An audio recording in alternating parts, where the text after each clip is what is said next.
Hey, what's up, guys? Welcome to a brand new... Dude, I'm blowing this shit out so bad. Dude, I have a live caption of the stuff I'm saying.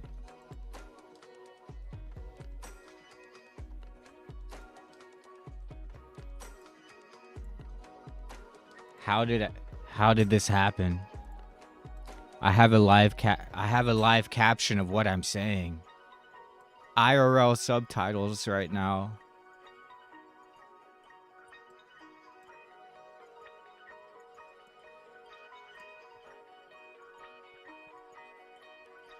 We like the accessibility streams. Accessibility.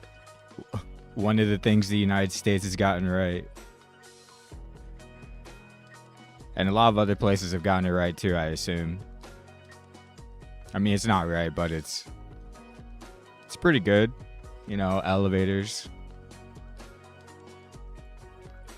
And it's not like Windows had to... oh, this is Chrome, actually, that's doing the caption, I think. I forget. Whatever, it doesn't matter. Glory to the tech overlords. Glory to AI. And glory to the illegals.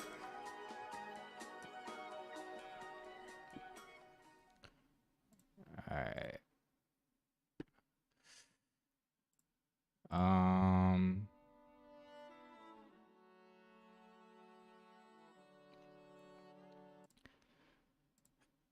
If this is too boring without like some background music, I'll start playing it again and try to like whatever. But anyway, so here we go. Lonerbox did a trip to Israel with the guy, Mr. Streamer Man.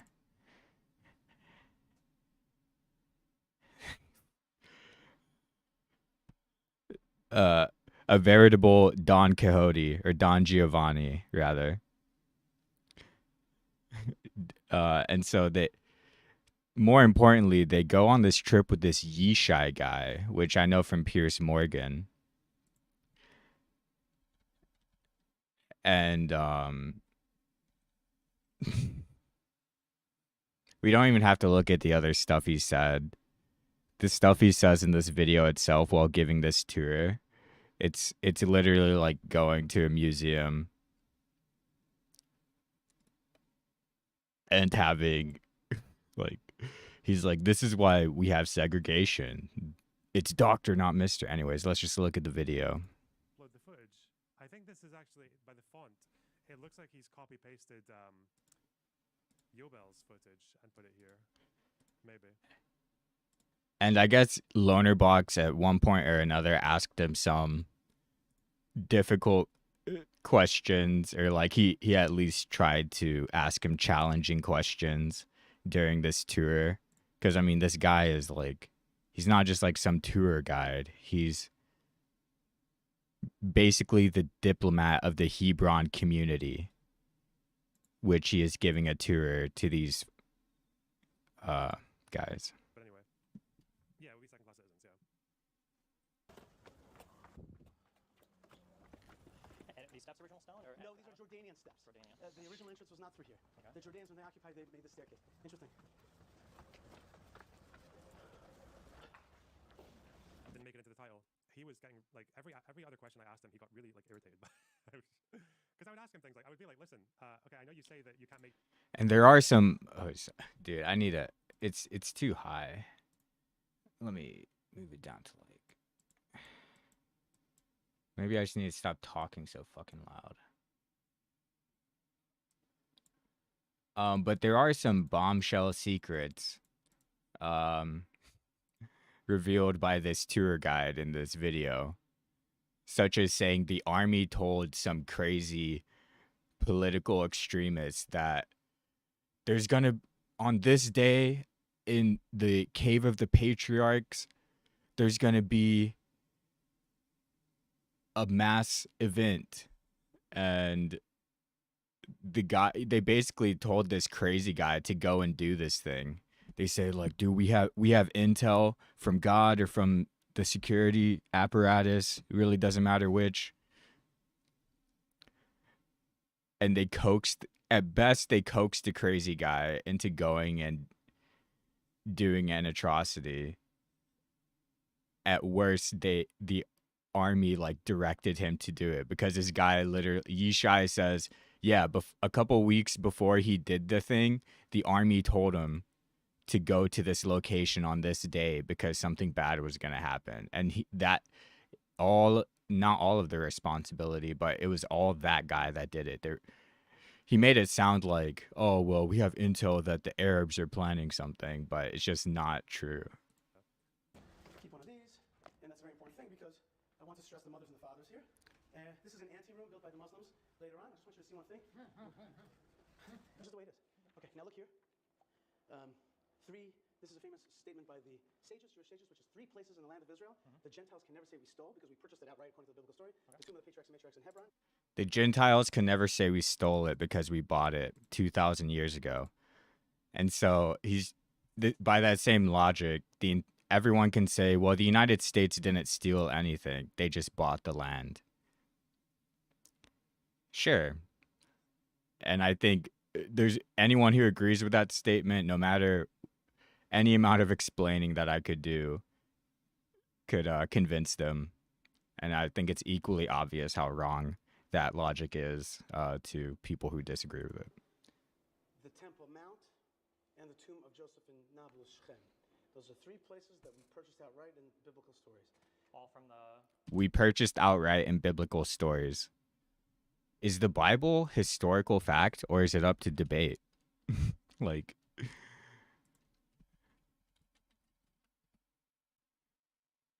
I don't want people to just take my word for anything. Take Wikipedia's word. Is the Bible the infallible truth of God, or a bunch of ancient myths based on other myths before it? And this guy is saying some purchases from the biblical times gives them the right to this place. Even the Americans have more of a right to whatever the United States is, even though when they bought the land, it was at extreme distress and like via military conquest before they're like, yeah, let's tie a neat little ribbon on this thing. Here's a couple dollars, and here's some pig fat or like lard. Here's some lard and rotten flour. Make some bread on the reservation. But we bought the land. We bought it, so it's ours. Well, and the first one was the Hittites, the second one, the temple. Can you guess why he's throwing that fact in? Was from the Jebusites, and from the third one was from the city of the people of the city of Shechem. It's all in the Bible. But the reason that's important is that those 3 places. It's all in the Bible. The infallible truth of God, apparently. Are some of the most contentious. Hebron. Which is, it's like fine if people want to believe that, but it doesn't give you a right. 2,000 years ago, allegedly, we bought this. Okay. Temple Mount, tomb of Shechem. So it's funny is we understand that it's being a place that we purchased, and yet. And that's just the whole like biblical narrative of 2,000 years ago we bought it. Well, how'd you take it back? Let's talk about that too. How'd you get the Cave of Patriarchs back? Did you buy it when you took it in the 20th century? Did you buy it then as well? Oh, it was already ours, so we had a right to take it. Oh, so you took it 2,000 years later. But these guys are don't ever even like go down any kind of narrative except their own. And if you like pose them questions like Lonerbox does a couple times, it's quite revealing how they confront contrary or inconvenient elements of the story, which is the story that this guy is the head of, the Hebron community. I mean, not really. It isn't their story. Like it isn't all just like this, but anyways. And yet there's still a great fight over our rights. Now as we. So let's get him to finish that sentence, because when Lonerbox is coming after you. Well, one, he's like having to give extra context to justify this trip posted on this guy's channel. Because if he doesn't give any pushback, he's just chilling in apartheid in a part of a building. Like, Palestinians can't be in this part of the building. Like, We understand that it's being placed that we purchased, but he can as a tourist. and yet, And so, to his credit, Lonerbox is, well, it's not even to his credit, but it's totally valid, the pushback that he gives, at least to give it now. Because also, like, I wouldn't want to have to explain to the security at the airport why I was arguing with Yishai Fleischer in the Cave of the Patriarchs when I'm trying to fly out of that country. I wouldn't want to have to talk about arguing with the head of community. You know, so I can't really blame Lonerbox for not, like, being more confrontational with this guy in the moment. Although, and so, yeah, even to his credit, he does pose a couple challenging questions. So, anyways. yet there's still a great fight over Okay. Temple I Mount. promise I won't say anything. So it's funny is we understand that it's being placed that we purchased, and yet there's still a great fight over our rights. Now as we We purchased it in the Bible, but there's still a great fight over our rights now. Don't talk about how we got it, how we own it now in the 20th century or 21st century. The way you just squeezed that in there. Our rights. It's about our rights. Mate, how many... it's My just like- bad. I just realized this whole time you couldn't hear anything. Whatever. The way you just squeezed that in there. Our rights. It's about our rights. Mate, how many... It's just like the rules here are so funny. Like, imagine... It makes me wonder what the rest of the world would look like if people started trying to reclaim land based on purchases that were made 2,000 years ago. Like, it's such an obscene... And a lot of people bring that up. Well, if that's the case, isn't America all Native American land? And people only bring up Native Americans to say no one else has any rights either. Native Americans had to give up everything. And you're saying this group doesn't have... You're saying this group has a right to resist giving up everything? They should just give it up like the Native Americans. It's such an obscene standard, but anyway. we enter here, we're entering into the building, the 2,000-year-old building proper. And then that goes into a larger narrative of how, well, if you come after Israel for anything, America is next. Because it's the exact same logic that people criticize the United States history that is used to criticize Israel's present.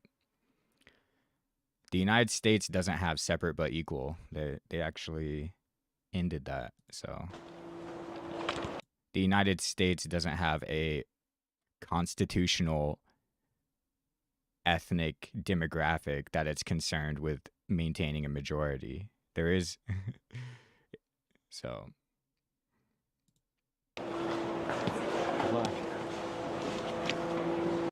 So just because you come after Israel for things, it doesn't mean the United States is guilty of all. I mean, the United States was guilty of all of it, but the difference is you're doing it right now in the United States, at least in law and governance, has stopped doing those things. The same things that are parallel with all settler colonial countries.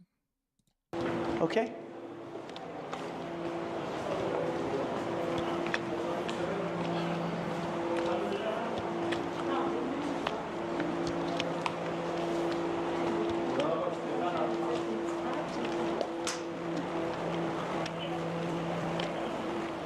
Yes, you have no connection to Abraham stuff? Are your parents Muslim? That's not it. You have no connection to Abraham? Bro.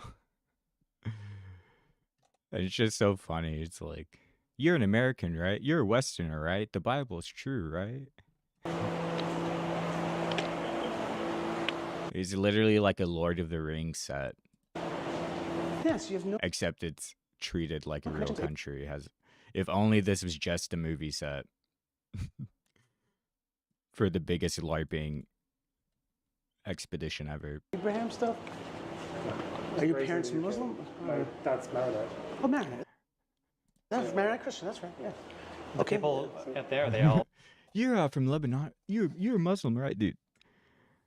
He's a Lebanese descended person in the West. All of the ones I've met are like Christians. I haven't met that many, but they've all been Christians if they've said they're Lebanese and, you know, their grandparents moved to the West. Or at least those are the religious US. studies, or Yeah, okay. Torah, people study. But this guy's just like, you know, that's just the level of this guy's brain, like the energy level this guy's operating on, you know. Torah. There's tons and tons of Torah to study. Okay, let's just look down at this floor. This floor is original Herodian floor. This is a 2,000-year-old floor that's been walked on every day in honor of the forefathers and mothers. It has not been broken. This is the original floor of the building. It looks pretty broken to me. That's pretty amazing. Some of these stones are many tons. Okay, and behind us is the It has like a little puddle in it. The fuck? marker for the tomb of Abraham. Oh, sorry. I need to get cleaner. Sorry. Marker for the tomb of Abraham. Why I say marker? Because the tombs of the forefathers and mothers are below the building. Okay. They're below the building. This building was a Oh yeah, and so they apparently wanted like do excavations on this building because there's some obsession with like archaeology. I mean, it's like archaeology is valid, I guess, but there's some like they want to basically destroy the temple because this was well, actually, I don't know the exact history. Maybe that's just a parallel with some other place. established as a mausoleum. I believe when they were looking for this tomb, they literally tied a little girl. They tied a piece of rope around a little girl and just. Yeah, that's weird. Ooh.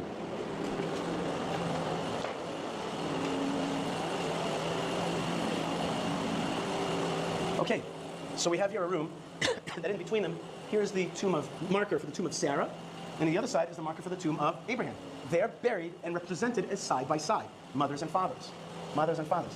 This is very important because this is about peoplehood. Okay? Is there like a special ceremony or something for going in and cleaning, or does nobody? Yeah, they do this. They do this when they Is there like a special Is it praying or it's when they do Torah? They do the Torah thing. But no, not really. Right, chill. I think Because like, dude, yeah, but she's literally just doing a religious thing. That's like fine. I mean, it's a little weird. I mean, there's obviously a big context that you can take issue with, whatever. But like, she's literally just like doing a little religious practice. Like, bro, talk about this guy who's literally like he is a political guy. Why are you calling out someone who's just like practicing their religion? You're a tourist standing in this building. Anything that you can say is wrong with whatever she is doing equally applies to you. Like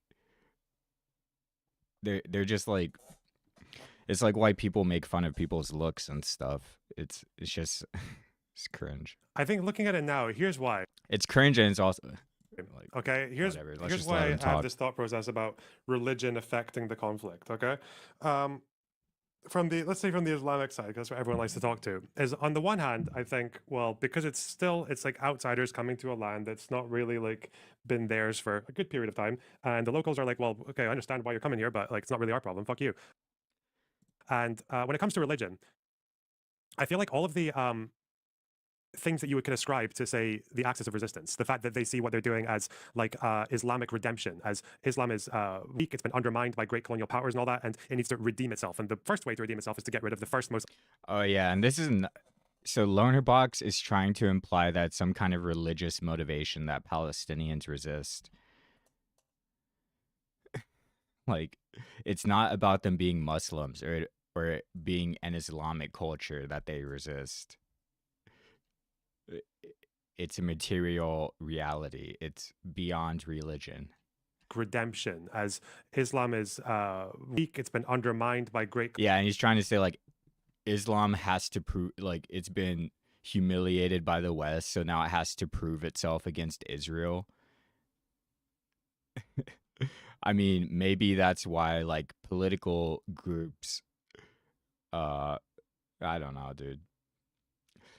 They would be resisting even if they had zero concept of religion or politics because they just want to live, bro, and they can't leave and they can't live.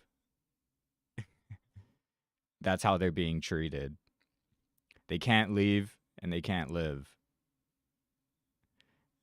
So it has nothing to do with like Muslims having to prove themselves. You know, they have some kind of Napoleon complex.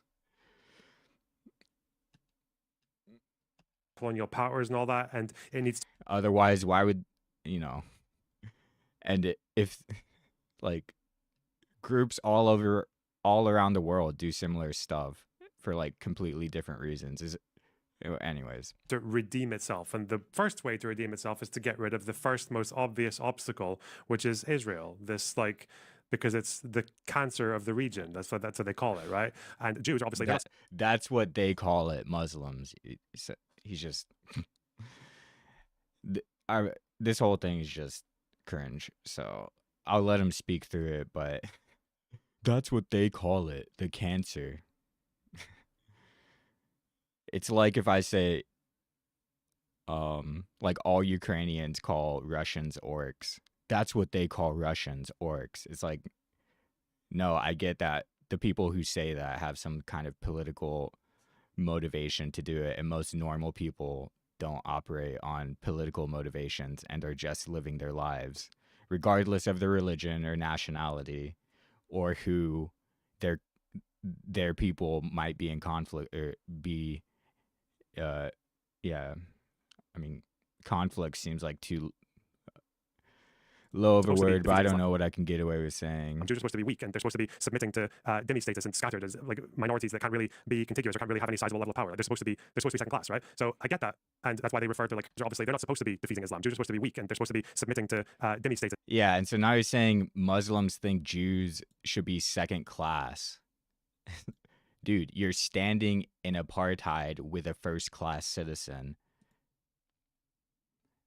across the wall where there are actual second class citizens and non-citizens, people who aren't even given the right to citizenship. And scattered as across stateless people. There are second class citizens in the West Bank, or even like people who are denied citizenship but more or less live under the occupation as some kind of like third class non-citizen, first class non-citizen, I don't know, but it's definitely second class, and you're standing in you're getting the first class treatment even more than normal tourists because you're an online political commentator, and you're spreading this message of like, oh, the Jews are supposed to be weak, and they've proven them. Israel has proven the Islamic world. It has humiliated them, and now they have some gripe. Like, dude, and the worst part is he's like trying to say it's some kind of religious or cultural motivation, as if it isn't just the reality that people are trying to live and they aren't allowed to leave. And whether that's because, well, Egypt won't let them go there, Jordan won't let them go there. One, Jordan and Egypt have taken in hundreds of thousands of refugees from Israel's campaigns against the Palestinians. But two, it's like it's baked into that expectation that they should just all leave. And like, you know, I'm not saying that Jordan and Lebanon and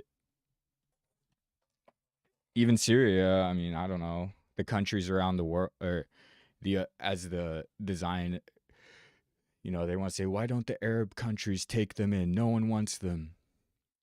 We know you don't want them, but there are valid political reasons for why those countries don't just say, yep, let's take them all. And it's not like literally every non-Israeli Palestinian would leave, even if there was there was literally an open border to neighboring countries and like an open invitation. It's just a completely false narrative, and it's sad to see Lonerbox try to pretend like he's giving pushback while he's implying that the culture of Islam has an inferiority complex, and that's why they confront Israel. Like minorities that can't really be contiguous or can't really have any sizable level of power. Like they're supposed to be second class, right? So I get that. And it, by the way, it was Europe that made Jewish people second class. Since Israel has existed, they've been the first class citizens. They've never been second class in the region they are now. When they were in Europe, they were made second class. And that's why they refer to like Quranic shit when they're making those arguments. But in other regions. But since the modern nation state of Israel, they've been the first class ones. And so it's, you can't just say, well, all of the Islamic world wants, they have an inferiority complex, so they want Jews to be second class to them. It's like, what about the European Christians, bro? What about the people of the book? And people of Jesus who follow him. What about them and what they say about, like, and how it wasn't a bunch of Muslims in Europe that reduced Jewish people to second class citizenship. But so many of those arguments I feel like are also made by secular pan-Arab nationalists, like because they'll just take it, instead of Islam, they'll just say Arabs. And now he's saying even pan-Arabs are taking this bigoted belief rooted in religion that doesn't exist, by the way. And now he's saying pan-Arabs take that belief and secularize it. So religious or not, they just all carry this belief. Bro. Arabs were once the great people, like the center of civilization, and they got humiliated by conquerors in Persia and then the Ottomans and then the British and then the... Dude, the Arabs are just trying to live their life. Maybe not all of the Arabs, but the ones in the West Bank and the ones in Gaza. Like, and maybe not all of them there either, but all of the civilians are just living their lives. American. So, and they need to redeem themselves, and obviously the first, most like immediate expression. And he's trying to say resistance is rooted in some bigoted belief. Resistance is rooted in material reality, bro. Like, oh man, like they would have every reason to resist even if religion never existed. Expression of that imperialism is Israel because it's the closest thing. So I don't know. I feel like it's weird that like the pan-Arab rationale for hating Israel and also the Islamic fundamentalist one, to me, they seem very, very similar. And like pan politics, so like pan-African, pan-Arab. I mean, Gaddafi was like a pan-Arab, like pan-diasporic politics. I mean, Lonerbox isn't necessarily wrong, but it's not like every person has some pan-diaspora political agenda. Most people probably reject it. I mean, certainly in America, where it's like, it doesn't matter what diaspora you might be a part of. Your political allegiance is to your country, not to the pan, not to the diaspora. So it's just, he's like, it's just like it's like culturally condescending and patriarchal, how he's like ascribing all of these bigoted beliefs not only to religious people but secular people, because Israel is just on the top of their game. Like, yeah, they're on the top of their game. The US is also on the top of its game. But the game they're playing, you know, there are other countries. China's on the top of its game. The game China is playing is not the same one that the US and Israel are playing. And I don't like their games. So, just because they're better, they've been more successful at the game for the past 75 years. You see what game they're playing now? It's like, bro.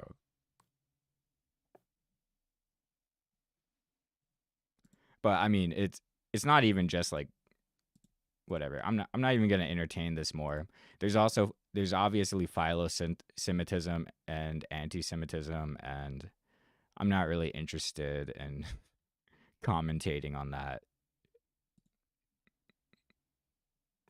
Apart from maybe like, but even suicide bombing, because depending on the time, suicide bombing is often seen as an affront to Islam. It's not actually generally been supported by Muslims. That's like a recent thing. I don't know.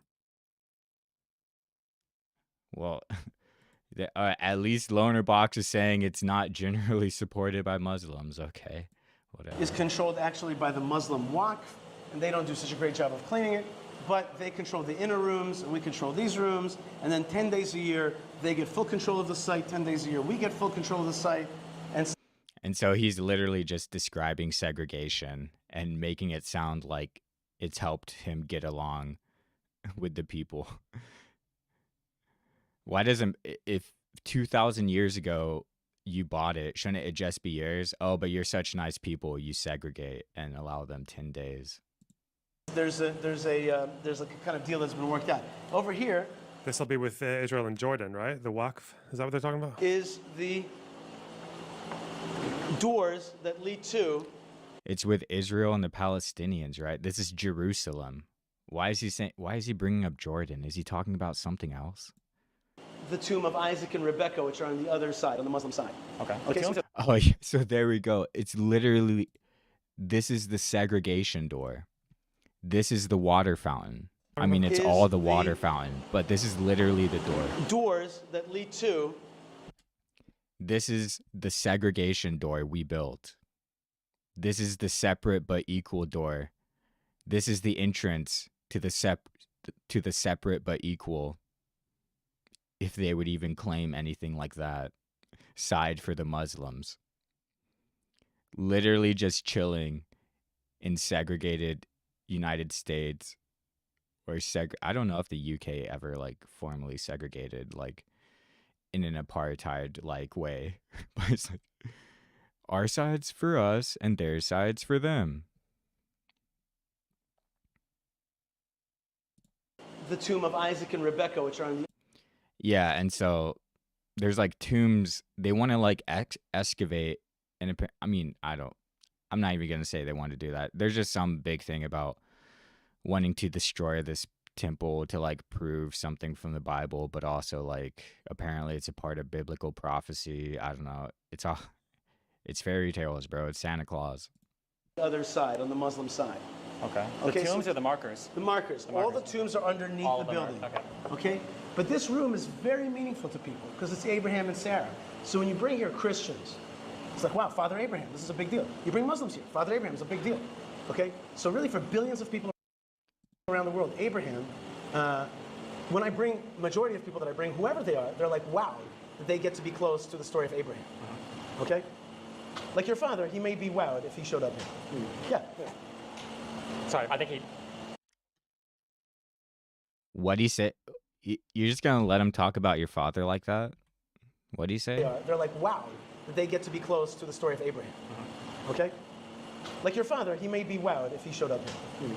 Your father may be wowed if he showed up here. It's like, look at Lonerbox, dude. I wonder if he's thinking, what would my father think of me having this conversation with Yishai right now? And he's like, what would my family think of me?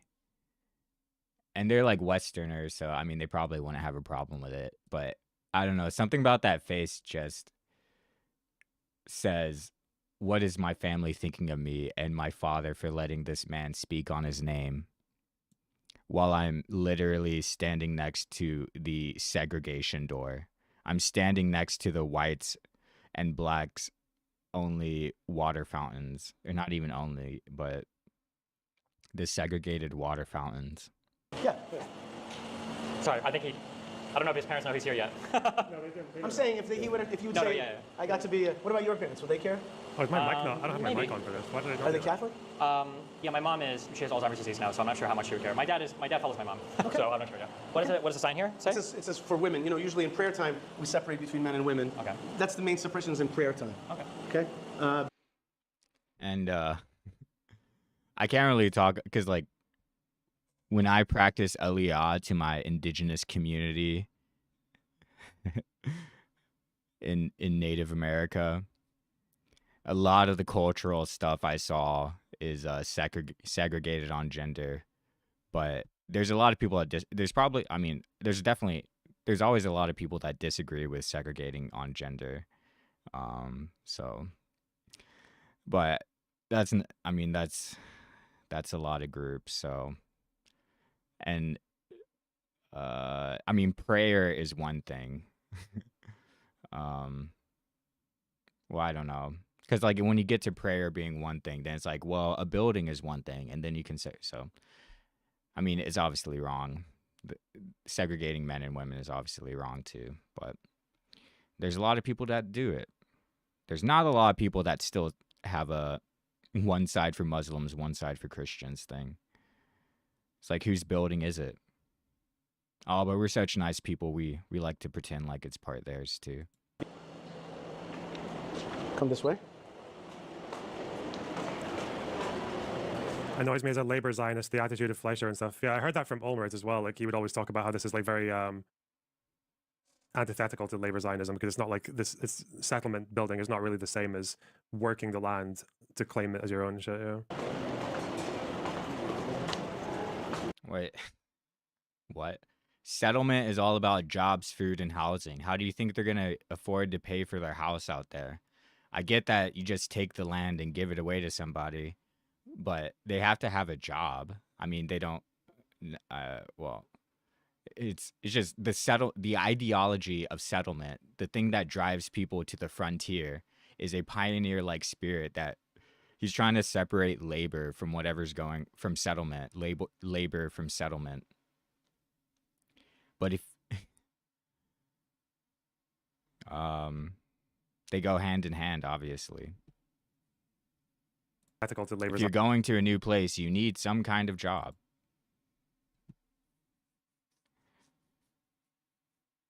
Whether it's like being a farmer or whatever. And like within their ideology of settlement, they romanticize farming and turning the desert green. And it's acting like, well, labor politics are good, though. Labor politics never go wrong, though, or express themselves in pernicious ways in racist societies. Because it's not like this. It's like settler ones, especially. Settlement building is not really the same as working the land to claim it as your own shit. Yeah.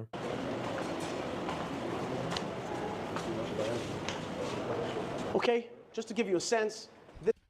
Yeah, and they literally use the labor they do with farming to justify it. They said, when we came to this place, it was a desert, nothing was, and now we came through our hard work and labor, it's green now. And so that's why our spot here is right. God is showing us through how prosperous we've made everything after it had been a land without people for a people without land. Maybe there were people there, but they didn't do anything with it. What can we say? It's green now. Green in only the non-problematic way. I would never say it's green in another way. This is what the original building looked like. It was this mausoleum. Because obviously it was, anyways. It had these 6 markers inside. Abraham and Sarah, Isaac, Rebecca, Jacob, and Leah. Okay? Jacob's other name is? Isaac. Yaakov. No. So yeah, it's just lame how like these so-called leftist streamers have to like do some kind of, well, labor politics would be good anyways. And it's like, labor doesn't have anything to do with their ideology. It's like literally they say that they're the hard-working people that deserve a spot there, and they're saying other people don't deserve a spot there because it was a desert before or something. That's his father? Yaqub. It's Israel. They were too lazy to make it a desert, even though and so it's labor definitely goes into it in narratives of who's hardworking and who's not. Oh yeah, of course. Oh. Yes. And then they spread the message that you have to work hard to belong. And so everyone just says, oh, I work 60-hour weeks when they're doing like 10 hours at a nonprofit or something. I work 60-hour weeks spreading settlements, working at a nonprofit. I don't know if that's what they're called over there. I'm so hardworking. My place is super secure. Those guys, they didn't work hard. Meanwhile, they're working 24 hours a day to simply survive it's not labor, but it's work to get. I mean, is it labor to run away from? As a civilian, is it labor to run away from an occupying force trying? I don't know if that's labor, but like finding food and water is arguably labor, and they work way harder to get way less. That's right, right? Israel. Because they're not playing the game. They're not playing the game the U.S. and Israel are playing, where they establish authority through the barrel of violence. That's not the game. That's the game Israel and the U.S. are the best at. They're the best at it. They've been the best at it for a long time. In that they're the most, well, anyways, they use that to establish dominance around the world. They're the best at it. They're the top two. And they work really hard to do that. They work really hard at it to be the best at that thing. But the Palestinians, their work is life-giving and not life-taking. So is like the super name. Clark Kent, Jacob is like the Clark Kent thing. And so at least when they're just trying to survive. You can make whatever arguments about like resistance groups, but yeah. Through here is the other side. This is the Muslim side. It's actually very big and very pretty. And over there are the tombs, the two markers of Isaac and Rebecca. This was built when again? This building was built 2,000 years ago by Herod, same guy that built Masada, same guy that built the Temple Mount, same guy. Now we're talking about Herod, the same guy that ordered all infants to be every child in a city to be gone. Who does that remind me of? Saying everyone that lives there needs to be gone. All of this thing needs to be gone. Who does that remind me of? Very pretty. And over there are the tombs, the two markers of Isaac and Rebecca. This was built when again? This building was built 2,000 years ago by Herod, same guy that built Masada, same guy that built the Temple Mount, same guy that built the Herodian, and it has withstood the test of time. Gotcha. Okay, my religious respects. Abraham was like 1,000 years before that, though, right? Or was Abraham at Abraham's zero? 2,000 years ago. No, Abraham was 2,000 years before that. Yeah, 2,000 years. Abraham was, dude. Bro, get this guy some creatine or something. This guy needs some brain power. Get this guy on some InfoWars supplements. He's saying, it was 2,000 years ago. That was Jesus, bro. That's like the one thing anyone in the West actually... Bro, that was, I mean, it's like he misspoke, but like, bro, Abraham was 2,000 years ago. Bro. Yeah, so how did they like move the body? Did they have like a place? And that, I wish that was the craziest thing he said, because that's just funny that he said that. But it's going to get, like, not just funny and get serious. I mean, it's already been serious showing them the freaking apartheid door. The segregation door. Where you sprayed before, or is it, what is that? There was a cave complex below this building. This is a big box on top of caves that are underneath the ground. Okay, so this was built way after the caves beneath were buried. 2,000 years later. I understand. Okay, okay. 2,000 years later, okay, was this building built, right? So 2,000 years, huh? That's why they call it cave. Because there's a cave, but it's underneath the building.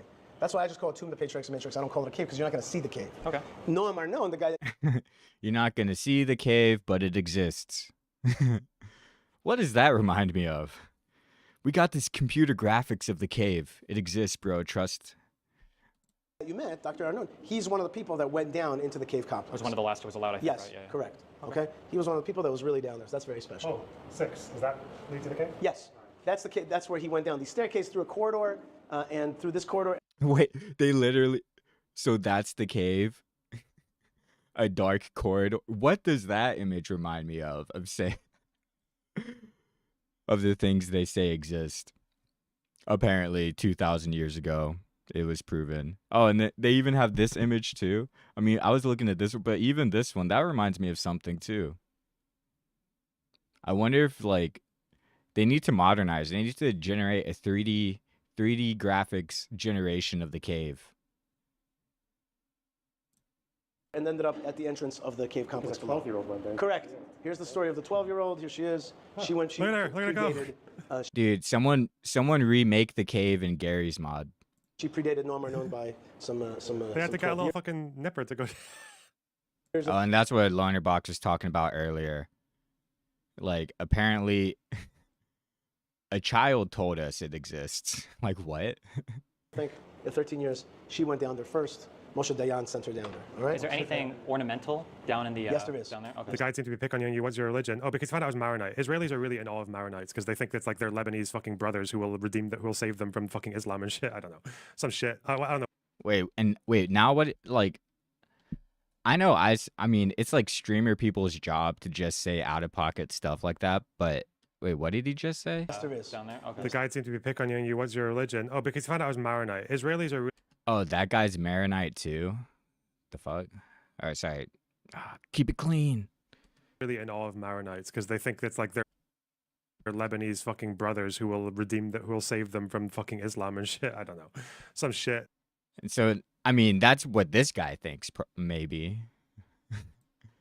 But I mean, yeah, I don't think it's fair to attribute that to, you know, a lot. Generally, it's this guy's job to spread propaganda for settler ideology. I don't know what it is. It's his job to say, yeah, come here. You know, here's why we belong here. You know, like, There's Israeli right wingers are really fascinated by Maronites. 2,000 years ago, we bought it. It's ours. I'm conveniently not going to say how it's ours now after we become a modern nation state in the mid 20th century. Here's the apartheid door. Like, Lebanese people. Yes. Come. It's also maybe in part. here, we give 10 days for us, 10 days for them. It's equal. It's separate but equal. Most people don't think like that anywhere. And I would venture to say even in this country, they don't think like that, like generally, unless they're like, it's literally this guy's job to think like that. It's just because they don't meet them that often. But there's like a lot of pressure because like they want to expand the settlement. So like if you go to the settlements, whether you're actively embracing that ideology or not, you're an actor of it. But they just because you're a settler doesn't mean you're a propagandist for it, like this guy is. no, there's definitely an agenda there for sure. Moshe Dayan sent her down there, what, to make sure it wasn't destroyed or damaged or anything? But yeah, it's not a religious thing. Or? No, he was an amateur archaeologist. He wanted to explore it. Okay. You want to go have a look? Wait, he sent the little girl down, or he went? Well, why didn't he go down? Wait, so an amateur archaeologist and a little girl is your evidence, and a 2,000-year-old book? That's your evidence that all this exists on this spot specifically when the temple was built, like centuries ago. An amateur archaeologist and his child collaborator, or whatever, his research assistant. Dude, this is like if the hoaxes in the United States of like discovering Native American artifacts, like with literally like Greek characters on them and stuff. This is like if those hoaxes just like became truth. Some guy just plants some stuff that fits a narrative that is broadly appealing, and it's just never exposed as a hoax. There's like, yeah, it's true. It's a small well. It's a Oh, okay. All right. Okay. Shoot more into a small hole. Because he couldn't fit. Come closer to me. I don't want to interrupt people. Okay, people are praying here. That's what they do. They come here to pray. They come here to connect. Again, this is a religious site, but it can be seen as a secular site because it's really about Jewish peoplehood. So you could, if if you're just a group that wants to understand where we're. It's about Jewish peoplehood and how we have a door segregating us from the other side of the building, from those other people. This guy would probably say, he'd probably call them people, you know. He probably wouldn't like calling them that, but he's like, well, you know, they get their side, we get ours. It's equal. It's separate but equal. In a secular way. And it is a secular thing. I mean, it has nothing to do with religion why this building is segregated. Like, it's an exploitation and a bastardization of religion that they use it to provide cover for all these things, but it's not a religious thing that creates segregation. So yeah. Where our forefathers and mothers are, you can do that here. You have here the tomb of Leah, the marker of the tomb of Leah, and across from her Jacob, the original Israel. This is the original Israel. Is Jacob the son of Abraham or the son of Isaac? Abraham, Isaac, and Jacob. Abraham, Isaac, and Jacob. Okay.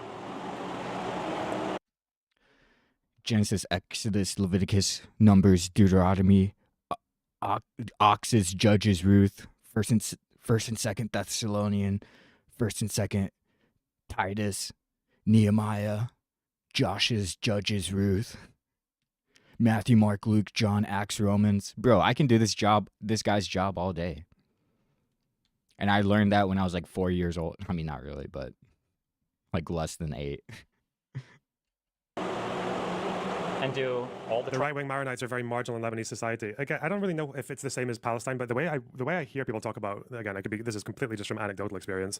The way people talk about left and right in Lebanon, again, it just seems like it just depends on how you view Israel. Because you can be a Maronite and you can be celebrating when Nasrallah dies, and you can hate Hezbollah and all that shit, but you can still hate Israel. And that. Wait, you're reducing Lebanon's politics to their relationship with Israel?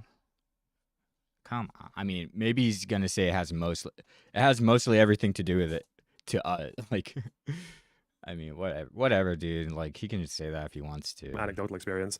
The way people talk about left and right in Lebanon, again, it just seems like it just depends on how. Yeah, anecdotal experience to like people who fled to the West.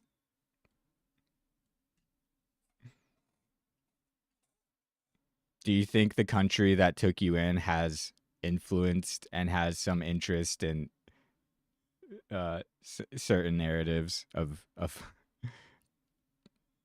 your country of origin and the left and right paradigm? Like, I don't know, dude. Whatever. You view Israel, because you can be a Maronite and you can be celebrating when Nasrallah dies, and you can hate Hezbollah and all that shit, but you can still hate Israel. And I don't know if you'd be considered right wing for that position. Yeah.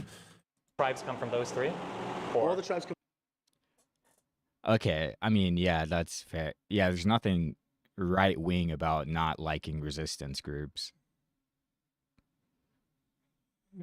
Necessarily, it can be left or right wing. Jacob. He's not wrong. He had 12 sons. I guess. I mean, I don't even know if he's wrong or not. I'm doing the streamer man thing. Okay. And that's Oh, the 12 tribes. Okay. Gotcha.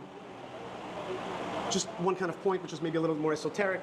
If you went today to Dubai or Abu Dhabi or Saudi Arabia, and you would see the tombs of some of the founding tribesmen, they're very, very ornate. This room needs a fixer-upper. And the reason is because of Dude, it needs a fixer-upper. It needs to be more ornate. Why? We want to look more like Saudi Arabia. What? Dude, this is a perfect... What's wrong with this room? We gotta change... Why? Why do you gotta change it? What's wrong with this? It needs to be more ornate. Because of the lack of full clarity and control, it's fallen between the cracks. And yes, millions of people visit here, but it's not because the Waqf controls this and the army controls that, and it's in the middle, and therefore we do not have the full beautification that it needs to be, that the people of Israel deserve, and really anybody who loves Jacob or Abraham. When I speak to Anyone who loves Jacob or Abraham deserves this building's ceiling to look more ornate. Dude, they're so obsessed with revisionism, they can't even stand the sight of original architecture.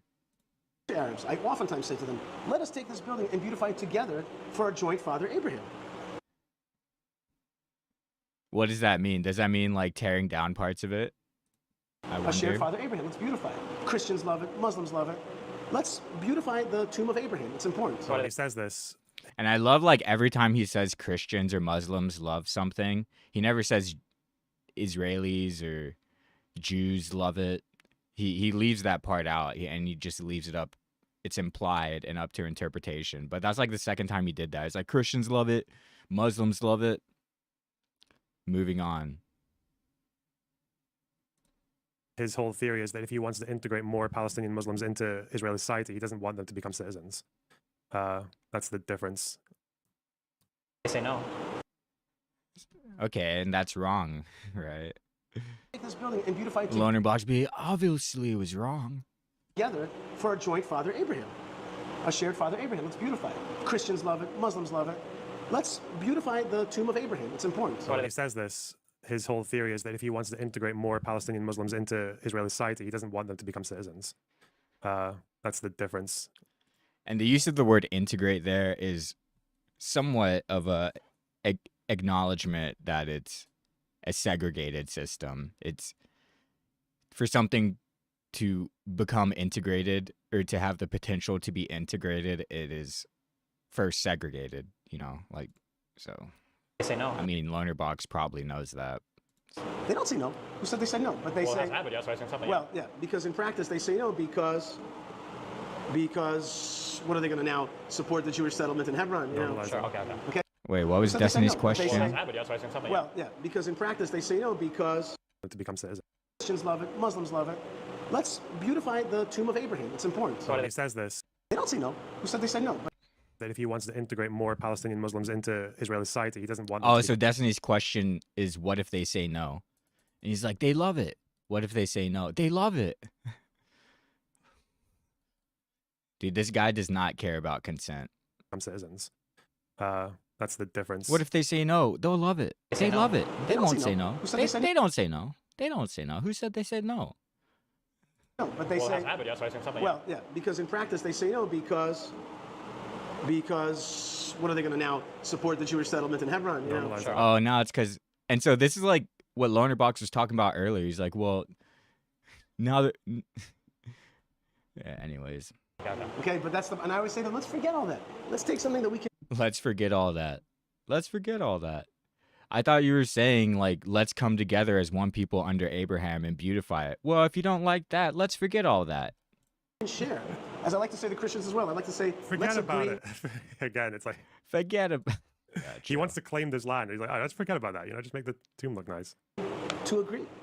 Let's agree to agree. Don't steal that line without crediting me, darn it. Let's agree to agree, dude. Just go along with it. They don't say no. They love it. Let's just agree to agree. Just take yes for an answer. But I'm saying no. You don't say no. Okay, let's agree to agree. Okay. Which is And if you say no, it's because you don't want to look like you're supporting us, the Hebron community. like let's find the things that we do agree on and move that forward. Yeah. Yeah, let's find the things we do agree on. Do you think people agree on beautifying this building because it needs to look more ornate, like Abu Dhabi? Like, dude. So this is the job of like propagandists and ideologists. They have to like, you know, it's literally like marketing and business tactics. Just ignore all information that doesn't support your side and adapt to information to continue pushing your narrative to contrary or like questions that put it into dispute. Let's focus on what we do agree on. You guys are talking about something that you don't agree on. Oh, we agree on it. They love it. Do they love it? Do they love it? You speak for Christians and Muslims? Yeah. I mean, of course I speak for them. Abraham was first, right? To agree. Let's agree to agree. Don't steal that line without crediting me, darn it. Okay? Let's agree to agree. Okay. Which is like let's find the things that we do agree on and move that forward. Yeah. Do you think And now he does some dumb disarming joke before. Hebron will eventually be fully handed over to the Palestinians? Probably not, because I don't think Palestinians would ever not in the near future. It'd be the same thing as the Temple Mount, right? I don't think they would want Israelis going there. Maybe it's different. Like I know for the wall, a lot of Palestinians have this thing where they're like, we don't want Jews going to pray at the wall. Like, they don't like that. I don't know why. They don't like it. Even as visitors. So what that means for the tomb, I don't know. But I imagine probably the fairest thing would be that if Jordan already has a stake in this place, then I'd imagine that the better solution would probably be something to do with the something that overlaps with the same. Isn't this thing like in Jerusalem? So now we're gonna have to have like a city, like a Jordanian city. But I mean, anyways, bro. Like, I mean, I guess Jordan, whatever he's talking about, it probably exists. Solution to the Temple Mount is just make it an international area. Yeah, make it an international area. And so there we go. You know, we all agree at the end of the day. Just make it an international area. Well, why do we have to make this an international area when all these other places are national areas? Or even private gated community areas? Like, that's a good question. Maybe everywhere should be an international area. Like, you know, beyond private property. But even that's debatable as well. Like, But then that also but like personal property, I mean, obviously people should have privacy in their own and privacy and their own homes. Not everywhere should just be public, but everywhere should be an international area. Probably. means you need to have like security presence of multiple different fucking countries. So there, who knows, eh? Or just give it up. Who gives a fuck? Fuck. As opposed to constantly fixating Wait. But isn't well, anyways. on the things that we disagree. That's, Just give it. I think, part of the Abraham Accords, which is, okay, there's this Palestinian issue, let's skirt it, let's go around, let's deal with things that we can bring forward. Okay, you can come closer, come look, doing your thing. But let's do a little selfie together right here. Wait, now this guy so the same guy who says he wants to work with the Palestinian Authority. We're gonna get to it. I mean, I don't know why I'm listening to all of this. I mean, but we're gonna get to it. Let's see what what he has to say about people who had big issues with Israeli statesmen actually working with the Palestinian Authority in the past, like Yevchik or whatever his name is. Palestinian issue, let's skirt it, let's go around, let's deal with things that we Let's skirt it. Let's work with the as opposed to Palestinian constantly Authority and fixating on the skirt. things that we disagree. That's, I think, part of the Abraham Accords, which is, okay, there's this Palestinian issue, let's skirt it, let's go around, let's deal with things that There's this Palestinian issue. Let's skirt we it. can bring forward. Whatever. Okay, you can come closer, come look, doing your thing. But let's do a little selfie together right here. Let's do that. Just me and you guys. Yeah, sure. Let's fucking do it. selfies, man. Yeah. And so Lonerbox, so dude, look at the shame in his face. He's like, I smiled with this ghoul. I did a smile for this ghoul. I don't know if I would have been better in that situation, but I would take a note from the great statesmen of the world who know how to not do a smile when they're meeting with, you know, when to not provide some kind of validation of the thing they're being a part of. Like, you know, you take a look at a picture of Putin or Xi Jinping, especially around Western leaders when they'll shake their hand, but they ain't even gonna do one of these. They ain't even gonna do one of those smiles. But you know,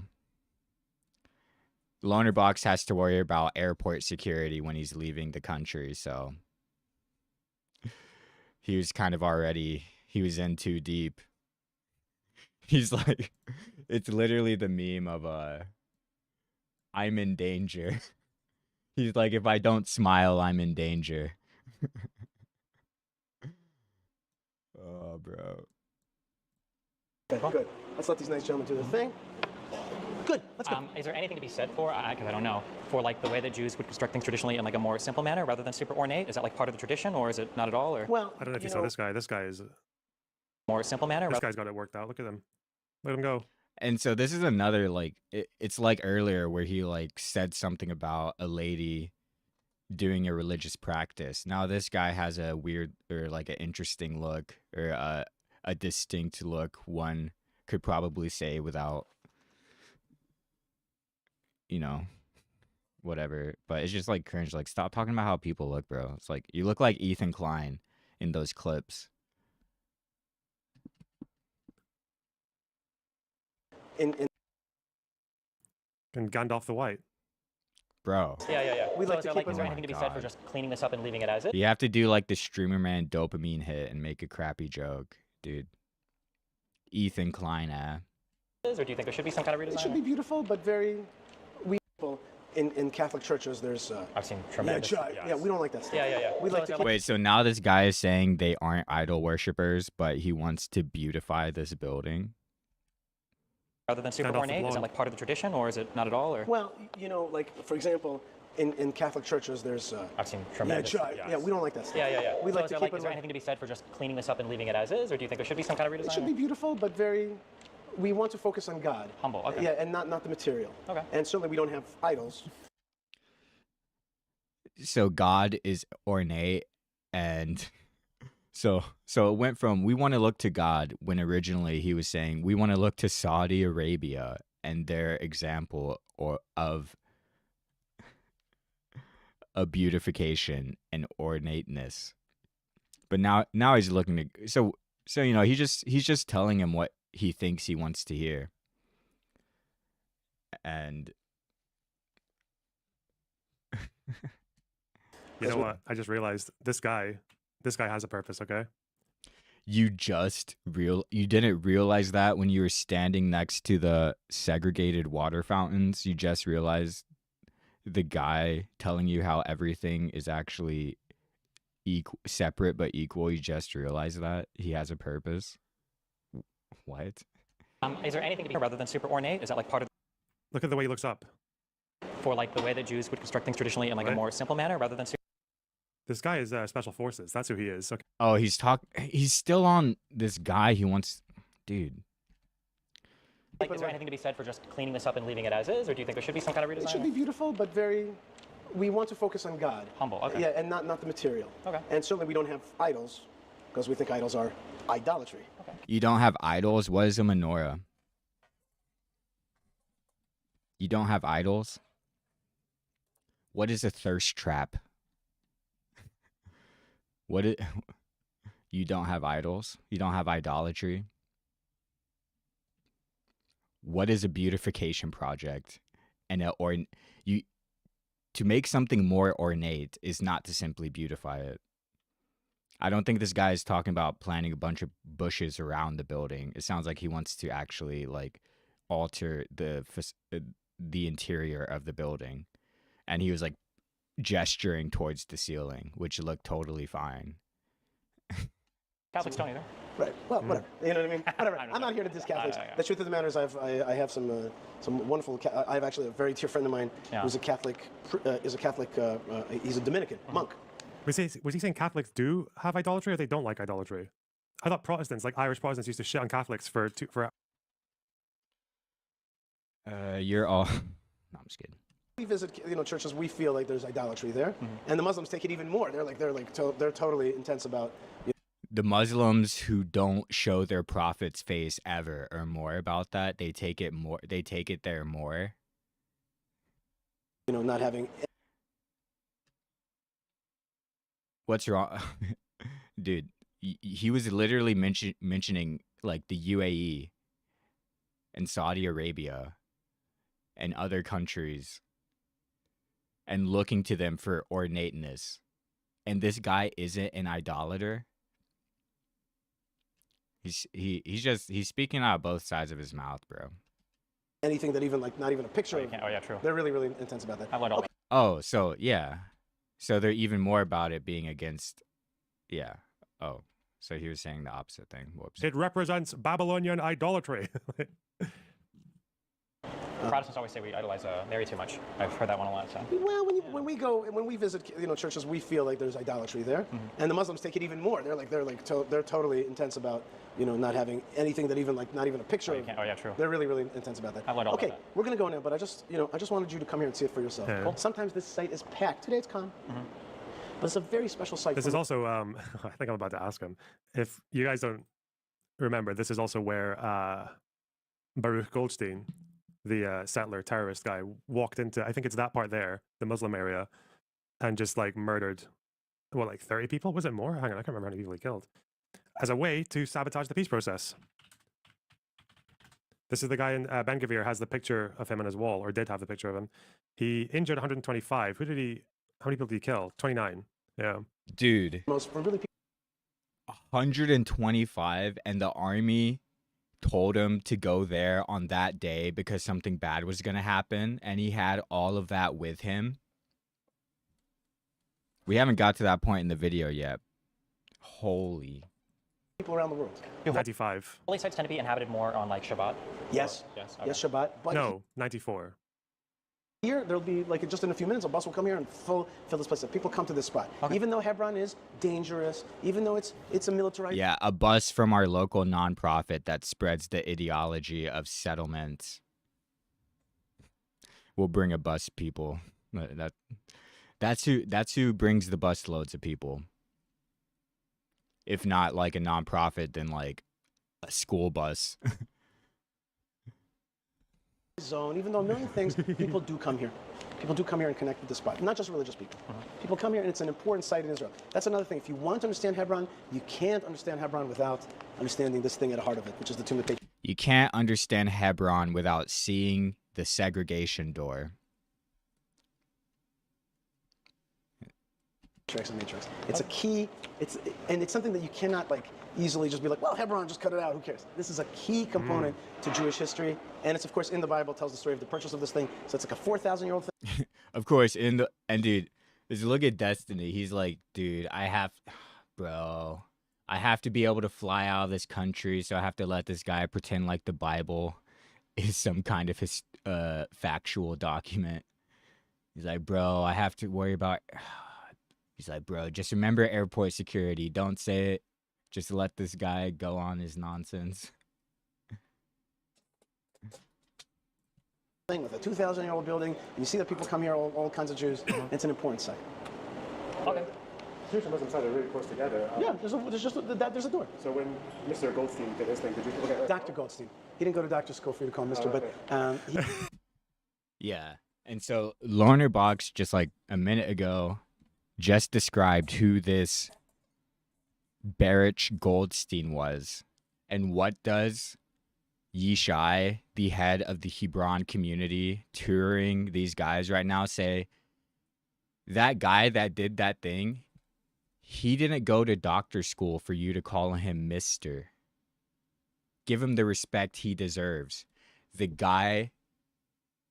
And so that we'll just leave it at that. That's crazy. He says something more bad.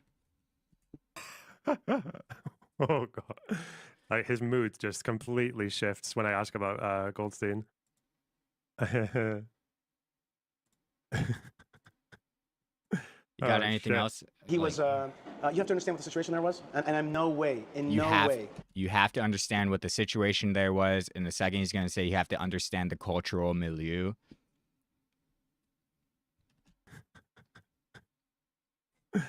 Oh shit. He was. In no way he's excusing it, but he is. Anytime I've said in no way, I mean, it's not an excuse. It's like, that's what I say after I just give an excuse. Like, when I have said that. You have to understand what the situation there was, and I'm in no way am I justifying his act. We completely. Or justifying. Abhor that act and have no justification for it. That being said, to understand the milieu of what was happening there, there was tremendous terrorism. He was a known doctor who had treated Arabs and Jews, and was a really kind of famous doctor around here. But there was a lot of terrorism. A lot of his friends died in his hands, and the army told him that on Purim of that year, there's going to be a massacre. Get more beds ready. That the army told him, the doctor who did that thing, that ain't even in the Wikipedia page, is it? Does it say anything about correspondence with the army before he did that thing? Because, like I said earlier, at best, they put they put professorial, as in like prophecy, and like professorial ideas into a known politically active fanaticist.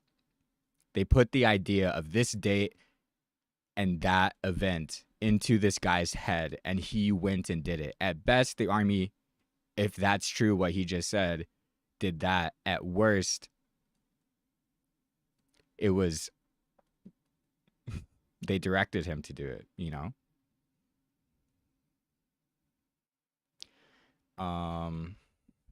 Yeah, and so I mean he was like he was a part of it, so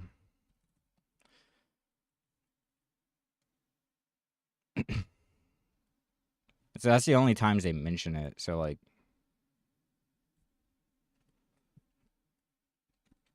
army, he was in his army uniform.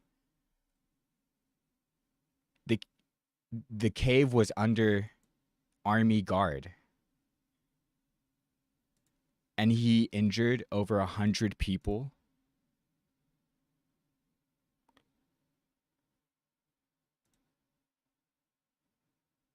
The nine soldiers supposed to have been on duty. 4 were late turning up, and only 1 officer was there. I don't know what about the other ones. Maybe they're the ones who told him, yeah, on this day, we have intel, bro. It's going down. Here's a duffel bag. Be ready.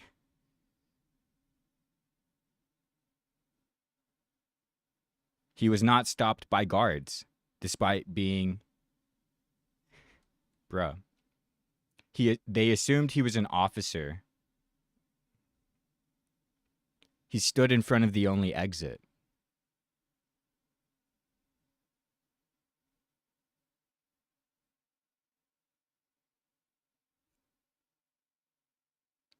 He was overcome by someone from the crowd, despite walking past guards who thought he was an officer. I mean, he might have been an officer carrying out his official duties under command by people he had that conversation with, if what this guy is saying is true. But once he did this, it was someone in the crowd and not one of the guards that stopped him. Did they think he was still acting as an officer when he was doing that? I wouldn't be surprised. I just heard my cat meow.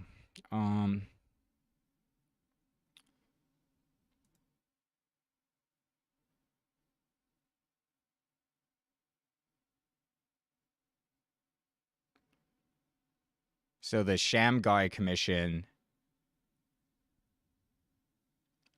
stated that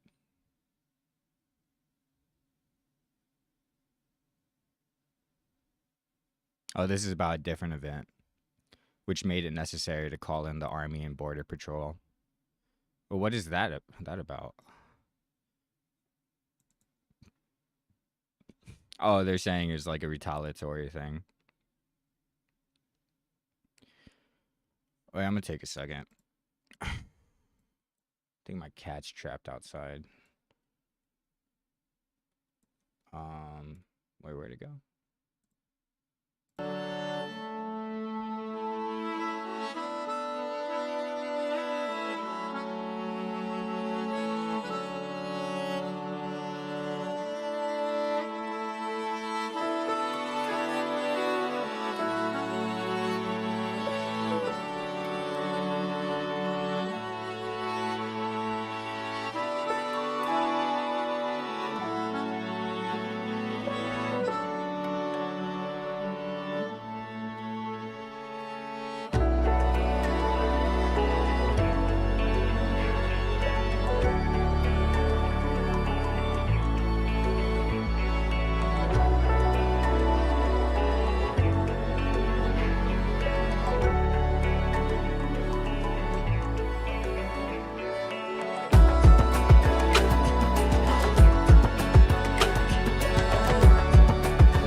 Alright, that should be fine. And he snapped or whatever happened there, and he shot up these. So yeah, is there anything else to see? So the Israeli public, well, let's say this guy is spreading veneration. It's doctor, not mister. He has a tomb. This guy was given a tomb after what he did. Oh. So, to the government's credit, they tore down the tomb that was apparently put up. And those people making pilgrimage to his gravesite, bruh. Those people, they're the people with the settler ideology. Which is even beyond their own governments. You know, beyond them to do something like that. But it's doctor, not mister.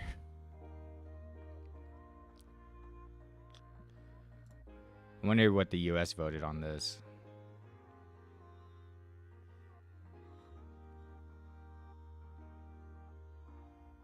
Oh, adopted without a vote.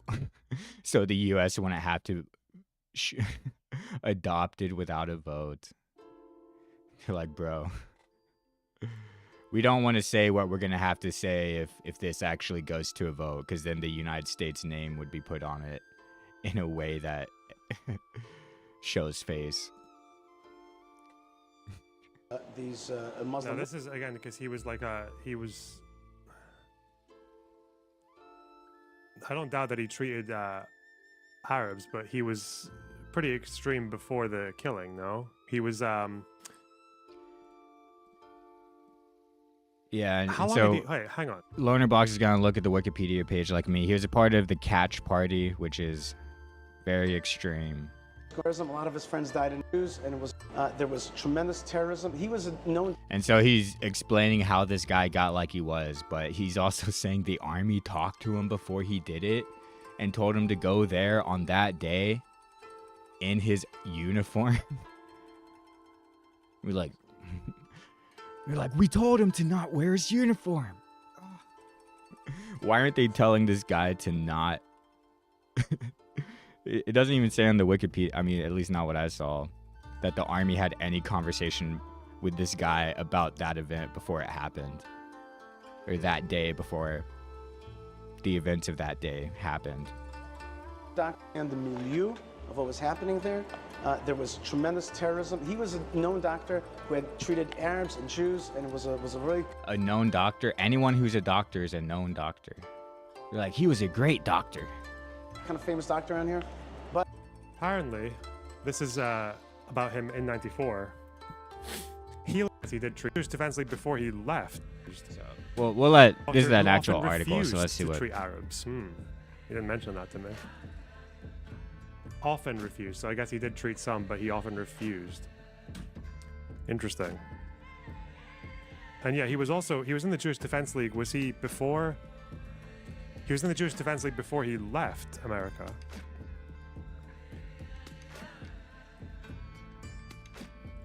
He was a Kahanist.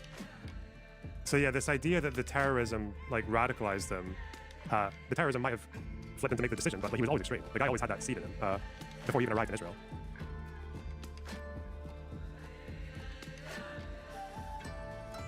You know, the Arabs of Israel have an average of 8 children per household. In contrast, that was average 2.9 per Jewish home. Oh yeah, and I won't even go into that, but just know, anyone who's talking about, well, our birth rates and the immigrants' birth rates, you're giving off this guy's energy. That's ready, and he snapped or whatever happened there, and he shot up these Muslim worshippers. And after that, they separated this building so that Jews and Muslims would not kind of have friction between them. Okay, and we also have a deal, as I said to you, 10 days a year they take full control, 10 days a year we get full control of the building. And so so he showed Lonerbox and Destiny the segregation door now, and now he's explaining, right after explaining the Cave of Patriarchs massacre, right after he's explaining that, he's like, And so now, you know, we get along better because, you know, 10 days for them, 10 days for us. It's separate but equal. And that's policy that was literally spurred on by an act of trism. We let the trisms win by influencing our policies. This building so that Jews and Muslims would not kind of have friction between them. Okay, and we also have a deal, as I said to you, 10 days a year. They take. Dude, literally the same people who advocated segregation in the United States. It's so we don't have as much tension between us. If we just live apart, if we just 10 days for us, 10 days for you, one side of the building for us, one side for you. If we just do that, there's less tension between us and things are actually better that way. And that'll actually go into the Michael Wood Lolcow from TYT. He I don't know if we'll go over the point where he basically says that, but he's like, yeah, back when it was segregated, there was less racial tension. Full control, 10 days a year, we get full. Like people love when racial tension is totally lax when it's like super racist anyways. Like they're like, we were super racist back then, but the tug of war of racial tension, like they weren't even trying to pull it, so we were just chilling, enjoying the racism. But then they started pulling the rope and we started having to pull back. And now we're 20 feet further towards equality than we were back then. And now we have to keep pulling this rope just so they don't make us more equal. And now things are so racially tensioned, we have to fight it just to keep how racist things are right now. It's a struggle. It's so tense. There's so much tension to keep it how things are now. But back then, there was no racial tension. We got to just sit in it. Control of the I building. was asking because if he was using grenades, would you? But obviously in Israel, it's not like that. But in the US, people make that argument. So he's saying like now there's less racial tension because there's segregation, but less tension. There's people that got hurt as well. I don't actually He know. was not using grenades. He came early in the morning. Yeah, I thought because I was trying to ask him just because like it's so close together. Was there not like a risk that he would hit fucking like Jews as well? But no, I thought he used grenades. He just went in with a gun and just fucking sprayed, didn't he? And I think he died because the people who survived managed to like overwhelm him and beat him up, and then he just died. Yeah, and they just beat him to death. Not a good story. He's saying they beat him to death? Maybe if the guards there were doing their job, they wouldn't have had to do that if they did it.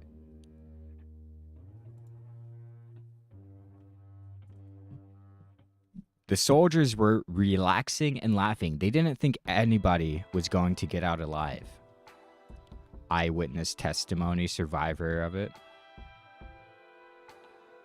A man who was left paralyzed as a result of Goldstein. Oh, it's doctor, my bad.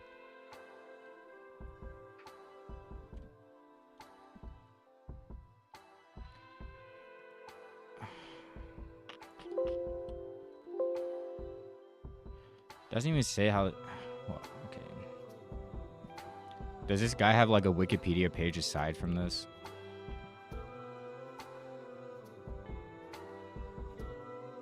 Veneration by extremists. It's Doctor, not Mister.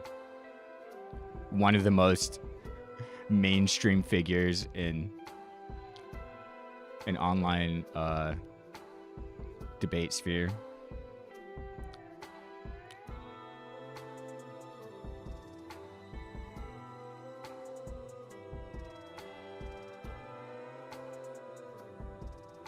Oh, so I guess he was that. Maybe if the soldiers weren't sitting back and laughing, they could have apprehended him before anyone was hurt. Man, fuck that guy. And I'm pretty sure his motivation for doing it was to kill the peace process. It was the Oslo Accords. Wait, let me double check. I wondered if the army had anything to say about the peace process in the Oslo Accords when they spoke about this day to that guy. At the very early prayer, he was using his gun. But I just want to tell you something about that, which is the Goldstein incident is regrettable. But I want you to know that what we also regret is that Hebron has a humongous history before Goldstein and an important history after Goldstein, and therefore we a little It makes us look bad. We regret genocide, but the United States is totally cool now. bit resent sometimes that it always gets painted with that brush. We are armed, we live with Arabs all the time, and yet this doesn't happen. And this is a you know, a one-time incident. We do not encourage that kind of, you know, act or I thinking. should have asked you. One-time incident when shortly after this, Yitzhak Rabin, the head of state of Israel, was assassinated by a guy from the same party, I think.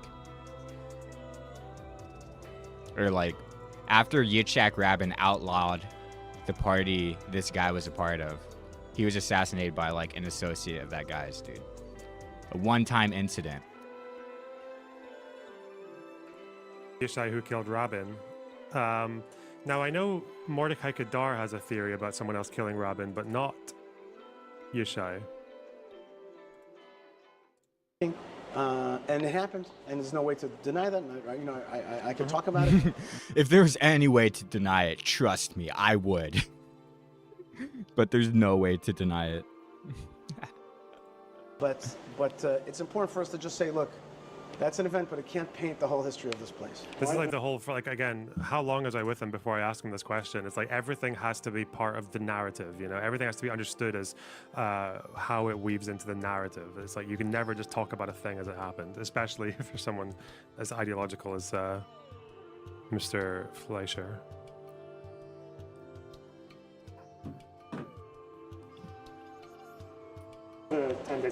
Because there are days where the Muslims want to pray big. Loner, did it get it brought up how Destiny thinks that West Bank settlers, including the Steiners family, are... Lonerbox with the why the segregation thing?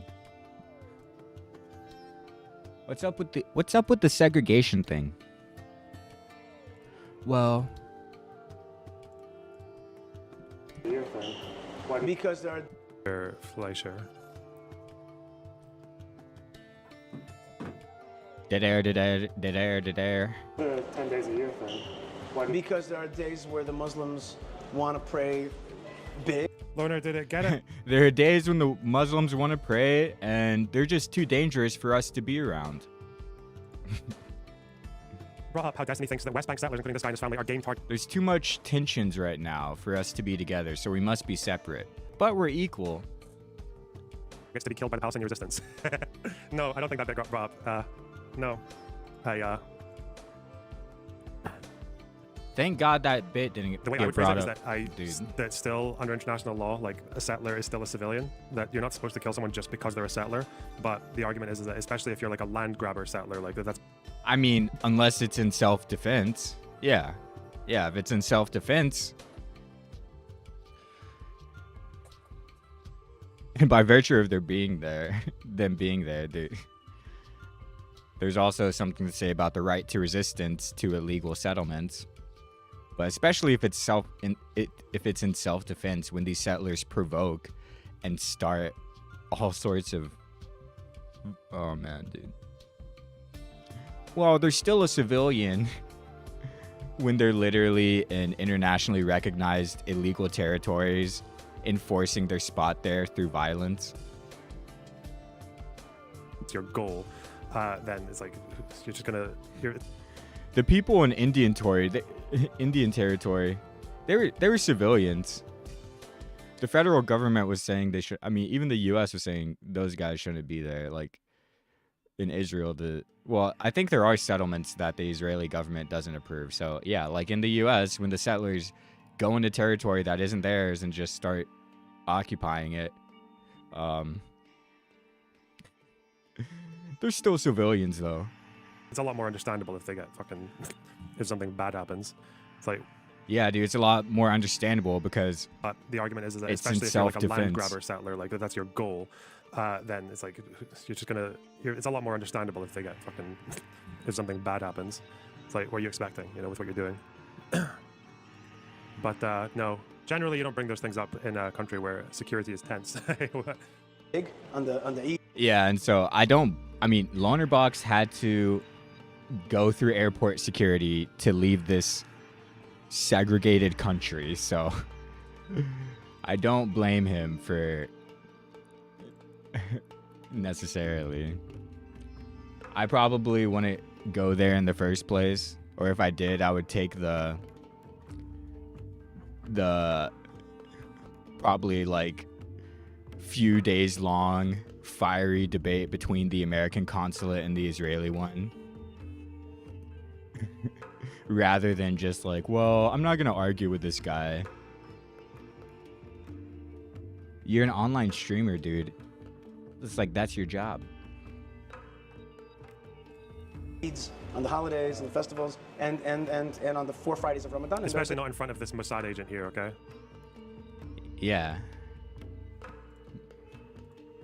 We know. Is that we have tens of thousands. Would you consider a land grabber settler to be a civilian? Depends what you mean by land grabber. So if you go there and you like build an outpost, that's still a civilian, unfortunately. There are civilians breaking the law, and there are civilians who, like, I wouldn't oppose someone with a gun coming up to them and telling them to fuck off, right? Because I see it. I mean, are they civil? They're only civilians if it's still Israel. If they're outside of Israel's land, their territory, their country, or their territory at the least, they aren't civilians. They're outside of the jurisdiction. But Israel thinks the whole place is theirs. So, you know, even if they're like halfway into Syria or halfway into friggin' what's the big country next to them that they think half of it belongs?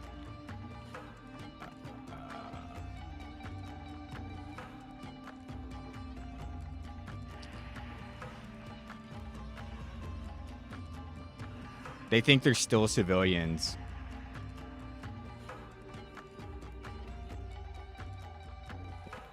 When they're in a different country's territory. I mean, or in disputed territory at the very least. Oh yeah, Syria is the big country. Oh, yeah, Syria. Wait, no, Syria is one of the big countries. Which one is this one? Dude, why does this map look like this? I can't. Give me easy borders to see, bro.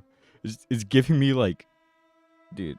Okay, there it is. Yeah, or Jordan. I guess Jordan's the one that's right next to them with. Yeah, so like, they can be halfway into Jordan, halfway into Syria. And they're like, I'm still a civilian, bro. I'm a settler.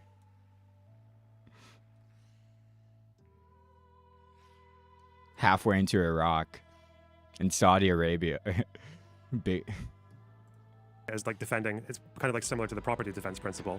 But if you're talking about, but then obviously if you talk about the ones who go and burn down fields and block roads and all that, well, that's just like violence. Like they're just being violent, and then they're fair game for whatever. Those people that come Self-defense, here to bro. this place. When you say the WAC, that's the same one that the Jordanian one. That It's not a administers Jordanian WAC, it's a local Hebron WAC. Oh, so WAC is a general. WAC means holy trust. Okay. So the WAC that does the Al-Aqsa combat. Holy trust. Dude. Average non-profit. That's the same one that. It's like they're just being violent, and then they're fair game for whatever. Those people that come here and connect to this place. When you say the WAC, that's the same one that the Jordanian one that. It's not a administers to Jordanian WAC, it's a local Hebron WAC. Oh, so WAC is a general. WAC means holy trust. Okay. Yeah. So the WAC that does the Al-Aqsa combat, the Temple Mount, is They're different than the WAC. Jordanians. Okay, I understand. They're like a different branch. Do the people here, are they nominated by the H1 Muslims? They're the ones that. I don't know who nominates. Yeah. Oh, okay. I just don't know how it works. Okay. Wait, so are the Jordanians the one that manage the other side of the temple or something? I don't know. Just curious.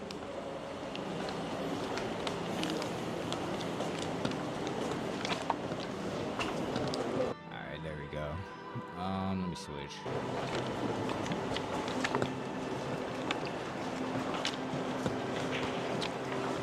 שלחתי לך משהו מעניין מג'וזלנטוס. אני אראה. מה, הערבי הזה? ערבי שהתגייר? לא, עזוב אותי. לא, זה סיפור מעניין. Dude, shame on this guy's channel for not giving subtitles. Come on.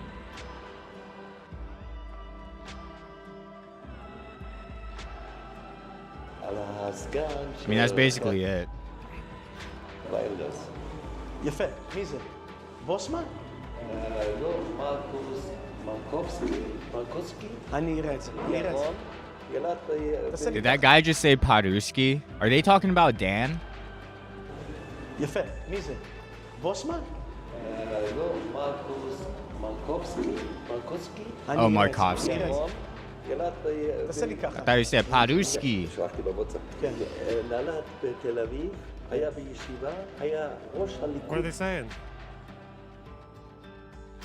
I don't know, maybe reach out to Yishai since y'all are personal acquaintances now. Or like have met in person. Be like, Yishai, what the F, bro? הולנד, I didn't have subtitles. Wow. ועכשיו הוא סגן. Can I get auto translate on this mug? Wait, let me see if I can do that.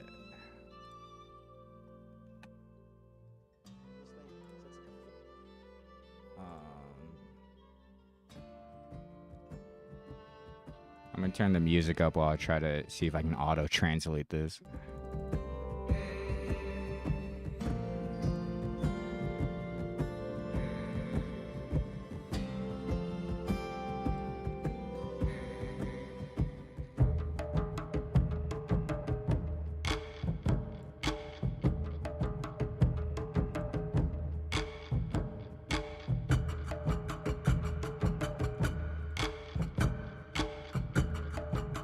No. They don't have Hebrew for auto caption. So I can't auto translate it, crap.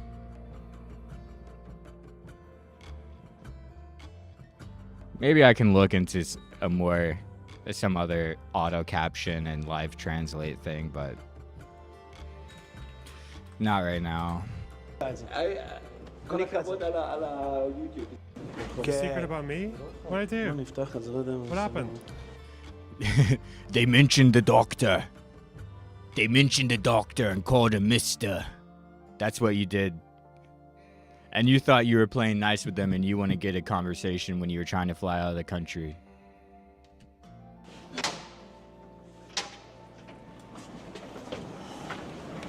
Khan. Okay, you guys. I just want you to know that when I give this tour, it's an easy hour-and-a-half tour. there's a million things to talk about here. It's an easy hour and a half looking at a segregation door. It's an easy... When I went to the Segregation Museum in Birmingham, Alabama, the tour guide told me this is going to be an easy tour when the first thing you see when we open up the curtain after showing you a video is a segregated water fountain. Easy tour about segregation. And this one's active segregation. But okay, so today we're doing the more, yeah. Okay. And I get he's like means like the more difficult or like in-depth tour, but whatever. Have a date? I don't want you to miss it. What? Why I say, if it was settlers, that would be a lot more understandable. Yeah. But let's not obfuscate, okay? I understand what you're saying. But this dude just called babies militants. No, I understand. And there are baby settlers as well. But there are baby settlers as well. There are babies in the settlements. But the babies that killed they were not. I know. Okay, so...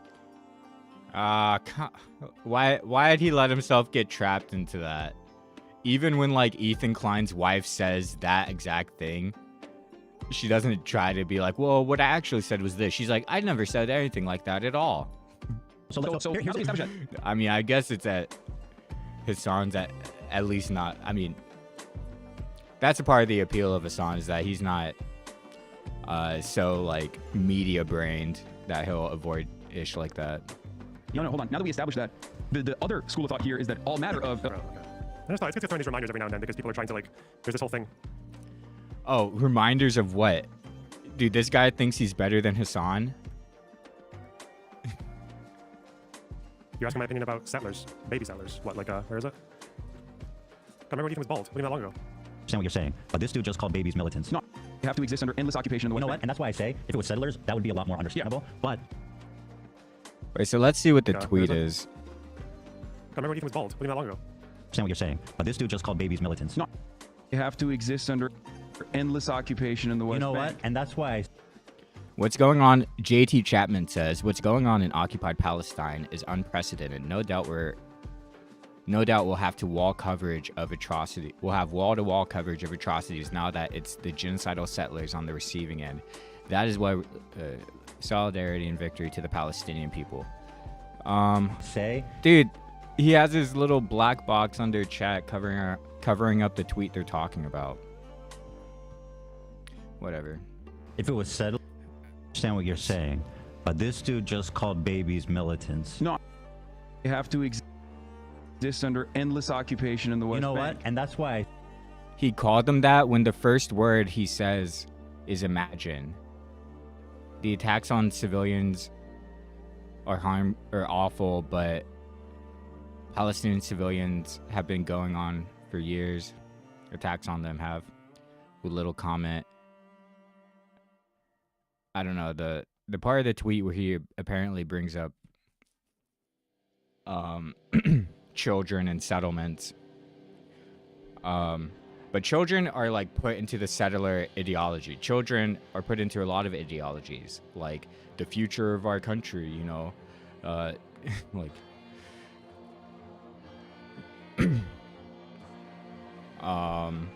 so I mean they are settlers, and they are in I mean some of them I assume are in illegal settlements and their families brought them there.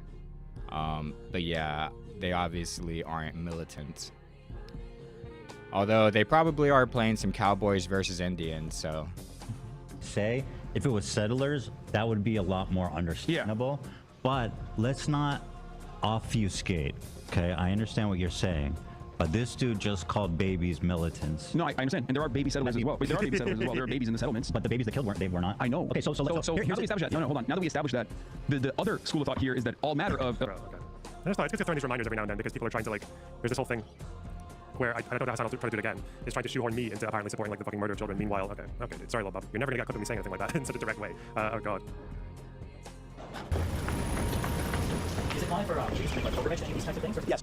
Wait, my bad. I just had to might have came through the. I just take off my sweater. Children. Meanwhile, okay. School of thought here is that all matter of... Okay. I just thought it's good to throw in these reminders every now and then because people are trying to like, there's this whole thing where I don't know how I'll try to do it again, is trying to shoehorn me into apparently supporting like the fucking murder of children. Meanwhile, okay, sorry, Lolbub. Well, I don't know if I would say that, but you definitely went on a tour in an active segregation museum. You're never gonna get a clip of me saying anything like that in such a direct way. Oh god. You're never gonna get a clip of me saying that in such a direct way. Will we get you a clip of you saying it indirectly? What? I mean, I suppose this whole video that you're watching right now, that you are in, is indirectly saying that. Is it fine for Jews to like pilgrimage and these types of things? Or? Yes. No. People from all over the country come. People from all over. This is a Sephardic tradition to keep these things, so to, make a blessing and smell it. Look at that, and it's a Sephardic tradition. Okay. Wait, you laugh at it, but then you go and do it too. The Shawada Street too. Is that the one with the fencing thing over it? Is that the segregated part? Where people throw trash? Oh. You're asking if that's the segregated part? Dude, well, I mean, I get... You saw other... You were in the segregated part the whole time, but yeah. Oh yeah, that's the one that people always take for the propaganda stuff. Look at the segregation. I could show you. Is he ridiculing the idea that this is a segregated area? So I mentioned it to him, and he was yeah, like, okay. yeah, that's the one. So no, he's talking about Yishai. Okay. I know Lonerbox has done relatively well in this video as far as like giving pushback and retconning this trip. But I just worry. But yeah, he wasn't saying what I thought he might be saying. The Apartheid Street, right? So I mentioned it to him, and he was like, oh yeah, that's the one that people always take for the propaganda stuff. Look at the segregation. I could show you. Yeah, we'll show you. Why not? And then he never showed us. Yeah, that's what. Yeah, this one, right? Yeah, he never showed us this. I asked him to show us it, and he just kind of conveniently forgot about it. Yeah. The thing about H2 as well, though, is like it's so H2 is the Jewish one, right? What the hell is the thing H2? about it is it's so dead. They were talking about how much they're vitalizing the place and everything, but it's dead. Yeah.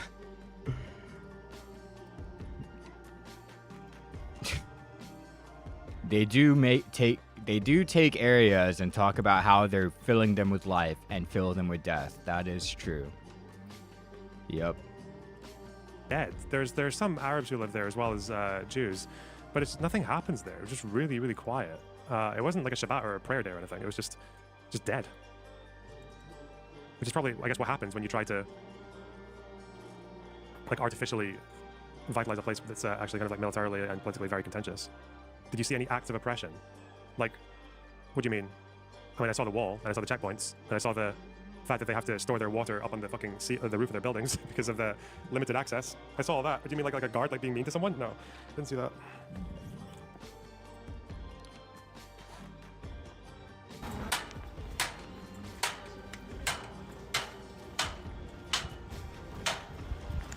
American style, like post 9/11 gates outside of their Let's do it. museums or things they've Did you see any food they were museumified. spitting on? No, I think most. So I don't know if I got this on camera, but there was one guy I was talking to when I was asking about like the occupation, like what does it mean, and like what is it like? It's not really this thing that you expect, because obviously what we see is we see people getting the shit beaten out of them, we see people getting killed, we see like fires being started and gunfights and all that. For most people, that's not really the experience. The experience is more like, it's more like you're walking for hours. You're walking for hours and it's raining like very, very lightly, like you can barely feel it.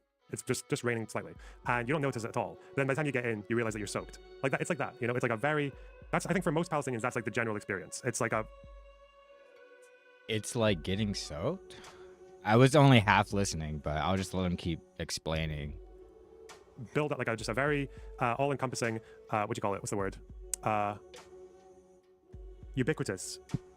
It's just like a ubiquitous humiliation and like yeah, it's actually just being surrounded all the time by not what can call them microaggressions, because micro is too small. They're like mini aggressions. Yeah. We fought. The Maccabees fought here. Okay. Here in Hebron. The Bar Kokhba revolt happened here before that. And of course, the famous story of the liberation of this building is that when the Jews came here in 1967 with the army. The liberation of this building.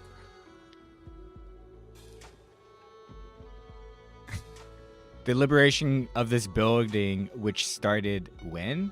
Well, I mean, he's probably talking about earlier, yeah, 1967, with the army. The army that this guy says talked to Barrich. Doctor, by the way, according to this guy. The same guy the army apparently talked to about the day before the events happened. And that guy was in his fatigues, apparently spoke with the military before he carried out the event about that day at that place. That army in 1967? Then they were waving white flags, the Hebron Arabs, because they thought that we were going to do to them what they did to us in 29. So they were all waving white flags and waiting for us to do the same. Yeah, and so they were waving white flags.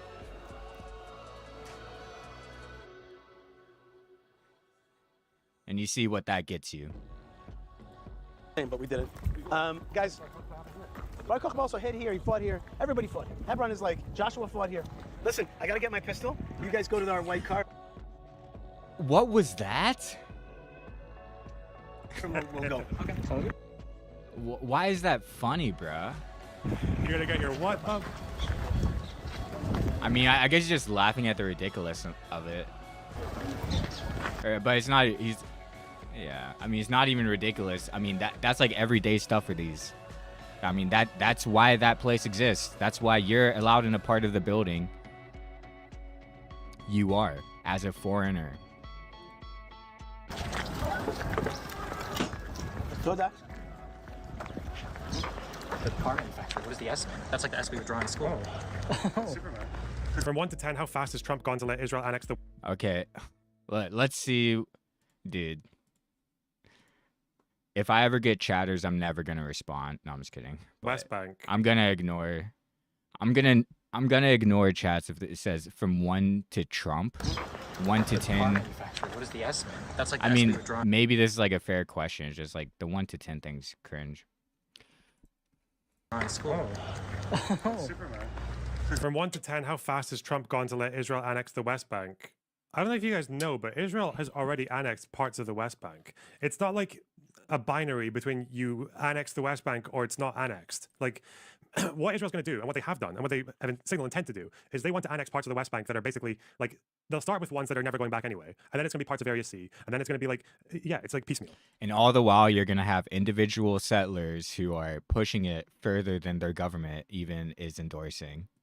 And that's already happening. It's not like it's going to happen. It's already happening, motherfucker. At least openly endorsing. I mean, I'm sure plenty of the representatives in Israel I know they totally disagree, a lot of them, but some of them probably agree too, even though they won't explicitly endorse it. Fuck. Wait, did you draw the S's? And Well, device. Maybe. You also make, we call them chip shots. the what? Okay. So that's that. I mean, that was the trip. The media won't show you this. He didn't go to doctor school for you to call him Mr. But Oh, and the most replayed is he didn't go to doctor school for you to call him doctor. Oh my god. The comments, they probably delete every comment, but like you can tell. So that's a repeated spot. And what about this one? this is what the original building looked Oh like. yeah, and showing the fake cave. The fake cave that an amateur archaeologist and his research assistant discovered during a period of time where like all sorts of hoaxes like that were going on. We found some ancient tablets in the mesa of Arizona. Dude, this is like literally Half-Life. This is Valve's Half-Life. Dude, Israel is just, it's Gmod. It's Gary's mod in real life, dude. Is that like part of the tradition? And then, yeah, so that's crazy, bro. It's Doctor, not Mister. That's crazy. So yeah, that's where the video ends, I guess. So, and he started at the beginning. So yeah, a lot of weird stuff there, but I mean, Lonerbox. I mean, most of the stuff he said in the video, specifically about Yishai, he's more right than Yishai is, and so there's that. But then he goes on to like make these statements. Well, one, he said that weird thing about the lady there just like worshiping or practicing her religious freedom. He said the weird thing about the guy with long hair or whatever, because he has to do streamer man jokes. But he also said that whole thing about how bigoted beliefs rooted in religion become secularized, and there's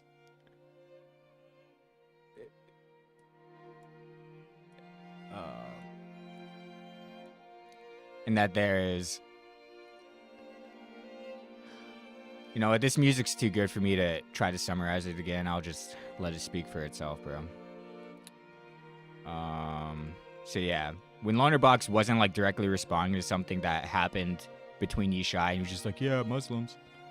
Well, Islam has like an inferiority complex, and that's why they resist. Standing next to a segregation door. Guard through cities. If you look at Yeah, any but sort of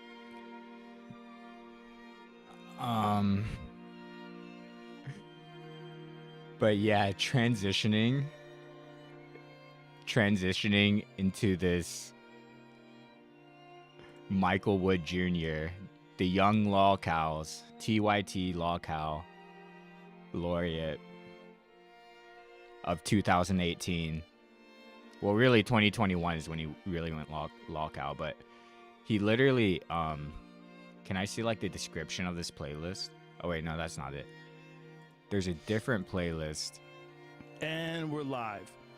That this guy literally made about himself.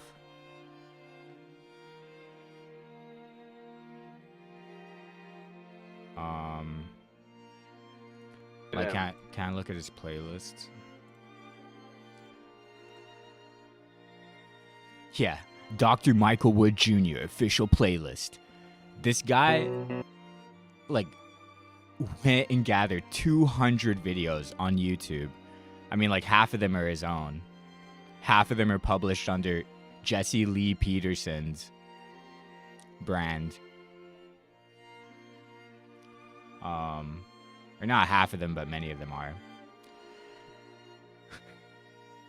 And he went and he's like, the official Dr. Michael Wood playlist. Like, does it show the description? If you like find this in the search thing, it shows you a description of the playlist, but or can I, yeah. Everything YouTube has on Dr. Wood to include his own videos.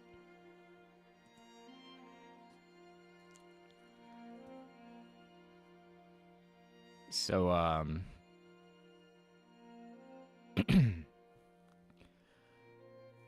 so yeah. So Jesse Lee Peterson, he did some serious spiritual warfare. You know, it's up to the audience to decide whether on the side of evil or good that Jesse Lee Peterson brought Michael Wood Jr. over to. But this guy definitely did. He literally apologized to Jesse Lee Peterson, and then a few years later it was like, oh man, not good. So let's just go to the apology thing. If you're like unironically apologizing to Jesse Lee Peterson, you are cooked. But like, this guy retired in his 30s with a full lifelong pension as a police officer.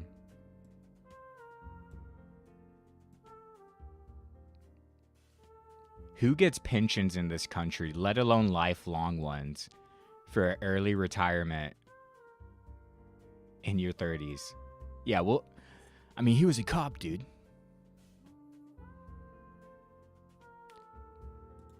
In studio. Like, what about veterans? Why don't they get lifelong pensions if they survive the war? But this guy gets one? Because he, like, blew out his injury because he didn't want to stop working out, like, or whatever. I have with me, he is back.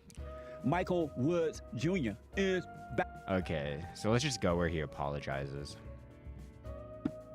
I have to apologize to you, Jesse. Like, a couple years later. Anti-racism is racism. If you talk about race, you are a racist. To talk to you. I wanted to apologize because I didn't hear you out. I listened to more people in the streets over the last year and a half. I've seen the change with the Democratic Party and with Trump being in president. And I see a lot more of what you were saying that I should have paid attention to beforehand. And I understand this is an entertainment deal and you have to do entertaining things, but I was letting that cloud what you were really saying. Things about like racism not existing in the country, right. Things about it becoming Black Lives Matter only, the Democratic plantation. And so he's saying Jesse Lee Peterson is right about saying racism doesn't exist in the country. Jesse Lee Peterson is right about Black Lives Matter becoming Black Lives Matter only. Of saying Black Lives Matter means white lives don't matter. Jesse Lee Peterson is right, apparently, about the Democratic plantation. I get what you're saying. No. Amazing. Well, I accept your apology. That's amazing. I'm glad that you can see now. Well, I'm not completely conceding on certain issues. I said that you can see. Oh, concede? Yeah, sure. I mean, I'll certainly agree that a lot of that happened, and I think you can credit your great white hope for some of that seeing. The great. And now he's calling Donald Trump the great white, let me fix this. The great white hope. And he's just making like a streamer man joke, but we'll get into more serious stuff, and he's not joking when he says that. White hope. But it's just that, for instance, when I saw you about a year ago at Politicon, when no cameras were around, there was no credit that was going to go to you. You embraced me with warmth and kindness. Yes. And I'm telling you, I haven't seen that from any of the hundreds or thousands of liberal media interviews. And so this is what Cenk has been saying. The right wing is just more nice. The evangelicals are just more nice than everyone else. It's because the evangelicals have been walking around their entire lives thinking the vast majority of people around them are damned to hell, and they're still nice to them. They go around thinking everyone's going to suffer for all eternity when they die, or the vast majority of people, and they're still nice to them. That's how the right-wing evangelicals are so nice. And they're like, well, that's just people, they're just willing to, have the conversation and not freak out about it. Yeah, it's because they're psychological, like, whatever. I can't go too deep into it, and I don't even know how I would articulate it differently than what I just did, so. Yeah, where does Cenk say was in this one? Like, people are nice to me. They're accepting with open arms.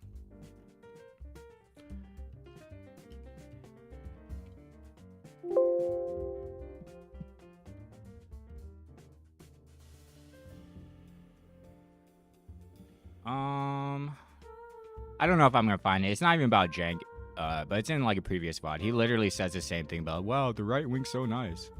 TP USA gave me a standing ovation. Amazing. So I don't know. It really just did a lot to bring out to light what is going on in this country. So this is about where Cenk is right now. So Cenk started a podcast, or 6 years later, or not even 6 years. In this guy's case, it was like 3 years later. You're going down this path, Cenk. What you're saying, like, don't do it. It's supposed to be a shock when I say that the system of policing it has racist outcomes. That's supposed to shock you, and you're supposed to That's supposed to shock you. Shows what kind of people this guy's around. object because the racism isn't there in the surface on our culture. So if it's not people outwardly and overtly racist, you should be shocked when I say that police are doing racist things, and it should take me explaining a lot of different things to you. And so I don't feel like listening to that too much more, but clearly this guy's comfortable talking about race to Jesse Lee Peterson at this time. Let's look to the official Dr. Michael Wood playlist. Let's see where he is a couple years later in a video. Well, here's one video. I listened to it and it's like even more incoherent than this guy's average-ish. I just saw it. Oh my god. But yeah, it has this. So this is where this guy ended up. So there's that. This guy's like, probably in the JLP sphere. But yeah, here we go. So this was, I could have sworn this was posted on well, whatever. It doesn't matter what it is. So let's listen to this. A rant about being lost in 2020. The pandemic hit, and I thought the pandemic hit me hard. It did. I mean, this is exactly what I come off like to IRL people. When I shit post like on my. So a veteran, a cop, and a cisgender straight white male walk into a bar. My account's, attached to my name. A rant about being lost in 2020. Well, what did you just say? So a veteran, a cop, and a cisgendered straight white male walk into a bar. It's all me. I'm the Holy Trinity 3 in 1. A rant about being lost in 2020. Well, people can often see it or hear it in my language, narratives, and actions. But it is true.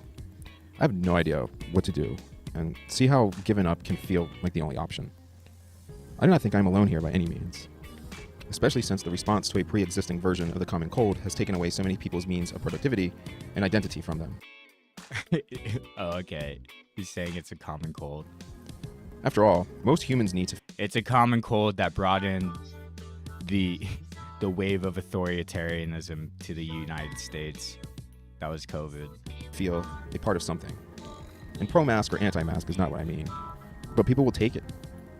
If that is all there is. Statistically, my suicide odds must be exceptionally high. But no... One seems to care about that. I'm a veteran. I'm a cop. I'm a white male. I have over 150K in student debts. I cannot find employment for the life of me.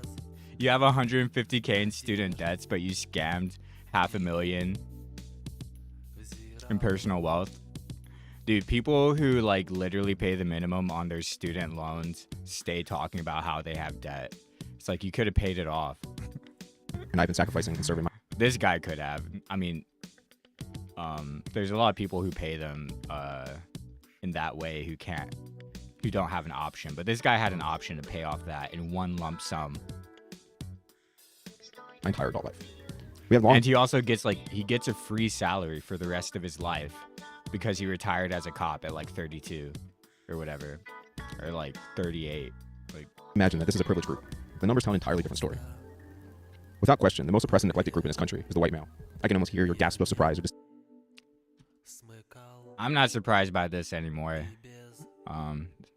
But maybe I would have been in 2020. I am surprised by some of the other stuff he says, but not that. Story. Without question, the most oppressed and neglected group in this country is the white male. I can almost hear your gasp of surprise or disdain. Whatever.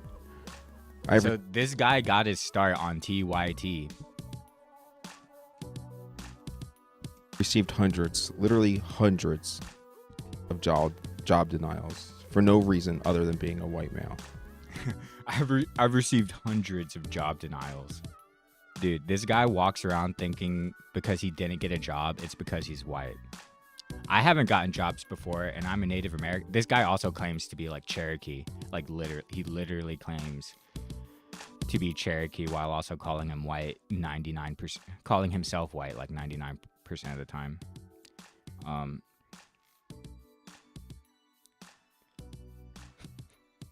I've received hundreds.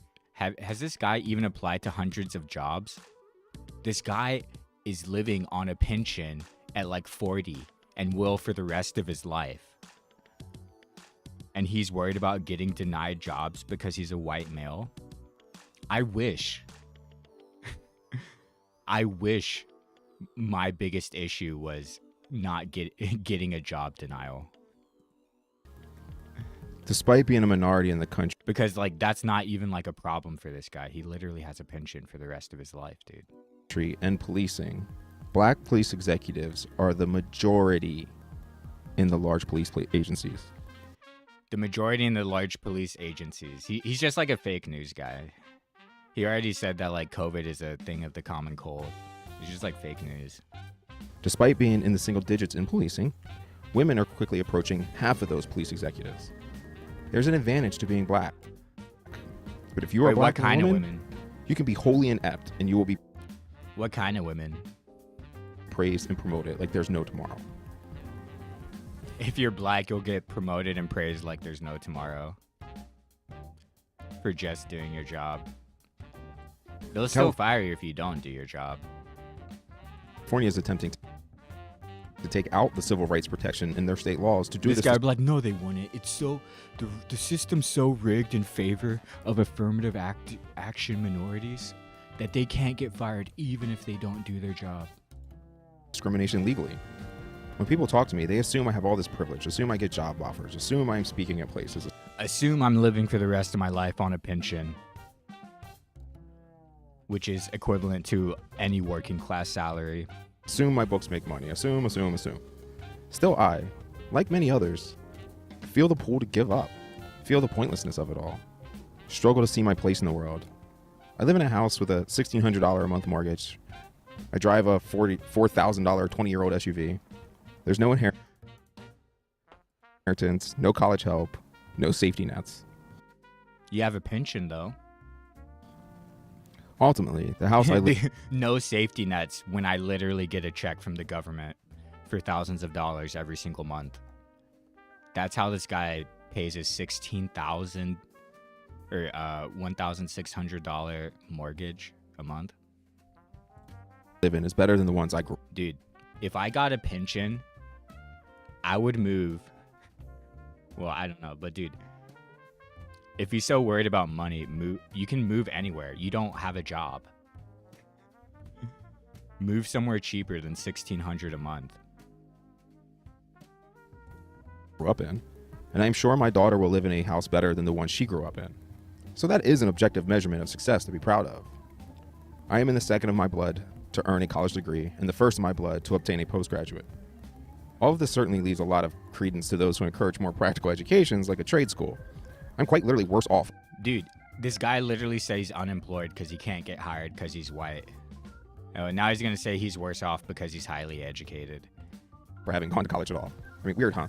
Actually, I'm not sure it is. This is probably very common. College cost me immeasurable amounts of time, separation from my wife and daughter, lost opportunity, and stress, in addition to the money. For what? I know there are answers you can give to the for what, but really, for what?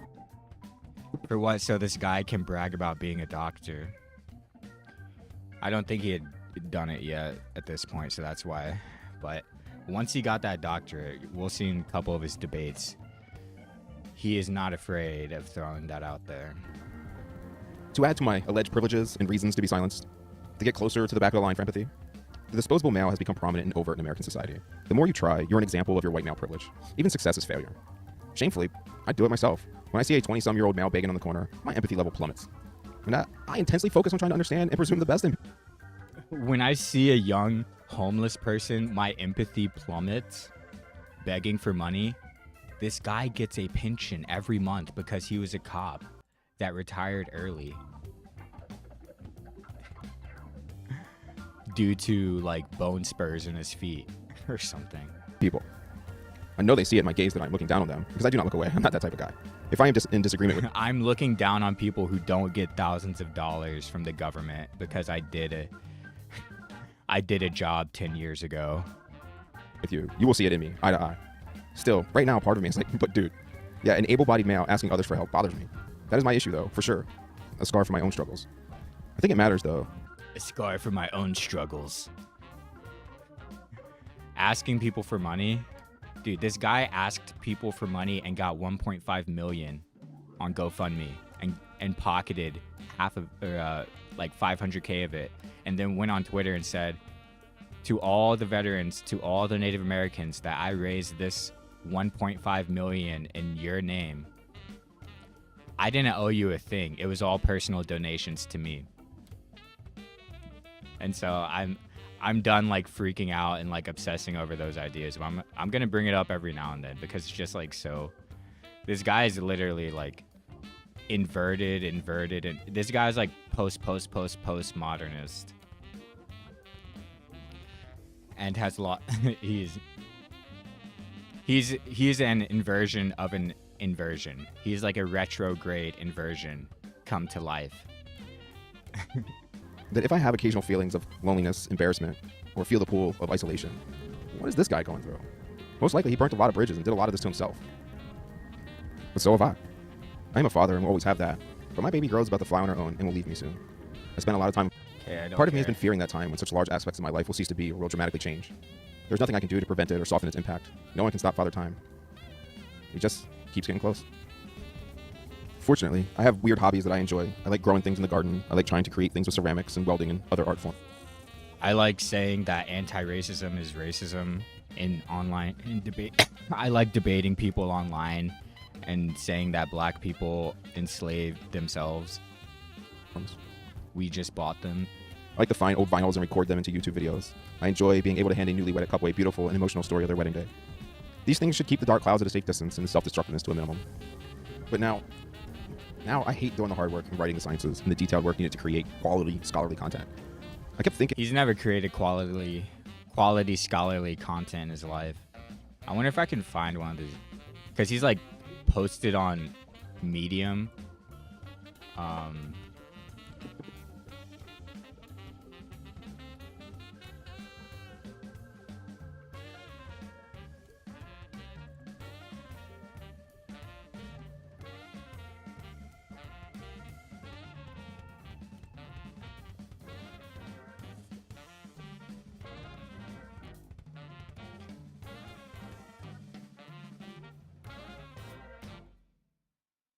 So he published in 2006? Wait, no, someone else published and he got to have his name put on it. Wait, where is he the primary author? So here's the most cited thing where he's the primary author. Selective effects of the opioid receptor against DPDPE on consumatory successive negative contrast.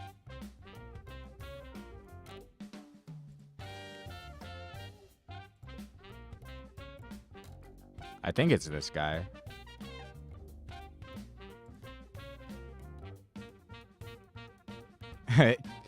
Christian University. Is this like a fake one?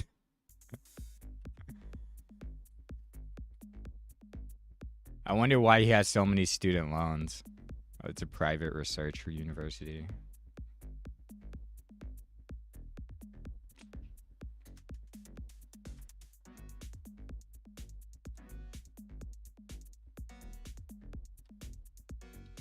Does this talk about race?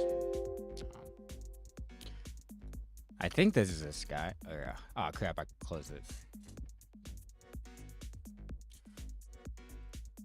Let me make sure it's Michael A. Wood. People with these generic ass names. Oh, that was probably M.B. Wood. Or maybe not.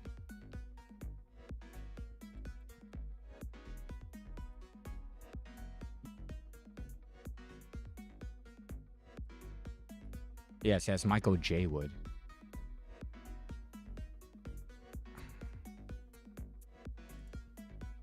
I mean, I assume it's this guy because it says, like, he taught there. And this seems like the kind of stuff he would write about. Like, does he write about cops? Or policing? I don't know. Whatever. And eventually people will care. I have been very wrong so far. Millions have praised and listened to me tell the stories of violence, porn, and policing, and they ate it up. I focused hard on the solutions to violence, went and got a PhD entirely focused on this allegedly hot topic of police reform, wrote multiple books on the subject, hundreds of videos, hundreds of articles, and did previously unheard of science in my extensive study of police executive managers. In this research, The Business of Policing, Volume 2, Managing Ethical Police Conduct, I discovered a core cause. So the guy let's see what... I mean, honestly, this guy's advice on how to survive a police stop being the kind of cop he is. I mean, it's sort of like you have to understand the enemy's psychology. I do want to point so out he might have that I am not trying to say that these procedures are what should be necessary to maximize. Driving is a privilege. Find a safe place. I don't trust any else. Dude, literally, if you find a safe place and don't just pull over immediately, some cops will freak out. Follow the law, plan ahead, handgun saturation. Now so this guy has said some right things before. I think he's about to say, like, the cops basically have to assume anyone can have a gun, whether or not they've ever even touched one in their lives, whether or not they think no one should have guns. The cops have to assume that, and so American police just have to assume any citizen could have a gun, and so they act accordingly. And that's maybe not unique to the United States, but it's unique to countries where the assumption is that anyone could have a gun, and so everyone's lives are in danger all the time. And the cops act accordingly. And not like cops in other countries where they don't have to worry about that. This is America, and a large reason why cops are jumpy is the handgun saturation. So let's go over some things to do if armed. Discourage keeping a weapon on you while in a vehicle, but if you do, ensure to keep it completely concealed. Some places require informing the officer that you are armed. Okay, but so this guy went from making, because his first thing was like, oh, I'm a cop advocating police reform. And so he like grifted a career out of that for a couple years. Then he got on TYT. Then he grifted a career being a veteran and starting a nonprofit that Cenk Uygur was a part of. And then after that fizzled out, he went to Jesse Lee Peterson's studio and lost a spiritual battle against Jesse Lee Peterson and became a demon that I don't think even Jesse Lee Peterson would look kindly on at this point. I think he's well, I don't even know. We'll have to go into those debates later. It's a lot of it is just JLP-esque things he's saying nowadays. And since then, he sort of logged off the internet like 2 years ago. No shame in doing that.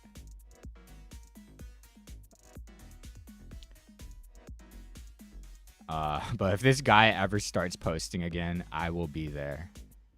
Of ethical issues in policing, the indecisiveness over individual or communal ethics. If you and someone you know are arguing over the morality. Yeah, and so he's going to like individual and communal ethics. It's like, and he's saying like, well, it's like the cops are doing what the community wants them to do, and that's why the police are there. But it's also the police just respond to violence, and so the community is violent, and so that's why individuals. But you have to think about cops as individuals, like they're in fear of their life, and. And he's like, I think it should be communal ethics that police operate under. But so the police treat people like a community. But when we look at police and when they do wrong things, we have to look at them like individuals. And what would you do as an individual? So they have the privilege to look at you like you're your community. But we have to look at them like individuals and not their community. And it's like average. It's not even an average police reformist. This is like. He's just dumb. So, but that's basically what he says there. I'm just going to skip ahead until he gets to like... Are moral when they act as you have collectively defined as moral as a community.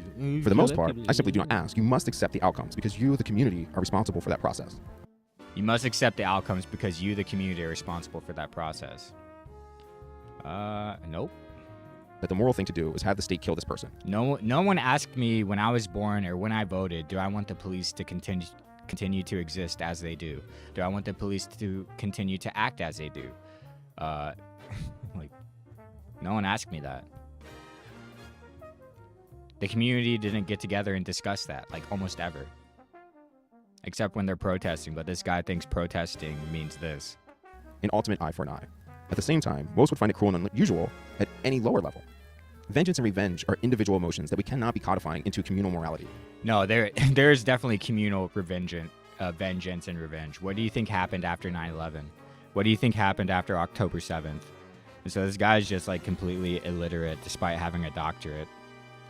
Oh, but it's not white privilege why this guy has hundreds of thousands of dollars of education and is literally illiterate. It just does not mix. You cannot preach rehabilitation and forgiveness while promising to exact revenge. That is merely being a bully. I do not claim that this is thoroughly thought out. I am just letting this thought stream flow. It seems that I, like many others, must do something to get out of this public abyss of inaction, to turn our focus to the immediate things around us and our local concerns. So far, the expectations have just fallen to me, and I cannot both fight the idea to come to fruition and create the ideas. You must do some of the work at some point in time for your own community. And rioting and protesting are not work. Rioting and protesting is the work that has... And so this is the guy who made a career off of activism. This is a guy who raised $1.5 million to go protest on the other side of the country at Standing Rock and made it all about himself and his weird little personality. Like, let's, I was looking at this earlier. There's this video of him. I just scroll enough, probably see it. But there's this video of him at Standing Rock. And he's like in a like gymnasium. And it was before whatever the other guy's name is did the apology ceremony. Or should I say forgiveness ceremony? Because anytime they go to apologize, it's all about forgiving them and moving on.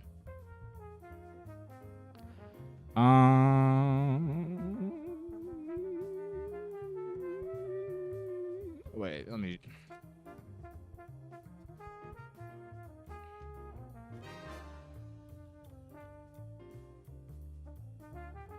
Bro. Where did I see it earlier? This is why I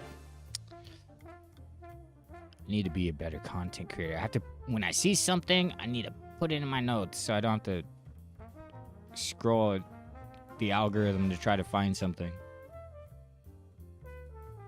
Oh, whoops.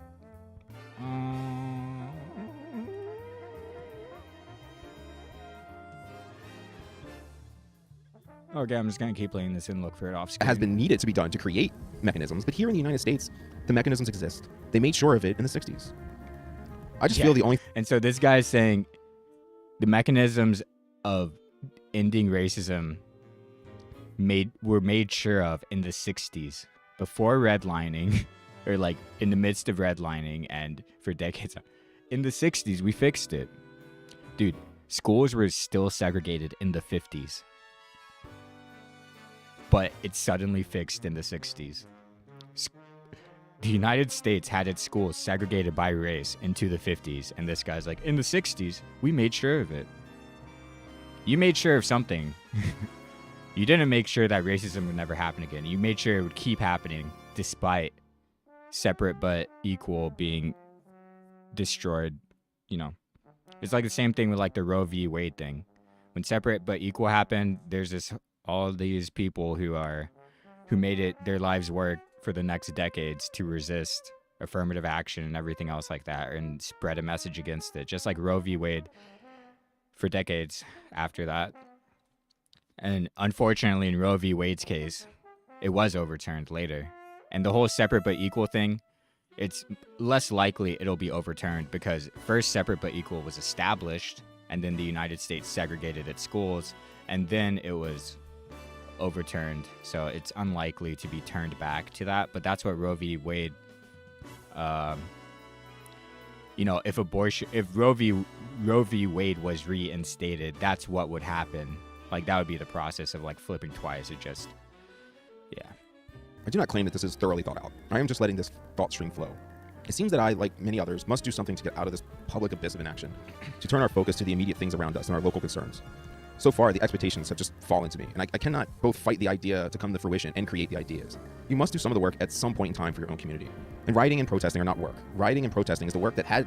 Yeah, and so, yeah, this guy's saying now Jesse Lee Peterson did some spiritual warfare on this guy, and he's saying rioting and protesting is not work, when he was literally a paid protester. Cenk Uygur and him flew to Washington, D.C. to participate in an event from the West Coast as a part of their job. They literally worked while they were the paid protesters. But no, JLP did some spiritual warfare, and now he's saying the opposite. That has been needed to be done to create mechanisms. And it's not like protest is work, and people who get paid to do it are like working in a very like, I'm not going to say people shouldn't get paid to protest ever, but this guy, obviously getting paid to protest isn't what makes it work. It's work anyways. Here in the United States, the mechanisms exist. It's labor, you know, it's like... They made sure of it in the 60s. I just feel the only thing I can do is be open about my experiences in this policing issue. I used to want to guard against the negatives and keep people hopeful. But what I've really found is this contributes to you thinking that someone else will do the work, that I will do the work. And Christ, I've been told so many times all the things I need to do differently, or new missions I need to take up by people with zero experience or value added. Bitch, you do it. Learn something. Do something. I've already done more than 99% of you. I mean, screw it. Honestly, more than 100% of you. And so when I understood this guy is actually just like an ego demon, I've been able to be a little more calm about the crazy things he's saying. But I just want to note that it's like, this guy literally thinks he's done more than 100% of his listeners. I mean, I haven't stolen $1.5 million by exploiting the Native American and veteran name, the name of them. I haven't done a POW MIA t-shirt has never gotten me $1.5 million. So yeah, this guy's done 100% more than me in that capacity. Differently, or new missions I need to take up by people with zero experience or value added. Bitch, you do it. Learn something. Do something. I've already done more than 99% of you. I mean, screw it. Honestly, more than 100% of you. And the thing to me is, I know I am no different than you. I am no better. I feel the same as you. I just did it instead of talking about it. Your turn. Your turn. Okay. And then it, like a 5-minute play out, or like a 4-minute play out. Like, what's even going on? So that's the end of the video, and I haven't found where the other thing I was looking for. What else was like wild?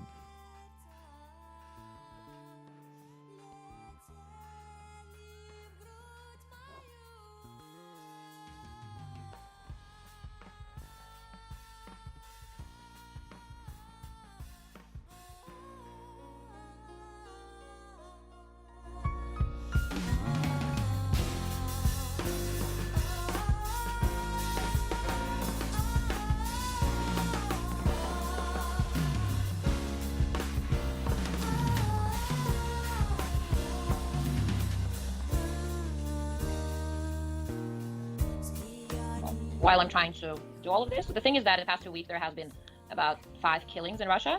Okay. Men kill. So I haven't looked at this, but wait. So he's talking about Russia. Okay, I'll let it slide since I'm a Russophile. Not really. But but this guy literally wrote an article about punching a woman. And talking about how now he can't get away with that because society would treat him unfair even if he was defending himself. Despite when he did apparently defend himself, people treated him totally fair. But when it's Russia, it's like, oh yeah, dude. Oh, those guys are actually murder women. And well, their husbands or ex-husbands, and mostly it's. And I mean, it happens in both cases. Obviously, I'm not denying anything outright this woman is saying because I don't even know what she's gonna say. But those things happen for sure. In acts, I don't know why in acts. So they cut their limbs, you know, something like that. So that's why we decided to talk about it and see the experience of other countries, how to deal with it. Because in Russia, the law is horrible. The police says, well, if he's going to kill you, then you can, you know, come up to us. Okay. So yeah. So we can start. Yeah, of course. Yeah, great. So if a family member in U.S. calls and claims that violence has been used against them, what is the response of the police? In America, we have to remember that we don't have federal police dealing with these issues, so it is down to the local jurisdictions. And some local jurisdictions will do different things. But a typical procedure would be that the police would immediately go with at least one other backup officer. This is a high priority call, domestic violence is. And it's one of the most dangerous calls for police officers to take. So they definitely would jump right away. You have lots of backups going to a domestic violence call. And when they go, they try to separate the parties, conduct an investigation, and more so determine who was the aggressor. Now, in Baltimore, you must separate the parties. Somebody has to leave. Usually in America, that gets shoved down to the guy. The guy will have to leave the house. And here you'll hear that argument that that's unfair, which I think they have some credence to that argument. There, yeah. Right, so you never know what's happening in these situations, and it's very difficult for the police to come in and kind of ascertain what is really going on, because I mean, who are your witnesses? Your witnesses are other family members, combating family members, and like children. So you really don't want to be involved in pitting them against one another. So if there's any signs of physical injury, that's an automatic arrest. Somebody is going to jail whenever there's an injury, and then that person is sent to prison for an assault. And you need less evidence in a domestic violence than with any other assault. So a police officer would either need to see the assault take place when it's a minor assault, or he would have to have like videotape evidence, something like that that's very convincing. But in a domestic violence, we actually lower that standard to just an injury occurring, and then you make the arrest and separate them. And a lot of things get handled in a special domestic violence court that the Wait, why are you talking about some Russia? She's like, if I come to America, what's it like there? Okay. Parties go to later on. The police kind of withdraw themselves from the situation and hand it off after that initial appearance and arrest. Now, I definitely had areas where there was the same couples constantly calling us. Like, I mean, I knew to expect them. It was like, you may as well just go there at 8 o'clock on a Friday every night because you knew this was going to happen. Yeah, got it. So what kind of law and regulations govern the police about this situation? Right, so this is local law enforcement issue. So whatever your smallest, most local area is, some place will have like the state, and then there is no lower form. But then if there's a city or a town or a county that has decided to have their own police department, whatever's the lowest form of the police agency will handle the domestic violence regulations for whatever they may be. Now, your standard assaults and obvious acts of violence are going to be something that they must cover, but there's going to be a lot of nuances involved in what the procedure. Finally, my search history actually is helpful. Usually when I try to do that, like, I can't find what I'm looking for. User error, but not this time. I found it. So this guy is like, he knows he has all the money. So like, this is after the event was basically a disaster, like the organizing and everything, and he alludes to that by talking about the logistical nightmare, quote unquote. But lucky for them, the easement for the Dakota Access Pipeline was canceled, and they take credit for that, saying they're the straw that you know whatever. They weren't there when they went. You have achieved. They weren't there when they went back to build the thing, anyways.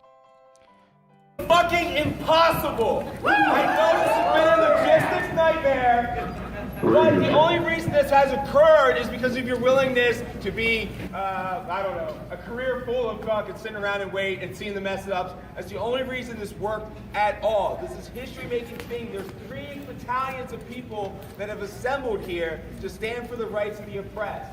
I know everybody gets down from all the shit that goes on and the struggles in here. But you guys, from the outside, the way the world sees you is world-changing heroes. And that's all because of you. It's this fucking serious stuff that we're talking in a bubble and don't see. So we're gonna do the ceremony now. We need to line up chairs here in a bit. And then we're gonna have the elders come in. Wes is gonna lead a little bit of a ceremony. And so in an article about these events, it's called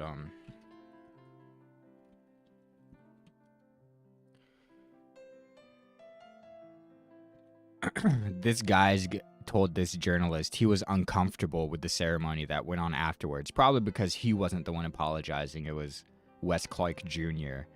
But in this pep talk, he definitely didn't seem uncomfortable with the thing happening. But this guy totally flipping on something is just par for the course.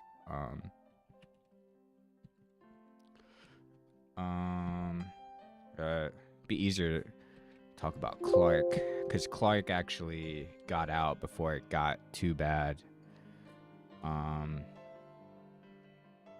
Let me just look up ceremony. What the fuck? So that morning, what's-her-face was frantically stuffing thousands of receipts into envelopes. This was a person that was like responsible for paying for the gas and mileage of the thousands of veterans they scammed into coming there. Many with unintelligible names and addresses scribbled on them. Meanwhile, Clark finally emerged from his curious absence, appearing at a healing ceremony in the pavilion of the casino. And Wesley Clark Jr., by the way, flew a private jet out of Standing Rock back to wherever he came from, down the street from the Young Turks offices. I wonder how often Cenk and Anna fly private, if this guy was flying private back then. Or was that only like a few years ago before TYT? Was that when TYT was more successful, they had that money? Or did they only have the money for private when there was 1.5 million raised for veterans and natives? Anyways, dozens of journalists sat on the floor in the front row as Clark spoke slowly into a microphone. And so, I don't really care what he said, but Wood and his lover felt uncomfortable. They felt like Clark was drawing attention away from the moment, from the Standing Rock Sioux, and focusing it on himself. This guy who says he's 100% better than his listeners doesn't know anything about focusing it on himself. And he feels super uncomfortable right here, apparently, with this whole thing going on. The ascetic camp is already setting up a party. This is a celebration. I don't see any reason for actions. We have won. I know from the media may be saying that they are coming back, but that's 2 years down the line at best. This That 2 years down the line at best, they'll be back. I wonder when they came back, so.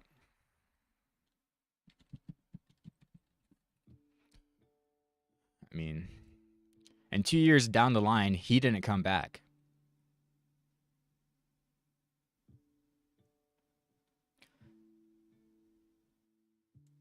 It was literally as soon, dude.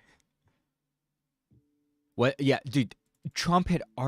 Hadn't Trump already won the election, and Obama did this just for his own reputation, and he knew it wouldn't change anything, except like maybe stay the brutality of the police response. Dude, of course it was Enbridge that like was a part of this, dude. Oh yeah, when it started failing, bro, when it started failing, they're like, we'll buy that pipeline. Oh, it's already partly complete. Dude. Sanction Canada. Let's go. I'm not one of these guys who's just like, oh, I hate Trump. But like the way these guys identify with Trump is really cringe.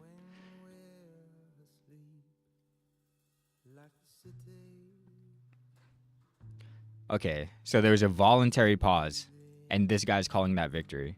So in September, and then, or no, that didn't happen. When the fuck did it actually get paused? Yeah, so I guess on, oh shit. Oh my god.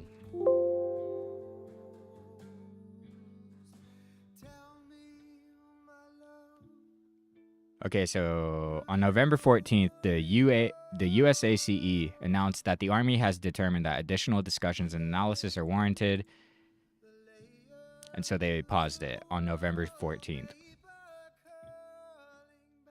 Less than 3 months later, so Donald Trump had already been, he was president-elect, 2 years down the line at best.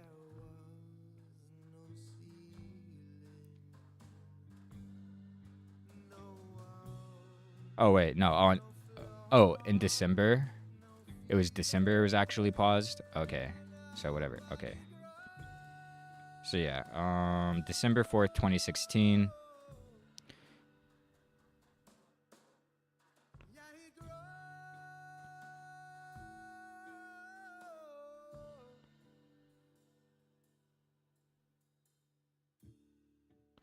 In February, 2 months later.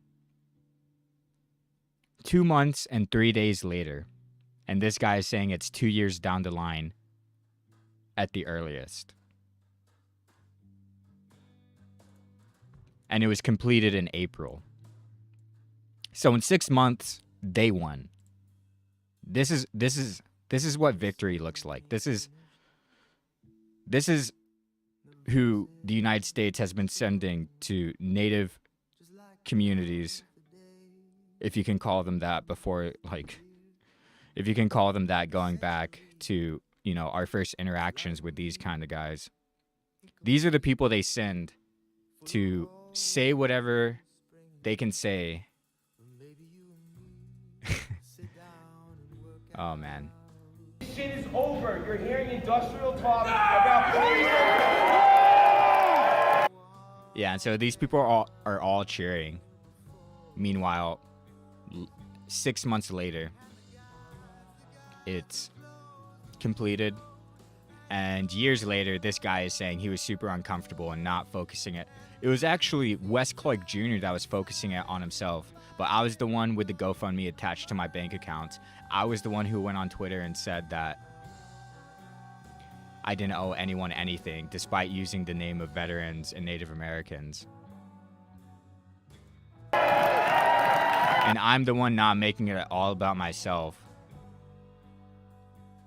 while declaring victory and spreading lies and false hope and basking in it.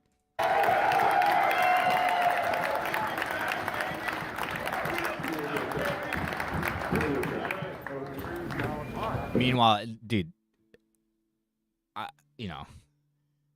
he has some GAWD coming to Standing Rock in like a $500 jacket.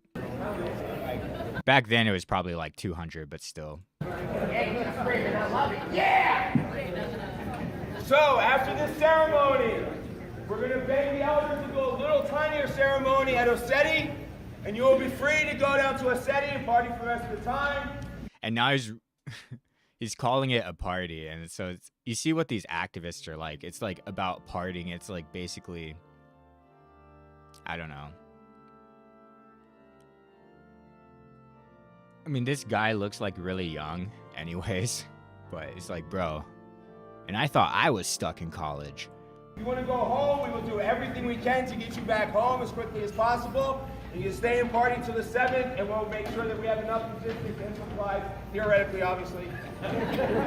Don't hold me to it. Don't hold me to it. Ha ha ha. And so it's like, I wonder what these people would think in retrospect. It's like they're all high right now, and this guy hasn't been revealed for what he is, a fraud. And you know, he's not the first one, and he won't be the last one. So yeah. But yeah, and they're like laughing at him, like basically saying it's not my fault. Theoretically, obviously. It's not my responsibility to actually do what I said I was going to do for you people. Stick around long enough for that, we'll find a way. I've already been in talks with people to change this to a 501c3, 501c3. And so he's announcing this whole 501c3 thing. And so we gotta get these I mean, there's a lot of good nonprofits, but if you seed a nonprofit with $1.5 million taking off from GoFundMe, and this guy has said repeatedly that the Young Turks had a hand in that operation, seeding that new nonprofit, and it seems like they did, because the only thing the nonprofit ever did was fly to Washington, D.C. We'll get into that in a second, but so I mean, Cenk and other people were definitely involved with the creation of this 501c3. So yeah, seeded new nonprofit organizations. It isn't George Soros stuff necessarily, or even ever. I don't know. I mean, that's not my lane. But this guy is like, you know, when JLP, like, you know, slew him in his spiritual battle, you know, this guy brings up George Soros and those theories. But he literally did the thing. And TYT signed off on, or Cenk Uygur signed off on it to create this nonprofit seeded from money that was for a different purpose. They didn't donate the 1.5 million to the tribe when they realized they didn't have to pay out that much money. They're like, no, yeah, let's start a nonprofit and give ourselves a huge salary and pay for an apartment, a $50,000 a year apartment for our new executive director, and call it a base camp. So this guy can, you know, cheat on his wife. Or something like that, we'll figure out the best way, and we will continue on in the future with actual planning and stuff that's been done ahead of time, and we can continue on. Veterans stand, and we're saying, veterans stand for what? We'll fucking take the next challenge. Veterans stand for what? He's already forgetting the Native Americans before they've done their whole apology thing.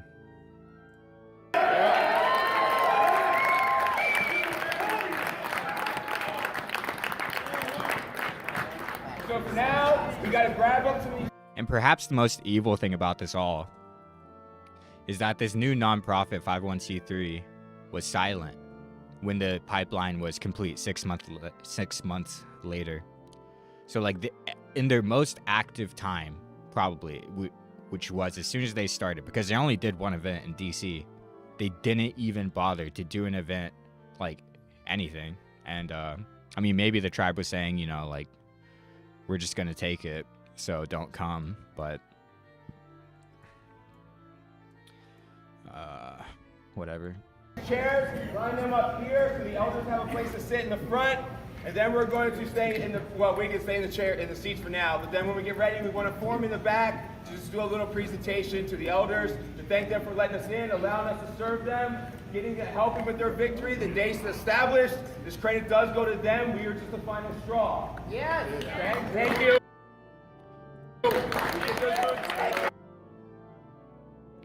Dude, I wonder if this guy set up even his own chair. Did he even attend the ceremony he's doing this pep talk for? Because this guy's like, all right, all of you guys set up the chairs. I'm out of here. I got $50 gloves on. I got waterproof clothes on. I spent $1,000 on this outfit, so if I got sprayed with water cannons, I would stay dry.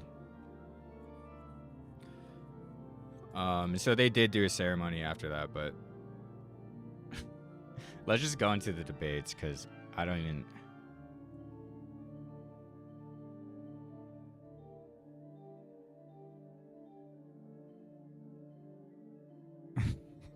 Let's see what he has to say about O.J. Simpson, because he does bring up O.J. Simpson for some reason. So when in the U.S. There was serious concern about the issues of domestic violence. Were there any high-profile cases or the presidents? Well, when I was in the U.S., I'm thinking, is it after O.J. Simpson's case, or was it before? Yeah, the big push for domestic violence is definitely post O.J. Simpson's case with his suspected killing of Nicole Brown. That's the funniest thing still, seriously. They found blood, I mean, come on. Right. So the O.J. Simpson case was a big pivotal moment for a lot of things in law enforcement and culturally in America. And one of those things was definitely our attention provided to domestic violence, regardless of O.J.'s conviction or whether he whether he actually killed Nicole Brown. The history that the public was displayed upon about their past and how many times things did occur, it was clear that somebody somewhere should have intervened much earlier than the point where this thing all ended. And it seemed like that message reached a lot of agencies, and to the point where domestic violence became a very serious issue. Yeah. And so in backlash to O.J. Simpson getting off, the police vowed to never again let that happen and started over process. No, I'm just kidding. So I don't know where you want to start off. So this is a conversation these guys agreed to have after a horrible debate that this guy had. Oh shit, to kill Tony. It's free will, and then when it doesn't turn. So let's see where it ends, where this guy gets. Just so there's at least a bit of context, let's start like in the last 10 minutes. Because Sam Hoadley Brill, he literally has to just say, we're gonna leave it at that, and logs off, and has the most like disturbed and disgusted look on his face, and it's like, I'm right there with you, bro. And so are all the other people this guy has talked to about race with in this like time period. Like anyone he debated with is like, you claim that there are no racist policies holding anyone back. And so if you want to, if today, now. So the guy who made his career on saying there are no racist policies holding black people back is also the guy who was saying that white people are the most, if there's any group, you know, anyways. But he's the guy who made his career off of like critiquing racism as an ex-cop living on a pension for the rest of his life. And then he gets possessed by Jordan Lee Peterson, and now he's saying this stuff. He's just completely turned, you know, in a way that even Dave Rubin doesn't compare to. Policies with direct or racist intent. Yeah, but that doesn't fucking matter because it doesn't matter. Yeah, I get that, but that doesn't matter. And once you prove a racial outcome disparity, the policy will also supposed to become illegal, unless, of course, you're a Harvard student. Wait. And whatever that means. Wait. If you prove that a policy has racist outcomes, then it will. I think he was saying that Harvard students are racist. It will be considered It violates illegal. the 1967 Civil Rights Act, 64 Civil Rights Act. Absolutely. No, it doesn't. Sure it does. Well, I mean, racist outcomes. How are you defining that? I mean, you just defined one with the mortgage thing. That's why it became illegal. I mean, you literally just gave an example. So that would be one where it has to be like that they found out that these people are discriminating based on race. But there are ones where there's no discrimination based on race happening, and yet you can have a racially disparate outcome that has no intentional division, of course. Right, and that would be a racist outcome to you? Yeah, it would be a racist outcome. It would be a racist outcome. A racist outcome doesn't mean it's a racist policy. So police can have a racist outcome, but it doesn't mean they're being racist. Okay, interesting. But for some reason, all that matters when you say there's nothing holding anyone back, all you mean is the fact that there are no policies that have racist intent?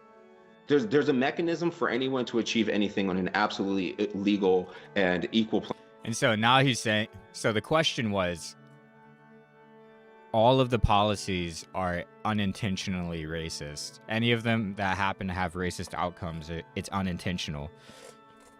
And instead of answering that question, he pivots to saying it's on individual responsibility and free will. And he'll use that term, free will. It's on the people themselves to prove, I'll just let him finish what he's saying. But he just like completely ignored the question and pivoted to saying, well, it's individual responsibility at the end of the day. Is it individual responsibility when the cop gets qualified immunity? It's more like individual immunity. It's not. It's the opposite of responsibility. Just like getting a pension is the opposite of responsibility. But earlier, this guy was like saying he purposely, visibly shows disdain for young, able-bodied, homeless people when he's relatively young and relatively able-bodied, collecting a check every month for the rest of his life. Outcome, but it doesn't mean they're being racist. Okay, interesting. But for some reason, all that matters when you say there's nothing holding anyone back, all you mean is the fact that there are no policies that have racist intent? There's a mechanism for anyone to achieve anything on an absolutely legal and equal playing field right now. Absolutely. If it's not, it's illegal. So what else are you going to do? I mean, can you make it more illegal? I mean, what do you want to do? You're presupposing that we live in a perfect meritocracy, and that's just not the case. I'm not supposing. I'm not. I would adamantly object that we live in a meritocracy. Affirmative action exists. So then, why are you? Oh yeah, affirmative action. That's another one that got struck down. Oh yeah. You claiming that because everyone... the opportunity doors are open for everyone. The doors of opportunity, equal opportunity, absolutely exist. I mean, okay. And it's illegal. There's absolute equality of opportunity. I mean, he's saying it absolutely exists, which isn't necessarily saying it's absolute, but he would deny anything he believes anyway, so there's really no point in trying to pin this guy down on a belief. But I'll try my best if he ever starts posting again, and if I can weasel my way into a conversation. It sounds very different when you say these different things. It's when you illegal say for any policy to discriminate, any policy, any law, it's illegal for it to discriminate. So yeah, I mean, Michael Wood Jr. is the type of guy to make a 200, or, oh, where'd the playlist go? Did I fuck it up? Damn it. He's the type of guy to make to track down every single video, or 200 videos on YouTube and make an official playlist of himself. So now that I'm posting about this guy, there's more than other figures in the online world. This guy might see it. So let's talk. Let's talk. One, sex, based on gender, race, I mean, whatever, age, all of those things are illegal. What are you going to do more than make it illegal? But the outcomes are legal. You can have racist outcomes legally. Of course, and then you need to go back to the drawing board on your policy. Well, a lot of people are going to disagree with you about that, unfortunately. But so, I mean, the idea that black people, going by the construct, of course, are disproportionately arrested for like the drug offenses that you bring up before. This is something I've been screaming about for years. I mean, this is what I'm known for, talking about that stuff. So, yeah, that's how you started your career, and then you lost a spiritual battle with Jordan Lee Peterson. And whatever you were before, good or evil, you turned to JLP's type thinking. So no, you don't get credit for starting your career like that. I've been talking about that for years, and now you're talking about it in the opposite way you grifted your initial career on. Then why would you say... Why does TYT have so many people like this? Because even though this guy's like an extreme example of them turning, it's obviously like the whole reason I'm talking about this is because Cenk is being accused of turning, because Dave Rube turned, because not Glenn, that libertarian guy turned. So then why would you say something like there's nothing holding anyone back racially at all in this country? Because there's nothing legally doing it. There's no legal law. And so, are there people being held captive in their basement and can't have freedom? Of course, but those are crimes. There's no... What, people held captive in their basements is what it takes to say racism exists? Dude. This guy's return to YouTube may be in the true crime community. by the looks of him and the things he says. No one legally being limited. Well, there are crimes. There are always crimes. It's like people that yell at me and say, how are you ever going to prevent all cops from doing something? I can't prevent cops from being criminals. But you just admitted, right? You can have the racist outcomes. That's not unconstitutional, right? We should change that. It is. It's not unconstitutional to have racist outcomes. Yeah, that you would go to court and you would say, look at this, and you would win. And the Supreme Court would say this policy is No, you against would not win. You would never win that. Right. No, you would need them to show that they're discriminating based on that you're having Why disparate did the Wells treatment. Fargo stop doing the subprime mortgage loans? Because they found out that they were discriminating based on race, not that there was just a racist outcome. Wrong. And so the way his like eyes flicker there, it's like, ooh, this guy. I fell far, dude. I was out at sea. I was deep in the waters, dude. I was drowning. And I don't know if I'll surface before I drown, but this guy drowned, bro. This guy drowned and came back as a spirit.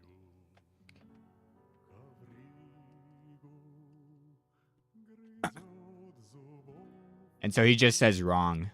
But this guy's explaining, and based on their conversation before this, that if there's racist outcomes, but it's proven the policy itself isn't discriminatory or isn't racist, that the outcomes, just it's coincidental,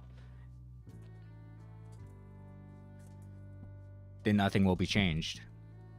And he's saying, like, with the Wells Fargo thing, that it wasn't just like it had outcomes, it was the actual policy itself that was discriminating. It wasn't just happened to be affecting one group more than the other. It was purposely, intentionally, willfully creating racist outcomes through racist and discriminatory treatments. Like it's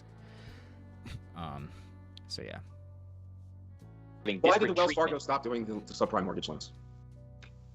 Because they found out that they were discriminating based on race, not that there was just a racist outcome. Wrong. The policy was to discriminate based on race, to give out mortgages. That's what I just said. When it had a racist outcome that was harmful, it was intended to have a racist outcome that was good. The policy was to discriminate based on race, to give out mortgages. So the policy discriminated on race. And so this is how lost this guy is. I mean, he's not lost. He's just like, he's beyond lost. And it is what the guy literally just said. And now he's going to pivot to saying, well, subprime mortgages, they were actually trying to help minorities by giving them subprime mortgages. Just like the white middle class who fled the cities were trying to help. And I've heard this from IRL people whose family did white flight. And like person my age, their grandparents tell them, yeah, or their great grandparents, but maybe grandparents, I don't know which one it was in their case, but they're like, yeah, we moved out of the city into the suburbs where we've been ever since, and we did a favor, because like, yeah, I mean, you know, we sold them we sold all the black people cheap houses, like they were so they went and visited the neighborhood that they white flighted from to tell them, yeah, like all these people live here, all these minorities live here, and we did them a favor by selling them our houses when we moved out to the suburbs. And so that's not what this guy is saying specifically, but he's saying the subprime mortgage thing is like the same thing. It's like we were helping people when we were being racist, and that's just the level these guys are on, and how they think about themselves. Everything they do, racist or not, is a favor to anyone else. They are God's gift to the earth. The United States is God's gift to the earth. No matter how bad we treat you here, you would be better off where you came from, or you would be worse off where you are from. That's the message, and that's the line, and that's the mass psychosis we have to deal with for people who don't. I mean, there's equally mass opposite mass clarity about how wrong that is, but there's a lot of people who, anytime it's even what was done to the Native Americans. They have a way of saying they were God's gift to the earth and to the Native Americans.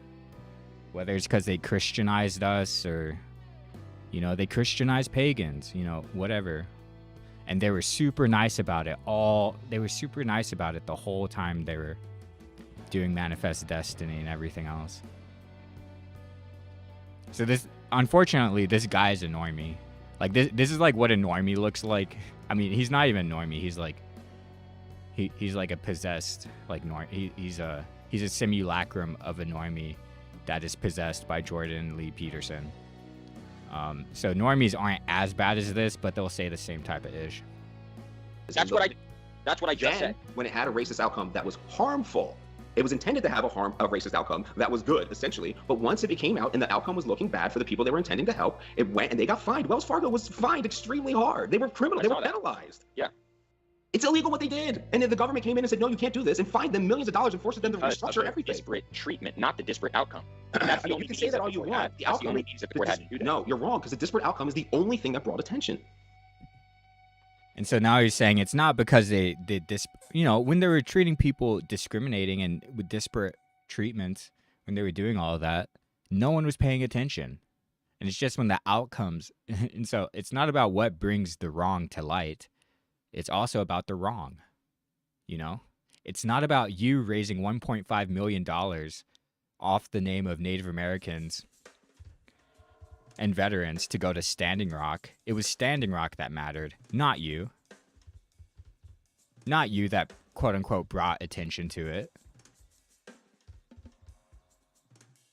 It's not the thing in itself. It's secondary, if not tertiary. Quadrary. Pentiary. Whatever 6 is. Decaary. It's decaary to the problem.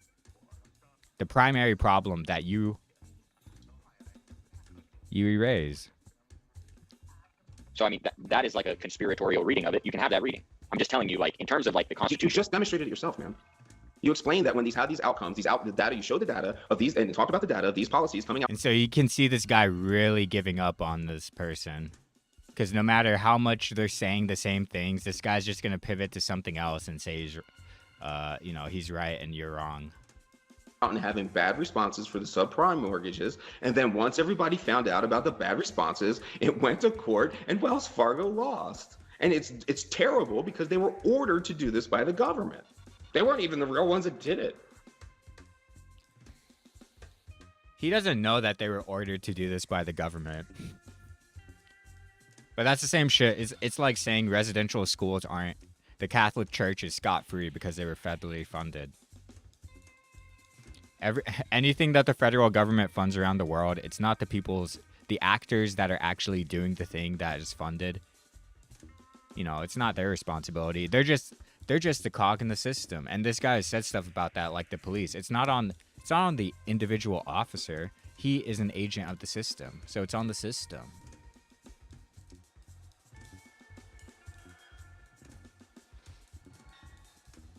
But when you have such a guilty conscience, you have to get to an idea like this, which completely absolves you of any responsibility. You know?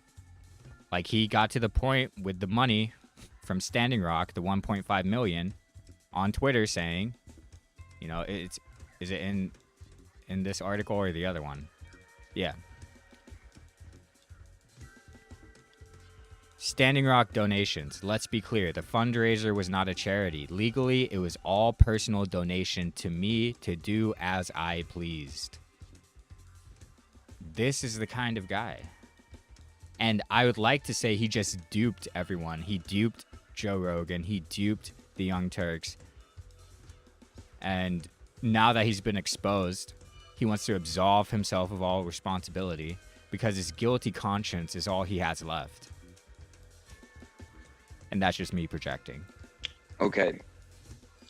I mean, I know these situations. Like, this is what I do. Yeah. And now he's saying, this is what I do. No, that's what you did before you retired and got a pension for the rest of your life. But, you know, and this is like academia, like the amount of people who are like, you know, it's what I do. I'm people, academians or academics. Most of them are not like this, but there is a good bit of this rhetoric going around. You know, it's what I do. You know, I am your expert. The government. They weren't even the real ones that did it. They weren't even the real. So now Wells Fargo banking, like subprime mortgages, that's what this guy does. He does criminality. He's the crime guy. He's the ex-police officer. He knows everything about all crime. He's not a lawyer. You were a police officer, dude. You were a police officer, and then you were a manager. Dude, average manager. The managerial class is rearing its head right here. You weren't a lawyer, dude, and so I need to stop, like, he's just so infinitely wrong. There's really no point. Okay. I mean, I know these situations. Like, this is what I do. Yeah, but you keep obfuscating the point that I'm trying to emphasize here, which is that it doesn't. I don't understand why you would advocate this pull yourself up by your bootstraps type. I didn't advocate that. Well, sorry. You suggest personal responsibility. The community has to fix itself. Police respond to violence, so if the community is violent, that's their problem. The police are just doing what they do. The doors are open. The doors of opportunity are open for everyone. On these things such as race and stuff like that. Are the doors of opportunity open to the Native Americans that are without citizenship and illegalized for being in the country their DNA goes back to as far as time records? That of class? Even though there are racist outcomes beyond it. all over the place in this country. Of course, but these racist outcomes just aren't as solid as you think they are. Like, you got the subprime one from 2001. Cool. I mean, but these are people that entered in a contract. And so now you got a contract. All of the Native Americans entered into treaties. They entered into contracts. You signed the papers, bro. Of their own volition. And like, essentially you're saying, look, black people were too stupid. No, Yes. Almost everyone except lawyers doing a specific thing they've studied are too stupid to negotiate contracts in a way that doesn't. It's the companies and the police and the institutions that have a team of lawyers to draw up these things and have already thought 100 steps ahead to protect themselves. The average person just trying to get a job or trying to navigate the healthcare system or trying to navigate the justice system, if you can call it that, they aren't prepared to do that. They are too stupid, if you want to call it stupid, to not know something because you're not a fucking lawyer. Alright, sorry. I gotta keep it clean. At least I realized I probably cussed a bunch and just didn't even realize what I said. Like I was cussing.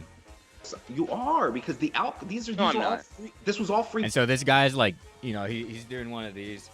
He's really giving up and he's disengaging because this guy, at least at this point in time in this conversation,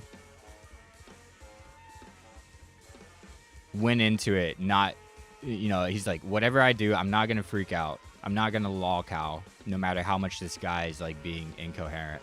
And so he's at his wit's end, and that's why it ends like it does. Will, none of this was imposed. And now he's saying none of it was imposed. It's just, he's just beating him over the head with a gaslight, like, for 2 hours. It's hard enough dealing with this for just like 5 minutes when I can pause and ramble. You're saying, you're literally taking a black person's free will, and then when it doesn't turn out the way yeah, and so that you get one of these. You get one of those. It's totally valid, dude. You're taking a black person's free will. You get one of those.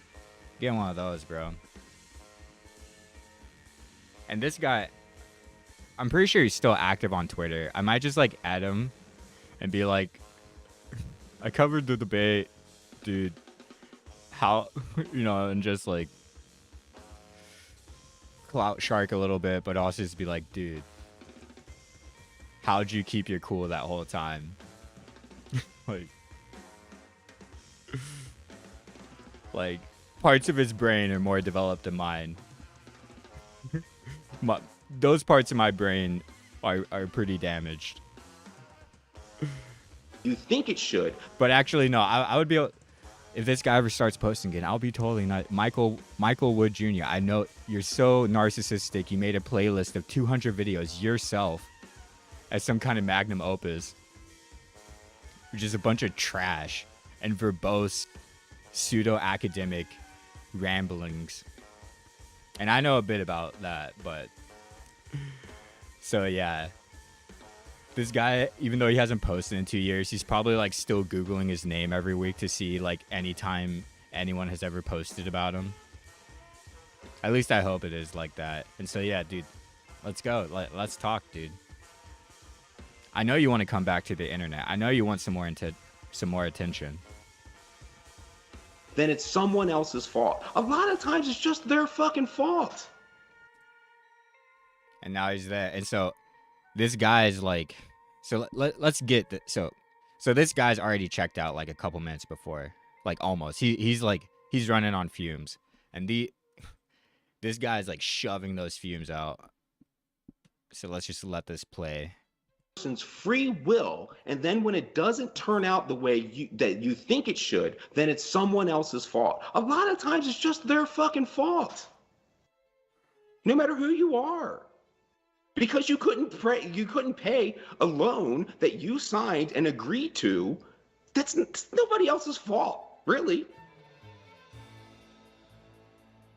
And even today, like in Baltimore, there's no one trapped in the hood. You need like $50 and you can get out of the hood.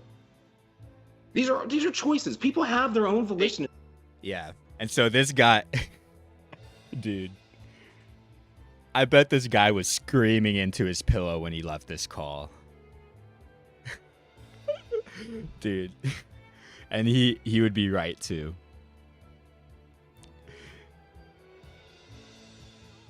Former TYT contributor who Cenk Uyghur signed off on them creating a 501c3 after they scammed $1 million out of veterans and Native Americans and didn't even bother. They're like, veterans is a good enough name to start this, so, we're done with the Native Americans. Where's he at? Where's he at now?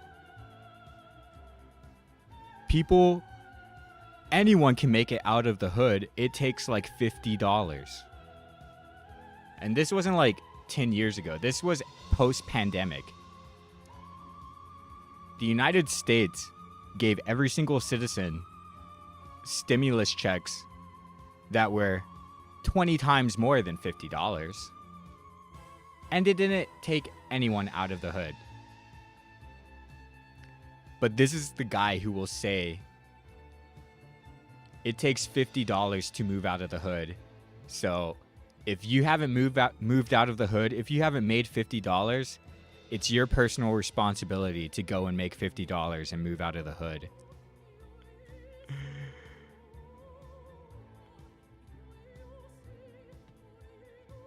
It's really something. And their own rights to have self-determination and self-initiative. $50 gives you self-determination and initiative. That's all it takes. $50 and self-determination and initiative. So everything is your fault. Everything is your fault because you can make $50 and have a little bit of self-determination and initiative to make $50 to move out of the hood. These are choices. People have their own volition and their own rights to have self-determination and self-initiative. $50 to get out of hood. I think I'll call it there. To be continued. And this guy is so deep into his I want to call it psychosis or whatever, but like the idea that you would shrug at, like, you wouldn't realize how ridiculous that is of a thing to say. But this is beyond normie-ish. This is actually beyond being like, yeah, my family moved into the suburbs and then drive into the inner city neighborhood where you sold a home and pretending like that's a favor. You're God's gift to the earth. You're God's gift to the poor black people living in your neighborhood you fled from after the passing of the Civil Rights Act. As normie of behavior that is, even saying, well, it just takes $50. The only person who could ever say it takes $50 to move out of the hood is a person living off a pension for the rest of his life. From like, you know, the early to intermediate part of his career. That's the only kind of person who could ever say that is someone who got a pension in his 30s for life. Could say something so out of touch.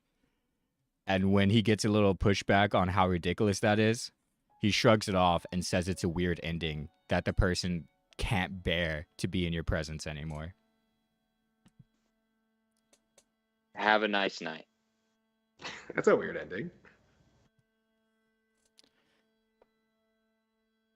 Yeah.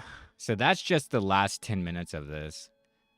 I mean, there's just so much to get through that I'm going to look for something else before I go into this more. Like, there's probably some quotes in here I should have wrote down earlier. Oh, yeah. He said something about, like, he said something about how, Native Americans shouldn't exist as an identity. Oh, yeah. I mean, and, you know, I'm not above saying Native Americans owned slaves. They did, but I clarify. It was the 5 civilized tribes that did it. Why were they called civilized? Because, one, they had institutions as advanced as any others of the time. But 2, they owned slaves. What happened to those tribes? A little thing called Andrew Jackson and a lot of other names. But that's not... My tribe never owned slaves. My tribe wasn't even, like... My tribe was fucking French land.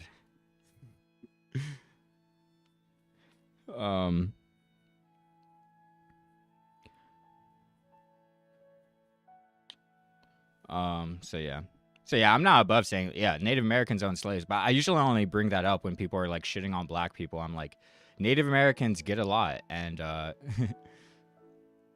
yeah. Black people in America had slaves. Native Americans in America. Did black people in America have slaves? I think he's wrong about that. He's like turning his whole thing about like, well, black people captured the slaves that we bought, and so we just bought something, and it's less bad to buy something than to sell something, but he's turning that in to this. So Snopes, African American slave owners. Okay, let's see. What's the Encyclopedia of African History?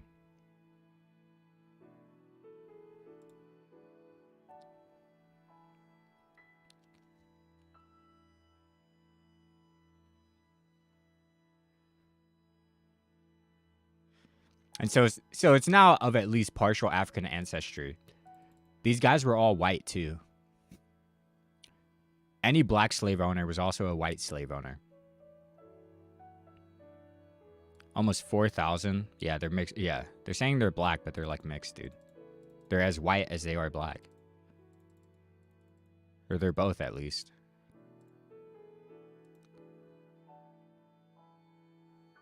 Oh, yeah, so free black people. Just like the civilized Native Americans, quote-unquote, free black people apparently had limited rights to own slaves. But it's like, who gave them that right to own slaves?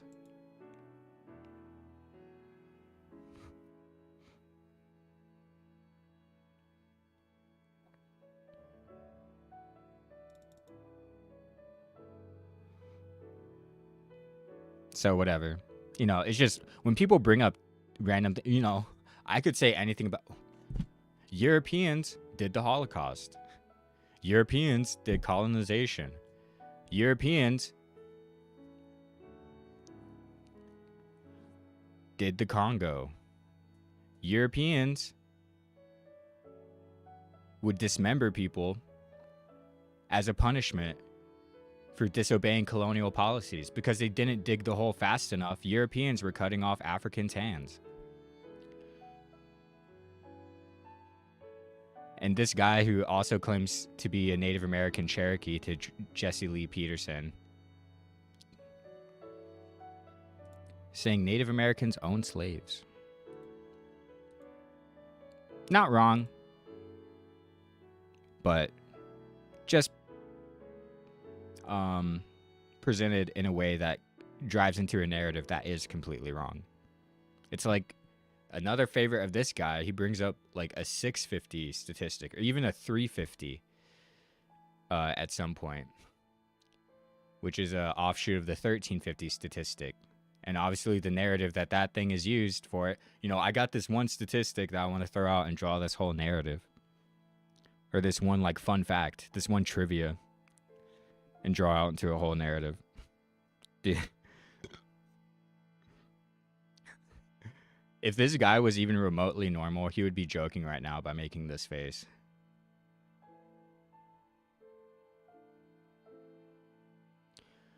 What's the next time they bring it up? So let's let him finish his dumb narrative point he wants to make about that. Which is all white people own slaves in America. That's clearly false. So that would be the universal reading of white. But then don't use a plural word. Saying white is a plural word. There were slave owners. Yep. But so you see the problem? There were black slave owners. There were Native American slave owners. Any other worldview besides dropping them would place those would give right now. Native American slave owners have additional benefits than other people, and that's correct. And so this guy is saying Native American slave owners as if they exist today, because he thinks everyone's holding white people accountable for anything that happened in the past. So he gets really mad and will say, I'm going to hold you, Native Americans. I'm going to hold you, Africans, responsible for everything that happened in the past because you're using that paradigm against me, when they're not doing that.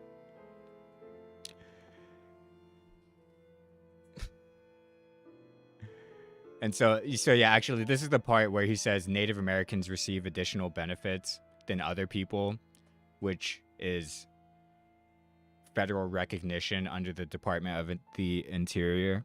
It's not all Native Americans, by the way. There's about 13 million of them in our country or more that have no rights, not even to citizenship. Or they have like some rights, but they don't have a right to citizenship, and that affects any other right they have.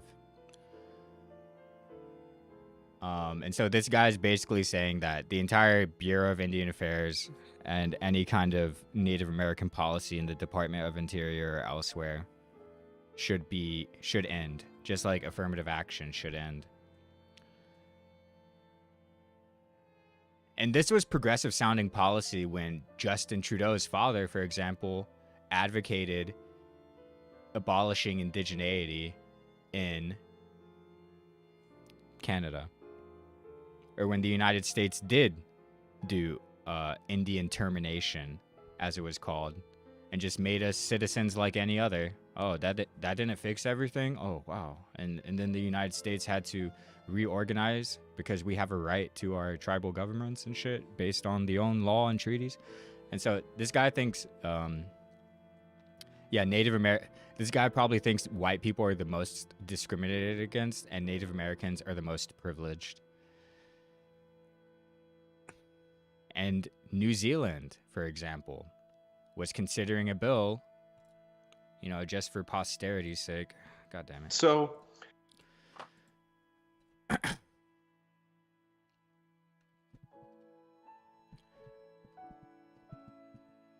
a far right-wing party in New Zealand pushed forward a bill into Parliament that would abolish indigeneity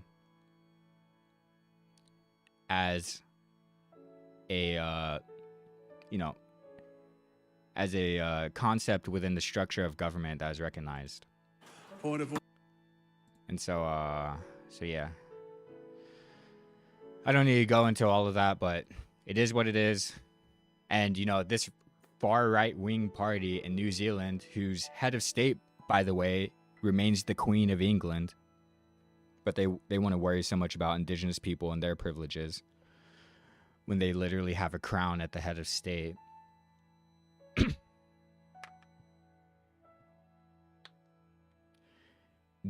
They try to convince people that it's some progressive idea to treat everyone equally. And what they mean by treat everyone equally is abolish any kind of reparation or recognition of indigenous people's rights under a tabula rasa that pretends like people, you know, we're just all Americans. We were here before America was a word. And it's like going to etymology and shit like that's cringe, but this guy does it too, so. Oh, yeah. And the Slavs. And then the Slavs are going to come over here after being enslaved by Russia, and you're going to take from them to give to somebody from Africa. It's kind of mind-blowing. Slavery has existed everywhere. Oh, yeah, and he goes on that. He also... So let's finish the quote he had here.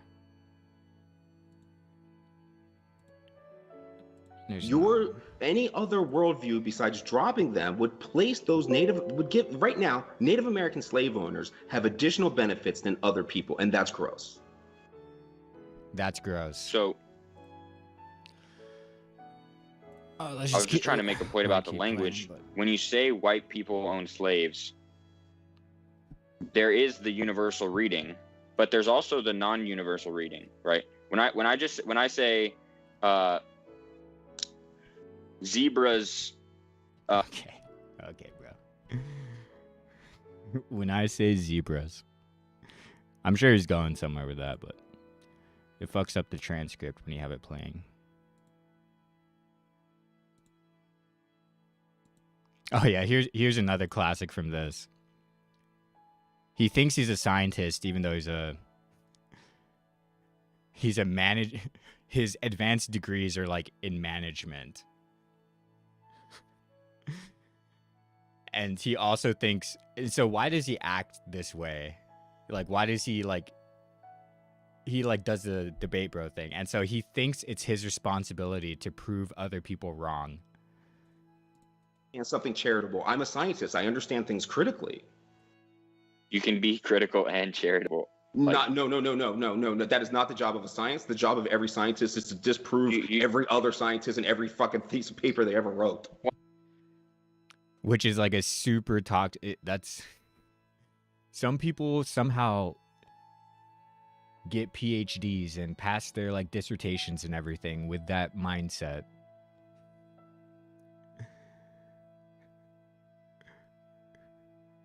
But it's not the job of a scientist to be charitable. It kind of is. That's what the whole canon that you're supposedly contributing to when you publish in your field.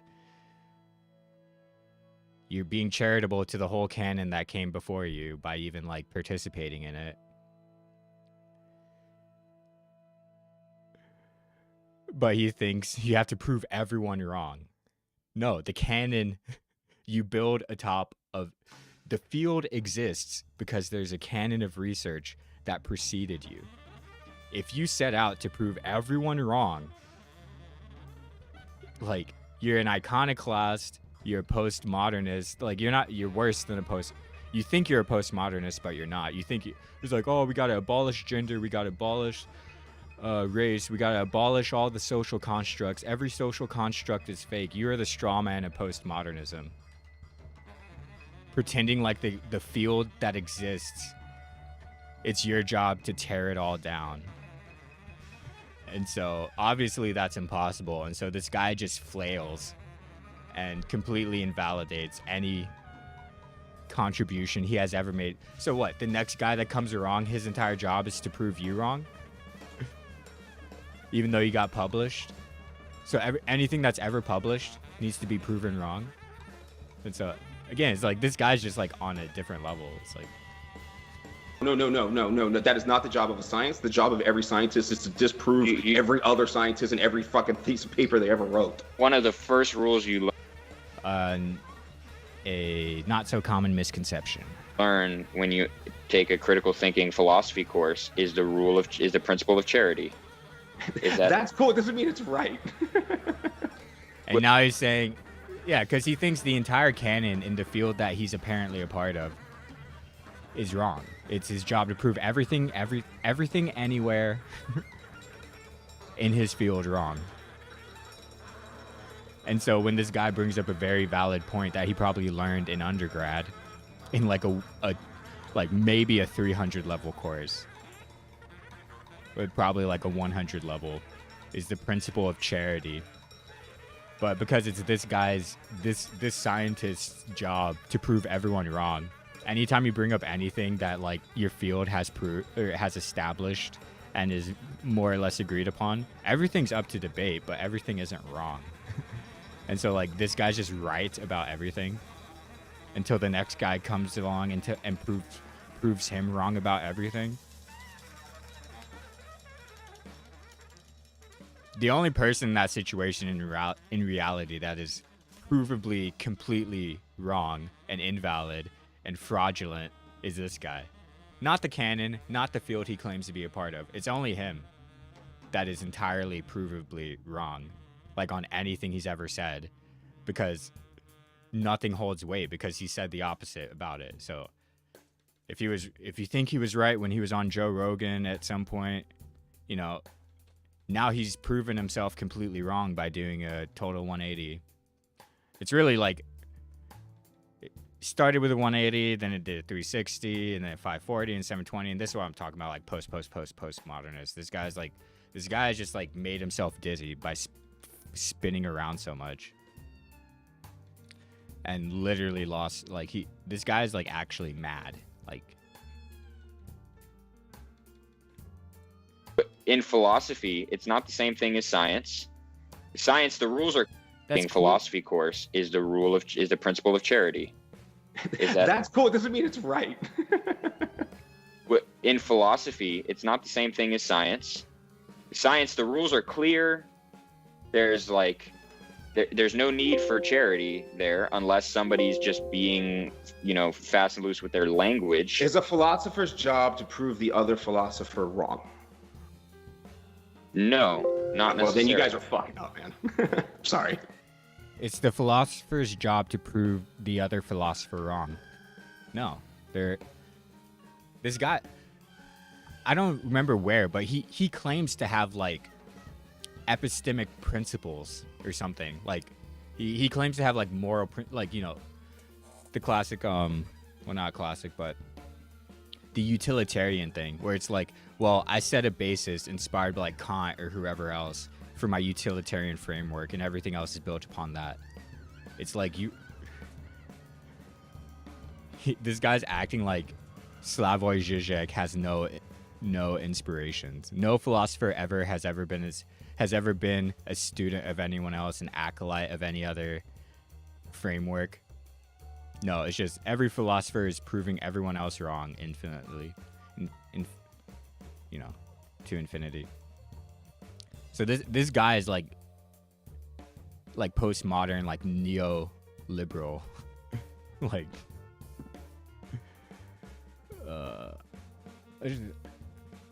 yeah. Now he's talking about Will it depends Smith's on how kid. you conceptualize You only learn through philosophy. mistakes and being wrong. So if you're not proving the past wrong, you're not advancing it. So, I mean, No, you. He has an opposite understanding of the canon. If your field exists, you are supposed to create new ideas that develop upon what's been established. Not prove everything wrong. It's not like everything was right or fits the modern reality, because everything becomes wrong because it only exists in its own time. Like, so nothing is like, I mean, Nothing is 100% true anyways. But so that's the only time he brings them up. He's like, Native Americans had slaves. I'm a Cherokee. Okay, I'm gonna keep looking at this VOD, but I just want to. So the debate that started this, and that this subsequent debate they had. Yeah, see, there you go. Like, look at this thumbnail. 6% of the U.S., over 50% of the murderers. Who's he talking about there? Black people.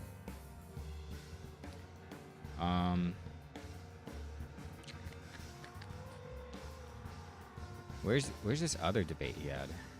Is it this one? No, this is a different black guy. I would venture to say 9 to 10 out of 10 of those guys are going to say, I hope I don't get a ticket. I hope I don't get points on my license. I hope my insurance doesn't go up. And you ask,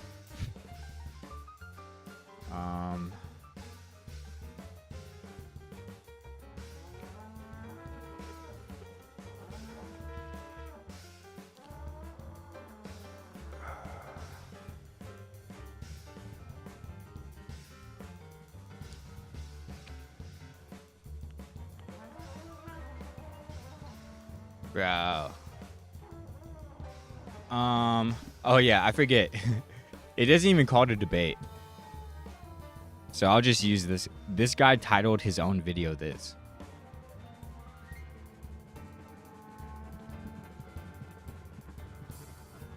Average guy who is slew in the spiritual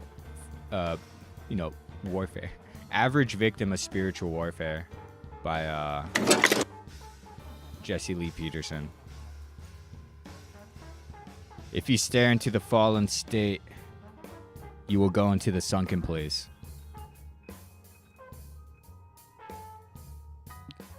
So let's go with I'm not white. I'm not white. Look at my eagle feathers on my arm. So when I first saw this, I went a little hard. So I'm going to try to keep my cool and not say anything that would break the terms of service of any platform anywhere.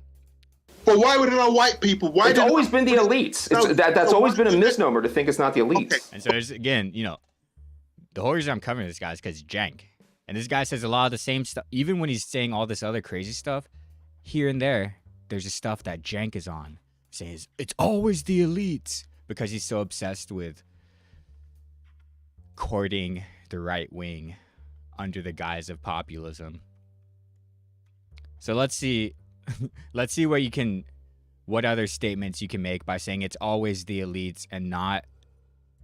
But why were not white people? So why were not white people forced into these places to get lead poisoning? Well, it wasn't because they were white. It was because they were Irish or because they were of European descent. So why were not Irish people? Why were not Irish people? Oh yeah, I forgot. People in Baltimore put. Why were the only African Americans? Find the wrong place. Americans that were forced. There were indentured slaves, but not at that time because the country took a. Yeah, but now you're saying like Irish people were like privileged.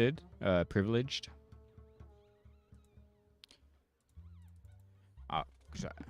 Bro, let me just, because he flashes his arm. Is this it? No. Yeah, here we go. I think is it. Yeah, there you go. Yeah, there you go. I'll give you one too, bro. So this guy who says that Native Americans get special privileges and that's gross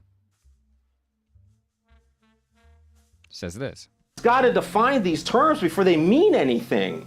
How am I privileged coming from poverty, coming from, if you ever pay attention, coming from, if you ever pay attention, I got a bunch of, dude, he's a literal, what is it? He's a heretic.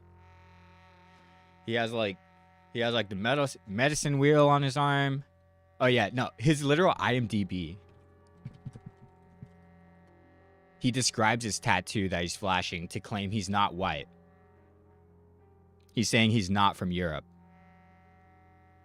when he is. Oh, you're 5% Cherokee, so you're not from Europe?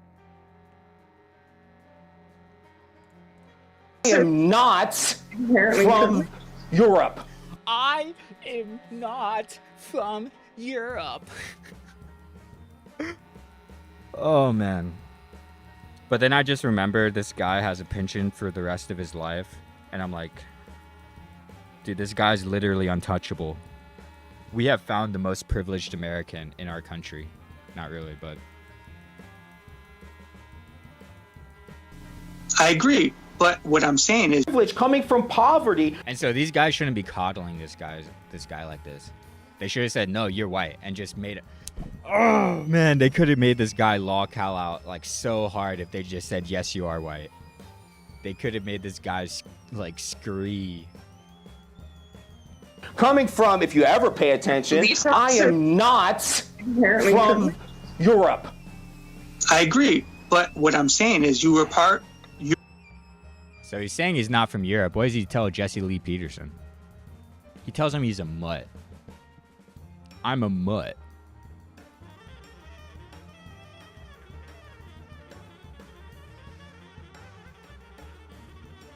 And I've heard plenty of people describe themselves as mutts. And I won't, like, you know, whatever. It's not my business. It's cringe, but I'm not going to speculate as to why they do that. But it has something to do with proximity and whiteness. Which anyone who is a mutt has some of that. Is this... They asked him if he's like... Nah, it was like in his original one. Nah, he's like based in Red Pilled now. He would never call himself a Native American. Well, no, unless he was like... Unless he was being really racist to black people, then white Americans started calling themselves Native Americans like really hard. Whenever black people call them racist. Because white Americans are like, well, I belong here more than you. I'm a Native American.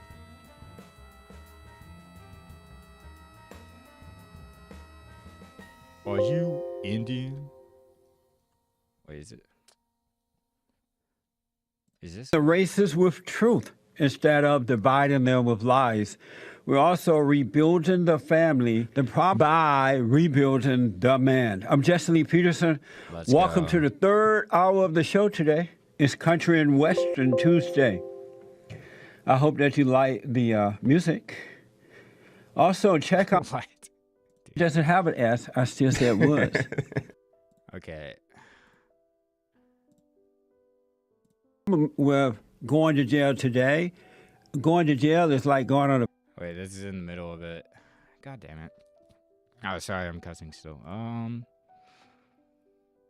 I think this is And then I video took is that just skill not coming up in the transcript. set, the only skill set I really had at that time, to the police department, where I was essentially trained to execute the new Jim Crow in our systems. Amazing. Did you like doing that? Until I realized what I was doing. Of course, the "what are you" question is in the transcript, but not what he actually says he is. Oh, I guess it is. Wait, how'd this not come up? I guess I must have been looking. Whatever. Younger. I take that. Hopefully, when I'm 57, you'll still be saying that. And so, are you a white guy? I mean, I'm mixed races, but majority white. What do you miss of her? So, when talking to Jesse Lee Peterson, I'm mixed race, but I'm mostly from Europe. Why? Because when you mix... Well, I mean, we're getting to the point where eventually... Younger. You a white guy? I mean, I'm mixed races, but majority white. What do you miss with? All over. I mean, we're getting to the point where eventually we're going to be... All over? It don't look like all over to me.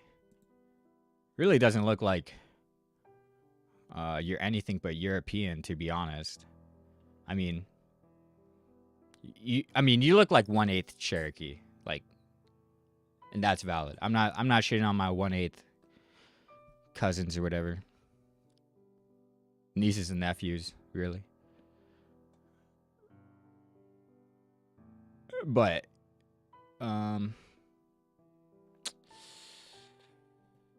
So when talking to an English, when debating an English black, an African who grew up in England, who has a doctorate, not this person, but there's really 2 PhDs coddling this guy. Oh, one of them's coddling him, the other one's like actually debating him. He flashes his arm like he's a Native American and says, I am not Before from they mean I am not. Europe. With Jesse Lee Peterson, yeah, I'm mostly European, and I don't even care about being Native American at all if I am. Mutts. Oh, so, man. That's terrible. Well, that's what we are. We're all just mixed together anyway. That's so it doesn't awful. No wonder we are so weak as human beings. We're not all so mixed together. Y'all don't look like you've mixed one bit between you two. I mean, maybe a little bit, but... Why? Because when you mix it... You know, Jesse Lee Peterson is probably like as white as this guy is non-European when it comes down to it. But yeah, he has a Waters Life shirt, dude. This is before the flip-flop. So this is a completely different person with like a somewhat coherent agenda. Strongers. It weaken it. Ah, that's why they call it mutt. Well, mutts are healthier, but I won't get into that argument. That's I mean, genetic diversity makes you healthier. So. And so that's like kind of a cringe idea because it implies that like mixed race people are better somehow or privileged.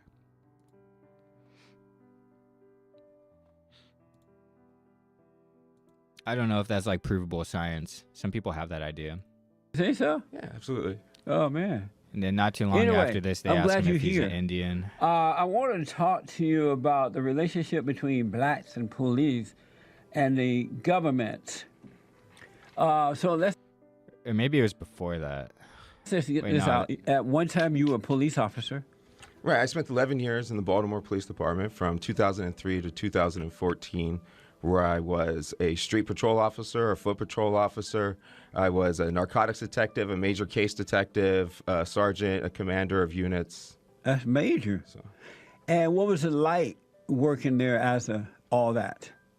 I mean, that's a little broad to think of what it's like, but I went in there with an attitude to have fun and do the adrenaline-seeking aspect of what... Dude, I swear it was this video. They asked him if he was an Indian.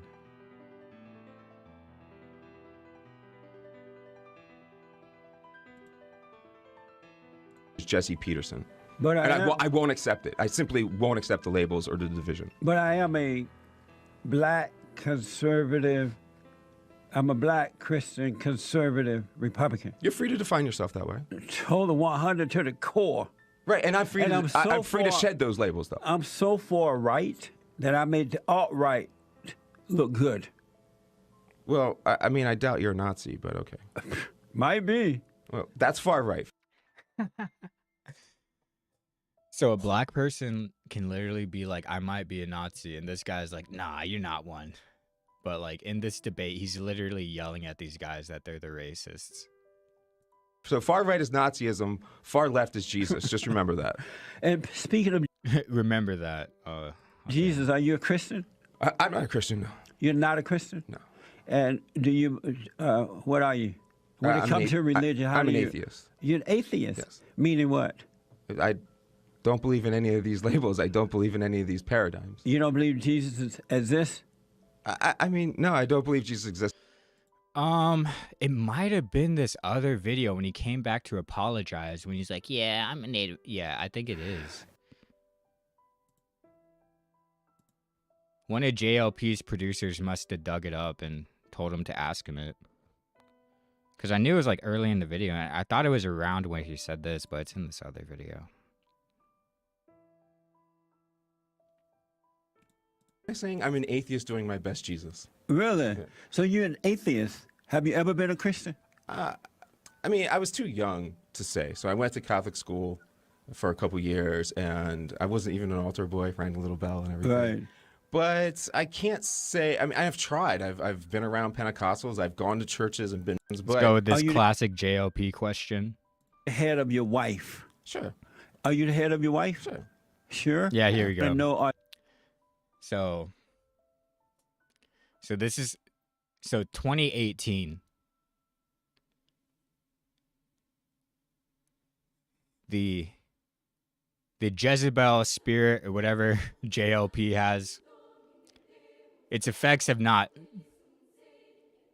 The effects are not immediately apparent on this corruptible mind, but by the time we get here, it's very apparent.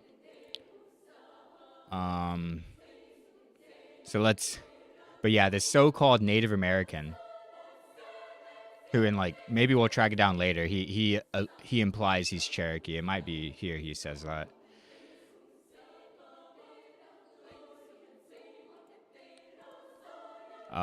Yeah, whatever. Are you part Indian? You look like you're part of something.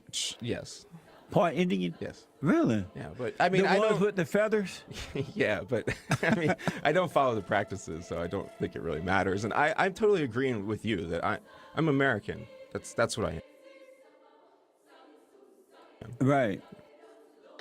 Yeah, and so this is one of those really progressive sounding ideas. I'm an American, which is used to beat people over the head into giving up any kind of, into advocating for their community as racialized people in a racialized country. Well, we're all Americans, so stop asking for it. Stop asking for reparations. We're all Americans.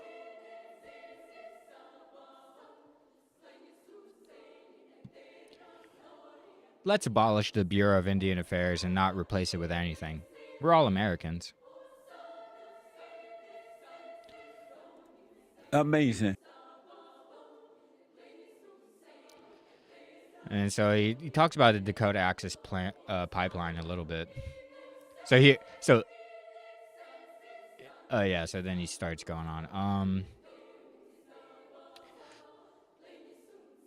I don't really care to look. I'll leave it open just in case I remember something.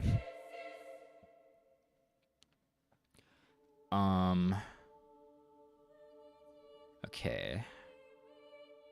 Yeah. He has this other. It's one of the more popular videos. I think it's on his channel actually, but wait, he talked to Dr. Umar. Oh no.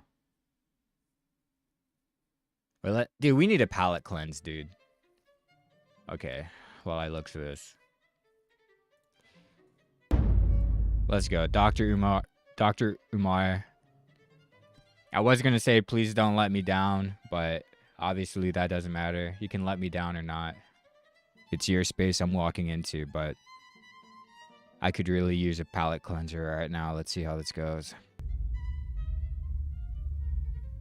How you feel about what's going on in New York with the guy Luigi? He killed the healthcare CEO. Yes, sir. First of all, I want to say it's never good news when anyone loses their life unjustifiably, whether they be black, white, yellow, brown. Okay, it's not right. And so for the death of the CEO of the U.S. healthcare group, I'm sorry for that. From what I've seen, he didn't do nothing wrong, didn't deserve it. It's just not right. So I want to say that so I'm not insensitive to the loss of life and tragedy, for any family. Now, with that being said, Art, I'm having some trouble believing that Luigi Mangione was the actual assassin. I'm having trouble with that. First of all, y'all say that he came into New York a couple days earlier. He was up at 6:44 a.m. on December the 4th.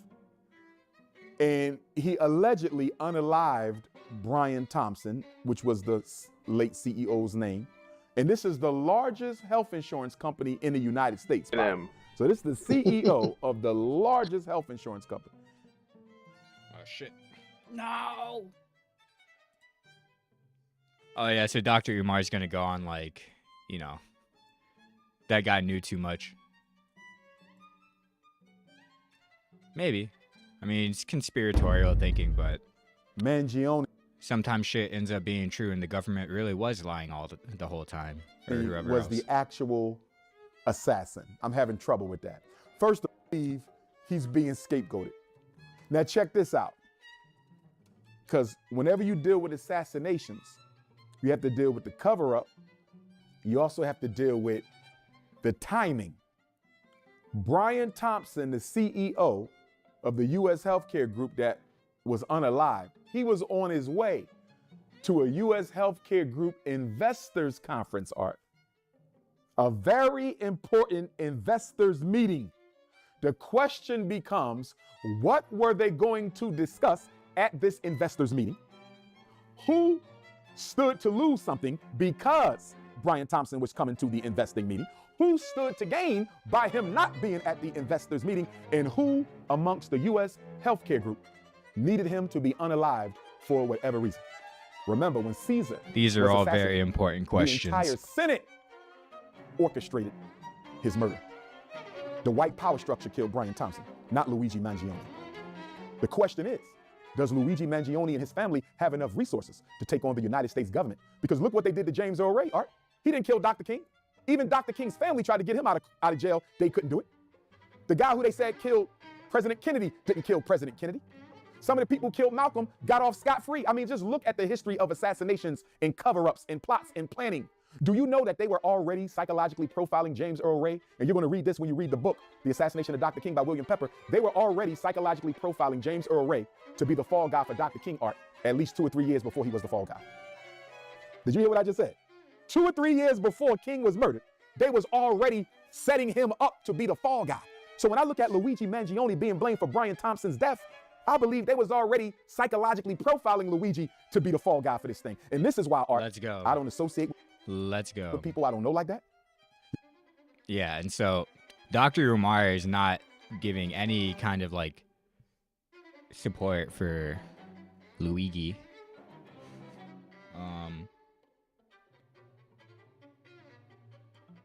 But he has the concept of empathy or sympathy, or like he is not completely closed off from the rest of humanity like this guy is. And so he can see how the same power structure can you know, put that kind of thing on that guy hypothetically. I don't think that's what happened. It's just like, man, it's so good. Like, even as crazy as people make Dr. Umar out to be, this guy is way crazier. Like, oh, but yeah, let's go. Before I get to that. And so, like, in Native American communities, dude, Windows 10 is bothering me about upgrading. The best news I've ever heard is that if I don't upgrade, eventually my computer will stop forcing me to update it. Hack me. I don't care. Just stop asking me to update. Stop, like, covering my screen with your dumb adverts. Alright, that's besides the point.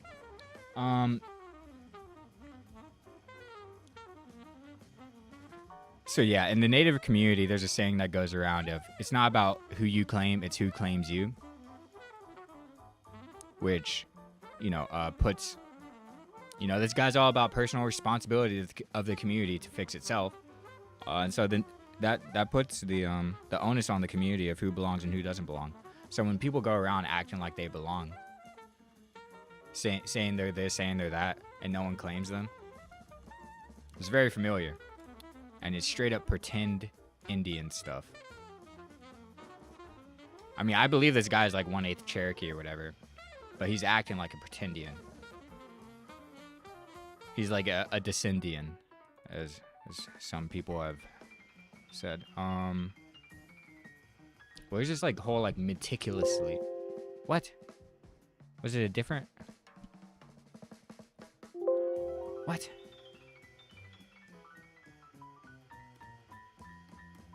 I could, bro, I could have sworn.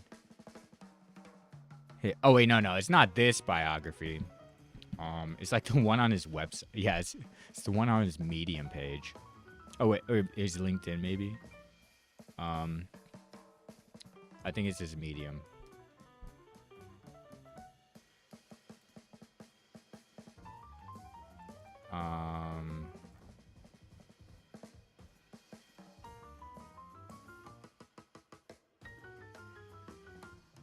God damn it. Oh, don't open that. Maybe. So Mike. Bro.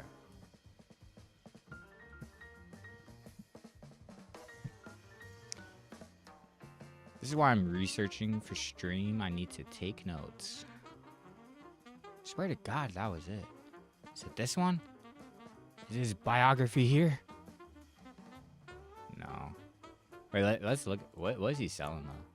Am I signed into anything? No, good. Okay. We'll look at that later if we want. Bruh. But whatever. He calls his tattoo like meticulously researched in one of his dumb bios, talking about how, like, you know, him being Cherokee. Maybe I need to go to Google. God damn it. Wait, is this guy still on Instagram? Oh, god damn it.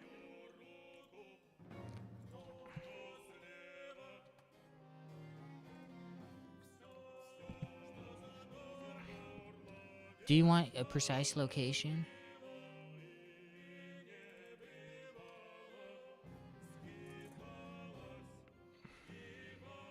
This looks like a longer...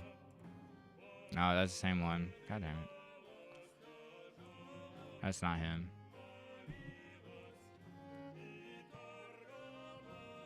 It might be LinkedIn, actually.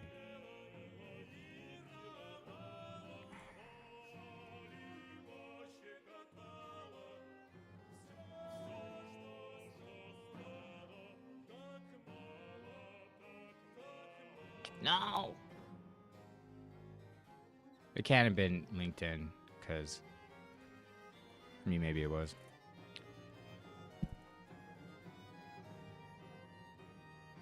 And then this is that whole article, like, cooking him. So I doubt it mentions his tattoo there.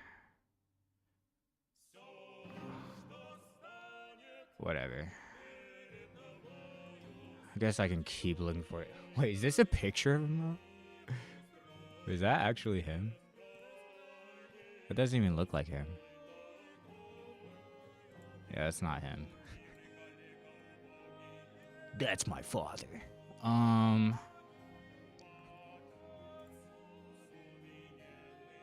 So yeah, he says some ish about being a native here too.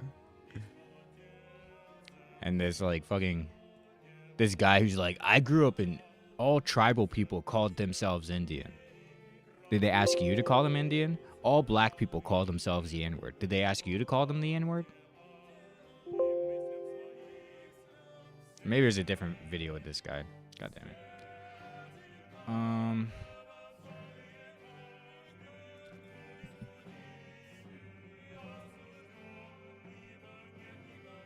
The whole plan was to get a bunch of vets to go up to the Standing Rock Sioux who were protesting a pipeline through their land and assist them as kind of like a continuing service. It started off with the best of intentions.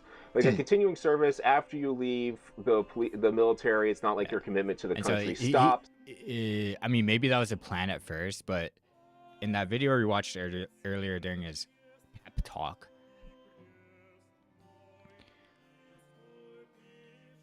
he was already saying they had planned the 501c3, which would be what fight are the veterans going after next? Who knows? People were there for various reasons, and I think that's not that there would be continuing support for the Native community, which they didn't do. They weren't even planning. He was planning to start a 501c3 with who knows what group the veterans would be supporting, and they just pushed out the Native name. True of any protest. So a lot of people were there as environmental concerns, like the pipeline. And here I am, like one of the lead spokesmen of the things going. And this guy's ego is insane, bro. One of the lead spokesmen. You started a GoFundMe like after it got. Dude, there's no point. It's just I'm one of the lead spokespeople. Okay, bro. On, I could give a rat's ass about pipelines or oil or fossil fuels. Or I could give a rat's ass about pipelines, oil, or fossil fuel. Also, it's gross that Native Americans have rights that other people don't have or privileges. But you were one of the lead spokespeople for a Native American and environmentalist-led like action. And he's like, well, I was there because I'm a police reformist. This guy's literal like controlled opposition. The environment pretty much at all. He's controlled opposition that spiraled out of control. So you have a whole group there that we're totally disagreeing with one another. So that's obviously going to come to fruition eventually. So you have environmental activists. Yeah. So here it is. This guy's like, and the funny thing is this guy was like, at one point Joe Rogan had him on his podcast twice. At the end of the last appearance he had on the podcast, he had an invitation to debate one of Joe's friends that just likes guns.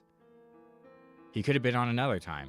And then this guy goes on Twitter and Joe Rogan has to respond to him. And then it's just done. Because he's like, Joe is like, you really think you deserve to be brought up anytime police is brought up? And it's like, this guy's like, well, yeah. But yeah, here we go. You know, you have to wonder. So yeah, it's just like, they're about to say it, but it's like, yeah, Indians all call themselves Indian, apparently. And that's why you call them that. But it's like, if black people all called themselves in the N-word, like, does that mean you get to call them that? What do they say? Oh, and that just reminds me, but I can't play it. But in that first debate we looked at, I can't play the part in this video. But he just, like, drops the N-word, like hard R.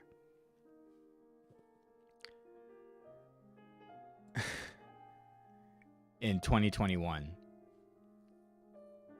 It's like TYT, like, that's like retro. That's vintage TYT. It's like chill. If I meet somebody here? If you meet somebody that's in a tribal nation, and what do they call themselves? Oh, it would depend on the tribal one, but almost everybody just says they're American. No, they do, or they just say I'm an Indian. Yeah. But they, yeah, that's true. They'll say American Indian. So why showing up to protest and riots for like these fake weird causes that they imagined in their head that aren't happening in reality? Yeah, and I'll go one more. You're in Arizona. I think you're part Native American. If you go to a tribe and you meet somebody and you ask them what they are, what do they say? So you're Native American, right?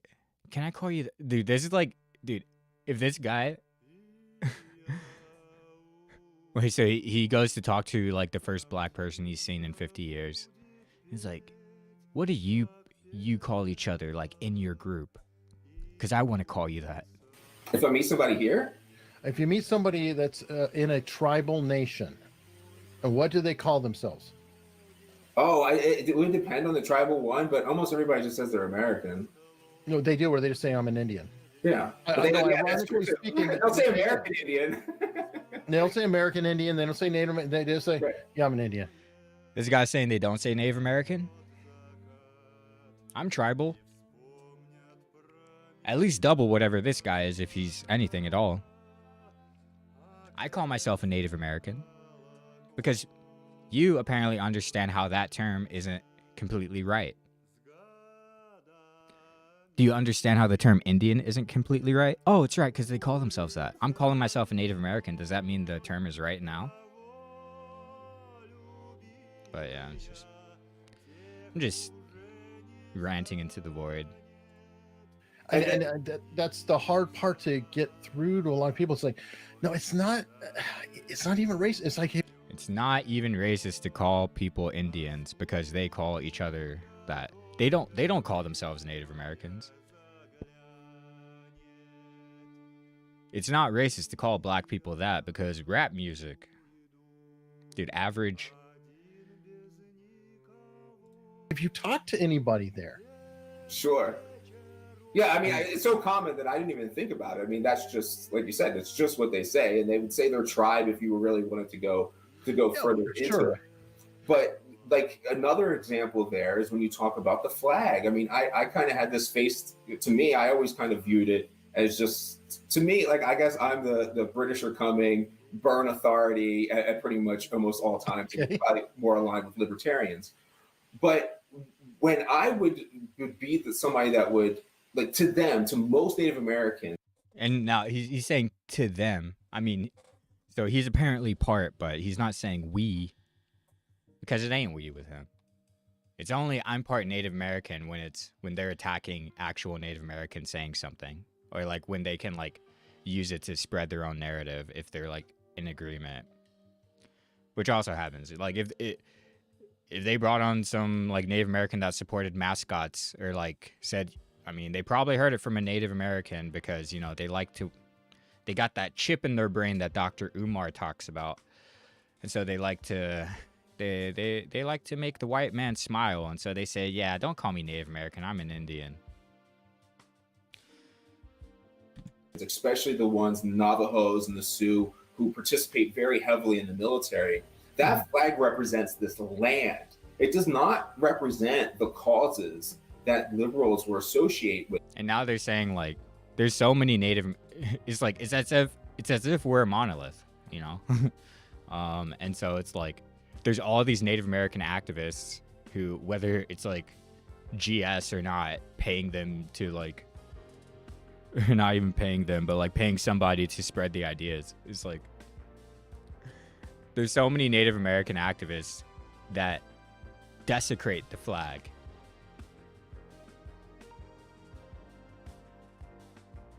And his great white hope, Trump, wants to give people a year in jail for desecrating the flag.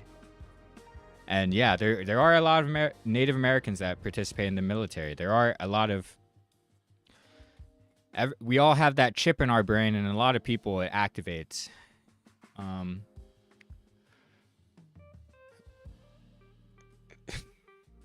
And so he wants to say, like, Native Americans like the U.S. flag doesn't mean anything negative to the Native Americans. And he brings up the Sioux. The Sioux, who in their military history, actually, at Custer's stand or whatever, last stand, they won the American flag that day. They took it from the people that lost that battle. Your people. And they took the flag and they take the American flag as a war trophy. What about those guys? There's Native American veterans. They all love the flag. They veneer the flag. It doesn't represent anything bad. What about the people who treat the flag like a war trophy? Because of Custer's last stand that you're literally talking about. Like it's... with it. And the idea that you don't respect the flag to them is extremely offensive because... Yeah, so now Native American... Oh, it's extremely offensive to disrespect the flag because the Indians...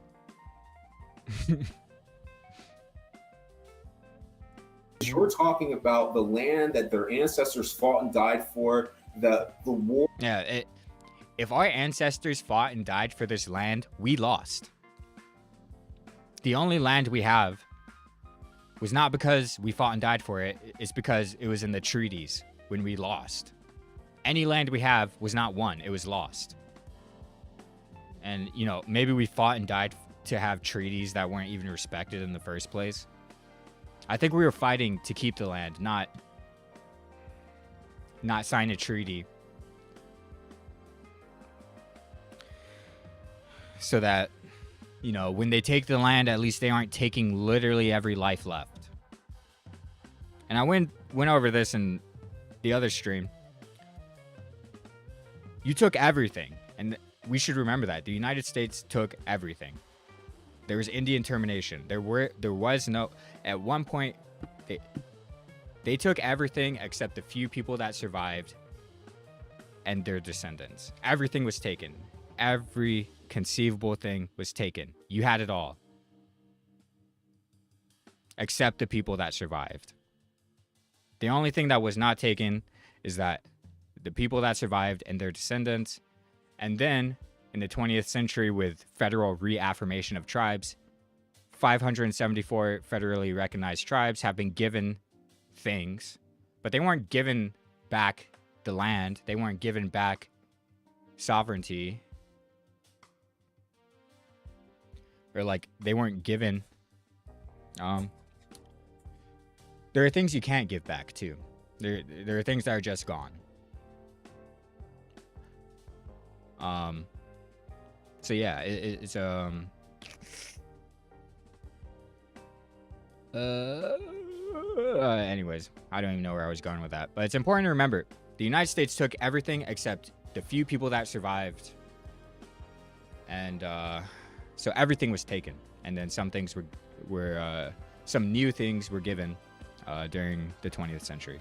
So that their code talkers helped won, and that they continue to shed blood to protect them. Oh, so now he's just talking about veterans. He's talking about Native Americans. You know who the code talkers were descendants of? Well, I won't put it quite like that, but the Indian scouts that collaborated with the white man. And in the case of England that was fighting France, sometimes, some people collaborated with both. Obviously, there are Indian scouts that collaborated with both. So an Indian scout isn't necessarily just someone, well, it is, but it's not necessarily someone fighting against their own people. And the code talkers weren't fighting against their own people. They were fighting for Americans, because at that point, it was integrated to some degree. But yeah, it's like the Native American veterans helped us win wars. They joined our side after, like, they could whatever. It's it's a little Indian in the cupboard with a military uniform on. You can bring out anytime you want to say that the United States is totally valid because Indians said so. This land the way it is, the idea that you don't respect the flag is a great insult to them from an entirely different perspective than we're generally talking about. Sure, and it's not just the land, but with the Indian Native American culture, the land is of the people. Right. So when they say, because land is ephemeral to them. Right. It's them. What are you talking about? People are ephemeral to the land, dude.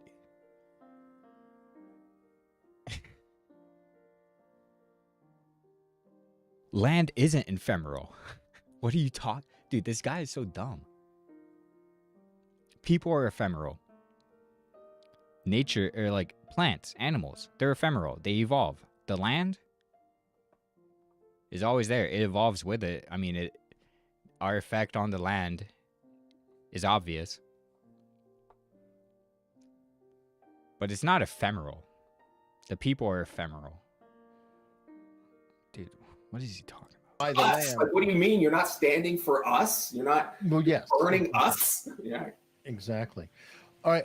You're not standing for the flag, us? You're burning us? Yeah. A lot of Native Americans don't stand for the flag. A lot of Native Americans, there's footage of it out there at protests, activists. They burn the American flag. What about those guys? Oh, but it's all Native Americans. Suddenly they just love America. Let me see. I'm going to And I do. I really love my country. I love it so much. Especially the Native American part of me.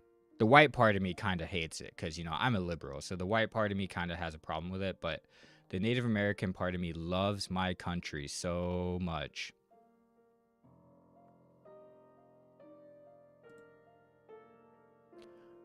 So we'll just leave it there. Like, I don't know who that guy is. I think he's like some producer for Jesse Lee Peterson or something, but he has his own YouTube channel. He's classic conservative. So, they do their cringe-ish. So there's other stuff here. There's a lot of stuff here, actually. This is crazy. I haven't even watched like the first 20 minutes before they just start like arguing. But I just can't help. I have given you. Oh my god, dude. Dude, if you're gonna have like a $2,000 camera shoved right into your face, like blow your nose, bro. Like what the fuck? The lead that you need to go actually do something for your people. Will you do something, or will you? So now it's your people that have to do everything, but it's like, well, you know, we're all Americans. Dude, this is crazy. Wait. Oh wait, no. Bitch about white people. Tell me. The lead. So this is what this guy edited into the first part of his video. Average TYT guy.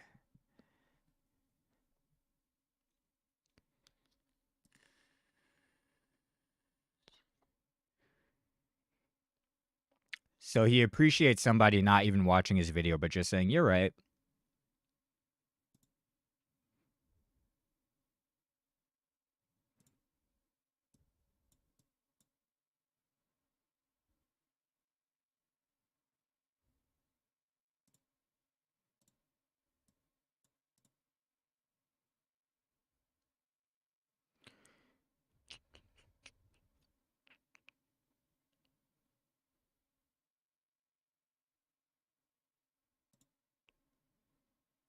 This guy definitely deleted every comment that was critical of him. Let me actually let's go. I'm about to leave a comment on here. Just say a couple things and see if it's still there later.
So I'm saying I've been covering your content on stream. I would love to talk to you.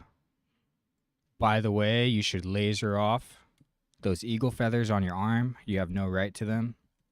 And no Native American community claims you.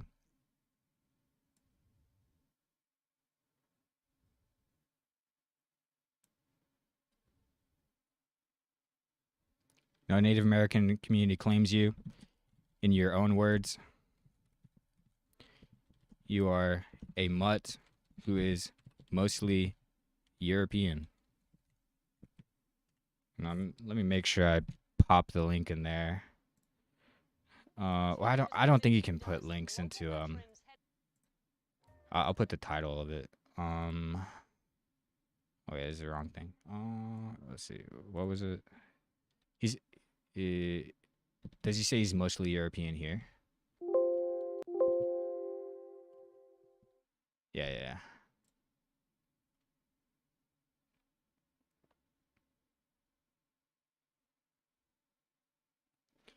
Let me get the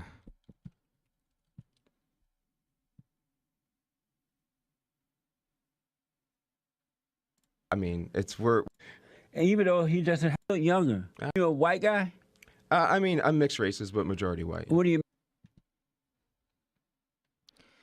Okay, so at 2:15.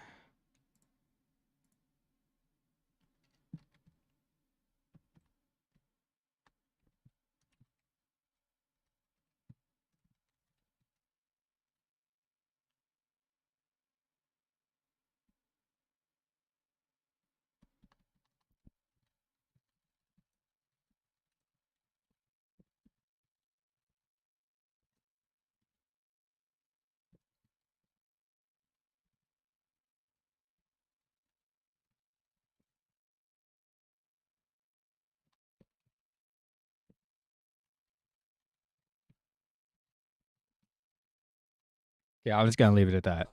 I've been covering your content on stream. I would love to talk to you. By the way, you should laser those eagle feathers off your arm. By the way, if you had any on it, you would.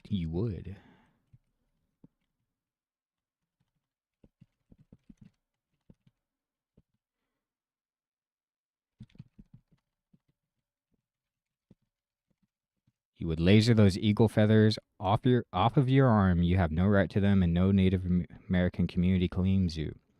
You are, in your own words, as spoken on JLP November 18th, 2018, majority white.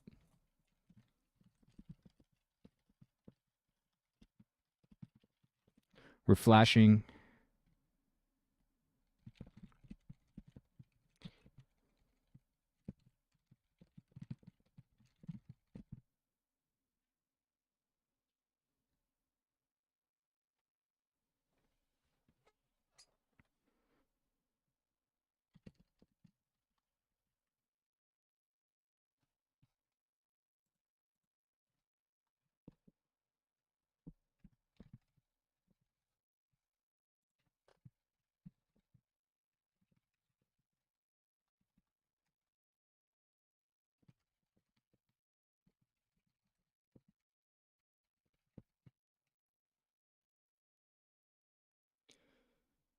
I'll just leave it at that. Now let's come back later.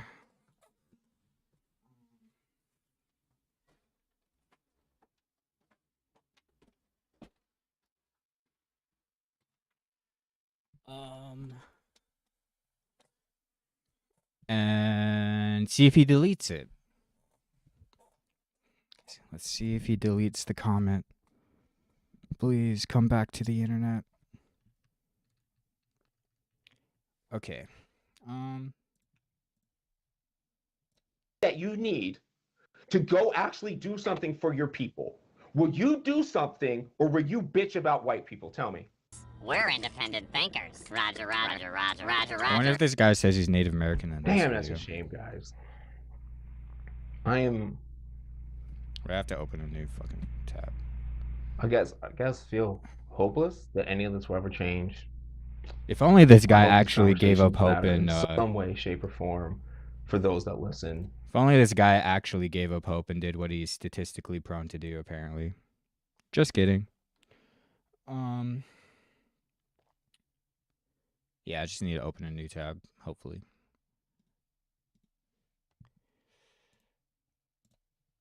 Let's see if it works, even if I leave other YouTube tabs open. I have given you the lead. Bing chilling. Oh, what the hell? Wait, how is it open twice? I thought I clicked on the one. Wait, what? Whatever. Guess I had two of these. I have two of these Kennedys. That you need to go actually do something. Shame, guys. Those older you programmed by us. This guy thinks he's such an independent thinker because he wrote a couple like rambling papers, I assume, and said it's my job to prove my entire field wrong. Central computer, not us. The only way to be an independent thinker is to have no philosophical influences ever and prove everyone wrong. Roger, roger, roger, roger. Damn, that's a shame, guys. I guess feel hopeless that any of this will ever change. I hope these conversations matter in some way, shape, or form for those that listen, because they don't seem to matter to the people I talk with. This one started off so. Dude, they matter a lot to me. It would matter to me so much if you came back to the internet and had a conversation with me, dude. It would matter so much to me. It would matter. Yeah, how do I like exploit this guy's like cosmic size ego into baiting him back to posting again? Yeah, dude, your videos, they really matter, dude. Your videos changed my life. Nicely, so calmly, but yet, I wish I could stop being frustrated.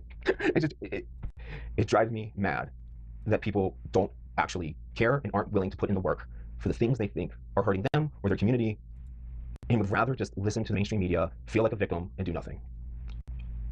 I don't know, man. See what you guys get out of it. This conversation is with Edward something. Thanks. I'm just. Is there value in this, guys? I mean, let me know. I really question the value in this and feel like I should just. Okay, I'm done with your rambling epiphany. So that It's ingrained in you that this is a. Let's look at this dumb compilation before we get into the debate.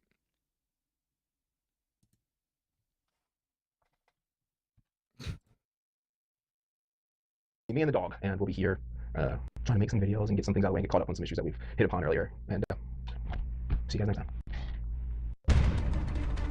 Dude, I feel like you abandoned me because I don't see you anymore, Michael Wood. Please start posting again. I want to see you next time. There hasn't been a next time in 2 years. Please. It would mean a lot to me, Michael. My name is Michael Wood. Since the age of 17, I've been willing to die in service to my community. In the U.S. Marine Corps. Dude, I've been willing to die. I might not agree with everything you say, but I'll fight to the death. For your right to say it, and for my right to whatever. I was Sergeant Wood. Michael Wood spent 11 years in the Baltimore Police Department. Dude, I like how he didn't even like die in service to my. I mean, I love scuffed, or I don't care about scuffed editing, but it's just so I'm not acting like I'm better than this guy, but like in the U.S. Marine Corps, I was Sergeant Wood. Like these people like did all that and they can't even like what is this? You can't get like a whole, you can't crop it to the screen right? What the heck? Michael Wood spent 11 years in the Baltimore Police Department. Michael Wood is a very honest individual. He was not liked by the Baltimore City Police because he didn't play the good old boy network game. As my career developed, I set out to understand why people offend, instead of how. Master of Science in Management. Dude. How they offend. The reason why. Dude, average Doctor of Philosophy in Business Management. I have to prove everyone wrong. I'm the manager. My job as a philosopher is to prove everyone wrong and manage them so they do what I know to be right. It's what I do. This is what I do. These CAPella University. What is that? More like CAPella University.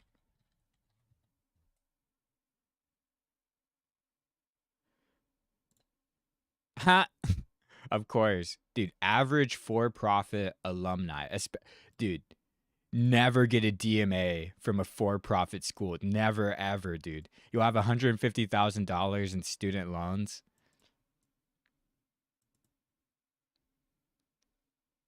And be like this guy. You'll literally get frauded for your student loans. I went to a for-profit college. What a surprise.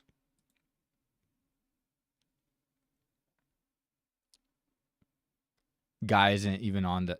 Dude, of course. Dude, this school must like specialize in PhDs. Like fake PhDs.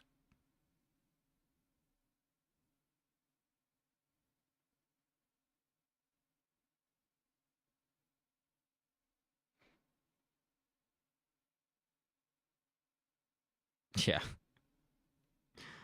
A for-profit graduate-only university. Decrees don't do anything is because there's no enforcement or changing of the mechanism of incentives for the officers. So all you're doing is talking about it. You're certainly was going to cross. I was ready to shoot if I had to, but I was never going to cross that line. But you kind of wanted to shoot. Sure. Get what you inspect, not what Why would this guy clip that himself? you expect. So or anywhere that's populated is your metric is based off of arrest. So you don't actually go out and engage with the community because that would be time that you could be getting the arrest that you're expected to get to prove that you're a decent officer. So you actually don't have any incentive to communicate. Michael, we should be looking for goals to not have people end up in the criminal justice system. Instead, every solution we have is to push them into the criminal justice system. It should not be up to Jeff Sessions to determine how Baltimore Police Department operates. It should be up to the residents of Baltimore. Wait, so he's putting all these clips of when he completely disagreed with himself in the contemporary. Okay, whatever. I was letting him play these clips, but he's literally not this guy anymore. He lost a spiritual battle against Jesse Lee Peterson and became possessed by a demon. Like, he's not this guy anymore. Baltimore, Jeff Sessions doesn't know anything about policing, never has and never will. I want to read a quote that you gave the Washington Post, which struck me. You said, when you work in policing, you're inundated early on with the us versus them mentality. It's ingrained in you that this is a war. Okay, dude, I can't believe it wasn't in his biography. It was in his fun facts on IMDb. This guy talked about his stupid tattoo.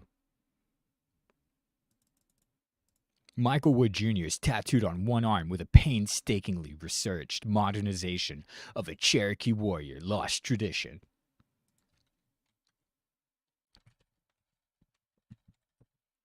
Wait, those same Cherokees that own slaves? Not my people. I ain't Cherokee. I ain't civilized either. And my tribes never were called that by the American flag I apparently respect. No, dude, I loved, I stand, I salute, I douse out with water the flag if it's burning.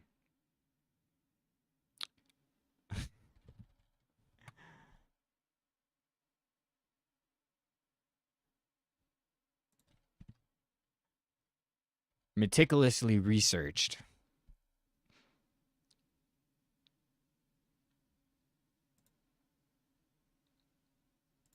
The double head. Does this guy have a tattoo? The fuck? Okay, whatever. I'm sure you meticulously researched it so much that the first thing that comes up is a skull with a headdress on it. And so his eagle feathers and a medicine wheel armband is that's I mean, for this guy's standards, that's meticulously researched, yeah. And if dude, you probably heard that nonsense at that for-profit school. They're like, your job as a philosopher is to prove everyone wrong when they start telling you your degree is fake. You gotta go on to those kinds of ideas to survive after carrying our name. someone isn't wearing a uniform, they're the enemy. It just becomes part of who you are, of how you do your job. What I'm trying to say is that we are looking at people who are doing nothing new, and if we focus on the actions, then we can fix the things for next time. Because when you focus on people, we end up thinking we can chop the head off, they put a new person in, something will change. But if we don't focus on the methodologies and the institutions, then we will be put them in a prison cell, do the paperwork, go back out, and do it again. So what we really need is to change the incentives and disincentives so that no matter what the role, we're still going towards that objective. And so this guy, like, in that interview, he was still believing like race is something worth talking about. But at this point in his life, he repulses like that video of the woman who's like, I rebuke you in the name of God as a joke. And the literal like white demon chip in, you know, like, dude, thank God I have 0 viewers, dude. It activated in that police video.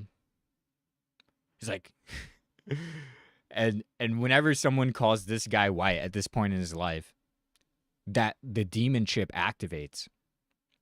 Like it activated in that video where she said, I rebuke you in the name of God. And so like he's putting all these clips where like he's literally just a different person. More occupation. Like he's a person who's willing to discuss race. He's a person who is willing to discuss anything that happened before 1990, which you're just gonna have to take my word for it. I can't show all the clips I've seen already. More vehicles if your answer continues to be violent, because we have to understand that everything. I mean, I could. It's just gonna take too much time, and I'm done meandering all around for this guy. At least like trying to. Thing about policing is inherently violent. I have come in there with authority and told you what you.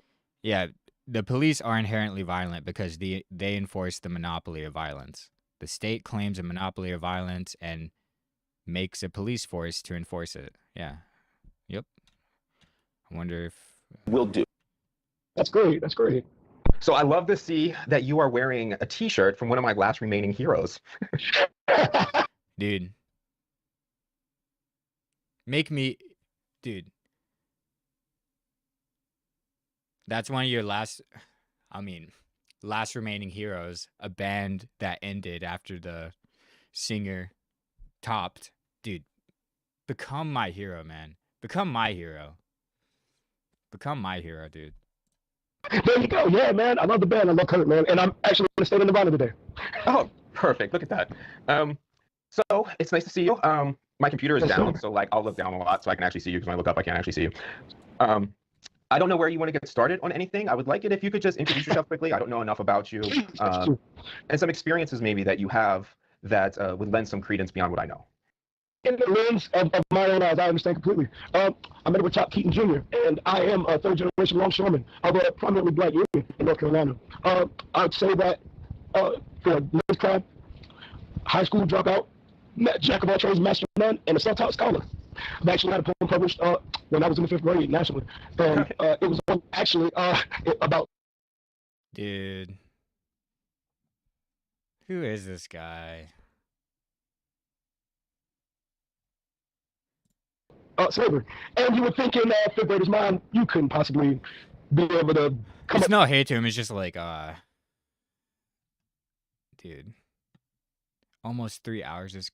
Oh wait, no, this guy goes into. Wait, how long does this even last? Wait, what the?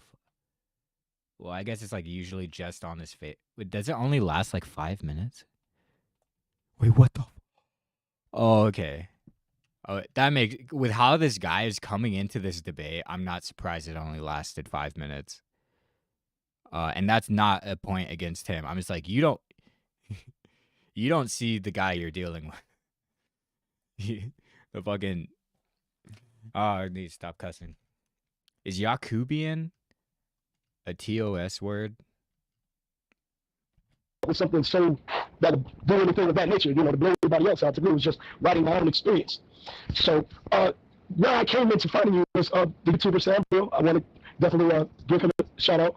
And I listened personally just to what you guys had to say. I wanted to just Dude, in a different world, I would have known about this guy when this conversation happened. Because he's talking to this guy who's like, he's on his like, there's nothing wrong with it, but it looks like he's on like his cell phone with mobile data in like a spotty area. And so like, if he's gonna let this guy on, dude, in 2021, dude, I definitely could have got on, bro. my own point of view. Well, I am all about wanting to hear your point of view on all of it. So for people that didn't watch that video, basically Sam is a PhD candidate. I guess he's getting his PhD in some kind of deontology or something like that. I guess he's getting his PhD. I went to for-profit college. I got student loans. Oh, man. Bro who went to a for-profit college. Where he's a proponent of critical race theory. And I flat out say that critical race theory is unabashedly racist and will continue racism unavoidably. So I'm very much against it. And that was the basic of that conversation. And the depth of that, please share a little bit of that with me so I can get a grand understanding. Well, so simply the easiest way to just say this is race is something that is a social construct. It is not real. It is not in genetics. It is not in DNA. The human is the race. Neanderthals were another race of us. That is a separate race than Neanderthals. No, the Neanderthals, as you call them, were a different species. Bro is saying the modern house cat and a cheetah are just different races. Dude. Oh man. That's a good one. Okay, I can't spend too much time on any one thing because he's just gonna keep throwing them out there. Neanderthals were a separate race, but the humans are not a different race. This is something that was socially constructed, and the problem with monkeys are a different race of human. things that are socially constructed is you as a society have a choice whether to continue them. Evolution. It's because of social constructs that Neanderthals became human Homo sapiens. Or not. And as long as you place people into categories that separate them, they will naturally group into an us versus them mentality, whether you like it or anyone likes it or not. This is what human beings will do. And as long as you continue to discuss things like race, or you continue to discuss things like suicide, no matter how good your intentions are, you will end up exacerbating and continuing the thing that you think you are against. For instance, suicide's a great example. Can't you see you become the thing you were meant to destroy? You're supposed to restore balance to the races, not join them. Example of it, the movie that came out, the TV show 13 Reasons Why or something like that. I'm sure the people who made this show really thought that if we talk about suicide, it will help us. But it just simply doesn't. And so now he's literally making the argument that talking about race perpetuates racism. If we just stop talking about side, is it going to end then? Are you going to be any less statistically likely to do that if we just stop talking about it? So yeah, let's just... Oh man. The way human beings work is our life experiences end up. And now he's talking about the way you have a PhD in management, in philosophy. Like the way human beings work, the degrees you got have nothing to do with psychology or brain chemistry, dude. Giving us a multiple choice list of options that we can respond to at any point in time. It's the way the brain works, dude. I haven't seen. Oh man, so many people talk like this though, but so you can never blame somebody. Like I hate when people blame somebody for something they couldn't. You can't blame anyone. You know, you can't blame America for genocide because, you know, every civilization up until that point, the way they got there was by crushing another people. You can't blame anyone for anything. Everyone has done anything it's human nature. But your free will. Now, nothing's anyone's fault, but your free will makes everything your fault and your responsibility. And by the way, don't talk about race or it's your fault it exists. Couldn't have possibly known. Like if they weren't taught it, what the fuck are you mad at them for? Right? So you have to be taught something for it to be put on your multiple. Yeah, and so like all around the world, people play cowboys versus Indians. All around the world, people are taught that it's fun to be on the frontier. It's, you know, everyone knows who won. It was the Cowboys in that game. And, you know, it's no hate to people that are like, well, I liked playing Indians as a kid, and, you know, it helped me really sympathize with the Indians. But, you know, that's teaching race to kids. It's also teaching warfare to kids between races. Take a look in the mirror. Choice list of options in any given scenario. And as long as you talk about suicide, you put suicide on that. Wait, he's actually going to bring up that list of possible options that someone can respond to. And as so long we should as just never talk about it. you talk about race, you will continue to put that thing on the list of options that someone could hate you for. And they really probably don't like you because you're an asshole, because of your culture, because of something you said, because of some problem that they had. And there's no actual way it can be race, because race literally isn't real. So there's no way that can be the actual basis. I see. So you're saying socially, I would say, you know, just the everyday setting, you know, how you would perceive a person. I would say, argue on genetics, on a passing down, I would just bring up epigenetics. If you could well know about the definition of that, I'd say that I take the actual definition. How inherent changes in our genes, so the incidence of a disease or condition within a racial group might actually be caused by environmental I'll be back in a second.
political or economic and other forms of systemic racism. I'd say that about epigenetics.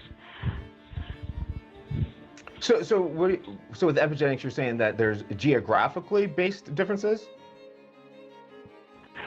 I wouldn't say geographically necessarily, but I would say it would be inherent as far as, you know, I mean, well,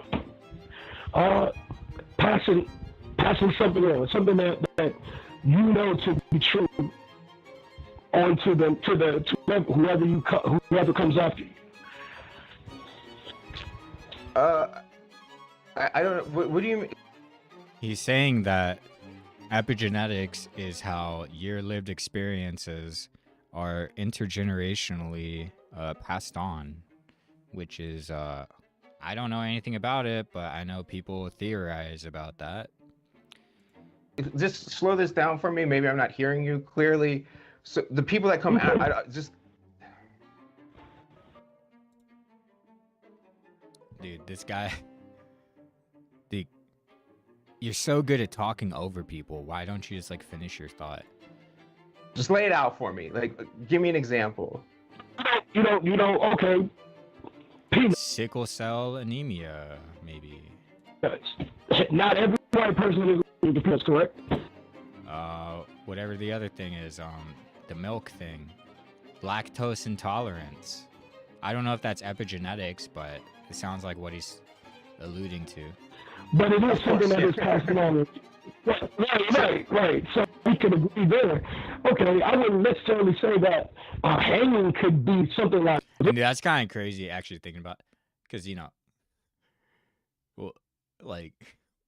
anyway, the whole like pasteurized thing and how like, never mind. Visualize, and then okay, my kid knows what a hanging is as soon as he sees it. No, but it's something that. I can't say that, okay, my grandmother saw it and I don't understand the feeling of it. I don't understand how my nature would change. Damn, dude. And this guy is gonna go hard. Oh no, that's probably just him ranting after like 30 minutes. But how does the call, like, does he just turn off his video? Is that what happens? I would react to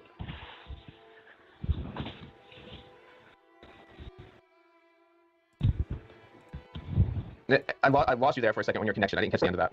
Oh, I apologize. Spotty service, I apologize. But How many proceed? We might have to cut your video. Edward, cut your video real quick, see if that helps your audio. Oh, okay. Okay. Is the audio any better? Absolutely, 1,000 times better. Let's just go with that for now. I know everybody wants to see your beautiful face, but I'll find it later. No, I just want to keep that part going. If you could go touch on that. I didn't catch it because of the thing being bad, so let's just redo it. Okay, well, like I said, the definition that I have, or what I took from the statement that I had, was how we inherit changes in our genes. So the incidence of a disease. Okay, yeah. You know, and to chat, you know, go talk to white people about all this shit. Go talk to other people about all this. Dude, this guy is vile. I mean VIOL. Record saying that shit. It's a joke. This is I agree. When after I came out and talked about Freddie Gray and stuff, a lot of things that I heard was, okay, take your white privilege, so to say, and go talk to white people about all this shit. And I was like, okay, cool. So I traveled the country and I did it, and I expected to find racism in the sticks, in the suburbs of so-called white. Oh, never mind. I just misheard him. America. You know what, man? I fucking didn't find it. I found racism all among the liberals and all among the people that were talking about racism and how we should fight racism. I saw that soft bigotry of low expectations left and right. These motherfuckers acting like black people don't know how to find a fucking, know how to get a driver's license or don't have internet connections or don't have cell phone. And so these guys with the whole bigotry of low expectations, which is a form of racism, but they think that's like the worst form of racism ever, other than affirmative action.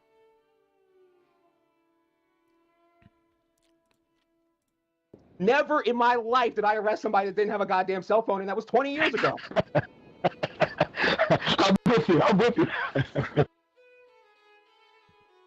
Dude, he's just lying.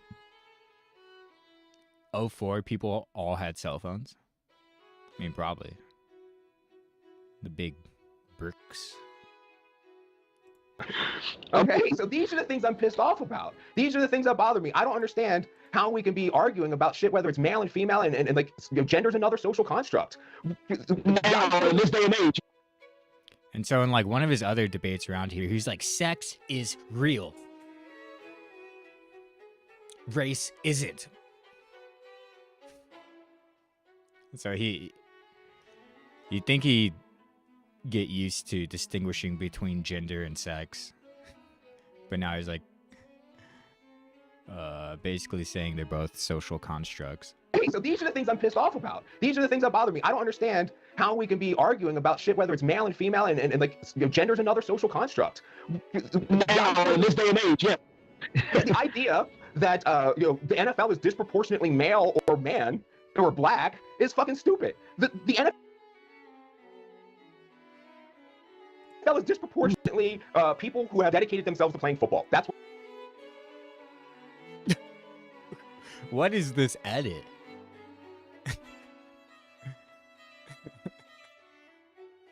Dude, average for-profit PhD. Yeah.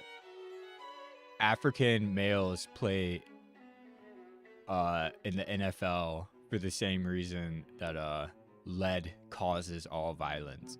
Like what it is. That's it. That's right. That's right. And so if you right, dude. And in a different debate, he said these line up like exactly, but it's, dude, did he make this Howard Milk, Tulane University?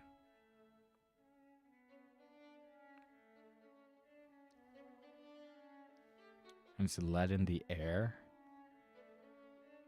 You will find certain correlates, like soccer is correlated with poverty because it's easy to play soccer because all you need is a goddamn ball and then make up a goal. So that's why you have disproportionately. Dude, money is a social construct. Poverty is a social construct. It isn't even real, dude. Hispanic or poor areas that end up playing. Okay, whatever. And then he just like leaves like, oh my god, dude.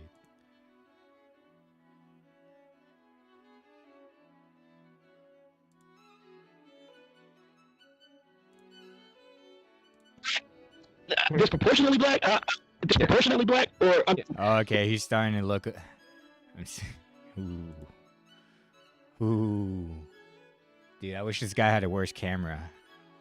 I hear what you're saying, but it just, I would need to understand how that plays out in modern America when you can be born in a city, obviously you know this welfare is disproportionately black, and your whole life is handed. You could be born a celebrity's son. You could be a Nepo baby.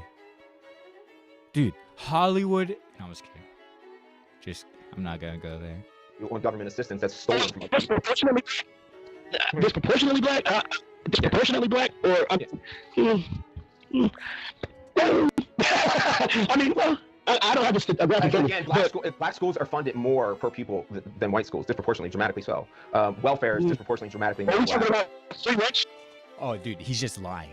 Oh, he's saying disproportionately. Dude, most people on welfare are white. And dude, so when people start talking about proportionality like this, it's like, well, white people are the victim of most things, but proportionally, it's your fault. Like, or just like over like Section 8 or all of it. I know more people that are on SNAP than on welfare. You know how I came here? I grew up in Section 8. I went to bad schools. I had to go to. He's saying, dude.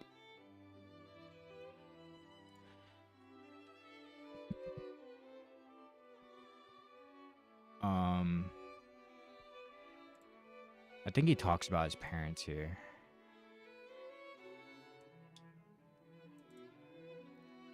He grew up in the suburbs. He went to school in the suburbs.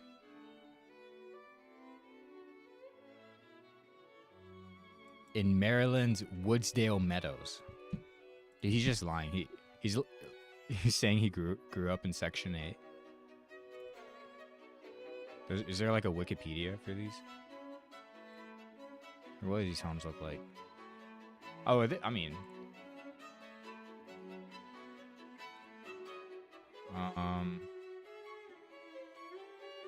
Oh, so well, I mean, some of these are like really expensive, but this isn't that wild.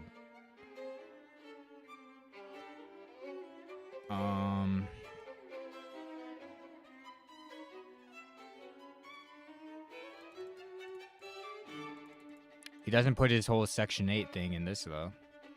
Oh, wrong thing.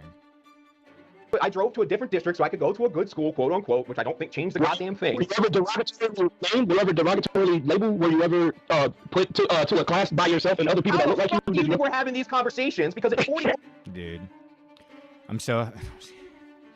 Never mind. years old, I have a PhD and more experience in education than all the motherfuckers that I'm talking to. But yeah. Dude, he was... Is this debate after... Dude, this debate must have been after he literally debated like 2 PhDs who were coddling him the whole time. Even the guy that was like going harder on him a little bit was like coddling. I still got to talk about these things because they're sitting here prejudging me constantly. Yeah, no, that's not my judgment. That was just me asking, like, if you've ever had the experience. Have you ever had the experience from multiple suspensions because, I mean, not for a fault of your own, but because that your teacher didn't want to deal with you? Yeah, I mean, how would I know any of these things? I mean, this is all projection. I don't know anyone's intent. My experience has been, and my research... Dude, the guy who says a philosopher's job is to prove everyone wrong, including the entire field he apparently contributed to with his for-profit PhD, is the same guy saying, I don't know anyone's intent. It's not your job to find that out. Research has all shown that pretty much everyone thinks they when it comes to public schooling. I would just say that the black experience for public schooling is a lot different. It is. It is. I mean, because you're black. It is because I'm blue. Violence. But like I said, I was in a neighborhood like that when I was going to school. Then I ended up going into a neighborhood. I mean, a school right next to my suburb, Lady High School. So when did he post this? July, and this was June. Is this? Oh, so this was actually after. Oh, okay. Well, he gets to throw his PhD in this guy's face, but not for long. Actually, Michael Jordan's high school. But I had the same outcome that I had at the neighborhood school that I did going into this new school. It is caused by income inequalities. Those are the things you would have to fight. It's the community's problem, not the police. I just want to see if he says the whole Native American thing. Oh yeah, here we go. Native Americans love the flag. They love it. I went to Standing Rock.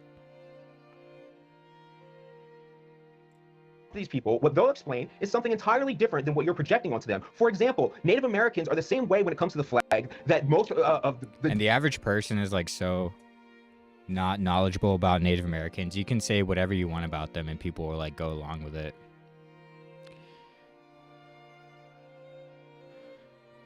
General Americans would be. They very much respect the flag, and you would think of all people that should not respect the American flag, it's Native Americans, right? But they... Yeah. And so that's why he categorizes as a monolith and speak for us and get your meticulously researched tattoo that you shout out on your IMDb.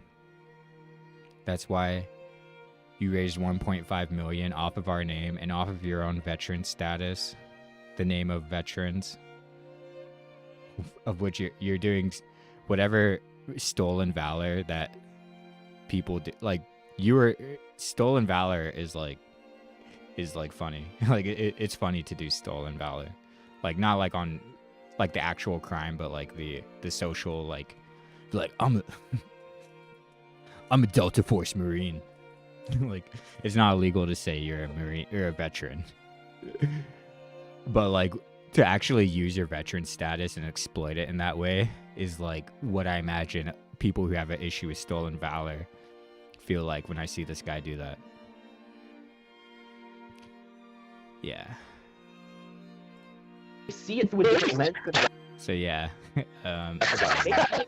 They see it as a representative of the land and what they're fighting for.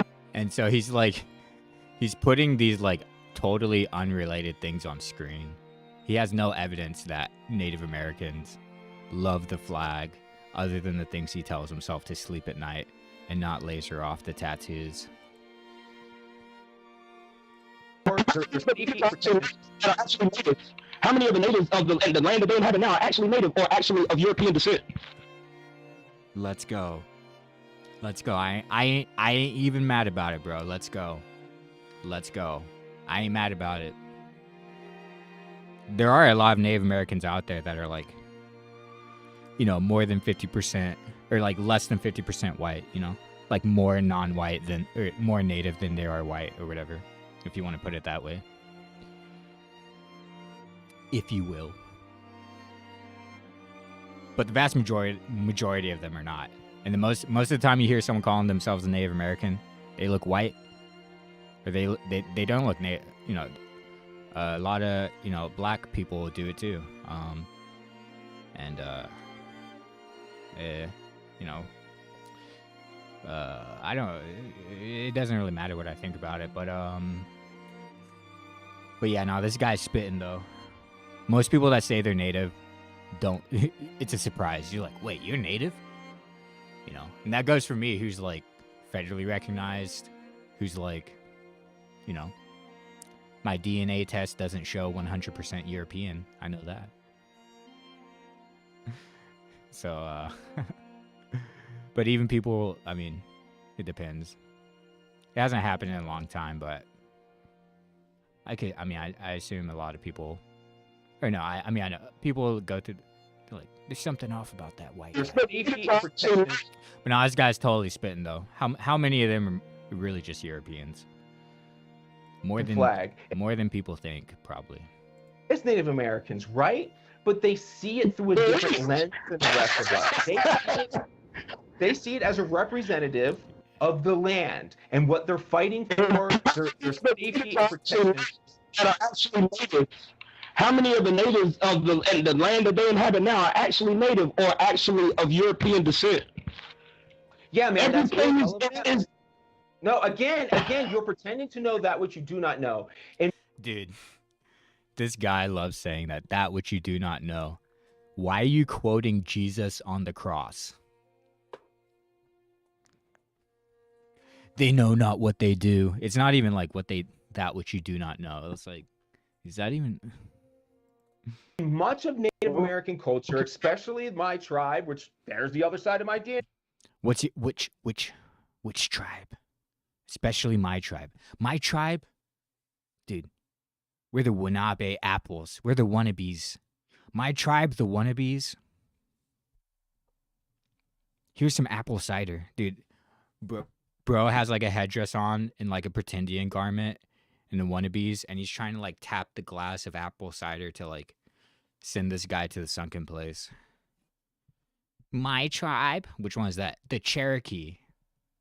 The Cherokee. Or your tribe generally. Let's see if he actually... Dude, I hope this... Please get this guy to say he's Cherokee. I need the sound bite. I give it out. I don't give it much, but there you go. That's really why I'm dark-skinned, and I thought I was... Dark-skinned. Dark? Bro, I had to turn down the brightness on my monitor just so I want to go blind, bro. Dark-skinned? German, but anyway, the story behind that is most Native Americans don't care about your blood. They don't care. Yeah, now I speak for all Native Americans as a mostly white European, but suddenly I become Native American when it's a black guy arguing with me and not a black guy doing spiritual warfare. Care what you look like. Race wasn't a concept to them. To be Cherokee, to be Gile, to just make... Whoa, what is Gile? He's gay something. Leave out the L's. Is he trying to shout out some kind of like specific Cherokee thing? Let's see, Cherokee tribes. Do any of them like, bruh? Wikipedia, help me out. Do they have the tribes that are already? I need a list of tribes.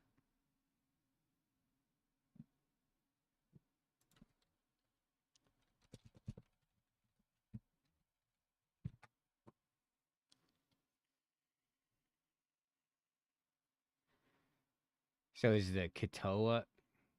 Okay, today there are 3 Cherokee tribes federally recognized. The United Katoa, the Cherokee Nation, and the Eastern Band. I don't know what Cherokee word he thinks he's saying there. It's probably like the word Niji in like his language. Well, I say his language in the Cherokee language. Dude. That you were following their culture had nothing to do with your worldview and your lens. And they had slaves too, but that's neither here nor there. They probably don't teach that in their culture. There are black Americans that had slaves, dude. Yes, that is true, but not overwhelmingly over white Americans. But we're not. That's not possible. Hey, let me tell you something. I live 15 miles away from a plant. Yeah, dude. Good point. It wasn't like black people were holding white slaves, unless like the white slaves were like 1/8 black. Like plantation on every side of me. I mean, is that because of black people? Yes. No, it's not. There would be again. There would be no slaves there if your ancestors didn't imprison their own people and sell them. there would be no slaves. Same guy who says every people all around the world, everyone had slavery. It's no one's fault ever because everyone had slavery, so you can't blame it on any one group because everyone had them. Meanwhile, if you didn't sell us them, we wouldn't have bought them. What about the indentured servants? Isn't that white people enslaving each other? Wouldn't there have still been slaves without black people because of indentured servants that were white? Incoherent. Oh, I'm past what Africans did. I'm on the we're here now, right? We're here now. What did America do about it? Let's go. Finally, dude. Because this guy loves throwing out, I don't care about anything that happened before the 90s. Now this guy's like, we're here now. Let's go. Put it back at him. America made it worse. They made postcards of lynchings. They made postcards of castrations. You get past that. How do you rectify that? Yeah. Yes. And that is some never again and never forget, never forgive, I would add. But not to take away from those other two things. Type of thing. Making postcards like that. Never again, never forget, never forgive. The people alive today, they didn't do that. But the reason of never forgetting, so that it never happens again, is when if they start approaching that, it's never forgive. Because if you've forgiven them for that, it could happen again, and you wouldn't do a thing to stop it because you forgave them. And it's not about blaming people that are alive today, but you should never forgive the people that made those postcards, and especially the people that took those pictures and made it possible. And all the whole town got together for a party, and it wasn't even enough. Then they had to sell the cards, and they had to take charred trophies, and it was the whole town together. But oh no, it's not the white community. It's the individual. It wasn't them that, but.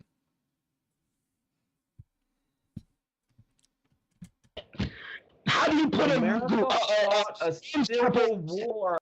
They let their sons and daughters die. Yeah. What did they do? Yeah, and so this guy, he brought it up in a different debate. He's like, well, we fought to end slavery. It's because of us that you're free today.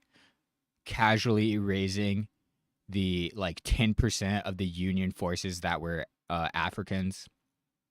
And yes, the Native Americans that fought in the Union. You know, his tribe, the Cherokee, they fought in the Confederacy to maintain that. My tribe, they were sharpshooters that fought for the Union. That's what my people are. They were. So, whatever. But I'm not going around being like, everyone needs to forgive me. Or I'm God's gift to the earth because my people in the 1860s, I think that's when the Civil War was. My great-great-great-grandfather fought for the Union. So thank me. Thank me. Thank me. Right now, that's freedom. Yeah, dude. And he's saying he's Cherokee. He's saying he's Cherokee when the people, the Cherokee, some of them fought for the Confederacy. But now he's saying, oh, but it's my people fought. You're free today because of what my people did. Even though black people secured their freedom, bro. They fought for their own freedom. And at some point, some of the white people decided to help them. And not actively fight against them. The other half of the country decided to fight against them too, which is forgotten by this guy. And this guy definitely would have been fighting he would have been fighting for the Confederacy, and his ancestors did too, whichever ones he claims.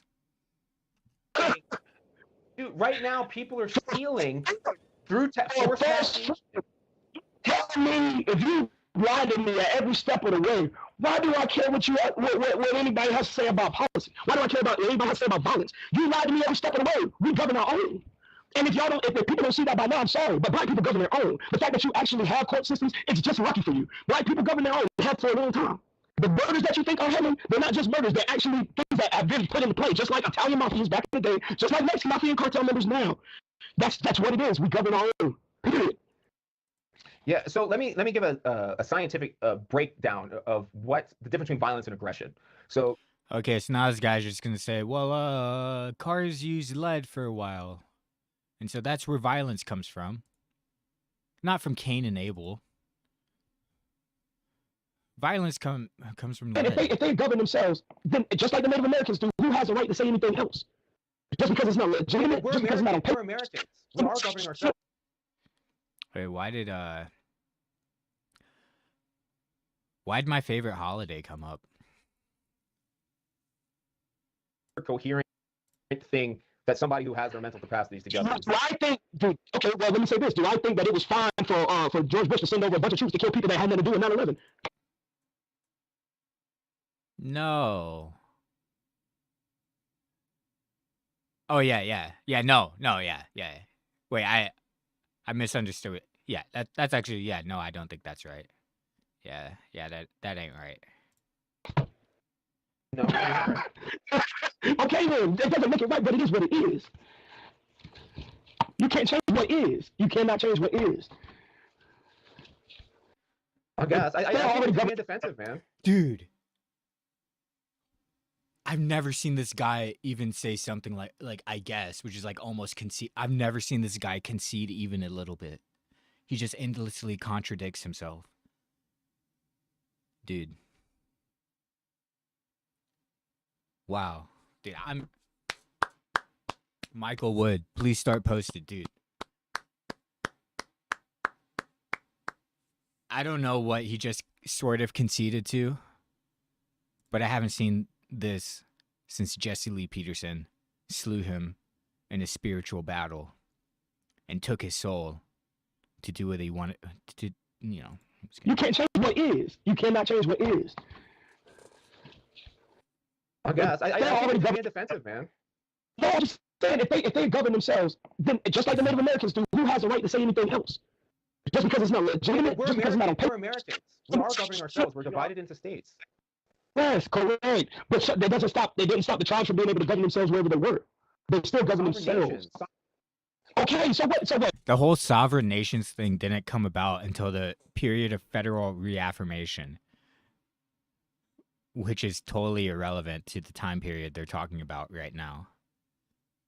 The whole sovereign nations thing is like maybe they used sovereign nation back then in like the treaty. Like I don't know. Maybe they used that phrase back then, but I really see the whole sovereign nation thing, like the nation to nation relationship between the United States and the tribes.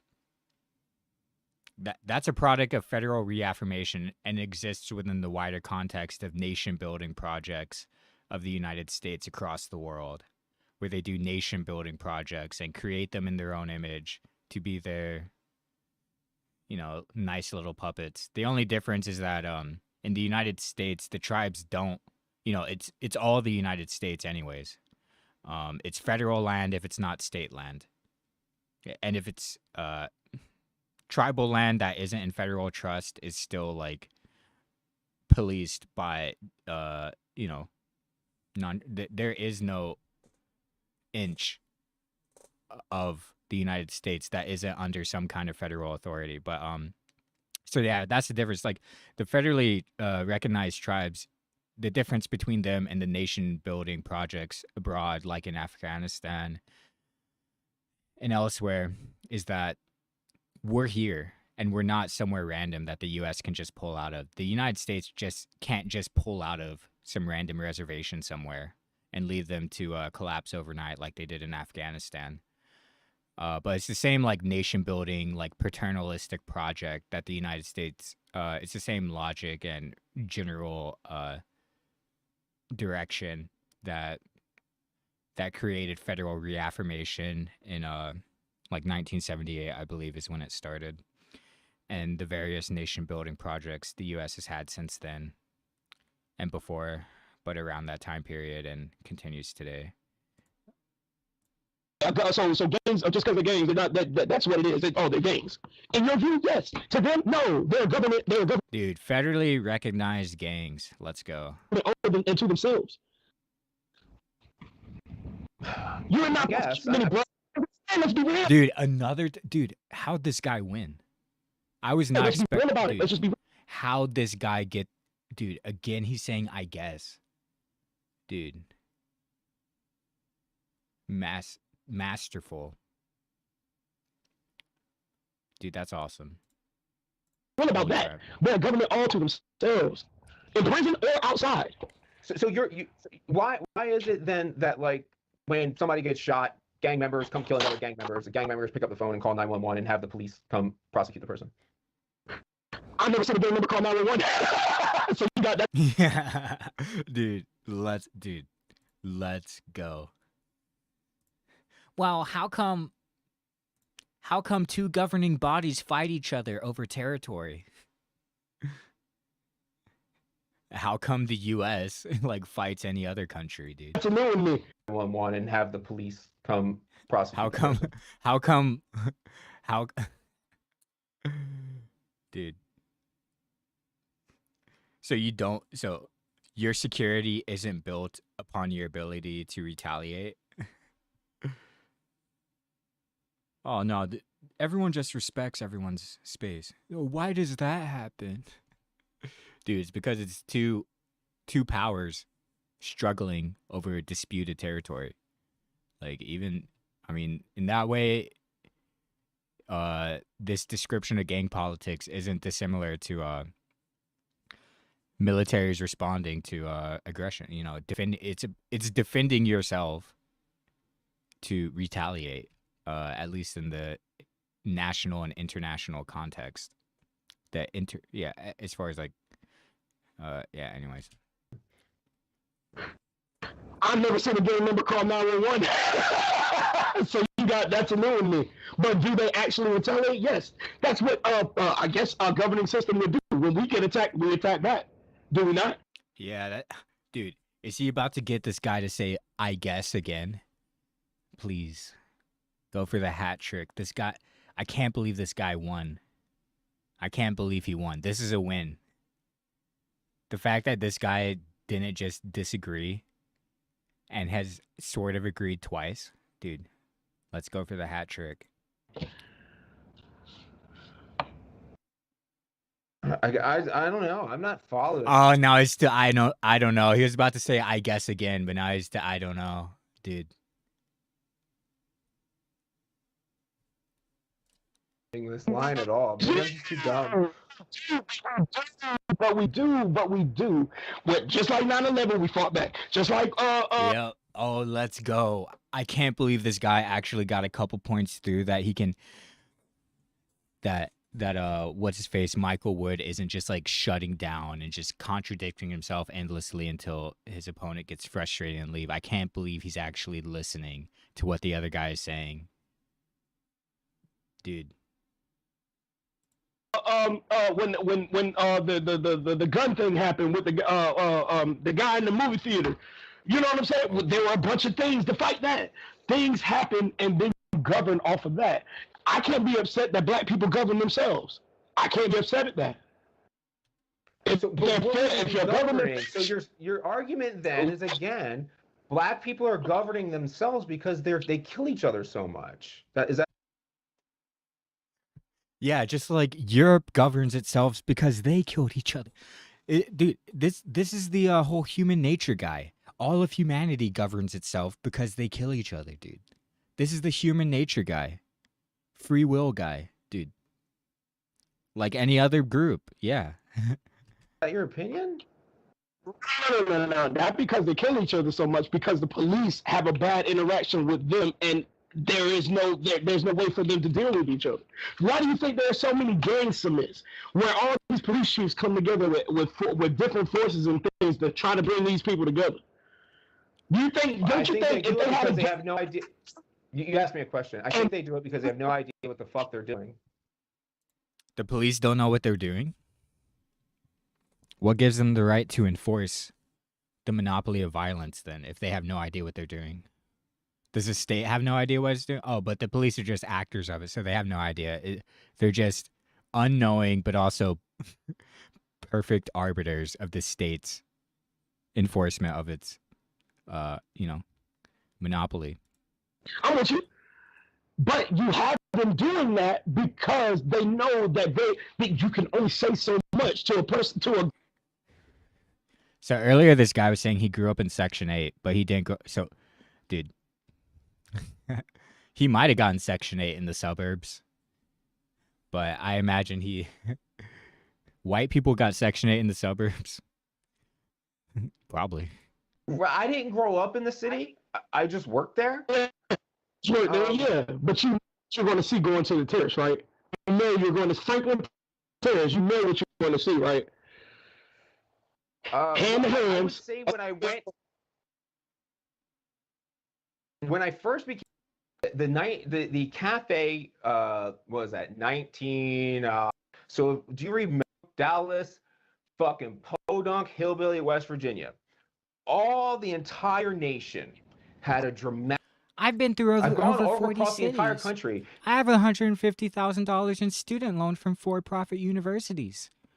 This is what I do. I am your expert. Talking about policing, I've been there over 40. You're In our own going community. to nothing. Actually put it. Actually came together and got Oh, wow. And so this... Dude, he won. Dude, total victory. What's his name? What's his name? This guy left. He won. He won.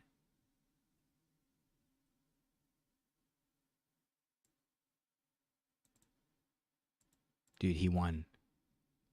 Edward Keaton. Dude, why are all these guys juniors? What the hell? Dude, is this guy... Aw. Oh, wait, no, that was it. Oh. Aw. That must be his dad. Okay, whatever. Dude, he won. Total victory. Total victory. Dude, I did not expect that. Because there's really no way to win against someone who will never admit even a little bit anything you say is right. But this guy, he got him to do it multiple times until he could just say, I don't know, and leave. I don't know, and leave. Total victory to Edward Keaton. Let's go. And then a month later, 2 PhDs, he's like, okay, don't give them an inch on anything. No matter how much you're contradicting yourself, no matter how much they're making sense, don't give an inch. Say they're wrong and repeat what they just said and say it's something different anyways. But oh, dude. Wow.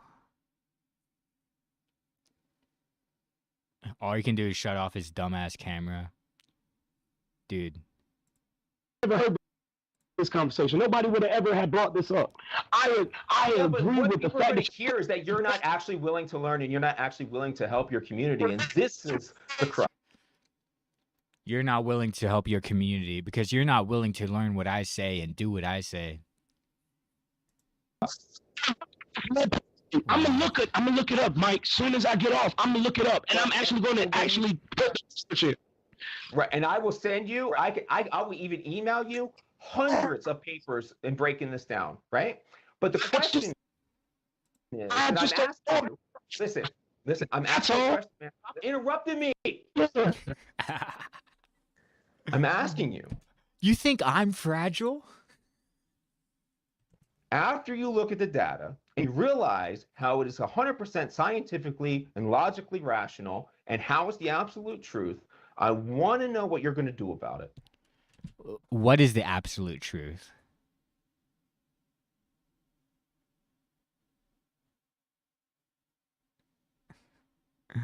Anything this guy says is the absolute truth to himself. Okay. And coming from a scientist that told me not to believe the numbers in the beginning, I will still look up the research and I will still have my own opinion of it. That's it. What are you going Thank you for this call. What are you going to do about it?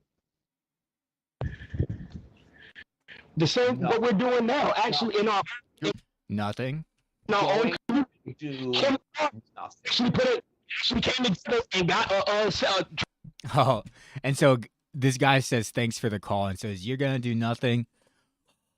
Yes.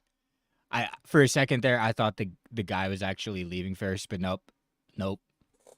Michael Wood, the guy you couldn't lose to because he wouldn't leave and he would just he said I guess to multiple things until he said I don't know and then just left. Didn't even have he had to put his little rant before the context of the video later once he had cooled down and turned his camera back on. Dude, total victory for Edward Keaton. Dude.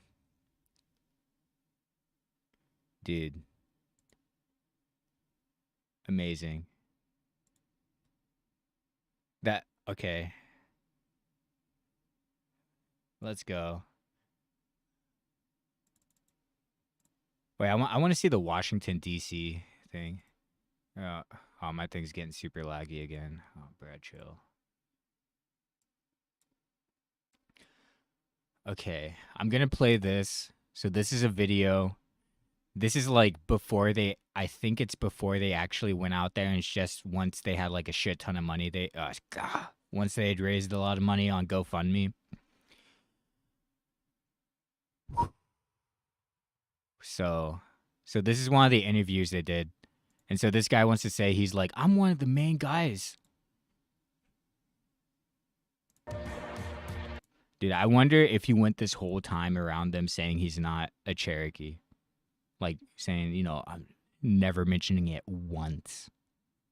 Because once you're around actual Native Americans and this guy starts talking about that, then he gets asked the questions that people, that, you know, questions with a bit of oomph to them, instead of people being able to just say whatever they want about Native Americans and people going along with it because they don't know any better. So you know, claimed natives like this,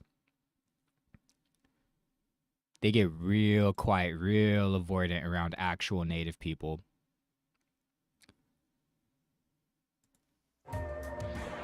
Dude. Okay, I'm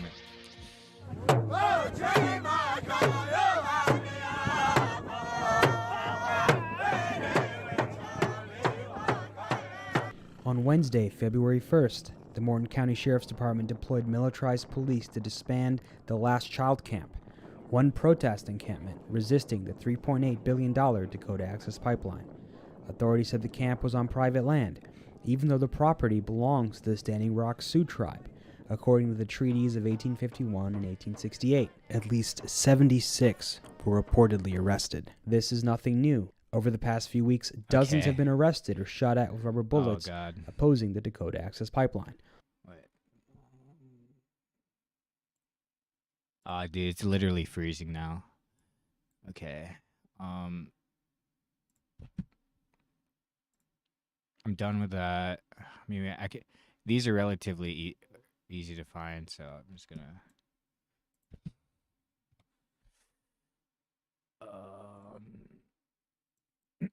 Oh, there we go.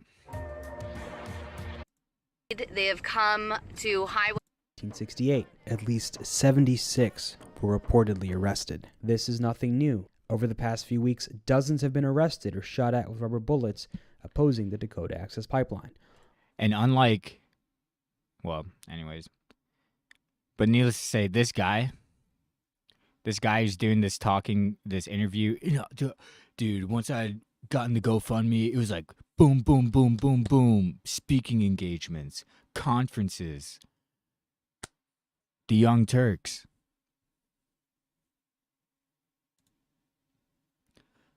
But yeah, he never even got close to the police doing anything to him. But he's one of the main he was one of the main figureheads of this whole thing. through the Backwater Bridge barricade. They have come to Yeah, so I mean, I'm not trying to just like skip over this stuff. Wait, why does this guy have a Ukraine flag? See, dude, this is probably one of the guys who's like, I care about Native American issues so I can spread some message. The reason I care about Native Americans is because Ukraine is indigenous. Media widely circulated claims by North Dakota Senator John Hoeven, who said the Army Corps of Engineers will grant the easement needed to complete the final. Oh, of course. Of course. But if Russia tried to do anything like that anywhere near Ukraine, it'd be like, they're violating their indigenous rights. Final mile of the Dakota Access Pipeline. We reached Michael Wood, a retired Baltimore police sergeant and Marine Corps veteran, who's the executive director of Veterans for Standing Rock. They cautiously put out a call for support for veterans to go. Dude, that's just, it's not Veterans Stand for Standing Rock. It's Veterans Stand for a scam. Go to Standing Rock, but also says. Well, the veterans weren't standing for that. It's really like veterans scammed. He stands firm and says they will make sure the pipeline is not completed. Point of being military and point of... And dude, literally 6 months later, the pipeline was completed. As soon as the police stood down. He said mission accomplished 2 years from now. You know, and so they yeah. Having an organizational response is to be tactical and to think out our responses and to have milestones and achievable goals so that when we respond, we know what winning looks like. We know what directions look like. So that's why I'd like people to do hold on right now until we know exactly what action looks like, because otherwise, you know, we can be getting goaded into a distraction that has nothing to do with this situation here. So you know, help fund us by letting us be prepared, but like, I just don't get caught up in. When we served, we were kind of serving that same agenda. Whether you're policing or you're a veteran, America has kind of this same policy, whether it's domestic or it's foreign. The Trump administration has a vested interest in Of police reform, and that's something that police officers need to do to get police. The administration has a vested interest in completing the Code Access Pipeline. Donald Trump himself, Energy Secretary Rick Perry, and advisor Harold Hamm all have financial ties to the pipeline. Meanwhile, 6 of the wealthiest banks have loaned $200 million for the project, including Goldman Sachs, Citigroup, Bank of America, Morgan Stanley, JP Morgan, and Wells Fargo. In addition, taxpayers have spent over $22 million in policing the protests. Yeah, I mean, I think it's clear that none of these veterans served for that, and I don't think anybody serves for that or stands for it when they really break down what is occurring in this situation. Like, if we follow the path, literally what we have here is taxpayers in Morton County, North Dakota, paying for law enforcement officers to pay Fed, overtime, benefits, people coming from other jurisdictions, to use force, your court systems, all these things. I mean, astronomical amounts of money that they're paying to put these officers on something that is the final connection of a pipeline, which has already been built. So all the jobs that were going to be created from construction are 99% over and done with. There's only going to be something like 14 of those jobs that are going to be permanent for maintenance in North Dakota. Obviously, none of that's worth all the money that you've spent already just paying those police officers in that court system. Further, you're going to get civil suits. Yeah, but the sweet energy is worth a lot. It'll be worth a lot 50 years from now if the pipeline's still going. And you're going to get the North Dakota is being embarrassed on the national scene by how the police are responding, by how their residents are treating citizens. That's not what they're paying for who have oil going over, any of the trains that have oil going over the Dakota Access Pipeline. And then the politicians who are supported by those they're going to socialize the losses and privatize all the gains. Which says to give to veterans organizations opposing the Dakota Access Pipeline because the fight is big. Systems which have been in place. A lot of us prefer friendly fascism when there's a nice face on it. Oh, God. And Donald Trump, who completed that pipeline, he was apparently there to protest. In his own words, is the great white hope. Well, it's not his words. It's Jesse Lee Peterson's words. But JOP owns this guy's soul because he literally slew him in a spiritual battle. It's like that's the only explanation for how this guy is the way he was in 2021. We had free and fair elections. It's been so long since we had that. Wouldn't it be great if we all had an equal vote and an equal voice? Well, you know, right now we don't. The billionaires and the corporations get to spend unlimited money buying our politicians. Well, that's our house in Washington, and we need to take that house back. It's time to begin civil disobedience. Come to Washington with me. We're going to go in April. Spring is coming. A new revolution is coming. We need to start the civil disobedience to take that house back. It is the And so they funded that through the GoFundMe people's house. So come join money. me. April 11th in Washington. We're going to start this movement with thousands of you. And we're going to go to that house and say, you have not taken any action. If you don't take any action, we are going to insist upon taking our democracy back. We are going to get those free and fair elections. And if the people in Congress don't like it, well, they're going to have to deal with it. And they're going to have to deal with us. April 11th, come join me. Dude, literally reads like, okay. I feel like I saw like freaking scuffed at. Yeah, and they got someone arrested. I got myself injured. I got myself arrested. Isn't that a badge of honor? Maybe. Democracy Spring would like to have our government back, our democracy back. That's what that whole movement is about. We believe that Congress has been taken over by the donors. That is super obvious. Over 90% of Americans agree to that. If you have private financing of elections, it turns out they work for the people who sign their checks. Of course they do, right? You need public financing of elections so that our representatives might have a chance at representing us, right? So obviously they're not doing that at the Capitol, so we went and started doing sit-ins of civil disobedience on Monday. I was part of that. Well, it has continued throughout the week. I want to give you the latest on that. Today, Rosario Dawson went, and she began as a protester, and at the end wound up doing civil disobedience herself. I don't know. This might actually... When was this? No, it was 2016. Wait, no, it should have been 2017. Is a true believer, man. She believes in democracy, she believes in America, and she believes that we should fight back to get those great principles that unfortunately have been taken from us in the middle of the night. So let me show you a video of Rosario Dawson getting arrested here today in Washington, D.C.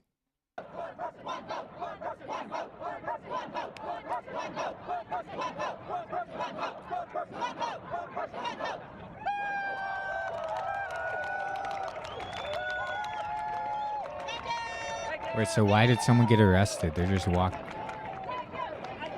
Are they all like walking into the police van now? She's got an American flag. I don't know if you can tell. She had a young church shirt on. Way to go.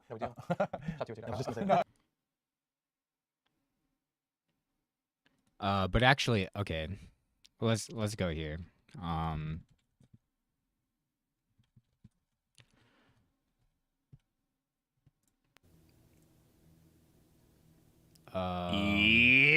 because leave it to Joe Rogan to bro. What the It's hell? a bit more sound. Let me just do this. Actually, let's just. I really enjoyed this, and this was, there were so many people, obviously like Sarah Silverman and Mark Maron and Richter and Neil Dash, and I mean, it just ran. It's like one of those things that I don't want to list because it was just sort of an endless amount of people. Fucking scuffed Mozilla, playing the audio when it's not even playing. I think yeah. Not sure. It's from June. But like he talks about like Jank and him going out to DC with the money. And oh, is it the other one? Oh, maybe it was around the dude, my timeline is not clear. And Jank is like, it looks like a this guy's like, yeah, someone got arrested. Doesn't that show they're down for the cause? And Joe is like, it looks like they just want to hang out with Jank. And it's like kind of sad. They let some fan get arrested to hang out with Jank for a protest that did nothing except pay a bunch of nonprofit activists and so-called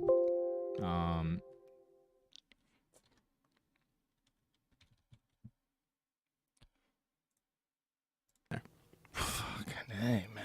So I go from there and I go to the Northern District, which is this area. The month, and I'm fucking psyched because Chicago and the sun. Just fine. No, the hardest one was actually a flamboyantly gay cop that I know. He had the hardest time. And I love you guys that guy. had a flamboyantly gay cop? I love him so much. How gay was he? Very. He's the queen. Dude, isn't that all cops? Deep down. That's how he refers to himself. He calls himself the queen? Yeah, he's the queen of the Northern. That's beautiful. That's what we need. Just a fucking army of roided up gay cops. And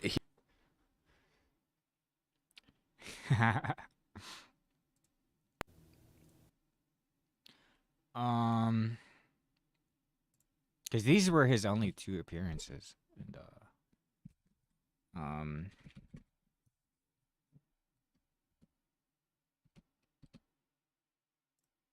become legal throughout the United States, most likely. Now Washington, D.C. is legal. There's a lot of places that are legal now that weren't legal before, and then it's on the ballot in November in California and several other states, I believe. Is it other states as well? It's because these people were sick. They needed their pills. Right. They didn't get their pills, so then they got heroin instead. Right. Yeah. I don't know. But, I mean, so... yeah, you want to move on to some reform measures or what's been going on the last year? Yeah, definitely. Yeah. All right, so let's talk about what happened as the year's gone on. After I left here, obviously people picked up and had that, the Joe Rogan effect that everybody always talks about. When after they talk to you, other people start to pay attention. And I went back to Baltimore, and this dude sends me an email. And it says they arrange it through Leap that he's going to come visit me and he wants to talk about a movie. Oh, Jesus. Dude. And so he comes. That's how they corrupt you. He comes. Hollywood gets you. Jesse Lee Peterson got this guy, but dude, I'm gonna send him like that. Like, hey, I want to work on you with a movie. And we talk about some of these ideas. Very good movie idea that he has, trying to kind of put some of these things into an emotional appeal that people can understand and comes close to them. But what that did is it pushed me to get more involved in Baltimore so I could get the other people involved in the. And he Okay, whatever. gets. Here's the pictures. So this is Devin Allen. He gets all these. He started this project at this community development called Penn North, and he collects cameras now for all these kids. Not that he's getting paid. He collects cameras from around the world, brings it in, and now he runs a thing going through in Sandtown, Winchester, where Freddie Gray was killed. He takes those kids in and teaches them photography and gives them that project so they have something they can grip upon on. And my dream is to teach JavaScript to Ghanaian refugees. They have something they can build up on. But what's sad about that is that this is Devin, who has no resources, who is the kid who was a drug dealer, who has everything bothering him, and he is investing in those communities and trying to wow, imagine giving back, provide those things to give people that identity where they can climb out of it and they can see that vision of being a contributing member to society. And like, that's what we all have to do to give. Oh my God, that's what we all have to do. You know what I'm saying? This guy do it. He didn't have nothing. Okay, bro. Now I'm like, man, whatever. Well, no, I need to find it because it actually like is evidence that like correlates Cenk to this like fucking protest thing. But these were his only 2 appearances, and I can't find it. I can't find it.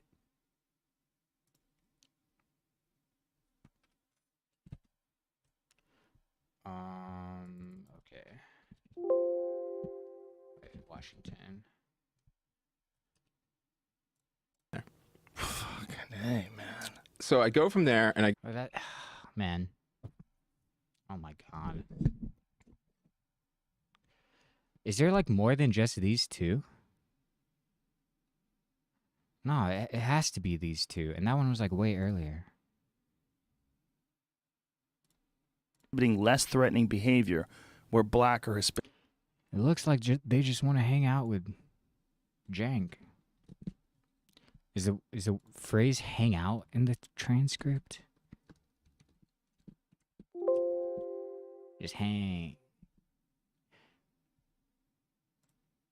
You're gonna call me a socialist, and you're talking about minimum. Well, it wasn't my idea. It was it was an idea that Eddie Huang brought up on the podcast, and I initially laughed. Okay, I'm just gonna give up. Laughed at him. I was like, "What? Psst. What?" Psst.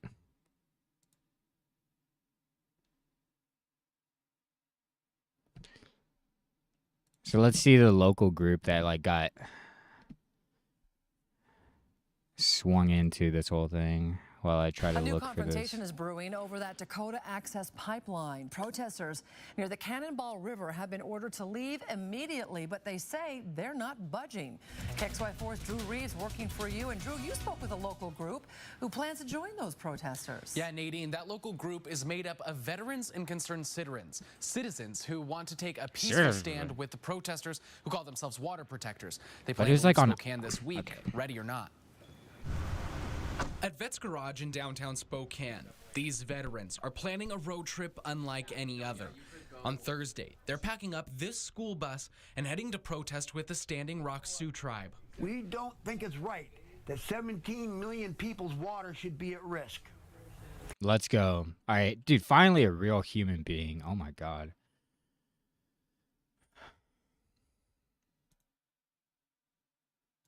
Oh, now my thing's like all laggy. Let me open up a new one.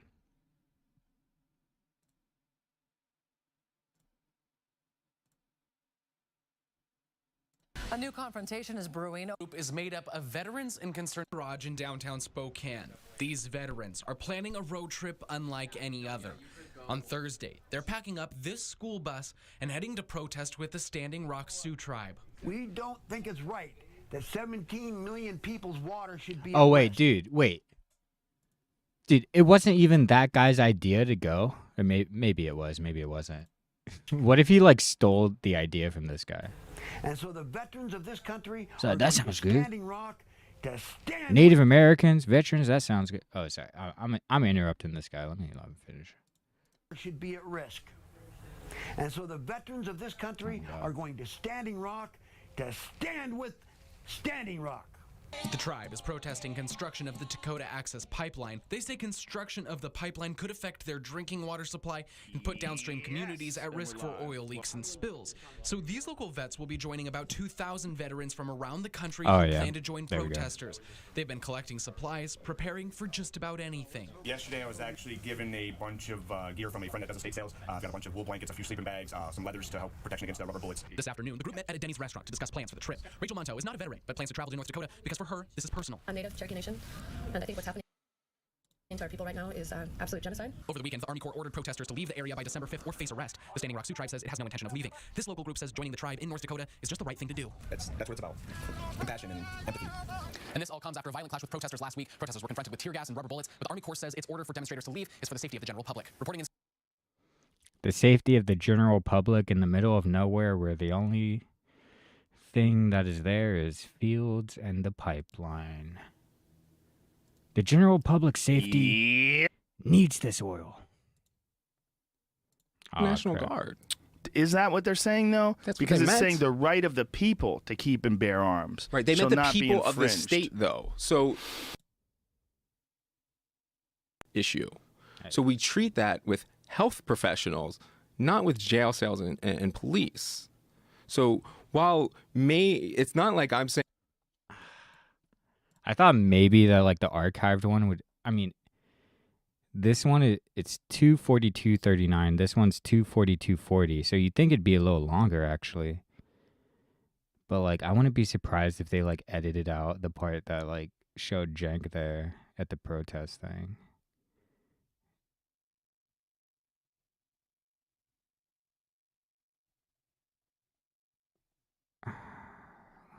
Saying that the drug dealers can go out there and just deal it. That's not what I want. I want a doctor handling everything. I want it moved into just no different than alcohol. Well, the problem with the doctor handling it is that's what happened in Florida. And what happened in Florida is they developed this environment where they didn't have a database, where they.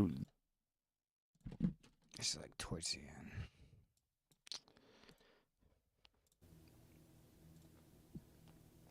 Yes, and we're live. Welcome back, Mr. Wood.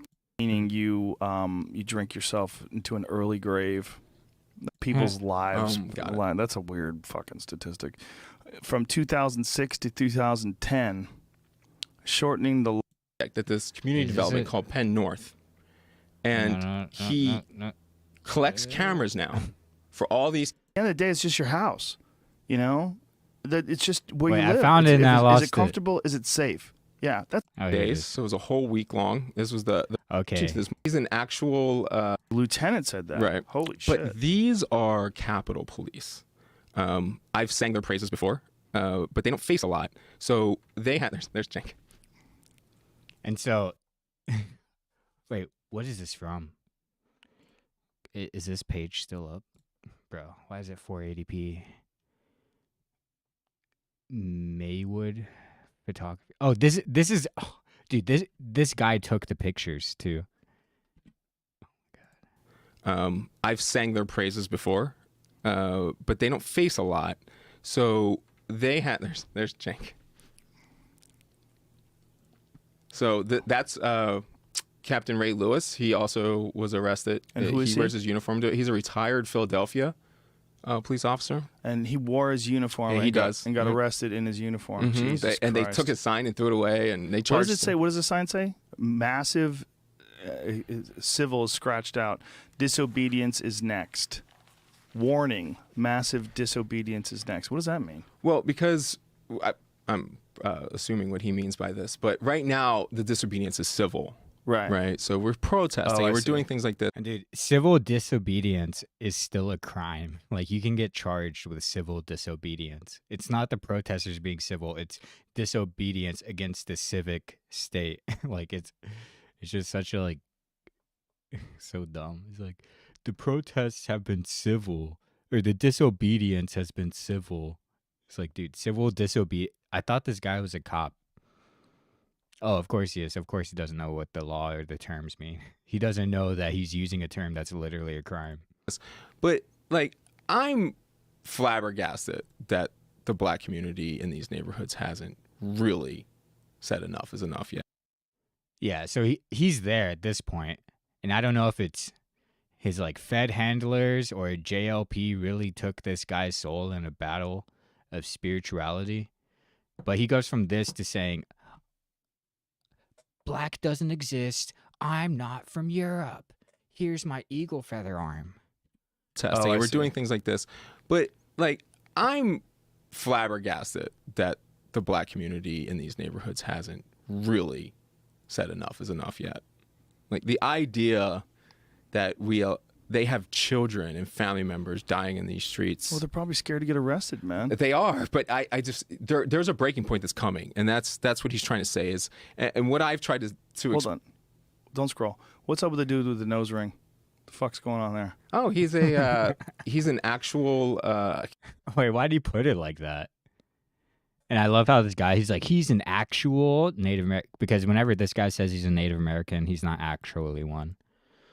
Can't remember what tribe he's from, and he participates in a lot of these things. And what about the dude with the musket? Scroll down there, Jamie. I don't know him. I think he has a side. I don't know what that is.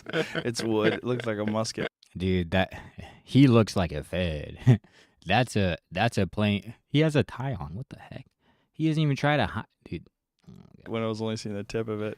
What? Yeah, the tip of the. I thought it was just a tip. A musket. That's all. The tip. Never just a tip. Don't fall for that. Dude, that's so. Yeah. We'll just let Joe Rogan will speak for me right now. I don't know what you're saying. Dollars in, what is that? Scroll down. Dollars in politics. Scratch out. So it's essentially just a bunch of people standing in a place where the government. Okay, wait. Let me see. So, Democracy Spring 2016.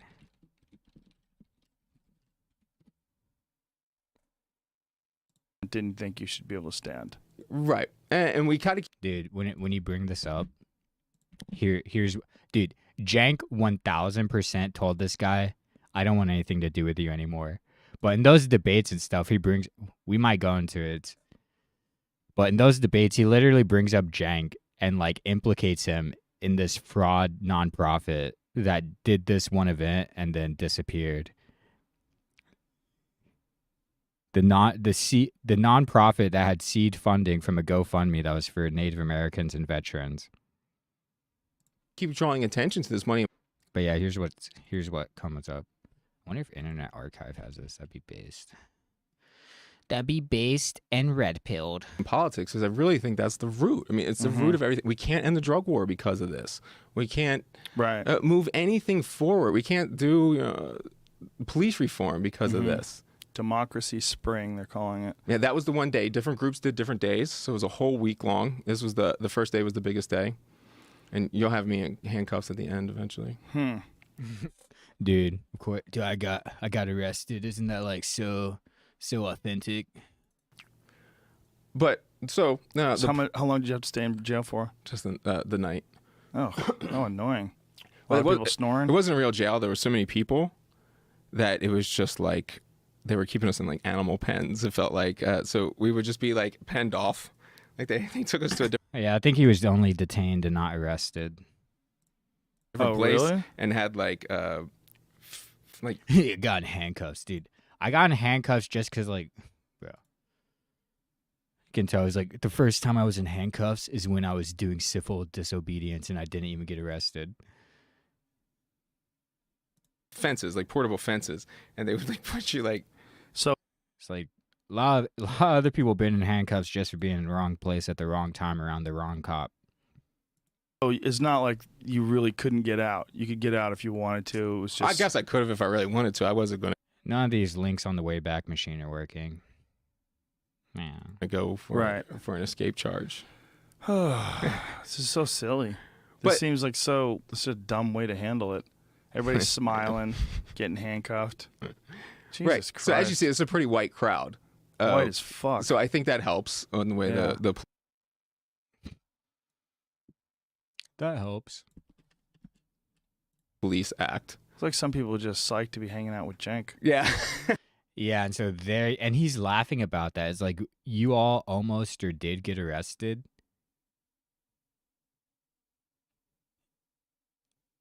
And Joe is like, yeah, it looks like a bunch of people that just watched, like just a bunch of fans of TYT. And he's like, we suckered those fans, didn't? Yeah, dude, like, look at this guy. Look, what?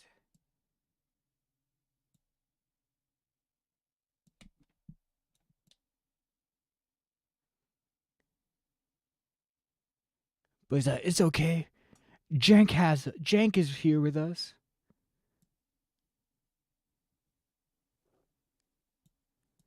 And so I guess this is Michael Wood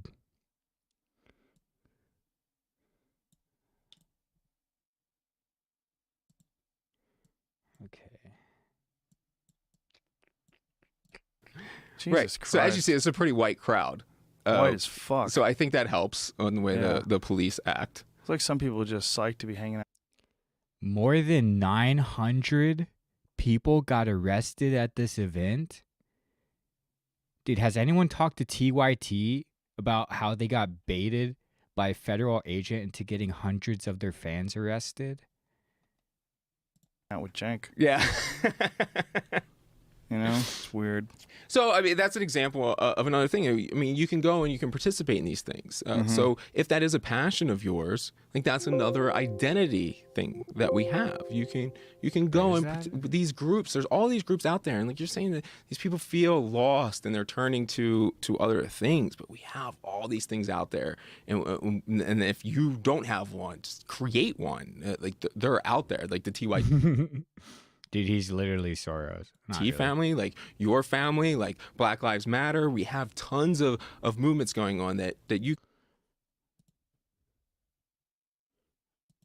And if you don't have one, just create one. Like they're out there, like the TYT family, like your family, like Black Lives Matter. We have tons of movements going on that you can do something positive with, no matter who you are. Okay, so tell us one more time, what's the name of this podcast and when do you hope this thing's going to start? So name of the podcast, the radio right now is called Radio Revolver, and that's just the umbrella. Why Radio Revolver? Isn't I'm not that really about sure. guns? Yeah, we had that place. So revolving door, like a prison cell, is how I envisioned it. They wanted to use like a gun logo, and I was like, no, you can't. It's going to do a public health one. So you're essentially building like a whole station. Next episode, I'll start over again, start telling the story, and when we'll hit the next hurdle, which will be something like, well, why are they going after him for the drugs? Why are they chasing him? So then we'll break down the history of the laws and why that is done the way it is, what policing philosophies have led to. Thank you very much. Appreciate it. And we'll definitely want to do that thing with my friend Justin. Yep. If he Never happened. So this, I didn't realize it had a Wikipedia page. So Democracy Spring was a progressive social movement that used campaigns of escalating nonviolent civil disobedience.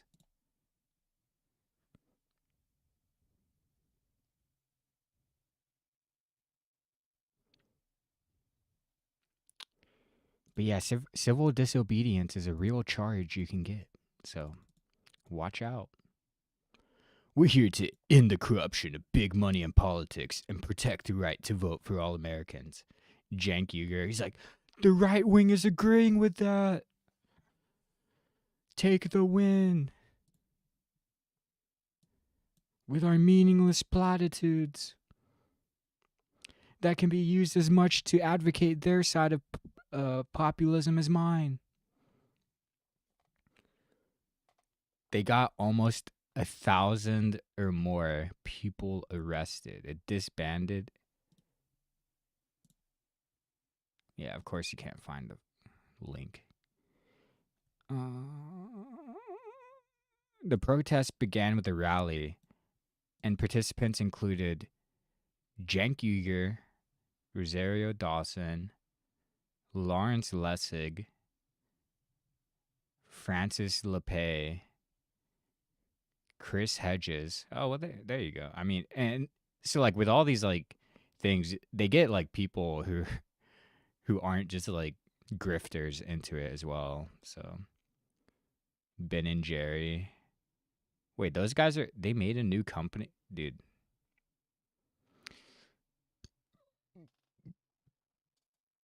Dude, this was like the original January 6th, except they actually arrested like more than 5 people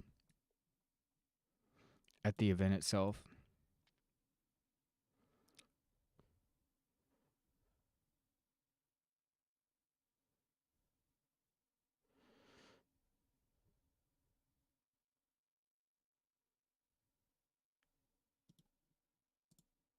Of course.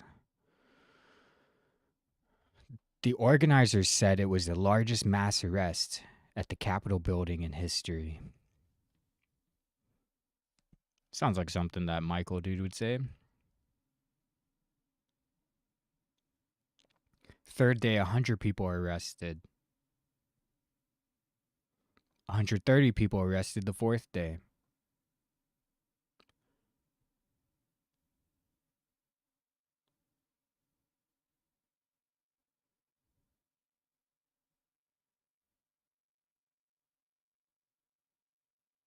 And they didn't do a single other thing, but they disbanded in 2019.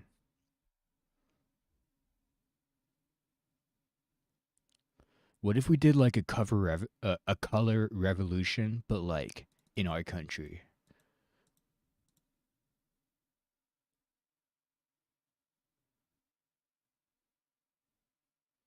Okay. I might be able to find some of these articles on the Wayback Machine. But yeah, this is like a funny, I mean, I don't know if there's that many like funny moments in here. That position in Chicago, what would you do? What is your idea? I mean, I'm sure you have a grand plan. Right, so there's 38 pages of that okay. on this. But if you could kind of break it down so, for us. Well, the first thing we have to do is we have to give that power away. And I think that's a condition that I have to have in order to take the job. Now, I have a friend. And so the whole give the power away thing has turned into it's on your community to fix itself and have less violence so the police doesn't respond to you disproportionately. And who was actually a driver when we were in Chicago, who was a cop. And he. Okay.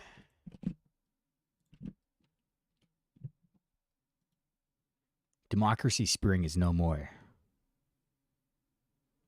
Officially dissolved in summer 2019, unofficially dissolved after they did that one thing that gave them cover to just spend the rest of the money however they wanted to. More than 1,300 people arrested. And they look like they just wanted to hang out with Cenk Uygur. At least some of them. They probably thought they were doing something by getting arrested. Well, I know how that, I mean, it's not, you know. I don't know how that is, but I know how to, you know, I thought it was something to get myself injured at one point. But, you know, I didn't have somebody telling me how things really are. Being like, you would have done a lot more for us if you had not done that, you know?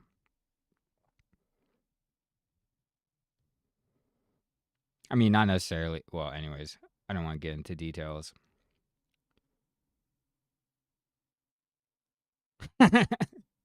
Oh, wait, that's March on Harrisburg. But director. Okay, whatever. He told me that what's going on in Chicago was that they had some pretty high-level drug dealers and gang leaders, and then they caught those guys and imprisoned them. And when they imprisoned them, it created a power vacuum, and in that power vacuum, over the last few years, you're seeing significant ramp up in crime, where people try to take over these areas that were under control by other people. Similar to what happens when we take over countries like Libya. Creates this power vacuum, and now you have a case to almost, you say, well, it's worse without Gaddafi than it was with him. That's sort of what this guy was telling. Whoa. Joe is just spitting me about Chicago. Is that accurate? It's possible. Well, I don't know if like the metaphor is accurate, but like the whole thing about Libya was better under Gaddafi. Who got rid of him? Oh, the United States, who made the world a worse place. Oh, what a surprise. One of the big problems with policing is we think we can narrow things down and we can like find a sole causation. Right. And there just simply isn't any sole causations. There's never sole causation in anything when you're dealing with a mass amount of human beings. Everybody has different reasons. You're not going to be able to do everything perfectly. And those things can happen. Perfectly plausible that it could have happened. A weird theory that I've started to recognize is that actually in this study, the Stephanie DeLuca study, they talk a lot about how these kids are really more passionate now, and they get exposed to more, and you can see that their work ethic is actually higher than it was. We think that they're not working, but they're achieving things at 300 to 400% of what their parents achieved. So these kids are ambitious. And so if you don't have any other options around, you have a more ambitious population that's now doing drug dealing and taking over territory. What do you mean by they're achieving things 300 to 400% more than their right? parents So have? you have the average in I want to go like in the 90s for high school diplomas and college for Okay, he's just gonna make up some statistics. 2% college degrees. These guys are at like 25, 30% college degrees. So they're really excelling, but they're not achieving because of all these other barriers. As you know, a black guy with a college degree is slightly less likely to be employed than a white guy with a high school diploma and a criminal record. And then JLP wins the spiritual battle, and it's like, white people are the most discriminated against in our country, but also race doesn't exist, and also record. So even they're getting these promises that if they play by the rules, then they'll get these things at the end, just like poor white America in West Virginia is.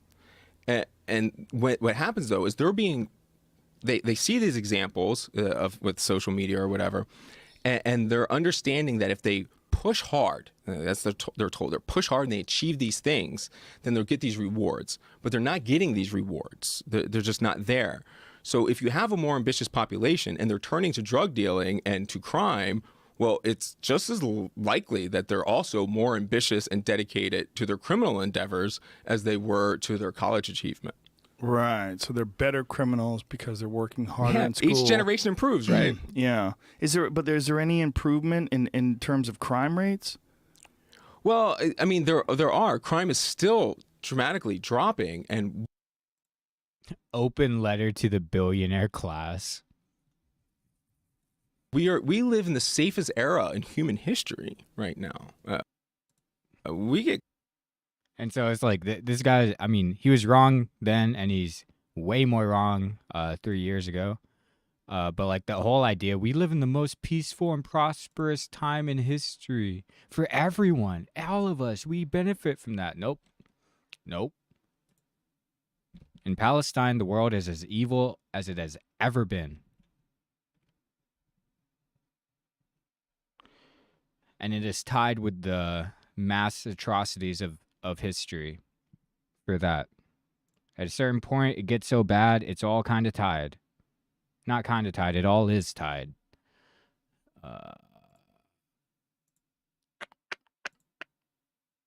So yeah. So Cenk is like, his big promise now is populism's gonna help us get Republican voters, even though half of the country doesn't vote at all, and it'd be way more effective if we could get voters who don't have a political affiliation rather than turn the other side on some kind of common ground of populism where the platitudes are so vague as to be as applicable to a right or left-wing perspective. And so like he was like on the same ish like 10 years ago, and where'd that get him? But let's read it. So, open letter. Let's sit in to save democracy from the billionaire class. More than 1,000 people got arrested. We write at a critical moment for our country. We write to ask you to do something difficult and uncommon, to join us in Washington. For a dignified, determined stand.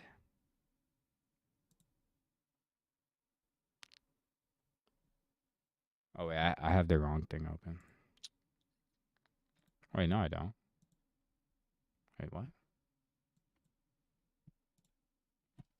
Let me reopen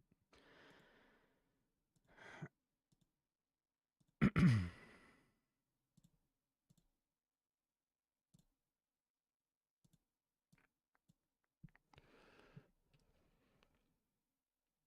Why this? Why now? Every American deserves an equal voice in government. That is our birthright of freedom, won through generations of struggle. But today our democracy is in crisis. In the post-Citizens United era, American politics are dominated by billionaires and big money interests that can spend unlimited amounts to buy elections. As the super rich dominate the money primary that decides who can run for office, almost half the states in the union have passed new laws that disenfranchise everyday voters, especially people of color and the poor. This corruption not only violates the core principle of American democracy, one person, one vote, one representative who doesn't give a fuck after doesn't care after he's elected, citizen equality, it is blocking reform on virtually every critical issue facing our country. From addressing historic economic inequality to tackling climate change and ending mass incarceration, we simply cannot solve the urgent crises that face our nation if we don't save democracy first.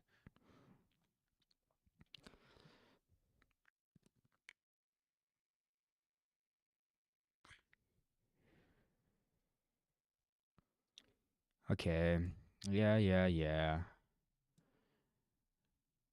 We're rambling, yeah.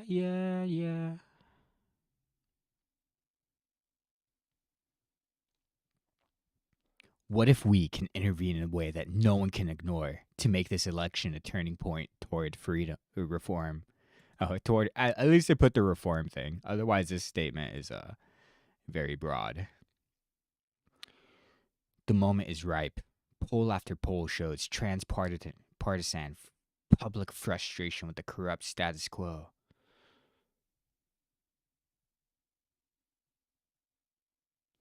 Yet Congress refuses to act, and the media covers the election, as if somehow our democracy were still functioning, still capable of producing a government of, by, and for the people, sir.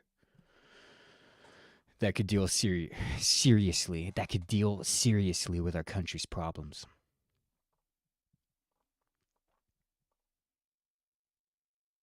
From Selma to Occupy Wall Street, dude. Selma in the cupboard. They got Selma in the cupboard with everything else. Mass escalating nonviolent action. Dude, if you're escalating, how can you, like, you should, if it's nonviolent, like, why are you going to wait to escalate your tactics? Like, what?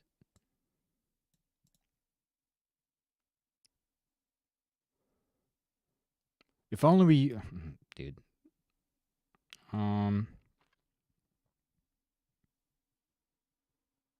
Take immediate action to end the corruption of big money in politics and get 1,000 of our fans arrested for one weekend, paid for by a fraudulent GoFundMe. We hope at least one person from every state in the union will walk the full length of the march, 140 miles over 10 days. I've done a walk thing like that before. I mean, it's kind of fun, but it's glowy. It's glowy.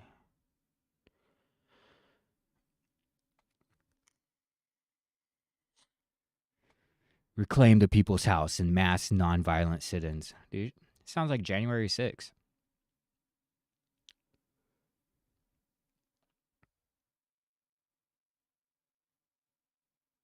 In the tradition of the American civil rights movement, we will act with love, respect, and dignity. And honor, sir.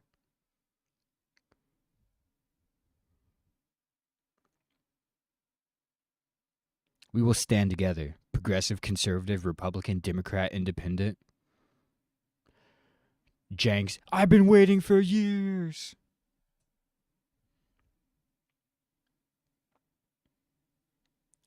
We may disagree on many things as Americans of different political perspectives, but we believe it's time for all who love our country to defend the republic that binds us as a free people.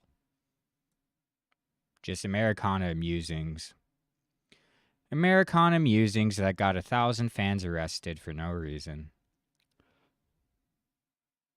With the legacy of those who struggled for freedom before us in our minds, we must act with a determination matching the urgency of this crisis. But of course, we hope you'll join us. So this is the website, and so like Cenk, I mean Rana Bazzini. Wait, okay, whatever. Oh, Medea was there. Shouts out to her.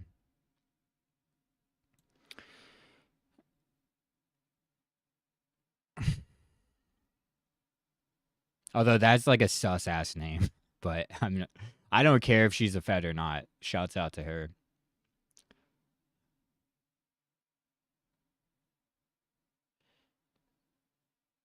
So Cenk signed off on this open letter, but it seems like he's like if when I've seen this website, I haven't seen his fingerprints or his name on it, at least. We practice democracy. Issue. Oh, so this is the whole website. What else is there? Oh wait, whoops. My bad. Let me switch this. Caught up in a lot of this, and I mean, sure, I guess that's a. Okay, this is not current. We gotta go back to the Michael Wood Jr. playlist. Sorry, official doctor. The best way to be right is technically right.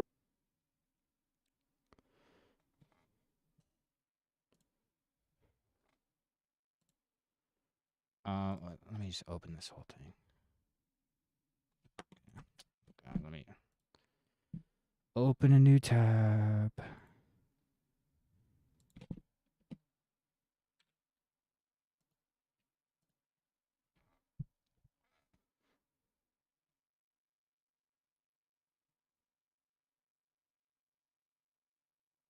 Wait, is this not age restricted like all the other ones were? Oh my god, dude. Why does it show me the thumbnail then? Why is it age restricted anyways? Now I'm curious. Okay, let me open oh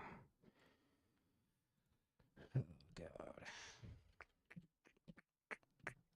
So let me do one of these.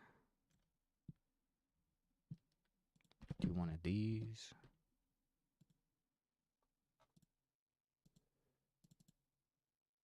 I mean, okay. Let me do one of these.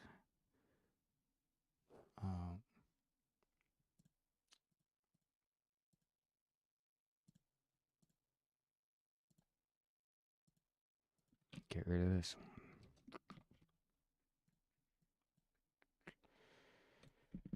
Let me do one of those.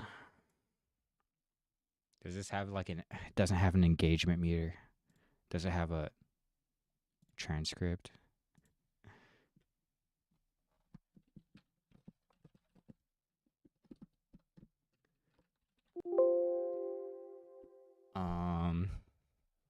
I don't even know.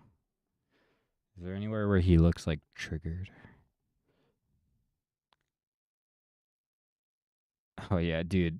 Oh, this is why it's age restricted. Cause dude, JLP literally cast a spell on this guy. Cause like he's casting a spell. He has like these This one doesn't seem to be that bad, but like I watched one of his videos and it was like 5 minutes of just clip after clip of straight up spell casting. And that's not TOS friendly or age restriction friendly. So you're not aware that it was Black Lives Matter? It's not Black Lives Matter. You can't prove You're that. not aware of that, right? We're going to put the video as a part of this interview. Of course you so will, because you'll cut it up so that it you're fits your saying agenda. that it wasn't Black Lives Matter, right? No, listen. That's Let's like get you okay. clear. You cannot. What I'm trying to tell you is you cannot take a video and somebody says, "I'm with the fallen state," And since I'm on this show and I'm holding this mug, I'm with the falling state, and I say that Jesse Lee Peterson is completely ignorant about everything in the entire world, and he uses his imagination to fabricate things to continue to elicit white supremacy. So that must be true because I just said I'm with falling state. No, we're going to do better.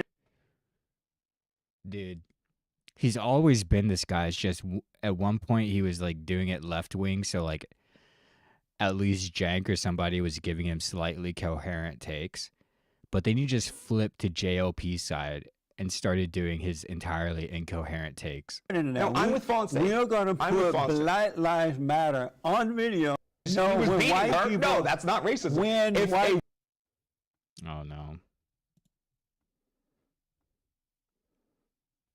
Yeah, I can't imagine why this would be age restricted. I'm like I'm like scrolling through this transcript. I'm gonna leave that off screen. Is it looking at what's on this thing?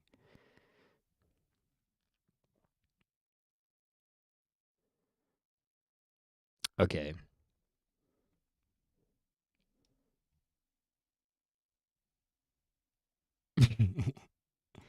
You did not have fun? No. Oh, man. I feel sorry. Like, you do? If you really believe this... You feel sorry for this poor black man? I do.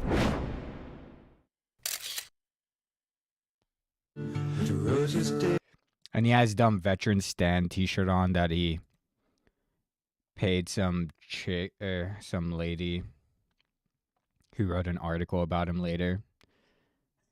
The shirt's design is not bad actually. I mean, it's all right. But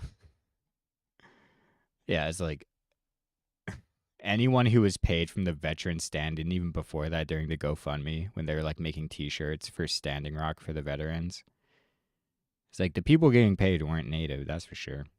I mean, this guy, he does actually look like 1/8 Cherokee. And I know a lot of people are like, oh, you can tell 1/8, isn't that kind of racist? It's like, no, it's just like true. Like, you can tell if a person is 1/8 black, for example. Like, I mean, like the same kind of person be like, oh, you can't tell if someone's 1/8 Cherokee. Does he have the feathers yet? It's like you should. Oh, he doesn't. He actually did get the feathers. Oh wait, that. Oh yeah, no, he has the feathers. Never mind.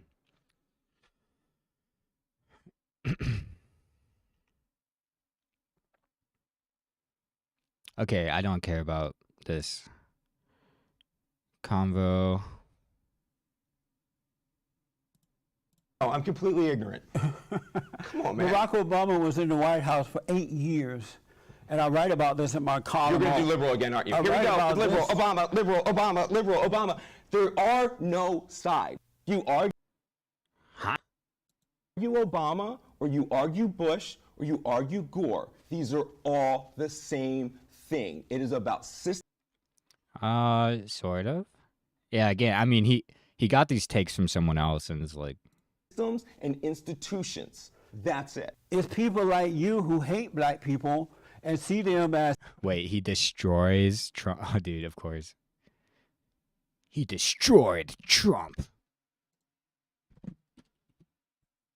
It's great to welcome back to the program Michael Wood Jr., who's a police management expert, activist, president of Veterans Stand, as well as former Baltimore police commander. Michael, it's great to have you back on the program. And then after just a couple battles on the spiritual plane with Jesse Lee Peterson, suddenly it's the Great White Hope. Timing really couldn't be better, although I don't know if better is the right word to use here. You reacted to the speech that Donald Trump gave in front of a law enforcement crowd, where he sort of jokingly said, you know, it's really not a bad idea to kind of rough up suspects that you have in custody if they've been accused or are suspected of having committed a serious enough crime, which to me, it was disturbing on so many levels, not the least of which that being arrested for something is not the same as having been convicted of something.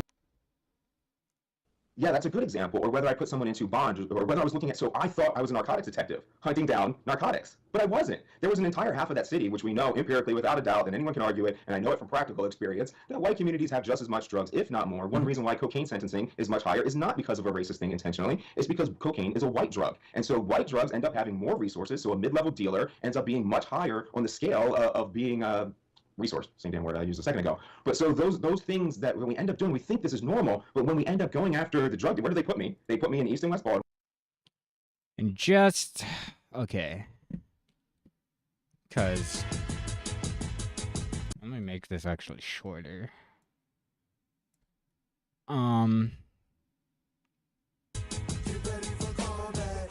Yeah, I wish this guy was ugly. He would have never gotten on JRE if he didn't have an IMDb.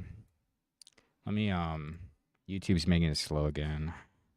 YouTube's making it slow. Oh, God. Because I'm using ad blocker. Wait, I'm not using ad blocker.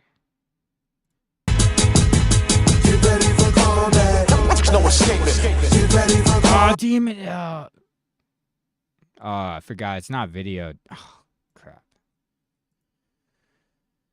To the transcript. Let's go. Because I'm a native. Oh. Cherokee? Which one?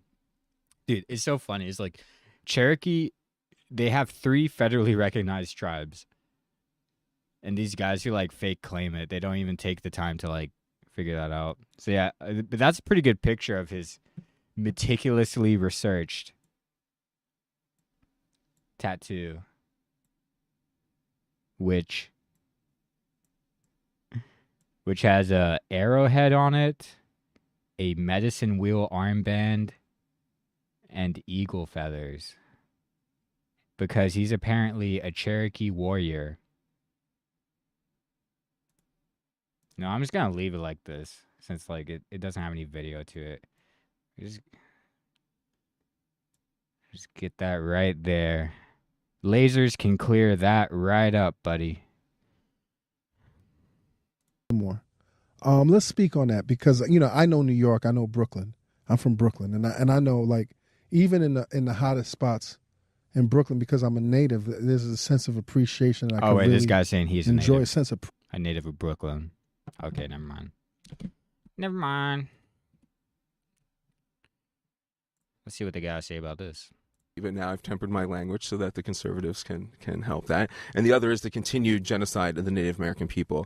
And you'll always see police going towards that avenue in any way, shape, or form that they do, no matter what you tell me. And so he paid some non-native lady to put up to make this shirt. Protect against all enemies, foreign and domestic, sir.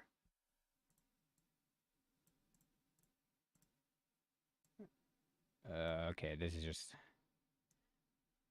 just too big. I promise to defend from all enemies, foreign and domestic, sir.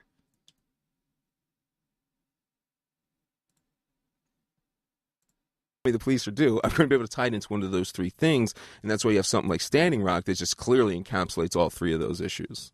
Let's go back a little bit, man. You come from Baltimore. You grew up in like, anti-urban area? Or? Well, yeah, I mean, the suburbs are typically that way, at least in Maryland, that they kind of view the city as this dangerous place, which... But now this guy's saying he grew up in Section 8?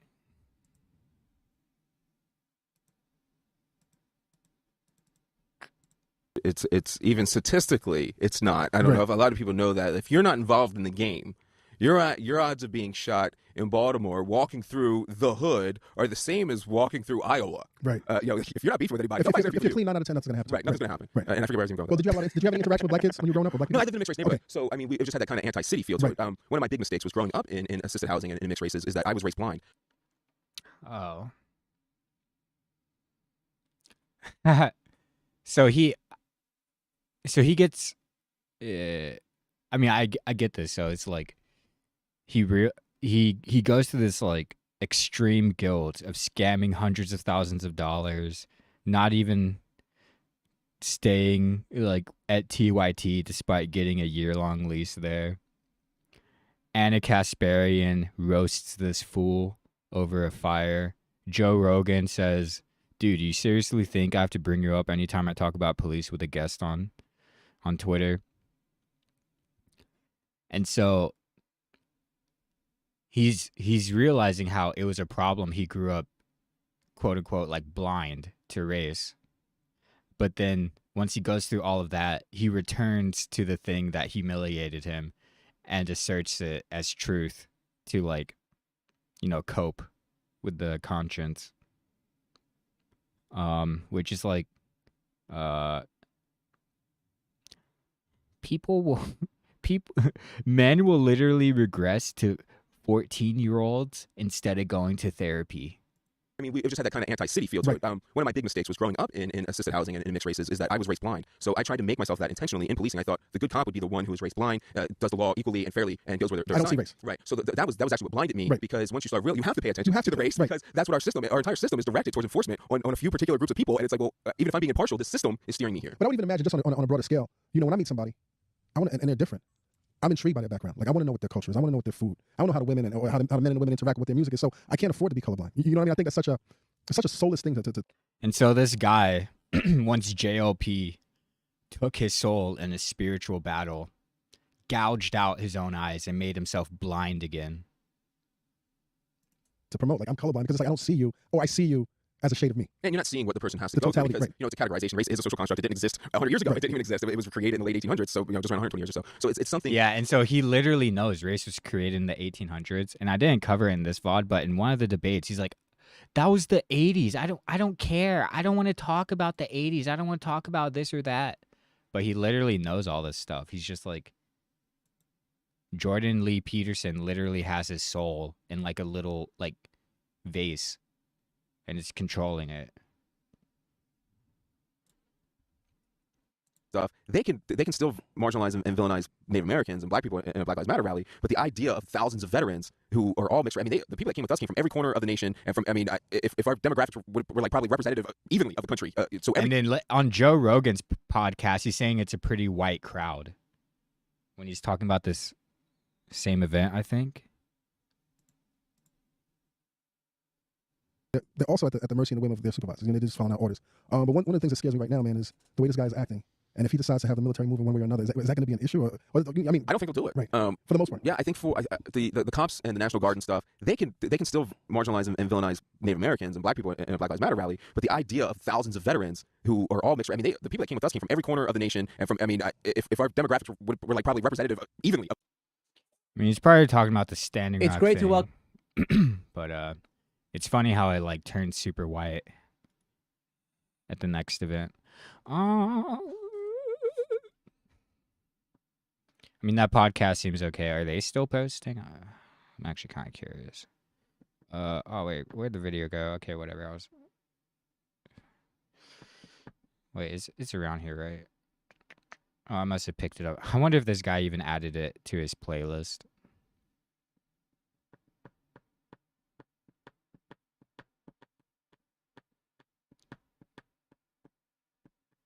Yeah, here it is. Loudspeakers Network.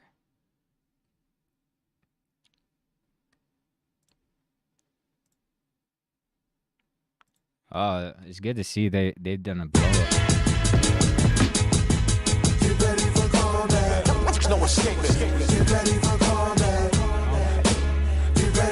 Dude, it did that thing again where it literally just keeps playing the audio.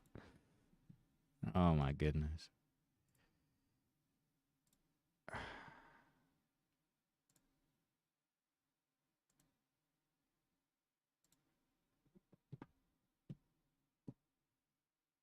Damn. Wait, so their last upload was a year ago? Wait, this is... Wait. We got fucking Charlemagne the God and whatever this guy's name is. This was their channel. What happened to the original guys? And of course these two guys would have a podcast together. I forget what this guy said the other day. That was cringe. But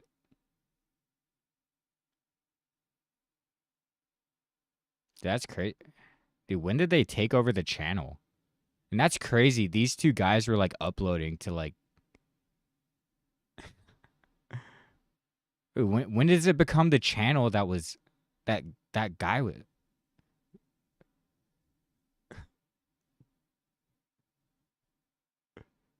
What the heck?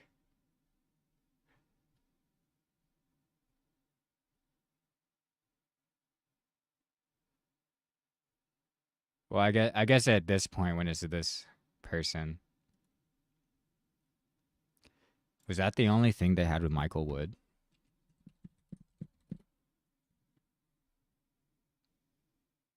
Yeah.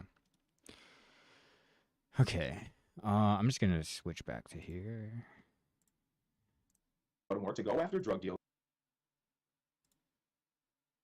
That's incapable, the men and the women, especially the men. You keep talking about black people. I'm not talking about black people. I'm talking about You think that institutions. you are better than black people, and it's better than black men because you can take care of yourself, you can take care of your family, but the poor blacks, institutional racism is holding them back. You have no respect for black people.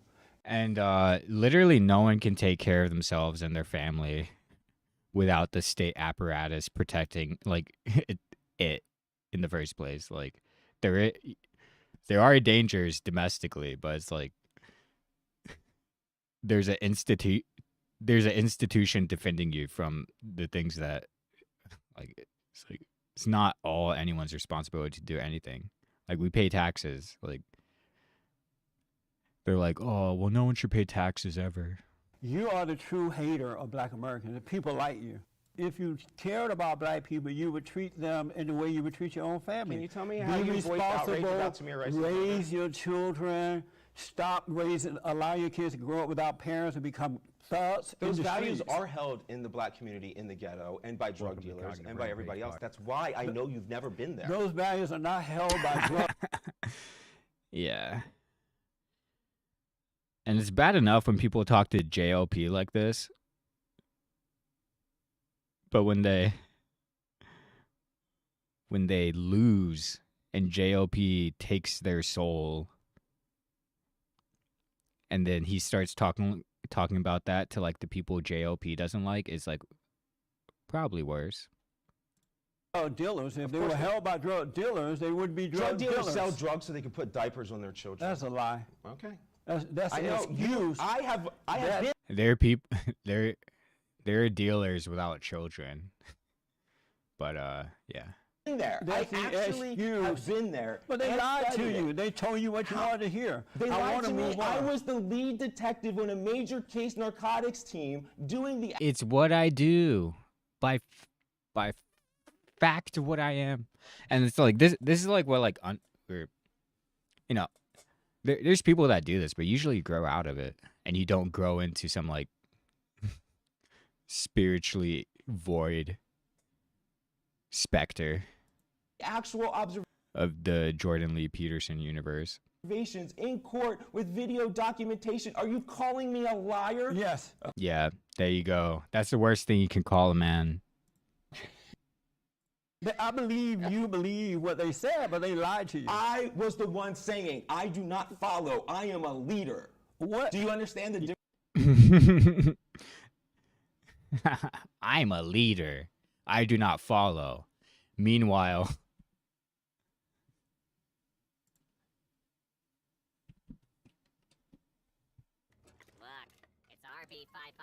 let's go back to this era where he has this dumb intro to all of his videos. The United States is one big reservation, and we're all a part of it. So says Russell Means, Native American activist, Pocahontas, star, and federal agent who ratted out everyone at the Wounded Knee occupation so he could get time served. And a spot in the Illuminati think tank. The highly anticipated trial of former MPD officer Derek Chauvin kicked off. Oh yeah, and this is him on like Russia Today, I think. Oh wait, no, this is... maybe it is, and this is just like his side of or his cut of it. Why is the volume? Oh, I know why. Off today behind heavily fortified barriers of the Hennepin County Government Center in Minneapolis.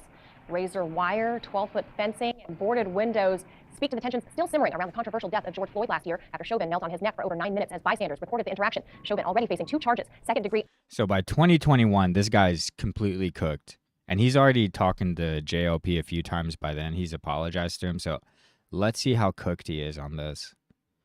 unintentional murder and second-degree manslaughter will have to wait at least one more day before jury selection gets underway, as the prosecution is seeking an appeal for a third charge to be added of third-degree murder after presiding judge Peter Cahill initially dismissed it. The Minnesota Court of Appeals ruled Friday that Judge Cahill was wrong to refuse its reinstatement, this now delaying jury selection by at least one day as Cahill mulls this over. Meanwhile, Democrats in Congress are pushing again to end qualified immunity for police officers in lawsuits in a lengthy bill named after the late Floyd. But will an act of Congress really make any substantive changes to police practice?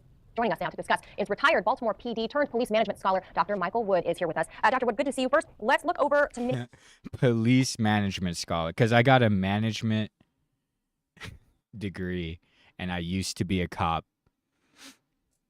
Minneapolis and the Chauvin trial. The country was rocked by weeks of unrest. Yeah, I guess this is just his side of the Russia Today cut. George Floyd's death last summer. Given the allegations and racial bias undertones against police officers across this country, will it be possible for Derek Chauvin to receive a fair and untainted trial? Well, I don't really think that anyone actually receives a fair and untainted trial, especially when you're in such a public exposure and everyone's going to basically know about this. So he's really not going to get a fair and untainted trial, but it seems very clear that he doesn't even need a fair and untainted trial to eventually beat these charges. When you were mentioning that he was... He doesn't even need... This guy, wow.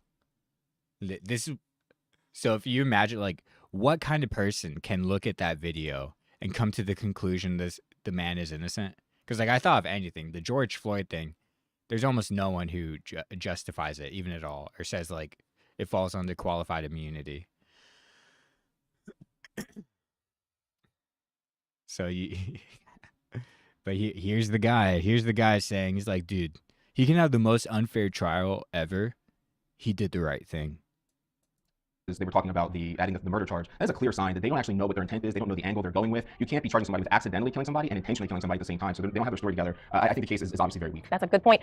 Is it significant to you at all that Derek Chauvin is being tried separately from the other officers who were on scene that day? Yeah, because he was the one who had... The whole situation is very significant to me in that it kind of demonstrates how everyone, even those that say they're anti-policing, are actually talking about just to be in power of policing and in control of the system. They're trying to put Derek Chauvin a pawn of the police department and their community and employee through an enhanced, more vigorous version, a more punitive version of the criminal justice system than the one that they say is wrong to begin with. And by separating him, what you're doing is you're making him stand in isolation by himself when this was actually a situation that involved more people. So he could avoid taking the stand and have the other officers testify, which would obviously enhance his case. And we should be making the police job and the government's job as difficult as possible for any suspect, not just the ones that you don't like. And back here in D.C. in 2020, tried to end qualified immunity, but the bill was struck down by then Republican-led Senate. The scales have since tipped to an even split, with Vice President Kamala Harris being the tiebreaker now. If Congress can get this passed this time around, how might this impact police? Wait, Kamala Harris was a tiebreaker for what? To an even split, with Vice President Kamala Harris being the tiebreaker now. If Congress can get this passed this time yeah, I remember that. Around, how might this impact policing around the country, you think?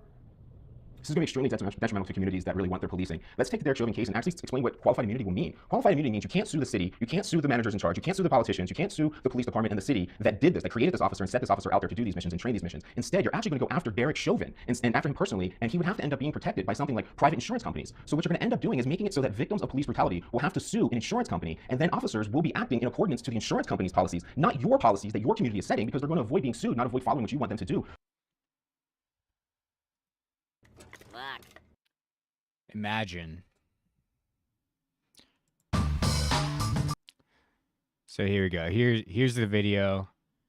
Here's my crappy essay that I think I have the right to write because I do ramblings on Medium and got a for-profit college to I paid $100,000 for a fake PhD. Here's my essay on how anti-racism is racism. Welcome to 10-8. 10-8 is a more personal and journal-style series of articles by myself that will center around police management, criminology, and policing. The articles will not be the typical citation-driven frequent thought streams on my personal philosophy. You all can formulate your theories about that, but I am someone the evolution of the racist. And so he's saying the evolution, these guys have switched roles. But thankfully, well, the world is not in a topsy-turvy switch up like he has within himself. Of the racist. For some reason, I have found myself incredibly involved in the topic of race. You all can formulate your theories about that, but I am someone who could not find race to be more boring of a discussion. I cannot fathom how much of a bunch of baboons we are that we hold on to this fabricated concept like a pacifier for our self-loathing. It all reminds me of one of my favorite cartoons in my youth, The Far Side. I would sit in libraries and stores and read the whole book, calendar, comic, strips, etc. They were great. And the one I'm remembering, the aliens finally came to Earth and asked the dogs to take them to their leader, the head dog. The joke being that from the outside, it would appear obvious that dogs have domesticated humans. One does whatever it wants, and the other is the servant. That is still a human-centric perspective. The aliens would probably come to visit the squid or octopi.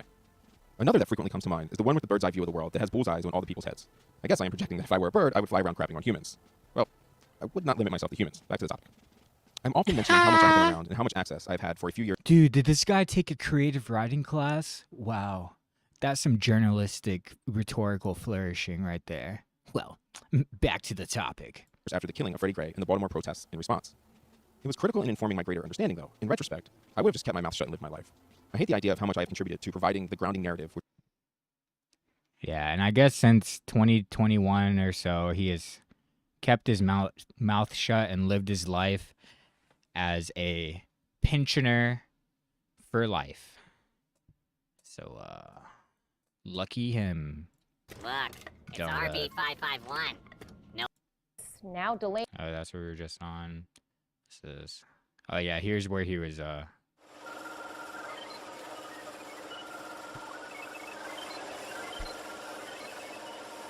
Nuance. Noun. A subtle difference in or shade of meaning.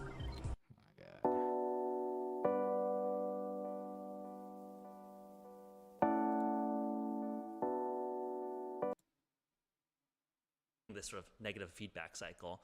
So curious to hear you sort of, explore further, your ideas around the drug war and how it's one of the root causes here.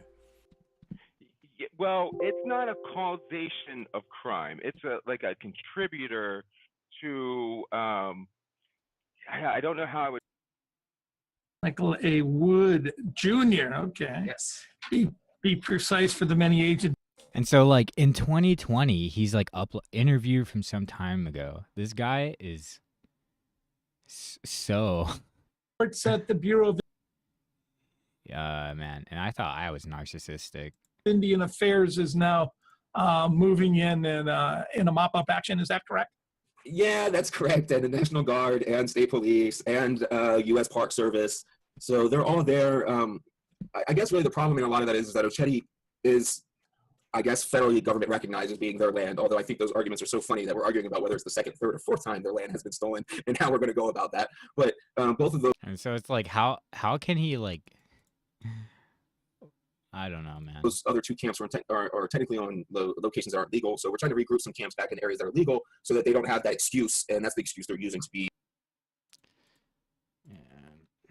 those oppressed classes and the continued genocide of the Native American people. That is what policing is constructed of. So until we tear that down, no reforms are possible. And the only way to tear that down is if you take control of your department from top to bottom, not just a civilian review board where you're saying, okay, well, when things go bad, then I have a say. Well, if you have the authority to have a say when things go bad, well, then you have authority to say when things are good too.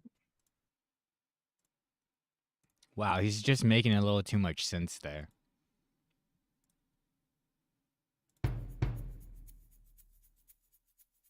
So here's his follow-up to getting BTFO'd by Joe Rogan?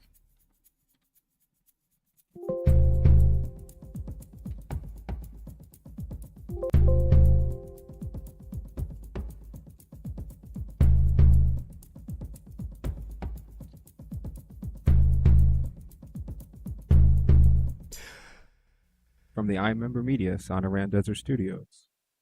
Welcome to Follow Up. Okay, bro. Them. So this is... Well, that's what I came up. Wow, wait, was this 20... Oh, so... They're coming home from the SPCA. Let's go.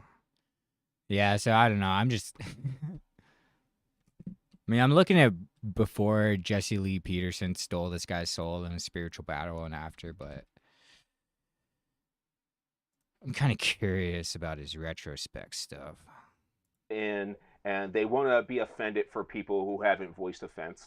They come in and like want to stand up for the Native Americans on their land. And I was there because I stand against violent protesting violence from the police at all times. I was there. Oh yeah, I forgot that slip of the tongue. He's like, I stand against violent protesting. He's like, he stands against that too, but he wasn't there for that because of the excessive police use of force. And their organization was actually like, dude, I wanted to draw attention to. The Standing Rock Sioux had asked me to come there. I didn't come up with this idea on my own. Usually these people just come up with shit on their own. But I was asked. He didn't come up with To the idea witness- on his own. Yeah, and so he has like this video titled "This." Like,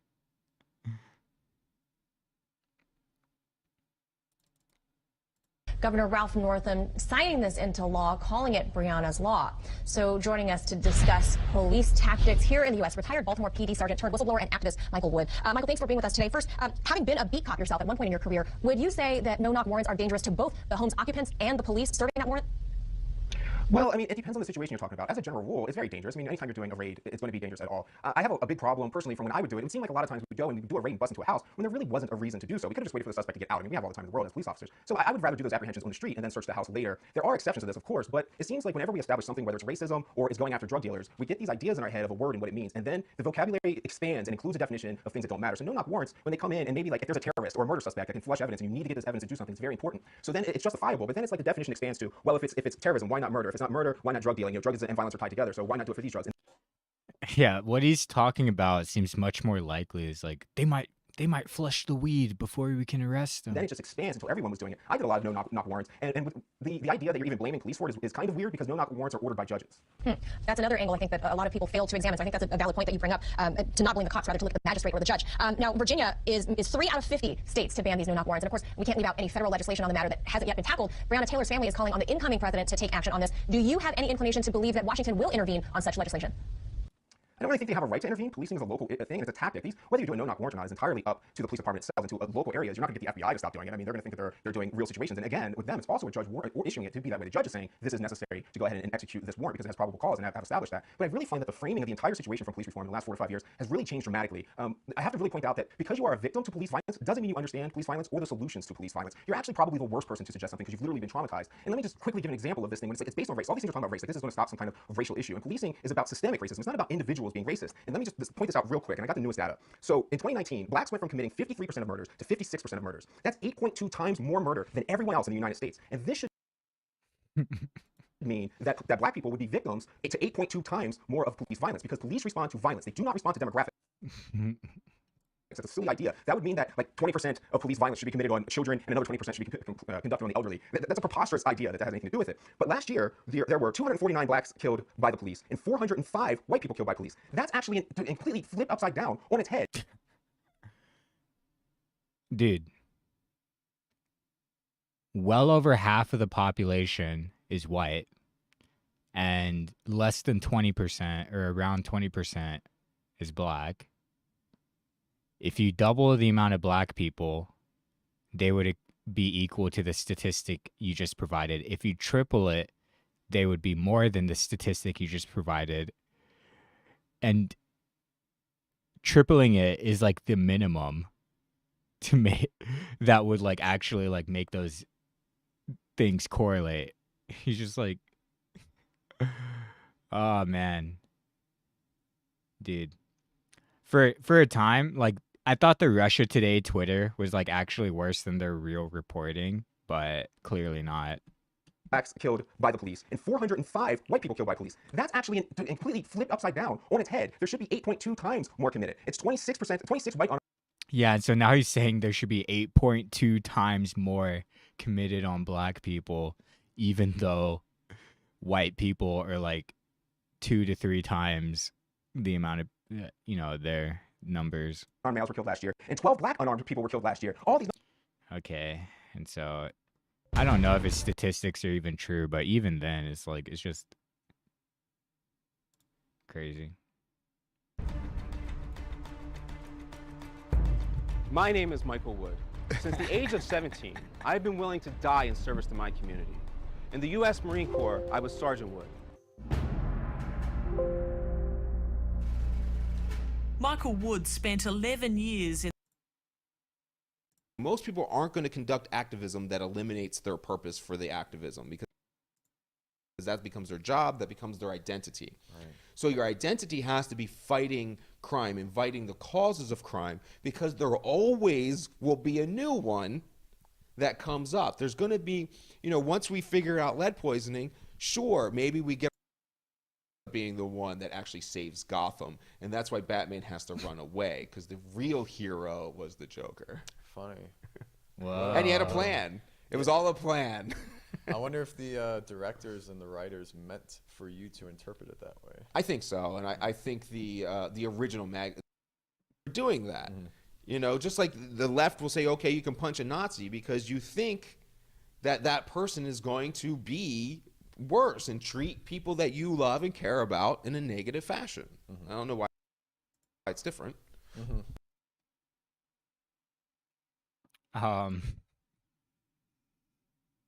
Okay.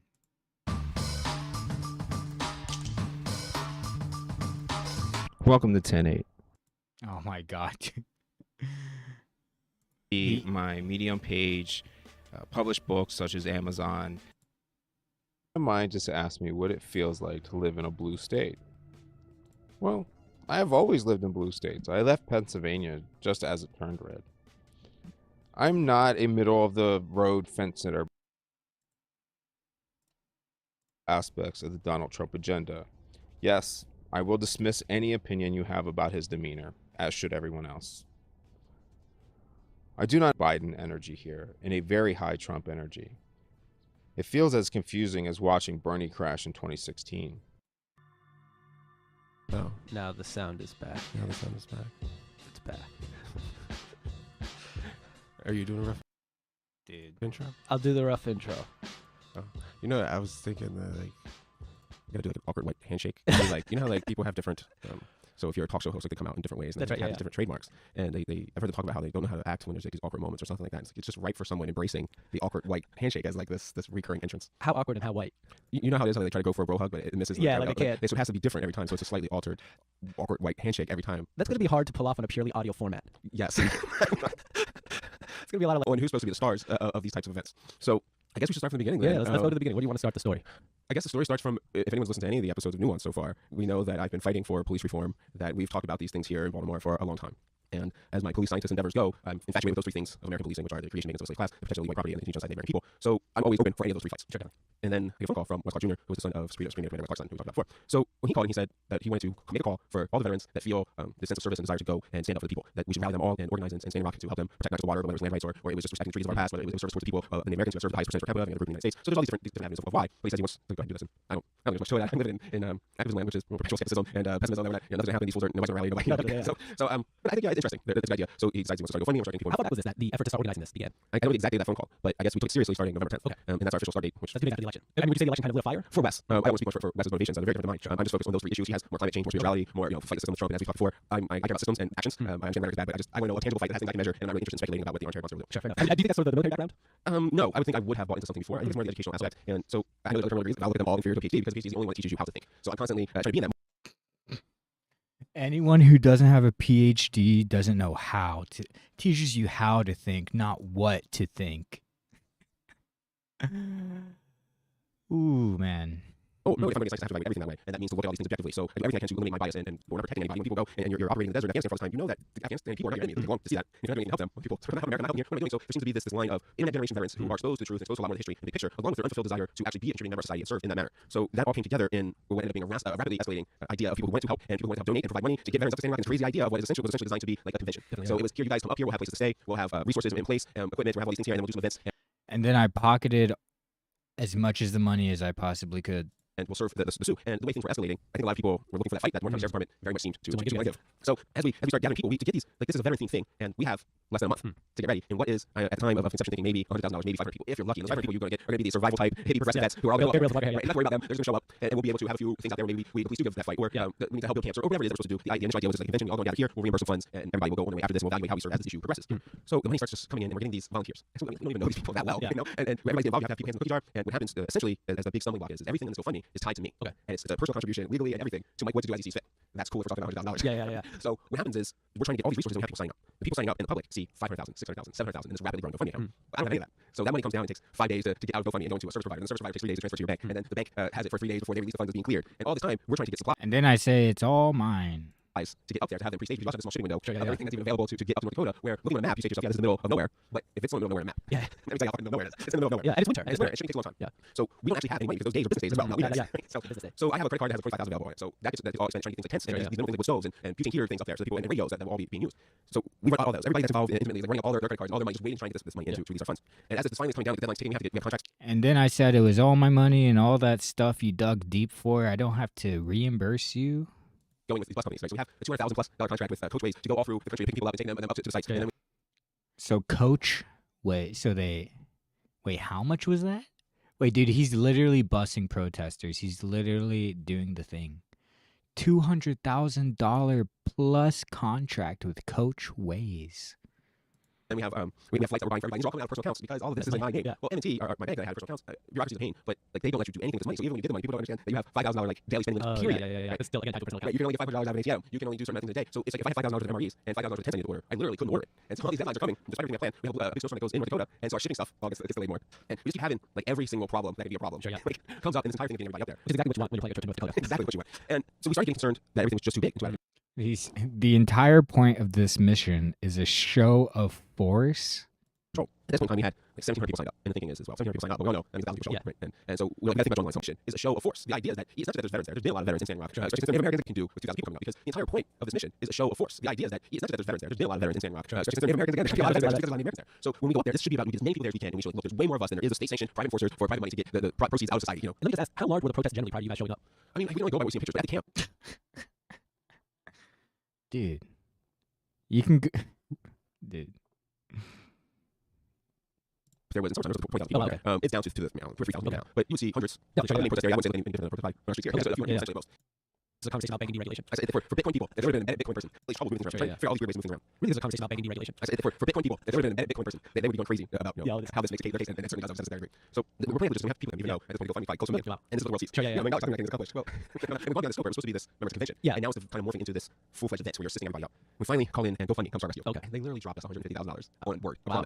So they give us the money so that we pay the buses and get things moving, and then we're on to the next step of trying to untangle the next financial web that comes up. And the advance party is coordinating. Wes is coordinating with tribal elders. There's Phyllis Young and there's some other Sioux tribe members out there, and they're coordinating events that they're planning. So the initial idea ends up that we have these 3 physical locations, a building for Yates, one in a town called Eagle Butte in South Dakota, and one in at a casino on essentially Cannonball, which it's hard to explain these things that we're talking about. But so if we think about the main camp, a lot of people see the main camp where the protesting is being done. That is in one location, and then there are multiple other tent-like encampments in different areas. So the main camp is on federal land, and then there's some on the reservation land. But we have to remember that the history of this is that land is unceded land, so whether that's actually federal land or not is something that's up for contention. And one reason like General America was we're on federal land. Oh yeah, but that's this weird argument too. Where the first time, second time, third time you sold the land from something like that. Legally, like ours, it's never like you can make maybe at some point comes legally America, but it's never morally America. So I don't hear really so you have these cancel over, and we have Wait, so this guy's literally saying morally it's not theirs, but so this guy still has quite a bit to fall before he gets into those debates with like the things he's willing to say, and he'll say every time I said you captured your own people and we just bought them and buying them is less bad than selling them. I'm operating on your paradigm. It's your paradigm, not mine. We have 3 physical buildings, one that's about 10 miles away, one that's about 15 miles away, and one that's 2.5 hours away. Because we just end up with too much people. That's North Dakota in that area is not normal civilization if you're a coast dweller. Right, So like sometimes the next town is hours away. Yeah, I imagine North Dakota and South Dakota are not set up for like 2,000 plus people just ready to show up. They certainly are not. And so one of the big focuses was supposed to be that we were all self-sufficient. And we're supposed to be leaning on the Sioux, and we're supposed to be taking resources from them. So a lot of things like MREs and food, MREs, like little packets. And they're good, that sounds like a tragedy to the person like pre-packed meal, but ever since for about 20 years, MREs have been solid. And not be a burden for anybody there. As the advance party plans these ceremonies, the idea is that at those 3 physical locations is where everybody will meet. You can see the shelters and have 30 I'm already in LA. I'm planning to be there to help circle voices with JC. So while we're there in LA, we do this huge media push. And I'm getting ABC, CBS, I'm sitting there in LA, I'm actually able to do this, I'm able to do it. It's funny because like boom, boom, boom, boom, boom. Here in Baltimore, I was borrowing a car, and one of my neighbors was, my neighbor was all very impressed with the car, and one of them was like, hey, I saw him on TV, like CBS is mine, that's his car. So that's meanwhile in Baltimore, that's what was happening. That's the Baltimore part of the story. I didn't want to leave that out because I thought it was like an important plot point. That really doesn't, you can't understand the rest of the demonstration without understanding that. Right. It has to come back home. Yeah, it always has to come back home. That's the weird thing. It's always a weird thing though, like that exchange. Sure, yeah. It's just a weird thing. So now this videos, I don't even know how many videos that was for that week before I went up there. I have no idea how much I got. It was pretty much none. So the whole week running from event to event trying to build up the fundraising for this thing, because that was one thing that made me going back to analysis. We can say what was different about this. This is the 4th largest GoFundMe, the biggest personal one. And it's like why did this take place? And I think a pre-established media presence and able to plug into those avenues was wait, what? Because that was one thing that made me going back to analysis. We can say what was different about this. This is the 4th largest GoFundMe, the biggest personal one. And it's like why the 4th largest GoFundMe?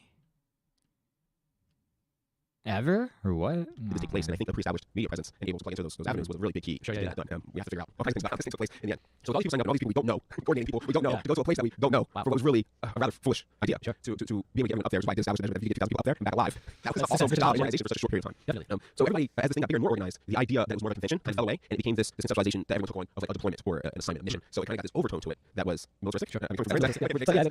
Veteran focused. And some concerns earlier that I had on that was it's not supposed to be that. It's peaceful, it's unarmed, it's supporting, it's service. And let me ask you, just the reporter with covered demonstrations, right? Anyway, so the longer I'm out here, the more money I can raise to make sure people have the money and funds and resources they need. So I get on the plane, I get out there, I land in Bismarck, and I'm getting met there by one of the people who flew up earlier, Anthony Diggs from San Diego, who gave a ride to a Snoopes reporter, Bethany Palma, and we always have one embedded reporter, who's the person that really broke the story from a big, so I had him on hand from Task and Purpose. So the Task and Purpose guy gets embedded with Wes, and Bethany is being the vehicle picking me up. As we are leaving the airport, like vets are just pouring into the place, and we're getting news reports of the vets just pouring into in cars, and the line, I hear the line to get in camp before we get out of the airport is miles long. Right? So this is where my real first problem comes in. It might not seem like a problem. Remember, I said we're supposed to be physical locations, and no one was supposed to be at camp. Okay. So the very first news I get is that miles long of people in vehicles who I am completely unaccounting for, because all I am completely accounting for that I know of short people that airplane tickets, train tickets, the bus. Dude, bro with his Wendy's metaphors. Equivalent to like, I felt that people were showing up, like I call them Wendy's and they were serving hamburgers and I have 1,000 hamburgers. And by the time the end of this came, what ends up happening is everybody shows up at Wendy's, eats 1,000 burgers, but another 1,000 people show up at Burger King and they're yelling at me because I don't have their Wendy's burgers at Burger King for them. And then there's people showing up at McDonald's doing the same thing. This sounds like a flash mob. It very much felt like a flash mob, but flash mobs have one agenda that they're sticking to. That's true. Our agenda was supposed to be service. So remember, everyone, not everyone, there came to be a big theme of the stand against police, that brutality was wrong, that the vets would stand up, the armaments like that, they want to be protected. They did the same thing that they were doing to everybody else. But that gave people, like, I think I should learn a little bit as well too. Like the police mentality is that way. That I did that. I put on a uniform and it allowed me to change my mindset to like a mask. And I think maybe a lot of veterans were feeling that aspect too, that when they were put on that protective gear and that put them into a fight mode and a fight mentality. And sometimes that mentality invades a lot of the camp and a lot of that protest is this desire to fight. Let me ask, not having been a veteran myself, but understanding that obviously there are a lot of veterans who leave the service and their lives don't always maybe shape up the way they thought. They kind of have to deal with I think the psychological battle of going from a situation where you are told you're a hero, you feel like a hero because you feel like you're doing important work, and then you have to like you leave that and then you maybe drift a bit. Do you think that there's a part of for some veterans being able to put that uniform back on and sort of being able to like get back to a point in their lives where like they felt like what they were doing had real importance? So there's maybe an underlying threat of making amends for an underlying threat of making amends. Average ally. Or having to serve in the actual aspects despite some of the consequential evils that we do in military police. They have to make up for that even further, which means a literal fight when they risk something. Yeah, and we talked a little bit in the last episode about how police officers are ultimately caught in a bigger political system. And obviously, the U.S. military has always had a special relationship with our Native American brothers and sisters, obviously historically. But there is sort of an element here where both the oppressed population and the people who have to do the work of oppressing them are both ultimately kind of discarded at the end of the day, right? Like, once your service is over, good luck, hope you make your way in the world. But our concern is no longer about your well-being, and you were asked to do these things to people. Well, they aren't discarded when they get a pension for the rest of their life after getting injured in their 30s. That's discarding both the oppressor and the oppressor when the oppressor gets a for life pension for like 10 years of work. And some of you don't matter anymore either. And so it doesn't seem like that element that we talked about in policing where the officers themselves are pawn, that dynamic is playing itself out here too, and people feel like, well, let me make up for that in some way. Yeah, I mean, if our foreign policies are domestic policies are roughly the same, then the pawns to enact those policies are very likely to have similar results coming out where they feel so military is bigger than policing. So I think you have a threat of this in policing developing that I've been able to see. So by any means, I should also be able to extrapolate that there's a lot more of that in the military from the veterans. Considering, so like from the election, and like from the under 35, some vast majority of people are progressive and very science-minded. So well, that means that the same people that are in the military. So you should know that those numbers are much bigger. It's just I guess I believe it. Sure, yeah. But keeping the analogy policing, right? I do feel like it's more common to see progressive veterans. It is less common, and maybe this is just my limited experience, to I think see really progressive former police spokesmen, especially who are not of color, right? Which is one of the things that I think is in some ways unique about you. You're one of like a few white former police officers who are talking about police reform, and specifically when it comes to dealing with non-white populations. And there's certainly a lot of officers of color, who have come out and advocate for these things, but never their voices are kind of like, oh, you're playing the race card, or you feel that way because you're African American, or this or that, you're sort of taking the party line, right? We vacation and not get caught anymore because cops will have that I'm on duty, I gotta protect the kind of thing. You're in Disneyland, and we have a gun with them, it's in the back corner. I was hearing about Disney. Never broke I goofy, I want to take a picture with you, man. So that's the thing though, so because you're guns and that's what they're striking, you know that, so you have to have a gun there at all times, because the safer it is, the more reason you need that gun, right? Because you're the one, I guess. Anyway, moving on from the irrational, I have guns and now I'm a hero, complex American society. So we're driving down, and there's 4 of us in the vehicle, it's freezing cold, not getting any messages, just waiting to get down there. So like later, he's like saying,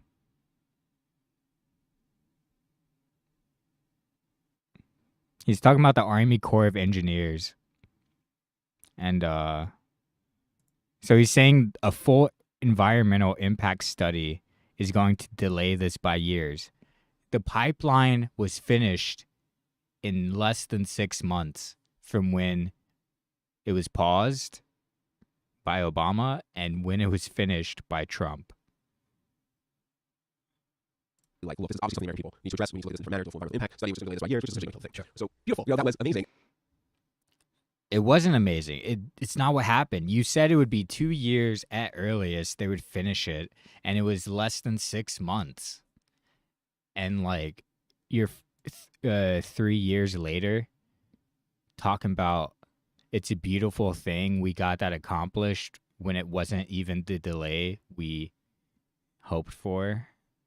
And it was hard to accept that, hey, like, all those losses that we did in these discussions we had about organizing and activism and these ways we have leaders, there's no leaders, what the goals are, how we unite, we put all this effort in, we can't get money, we try to organize everybody, we can't do the same thing, we do the same thing, like, divisions break up, we can't get anything accomplished, like, this shit just never works out. It's like, holy crap, it works. Like, the system, not necessarily the system, but the people. So the Lolcows stood up for their land, right? And now he's saying, yeah, no, we broke down some barriers between the Native American communities that have been standing for hundreds of years. And they put themselves at risk. And then other people started to show up, and other tribes, and they broke down some old barriers that they had amongst themselves, and enough of the Native Americans showed up that they got some media attention. You know, they got Democracy Now! Up there. Sure, Shailene Woodley showed up there. A couple of other celebrities started to kind of trickle in, and you started getting some attention to it. And eventually that gets to enough of attention where there's enough of cameras that there's those videos of the water spray that Jordan Chariton has from TYT where there's a drone going over and the police are saying that they were spraying people with water because they had fires. And then Jordan is up there and has the drone footage of there's no Wow, they're just lying. Fires. There's nothing like that happening. It's just cops being cruel. And so that Wait, I thought police responded to violence, but when they sprayed water on them, they didn't even have a fire. Not even a fire to keep warm, and they sprayed them with water, but police respond to violence? Attention kind of really united enough of a vision for the country to see, and then when we put out a call with a direction to actually do something, people did show up and garnered enough media attention and enough threat of that the people are united for a cause that we were to help play a role in getting the Lakota Sioux a victory in stopping that pipeline. And even if it's temporary, to go back will be way easier. So I mean, like, I know there's a lot of ideas out there that this thing isn't over, that they're still drilling, and we'll get into a couple of those rumors. But this thing should be dead for all intents and purposes. And Rumors? It's not a rumor, dude. The pipeline was pumping oil or gas or whatever it is 6 months later. It's not a rumor, dude. And what that ended up doing is you end up having a celebration at the camp. So people got to be a part of that celebration. People heard about these things. So everybody started to want to go to the camp. And people convinced their bus drivers to go to the camp. But en route, 6 of our 11 buses broke down. Nice. And then they ended up demanding like 30,000 more from us because of the weather conditions all these other things. So we were being held for like essential ransom. Were the breakdowns related to the not on the way there, they weren't, but there were ones there. But almost all of them are related to their equipment and their dumb drivers that decided to take buses places they weren't supposed to be. So another thing people may not realize is like bus drivers have their driving limits. Sure, so they have to swap out the bus drivers, and then you have to pay for hotels for all the bus drivers and all these things as everything is happening. So when people hear this news on their way in the buses and stuff, people start heading to the camp. And the camp is super cold. It's a low-lying area that has hundreds saying for us to come. And so he's talking about how like we don't want to burden the tribe, but sorry, it help happened. them. You know, we got to tow them out, and then they're leaning on the resources of the tribes, and then we're all trapped at the casino because now there's 1,500 people. They can't even camp out. That people are going to this casino, and the casino is absolutely covered in people. I didn't have a room because I was supposed to be out there. So I mean, what naps that I got were literally on the corner in a hallway with hundreds of people around, and we just have pieces going all over the place to these different locations trying to get people out, get the money, and Oh, okay, here we go. Let's slow this a little down. I have $500,000 in my bank account. Actually buy it, even though at this point in time I have like $500,000 in my bank account. M&T won't let me spend anything. Yeah, you've got a $500 to withdraw limit. Right. So sorry, sir. So every day I'm freaking out and arguing with them. Some people could see this on Twitter. This one time, it literally took me half a day on the phone at that one landline that I could just getting money so that we could buy supplies to take down to the people in the camp. And each time you even get that done, it's like somebody would get the Bismarck and then the cards wouldn't work. And you'd have to try and figure this out because remember, this is all in my cards. So they're like taking my cards. Now, let me just ask, because it occurs to me that there's still a security apparatus here, right? Who's sort of like watching the protesters regarding the stress of the situation starts stepping on toes politically of the tribal elders. And you have to remember that these tribes, we look at them homogeneously, but they all... We look at them homogeneously. He still does when he's saying Native American slave owners have more rights today than other people, and that's gross. So I don't know. I mean, I don't know. What really was it? Just like the pandemic that broke this guy like everyone else? Did Jesse Lee Peterson not steal this guy's soul and holds it in a little vase on his shelf? Because he doesn't sound that insane here. But when he gets... It's probably just the debates, and he got, like, really triggered with having to talk to people who don't just like let him say whatever he wants and like affirm it. Have argued with each other for a long time. Sure, yeah. And so now that there's hundreds of these different Native American tribes, let alone all the other people having motivations in it, the place is a political hotbed. Like everybody's trying to achieve different things, and everyone's stepping on everyone's toes. There's a lot of you have to follow these rules because they're our culture, but the other tribes have a slightly different culture, Sure, and they want people to respect that, and it's this really messy situation of people wanting to fight now and being prepared for that fight, looking for that fight still. So the blizzard wasn't the fight they were looking for. And so during the blizzard, a bunch of people rounded up, they got the flags, and they rode some horses and did a big demonstration in the blizzard, which looks all cool and all, but it pissed off a lot of the political elements that were going on because they have specifically called for peace and. But I think police is a better example because of what you said. It's a career, right? You're not doing this for a career, 4 years, like, maybe at a time if you what's continue this, whatever. Korea? So I imagine the psychology might work out a little bit. Since there was a time there where an extremely reliable person was sitting in a location reporting, and people in the camp, the security in the camp who were watching over everything, they saw they reported that there was these infiltrators from security up on in this location. And that's where the reliable person was that I know. And at the same time, these radio communications are going down, and that religious overtone is where I lost Wes. Sure. So I was unable to rely on him at all throughout this incident and event, because to a lot of people, this became, and a lot of veterans who really had a great time there and thought this was some great event, this became a spiritual thing where they had the forgiveness ceremony that Wes did there. That was a big deal that a lot of people saw, but wasn't something that everyone else signed up for.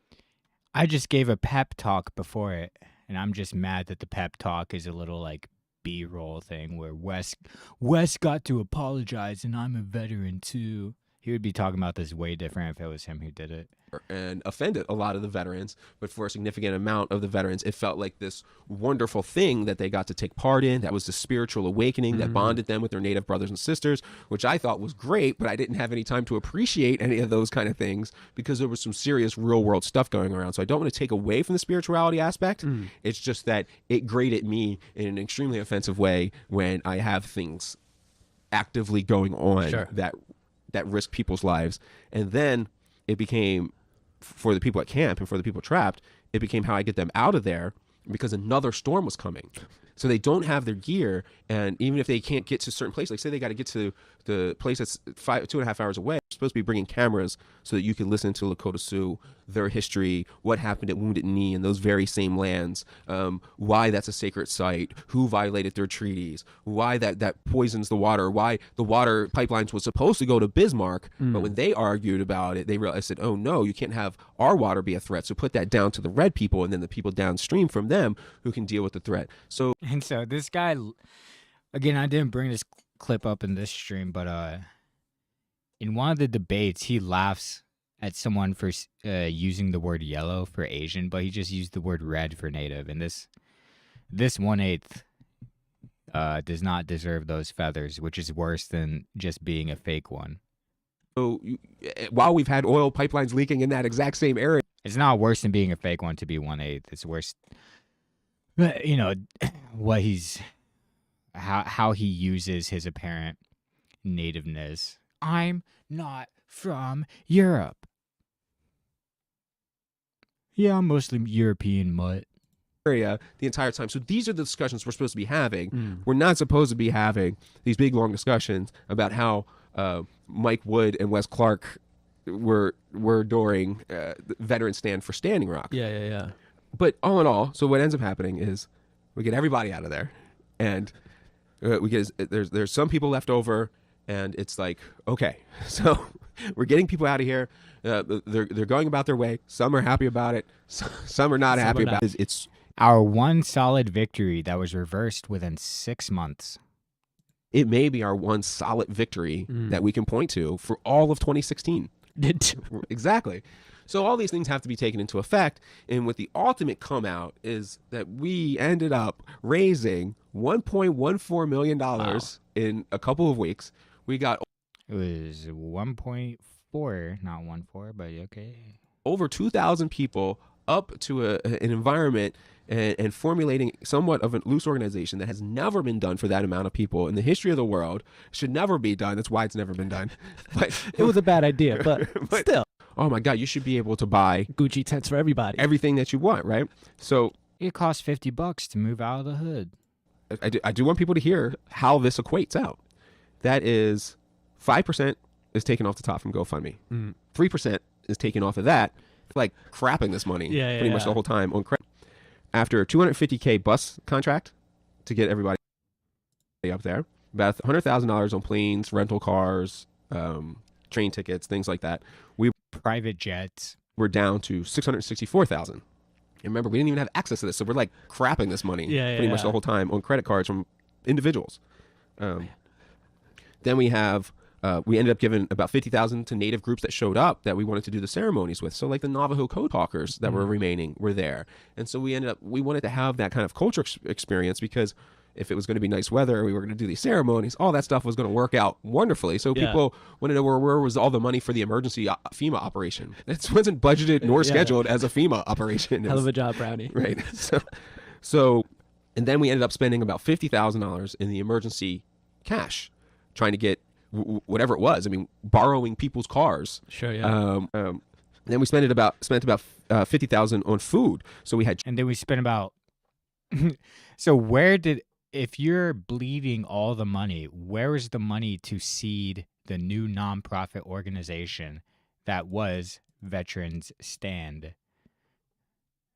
Trucks of food brought in. Other people, volunteers, had brought trucks completely full of food in, and then we got lucky and ended up buying it in cash off of people who were like, we left with $30,000 to $50,000.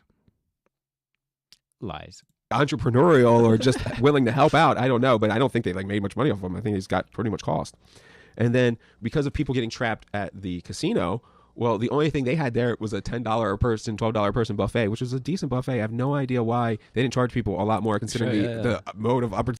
Wait, let's do some quick math. Some quick math. So $50,000 divided by, let's say the buffet was $20. Yeah, I guess that would feed about 2,500 people. Opportunity that existed in front of them. But so we ended up spending like $25,000 a day in food just for people at the casino. We left $30,000 to $50,000 with the people, a significant amount of people, but I think they're largely trolls who do their thing. But there's been reporters that have done this too. Vice. Okay. Yeah, so it's not just trolls. The reporters proved it was all true. The reporters. Why Vice would write such shit, I have no idea. But the concept and the argument ends up being that this $300,000 should go to the reimbursements of the vets. Sure, yeah. And it's like, that can't happen. It's tax money. Yeah. So one of two things has to happen. We have to pay the government $300,000, or we have to find a way to. Oh, yeah, this is where they're like, we didn't want to pay the taxes on the money we had spent. So we're like, we'll make a 501c3, and now the money we owe is tax-free. I'm not sure that's how that works, but whatever. Not pay the government $300,000. Yeah. This is something I can't get past. Yeah. Okay. So what I decided to do, as in cohorts with a lot of the other team members, is that, for one, we're not a spiritual group. So Wes and some of the other spiritual stuff is branching off to formulate their own thing that may work with us in the future together. Okay. But we are a strict operational group of Veteran Stand. And the for what will be continually evolving, and we will argue about what those for what things are. But we have consolidated. We filed for a 501c3 and C4 both in California. Okay. The reason in California, whichever one we can get away with, is because I realized that this was a success. I realized the craziness of it. But more than anything is I realized that there are so many people ready to actually act if you give them organization structure and direction. And so we got 1,000 people arrested. 1,000 TYT fans who just wanted to hang out with Cenk Uygur and just wanted to make Cenk Uygur proud by getting arrested too. And then Cenk went back to his media career where he can get arrested as much as he wants. Michael Wood went back to being a Fed who has a pension, and I mean, he's probably retired as a federal, but I don't know if even he is too far to be reincorporated into it, but okay, that's what they need. So I'm like, damn it, I keep failing at all this activism stuff. But this is a tangible. Dude, this guy is saying, I'll sell my cars, I'll sell my house. Dude, the organization that you're in the process of making in this story, apparently. Oh, of course. He had this conversation.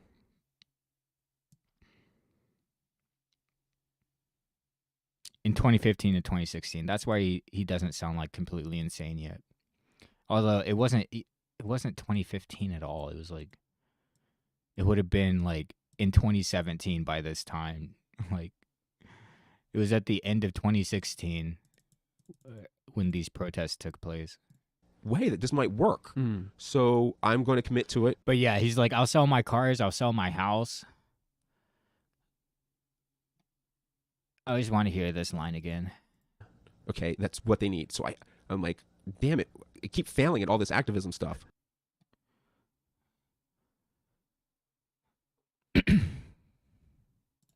I'll sell my cars.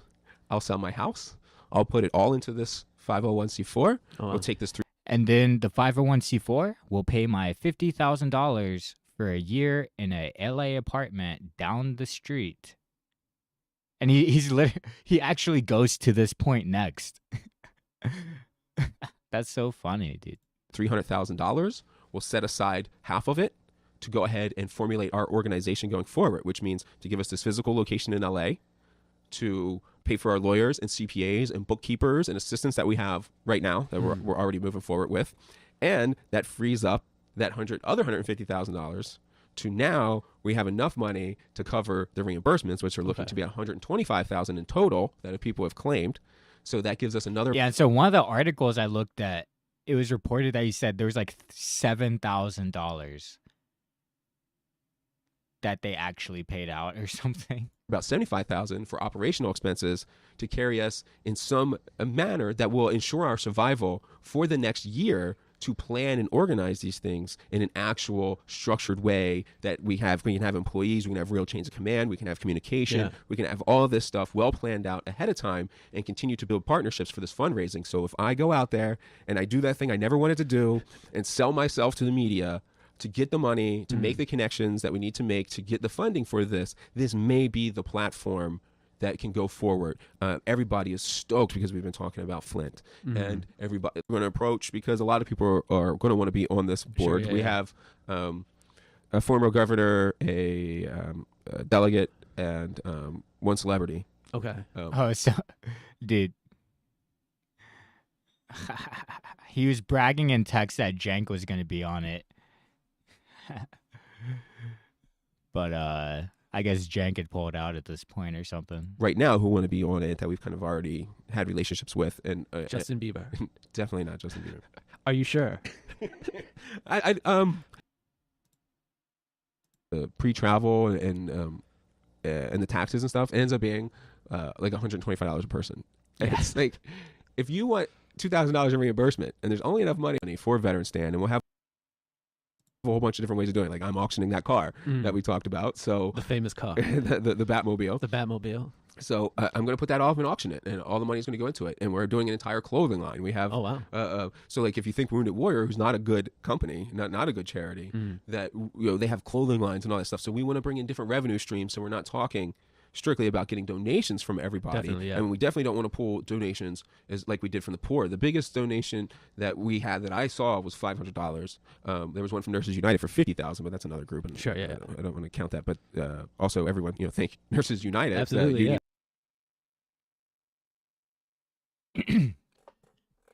LA, because I'm going to Bieber thinks stays in Florida, but I'll hound him too. So Why do you know that? I think it's from news because he did something to a sheriff down there, and Billy Corbin's down there. Fair enough. Malcolm, and when I could corner them, because this is that, like, I need that. I'm going to go and shame and hound all these celebrities in any which way I can when I can corner them, because. And so that's what he did to Joe Rogan when he didn't mention him on his little podcast. He didn't do that for the cause. He just did that for himself. This is that, like, I need that white liberal that Malcolm and Martin Luther talked about, that say all the right things, the George Clooney's of the world. I need the George Clooney's to have. And so this is just like a terrible allusion to Martin Luther King's Birmingham letter from a Birmingham jail. Because the white liberals he was talking about, the famous quote from that that letter is that the white liberal is more dangerous to him. The white moderate is more dangerous in his view than the out and out racist. And so a few years later, this guy just became that out and out racist. But here, it's just hilarious. He's like, I need that white liberal that Martin Luther King talked about. And it's like, dude, Martin Luther King wasn't asking for that white liberal. Like, dude.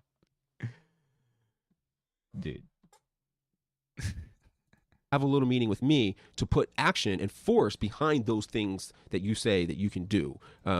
Okay. So, I mean, I know I like skipped through this thing. I thought it was like a retrospective, but the archive. What is this?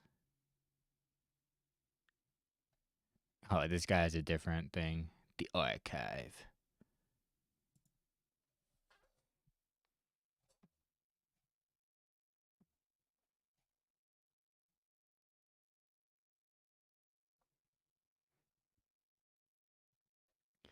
Free will and the importance of elites?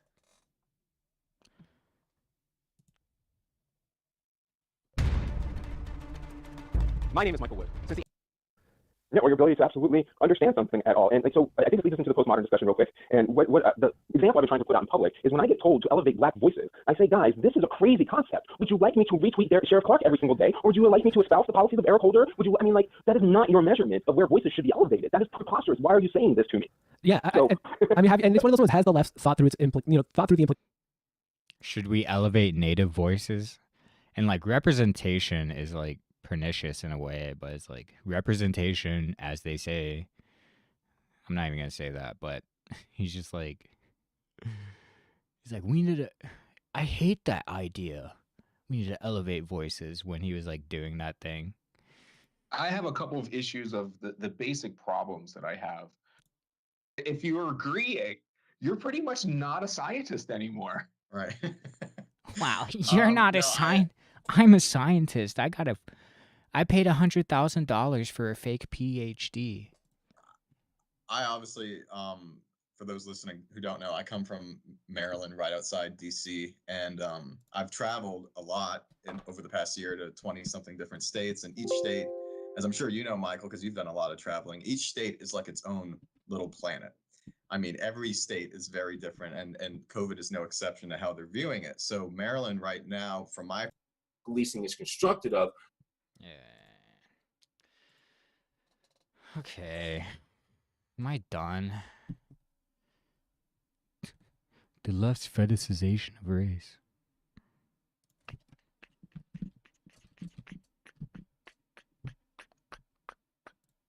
Discuss and argue about what veterans stand did in relation to the Native American people and how we didn't listen to anybody up during the tribal councils and all this stuff, and we needed to listen to these particular people more. And we were there directly to serve the Lakota Sioux, who we were working with, but they would choose select people who we had nothing to do with to say that we should have been listening to those people. And when I tried to be like, hey, I understand what you're saying, but you are not Lakota Sioux, and none of them are complaining at all. Yeah. So the people. None of them are complaining at all. We serve are very happy with how we provided that service. So if you want to elevate their voice, then please do so. But their voice is not what you're saying. And then one of their male person stepped up and was like, as a white male, you can't be talking like that to her. And I'm like, I thought you were a feminist who is now overstepping her voice, which is talking about someone else's voice. Like, I'm out of this conversation. I'm out. Peace. I'm done. I'm not playing this game. No, yeah. I got up and left. You know, like, there's nothing I could do about that when, like, the left and the continuation of the racism. When did this conversation happen? Dude, this sounds like a conversation that might have activated that chip in his brain, but not the one Dr. Umar speaks of. Maybe Dr. Umar speaks of it, but a different chip. The power, which they shut everything else down because we're humanly instinctual to continue our base of power. And next thing you know, you're writing constant literature about black pain and black trauma and oppression and you have absolutely no incentive to ever find solutions because your career is dependent upon the continuation and proliferation of the pain of others. And you say you're doing the exact opposite. It infuriates me. Yeah, I mean, I know the liberal creation of race. Like continuing perpetration of these constructs of society, which we know to be harmful. I'm recalling, I had this meeting in Portland where I was there to meet with the people in Portland and to discuss civilian policing and just present it to them so they would understand it. I didn't even fight for these things, just present it to them. And an activist group from there showed up at the meeting, and that's absolutely fine, of course, sit down and participate. But then the opening argument was to discuss and argue about what Veteran Stan did in relation to the Native American people and how... Oh, yeah, and so they came and called him out for making it all about himself, making it all about forgiveness, and plus a $50,000 apartment down the street, or condo down the street from TYT's offices at minimum. Oh, we didn't listen to anybody up during the tribal councils and all this stuff, and we needed to listen to these particular people more. And we were there directly to serve the Lakota Sioux, who we were working with, but they would choose select people who we had nothing to do with to say that we should have been listening to those people. And when I tried to be like, hey, I understand what you're saying, but you are not Lakota Sioux, and none of them are complaining at all. Yeah. So the people we serve are very happy with how we provided that service. So if you want to elevate their voice, then please do so. But their voice is not what you're saying. And then one of their male person stepped up and was like, as a white male, you can't be talking like that to her. And I'm like, I thought you were a feminist who is now overstepping her voice, which is talking about someone else's voice. Like, I'm out of this conversation. I'm out. Peace. I'm done. I'm not playing this game. No, yeah. I got up and left. You know, like, there's nothing I can do about that when, like, the left and the continuation of the racism and construct has become their base of power, which they shut everything else down because we're humanly instinctual to continue our base of power. And next thing you know, you're writing constant literature about... We're human, and it's instinctual to continue our base of power. And that's why this guy is so scared of talking about anything before the 90s and so scared about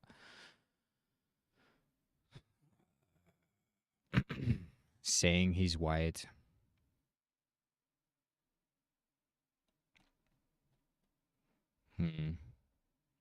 What? So he wants to bring up the 16th century. Let's see what he has to say about then.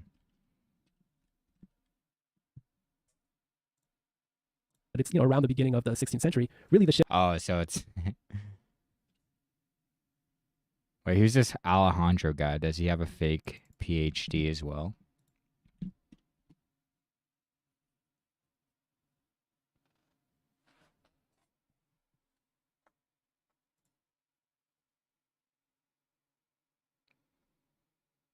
I don't think this is the same guy. Or maybe it is.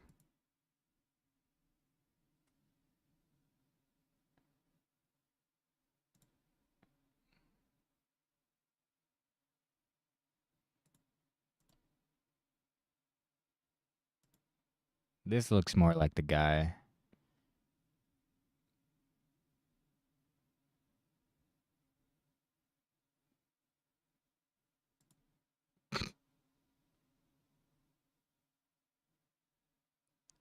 These are the civil categories for non-white persons. Or at least he's citing like actual... So yeah, I mean, this guy seems like... he doesn't come off like an immediate fraud of an academic.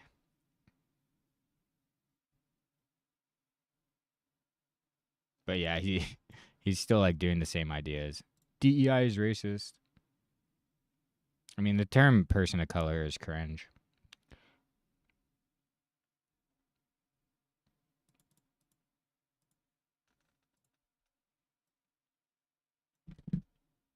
He's a lawyer. Where'd you go to school, bro? Oh God, get your dumb family off my screen.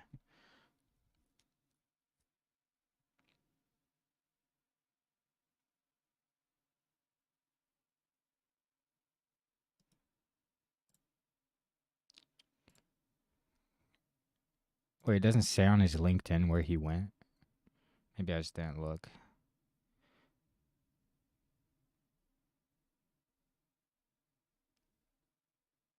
He has a pretty long career. Durham, Union, Connecticut.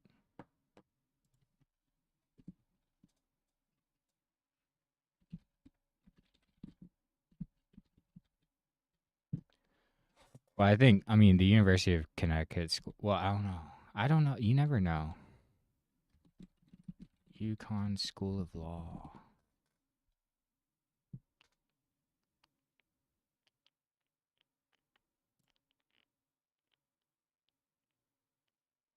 $55. That doesn't seem that bad.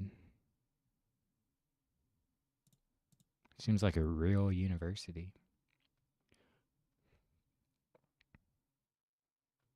95% bar pass rate. That's not bad.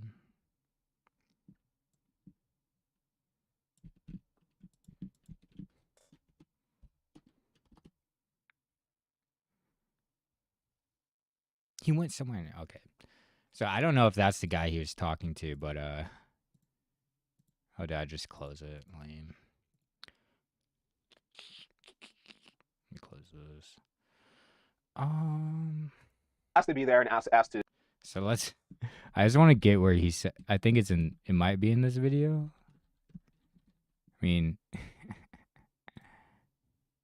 What happened with that and the protesting, and was it because of protests, or was it just in general, like you're going to be a media star on the Young Turks? What's the trajectory? Man, my story with the Young Turks goes very deep and confusing and problematic. That is for sure. Cenk, Anna, and everybody involved in TYT, I don't think they are capable of speaking in honest words out of their mouth ever. Some of the worst people I ever met. If they lived in Portland, I would say it for sure. Let's go. So, worst city in the entire Finally, country. this guy said something that wasn't So repulsive. what happened there is, just kidding. I was in LA for one of the Joe Rogans. I don't know if it was the first or second week. And I had been a fan of TYT. And if people can remember, there was a time in like the 2000 or late 2000, like maybe what was that? Maybe 2013, 2014, where they were kind of rebellious, kind of dumb, and it was more fun centered, not like a goal achieving thing. So I just listened to it for entertainment, and I was a fan. I will not deny it.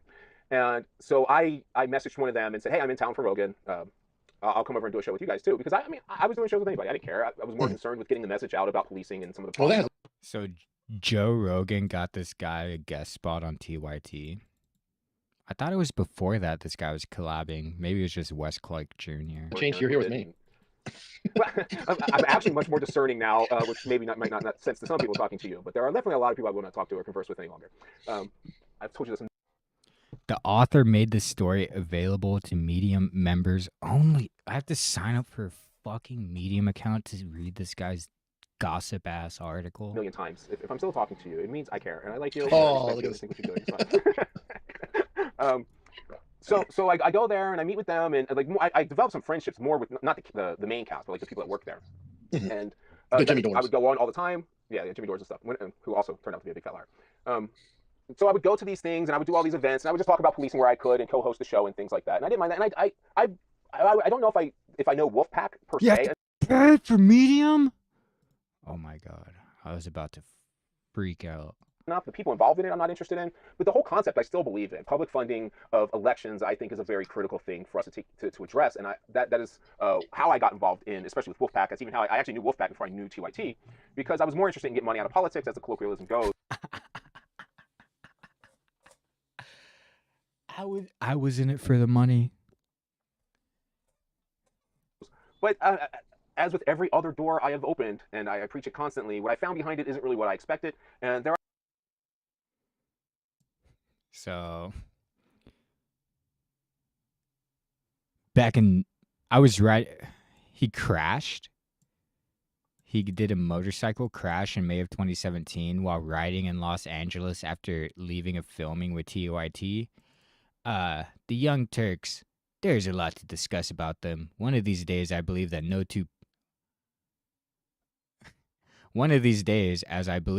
two people have lied more to my face than Cenk Uygur and Anna Kasparian. Most people at least have some shame and try to hide their lies.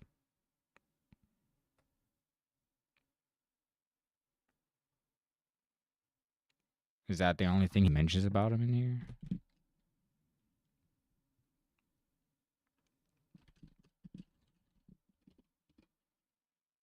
Oh my god.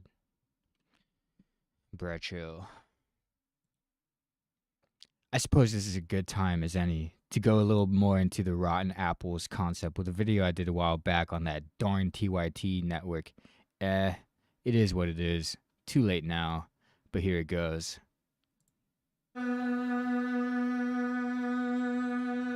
Please don't tell me this. Of no surprise at this point, none of that get involved stuff applies any longer. Nearly 150k views, but no traction. I cannot help but wonder why I continue to do this when I am apparently so ineffective. So I'm gonna sell my soul to Jesse Lee Peterson instead of just being a mostly ineffectual activist. There are a lot of challenges to getting money out of politics. Like, the only real way to do it is do a constitutional convention. And then if you do a constitutional convention, the doors open and anybody can start, and any of the politicians can start proposing and making changes to the Constitution. And it's like, whoa. I don't know if that's a step we need to go to. maybe we have to take different approaches than a constitutional convention. So tactically, I fell out with them as well. But at principle, I totally understand Wolfpack, and I get the idea of getting money out of politics, and I don't disagree with it at all. Apparently, Cenk Uygur does disagree with it, because when it came time for him to run for political office, he did not follow any of those Wolfpack principles of money out of politics and just is a typical politician. So again, these are all the things where you'll keep seeing it with people that are involved in any of this activism. They're so disingenuous. Their actions do not align with their words, and I don't know how we ended up as a society caring more about what people say than what they do. And if we focus on a lot of what people are doing involved in activism, these are a bunch of people we would not want to be following or conversing with. Yeah, that makes sense. Like yourself? You think you're better than what you're criticizing now? I actually had a point, but so Wolfpack funding. You know, if you think about Wolfpack funding, that's what coming is from the same Wolfpack thing. first So they off? funded those things. What is it first off? So they're 501c4 is what they should be. I'm not exactly sure, but generally, so the nonprofit game, whole nother topic, complete scam and sham of everywhere going around. So there you go. I mean, there you go. I mean, where'd he learn that it's a complete sham? Like seeding a nonprofit. 4 is what they should be. I'm not exactly sure, but generally, so the nonprofit game, whole nother topic, complete scam and sham of everywhere going around. I tried to run a legit nonprofit, and it's not a thing. It's not how it works. It's all And it was all a personal donation to me. entirely corrupt, and everybody's just trying to find ways to get money and pay for themselves to continue with jobs. So obviously that's not something I'm doing anymore.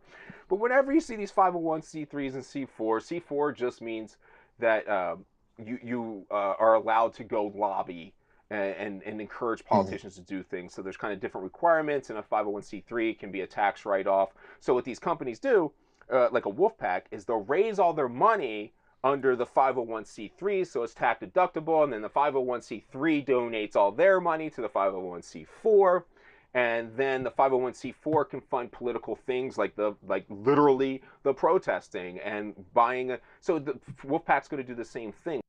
And that's what I did, and got 1,000 TYT fans arrested in DC. They're going to buy airtime, which they're supposed to pay for TYT, but they won't. Trick, because the 501c3 will be the one they're talking about on the air, but the 501c4 is the one that's actually at the protest, and they'll hand out food and they'll give out T-shirts and all those things to encourage people to come in a way that's it's counter to what the people think they're there for, and that's just how they fund it. And it's not direct. And I just want people to understand it's not direct funding, but I mean, it's essentially direct funding. I mean, yes, it's that George Soros doesn't pay the guy to go protest, but he pays the guy to do his tax books. And then when he does his tax books and goes out and protests, then he will never fire him from the tax books. Well, okay, as an analogy, you can tell me how far off I am. It's sort of like police don't have quotas, but they have performance standards. There are certain expectations. Would that be a similar thing that Soros is sort of like the command for police, and if they're not doing tickets, there might be right. Okay, let's look at this guy's Wait, when was 10 years ago? Problem. If I'm they're not doing never protests, they're going not- to say. This happened with my officers. So I would never say to my officer, and I'm pretty sure it's illegal to say to my officer, hey man, 10 arrests this month. Think we're looking for 15. That's not what happens. What happens is I say, so 10 arrests this month. That puts you at about second in the squad. So I don't know. It's a good squad to be in. I take care of people. I give you guys days off. To be in the bottom of the squad, I'm not really interested in keeping around people who are at the bottom. And then that's how they get 15 arrests. And I go, oh, great job, 15 arrests. And then the viciousness of it all is that if by time everyone else gets 15 arrests, I'm like, look at you at the bottom third again. that's how it works. So it's not a bad analogy then. With Soros and Okay.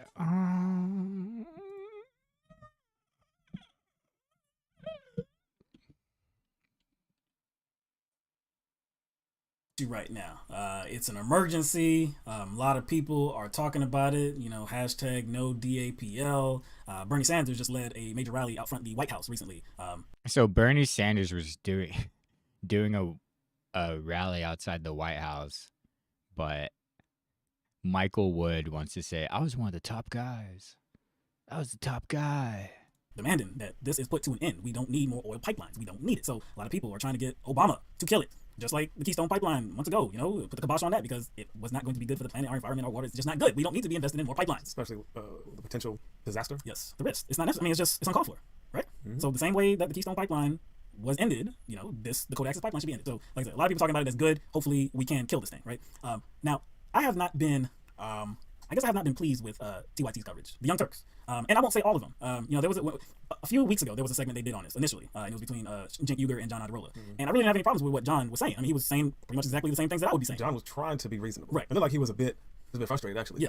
But Cenk was not pleased with his comments. And, he was talking about how, protesting is good. It's American to do that. He's all for that. But as for the fight against this pipeline, he's not sure where he stands. And so he has a few comments about that. So we're going to show you some clips from that segment. But I think we also have to do development, and sometimes we have to build pipelines. And so the answer isn't one extreme or another. We've got to find some sort of compromise. You certainly can't take people's land if you're doing that by eminent domain and not paying a price they could have negotiated. And when it's all of our waters, they have every right in the world to protest and say, we do not agree. That's the most American thing you could do. So on the protest, Oh, when it's all of our waters, but when it's only Native American water, they don't have a right to protest?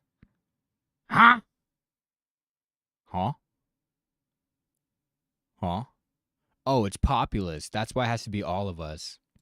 I'm not mixed. Oh, God bless him. Go get him. Even if I don't agree with you, that doesn't matter at all. And I'm not sure whether I agree with you or not. And then finally, though, since I am in favor of development, and I know it's dirty fossil fuels, and you don't want that, to me, the better way to attack the climate crisis is to further encourage renewable energy, solar, wind, and electric cars, and do that quicker rather than trying to stop the oil from coming out, which I think is hard. I know, it's a totally fair argument to say that we should do both. And by the way, look, the other people in the area could say, wait a minute, we're going to profit off of that because they're using our land and they paid us a good amount, and we made that deal with that company, and we're happy with that deal. So why do you guys get to veto a deal that the rest of us agree to? So they're also the people. So Oh, why do the Native Americans get to and we made that deal with that company, and we're happy with that deal. So why do you guys get to veto a deal that the rest of us agree to? So they're also the people. So it's, you got to take all that into consideration. Not pleased at all. I mean, Cenk usually hits the nail on the head. I got to give him some credit. He usually is spot on with some things, but he has a lot of blind spots. Yeah, this is one of them. Obviously one of them. Yeah. I mean, think about what he said, and what troubles me is that it didn't really make a lot of sense to me because he's talking about, well, first he's saying that he's not really sure he agrees with the water protectors, right? But sometimes you got to build pipelines. That's what he said. Sometimes you got to build pipelines because he's in favor of development. But he also said that we should be trying to promote and encourage renewable energy, and not trying to keep the oil from coming out of the ground. That's how you, what he said. That's how you protest, fossil fuels and building the pipelines is to be an advocate for alternative energy, but not protesting. Well, he's in favor of the protest. These guys still posting? There's no. But he's also in favor of building pipelines. But how could you say we need to encourage renewable energy and at the same time say you're in favor of building new pipelines? Like, do you not understand the crisis? But beside that point, you can do both. Yeah, you can. And that's what John said. You can do both. But then he kind of conceded to John. He's like, okay, I can understand that point too. Then which one is it? Then which one is it? I don't get it. He conceded a little bit. He's like, oh, I can understand the point you're making. You can do both. Then why do you have your position? And then the last thing he said was talking about the other people that may live in that area that may profit off of this pipeline being built. And it's like, why should these water protectors have the final say and get to avoid this pipeline? Oh, so that's how he's making his moral determination right there. There's some other people that might benefit monetarily. So their rights matter too. But you can't drink money. You can't eat money. So if that water supply gets contaminated, which this is the only water supply for a lot of these people, right? Then that's game over. Isn't that game over? Pretty much. But see, that's just a disagreement that we have with what he was, putting out there. Now, that's not really the main reason why we made this video. I saw something a few days ago that kind of rubbed me the wrong way. So I was on Instagram and I saw a picture posted by the Young Turks, and it was a picture of a new shirt that they have for sale at Shop TYT, and it says "Protect the Sacred," protect the sacred. And why this rubbed me the wrong way is, bruh, these are higher native artists. I'm not saying you won't get something like this, but it'd be less likely. And it says "Protect the Sacred," protect the sacred. And why this rubbed me the wrong way is, Cenk Uygur is the face of TYT. He's the face. He's the founder, co-founder. Yeah. If you're on air, pretty much saying that you don't believe in the plight of these people, and then you're profiting off of the plight of these people, man,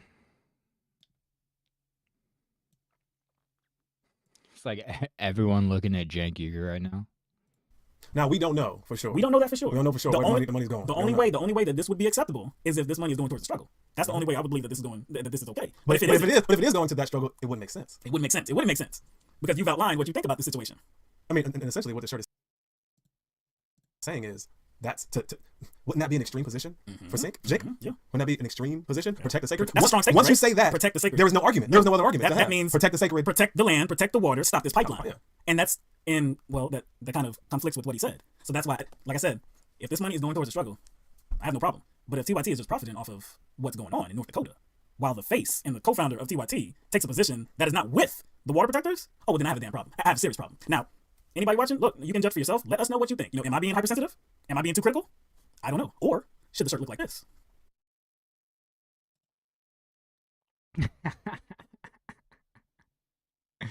Let's go, dude. And this was 8 years ago, dude. TYT's always been like this. It's just the first time you're exposed to like populist rhetoric, it sounds really good. All right, this video is for Cenk Uygur of the Young Turks. My name is Philip Espinoza. I am a tribal member of the Mesa Grande Band of Mission Indians, and I'm a pain. And so this is how a native person actually introduces themselves, not like reluctantly saying they're Native American or Cherokee once you confront them on it. TYT member. I've been listening to you guys, watching you guys since 2009, but I gotta say I'm really disappointed in your guys' coverage of the Dakota Access Pipeline issue. Cenk, I just do not understand how you got so conservative on this issue. I know you said you were conservative. This must be the remnants of that conservative. There is no was conservative. You still are conservative on this very issue. Let's go, dude. And it's very clear to see how you are. And it's crazy the double standard that exists. Because when we're out there protesting the Dakota Access Pipeline, what's your reaction? Your reaction is to say, well, I think they should take it to court. I think they should do it that way. When you know for a fact that every time there's a Black Lives Matter movement, protest or whatever, when they're blocking the freeway, which I'm 100% in support of, but your reaction to that is never, they should take it to court. I don't think that's the way to stop racism. No, you are more compassionate and more understanding for Black Lives Matter than you are for Native Americans. And I don't understand where this double standard is coming from, but it's really aggravating to see you just defend corporations, like defend the interests of these companies that want to make money. And you mock our spirituality by calling it hippy dippy bullshit. What the fuck, dude? No, I hate to break it to you, but you are. Dude, average apostate from Islam calling anything spiritual hippy dippy bullshit. This land. You might invest a lot into this Western way of thinking that you're separate from this land, but you are this land. And that's the problem that everybody gets into, thinking that they're separate from this land. And that's why we're going to have a fucked up world. Is because people don't want to realize what we've known for centuries, is that we are the land. And if we mistreat it and if we misuse it, then we screw ourselves over. And I just don't understand how you got so conservative on this issue. And the double standard is there. Like I said, no way would you treat Black Lives Matter protests with the same disdain or same kind of just indifference towards. I have mixed feelings, really. I just do not understand it, and it is really sickening. I don't know if it's because you hear the word prayer and you think it's some religious group. God, I hate the word prayer because that doesn't really do an accurate job at depicting what we're trying to do out there. But our spirituality goes back further than religion. And so for you to treat it with the disdain that you would treat any other religious group, like we're just a bunch of crazy people who think that there's some sacred, you know, spiritual being inside the water. No, it's deeper than that, and it's a reality that a lot of people don't understand, and people are going to understand when it's too late. When you can't drink any water, it's going to be too late. But you want to have differing opinions, that's fine. But what disappoints me most is the disproportionate amount or lack of compassion that you show for this issue, which affects Native Americans, and the fact that New York Times covered it before you guys did, and you guys are supposed to be the cutting-edge progressive media. Come on, MSNBC is doing a better job on this than you guys are. They had a guy on there, I'm pretty sure you know what I'm talking about. He gave, that is the appropriate response to this issue. None of this, I have mixed feelings. What that guy said on NBC, that is the appropriate response. MSNBC did a better job on this issue than you did, and you should be ashamed to call yourself a progressive. It's disgusting, dude. Ooh.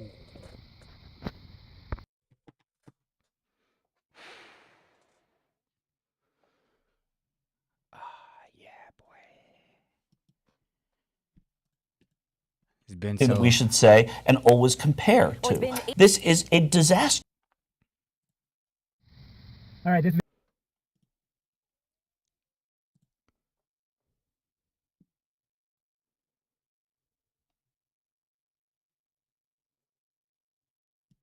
Let's go.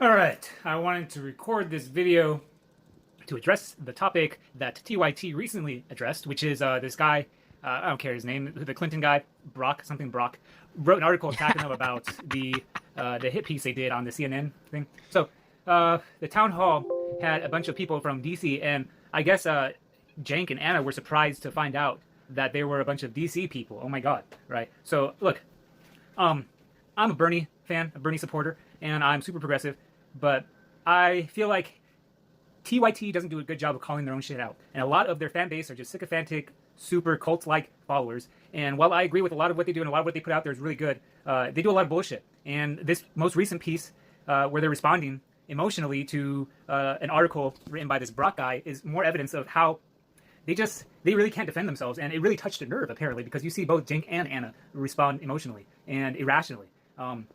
So they resort to their entire piece about attacking CNN for their question, for hiding the identities of, hiding and misidentifying the people who ask the questions, which are really accusatory claims. And I think that's where they're completely missing the point. It's going over their head.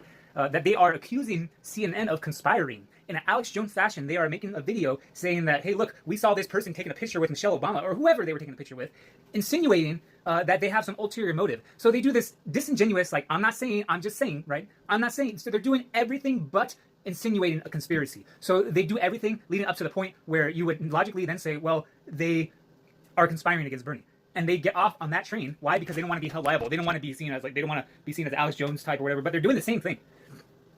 So their entire idea of attacking the motives of the identities of the questioners is one big ad hominem. And so I need you guys at TYT to get a dictionary out and look up what an ad hominem is. All right, an ad hominem is a fallacious argument that relies on attacking the character or the motive of the person rather than the substance of the argument itself. And like you guys mentioned, if their questions are fine, what the hell does it matter who they voted for or which politicians they were seen in a picture in or they took a selfie with? Of course, everybody in Washington, D.C. is going to have some political affiliation of some kind. And we're not idiots. Of course, we would expect that from a town hall in D.C. We understand that they are not normal people. They're D.C. people. Now, if this were in Louisiana or wherever in the South or even over here, and they had all these D.C. people over there, then you might have some kind of a claim that they were doing something, they were planting people or whatever. But you see, you guys do all but say that they were planting these people there. And that's where the conspiracy theory aspect comes into play. And it's like you guys don't, I think you guys are just too vested in your own ego and into your own whatever. Like you put your foot down on this issue. And for some reason you feel validated by the fact that CNN apologized. Okay, CNN apologized. You know why? Because people started complaining. It doesn't mean that they admit like, oh yes, we were conspiring and we intentionally left out these things to really mislead you. No, that's not what they are confessing to. They're just conceding to the pressure that they felt by people like you guys who were simply just like making these ridiculous claims like, why didn't you tell us X, Y, and Z? So the biggest error that you guys make, and it's so crazy how you do not see it, is that you guys say that they are intentionally misidentifying. They aren't misidentifying. They're just not accurately identifying up to your standards. And that is an important point to clarify. Because when you were saying misidentifying, that makes it sound like that CNN misidentified them entirely, which is not what you're saying. So when you're saying that, you're really going overboard and making it sound conspiratorial. You sound like Alex Jones, and it's crazy how you guys don't see that. And a lot of people pointed this out.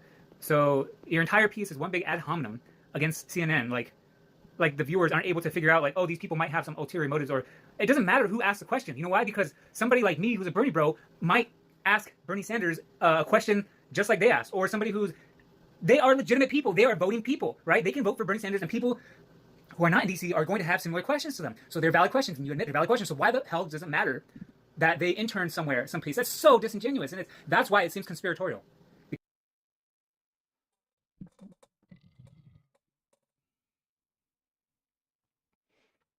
How does wait? Okay, it must be this video they're talking about. But they like dude, the Young Turks with 3 views on a video. How does that even happen? David Brock was a huge supporter of Hillary Clinton back in 2016. And he has been salty about the fact that here at the Young Turks, during the primaries, we did what people in the media should do. Do analysis of the candidates who are running and decide who's progressive in their policy ideas, who isn't so progressive, which policies we like, which policies we don't like. We're upfront, we're honest about our political perspective. David Brock and people like David Brock have been bitter about that and continue to be so. So today, David Brock puts out an op-ed titled, "Democrats, Let's Not Eat Our Own." Okay, sounds good, sounds very civil, sounds like he wants us to all get along and have a conversation. And so he goes on this long diatribe about how it's unacceptable to attack Democratic candidates and that it's okay to foster an environment of debate, but it's not okay to attack fellow Democratic candidates in a way that can be then utilized by Donald Trump in the general election. And then he says the following.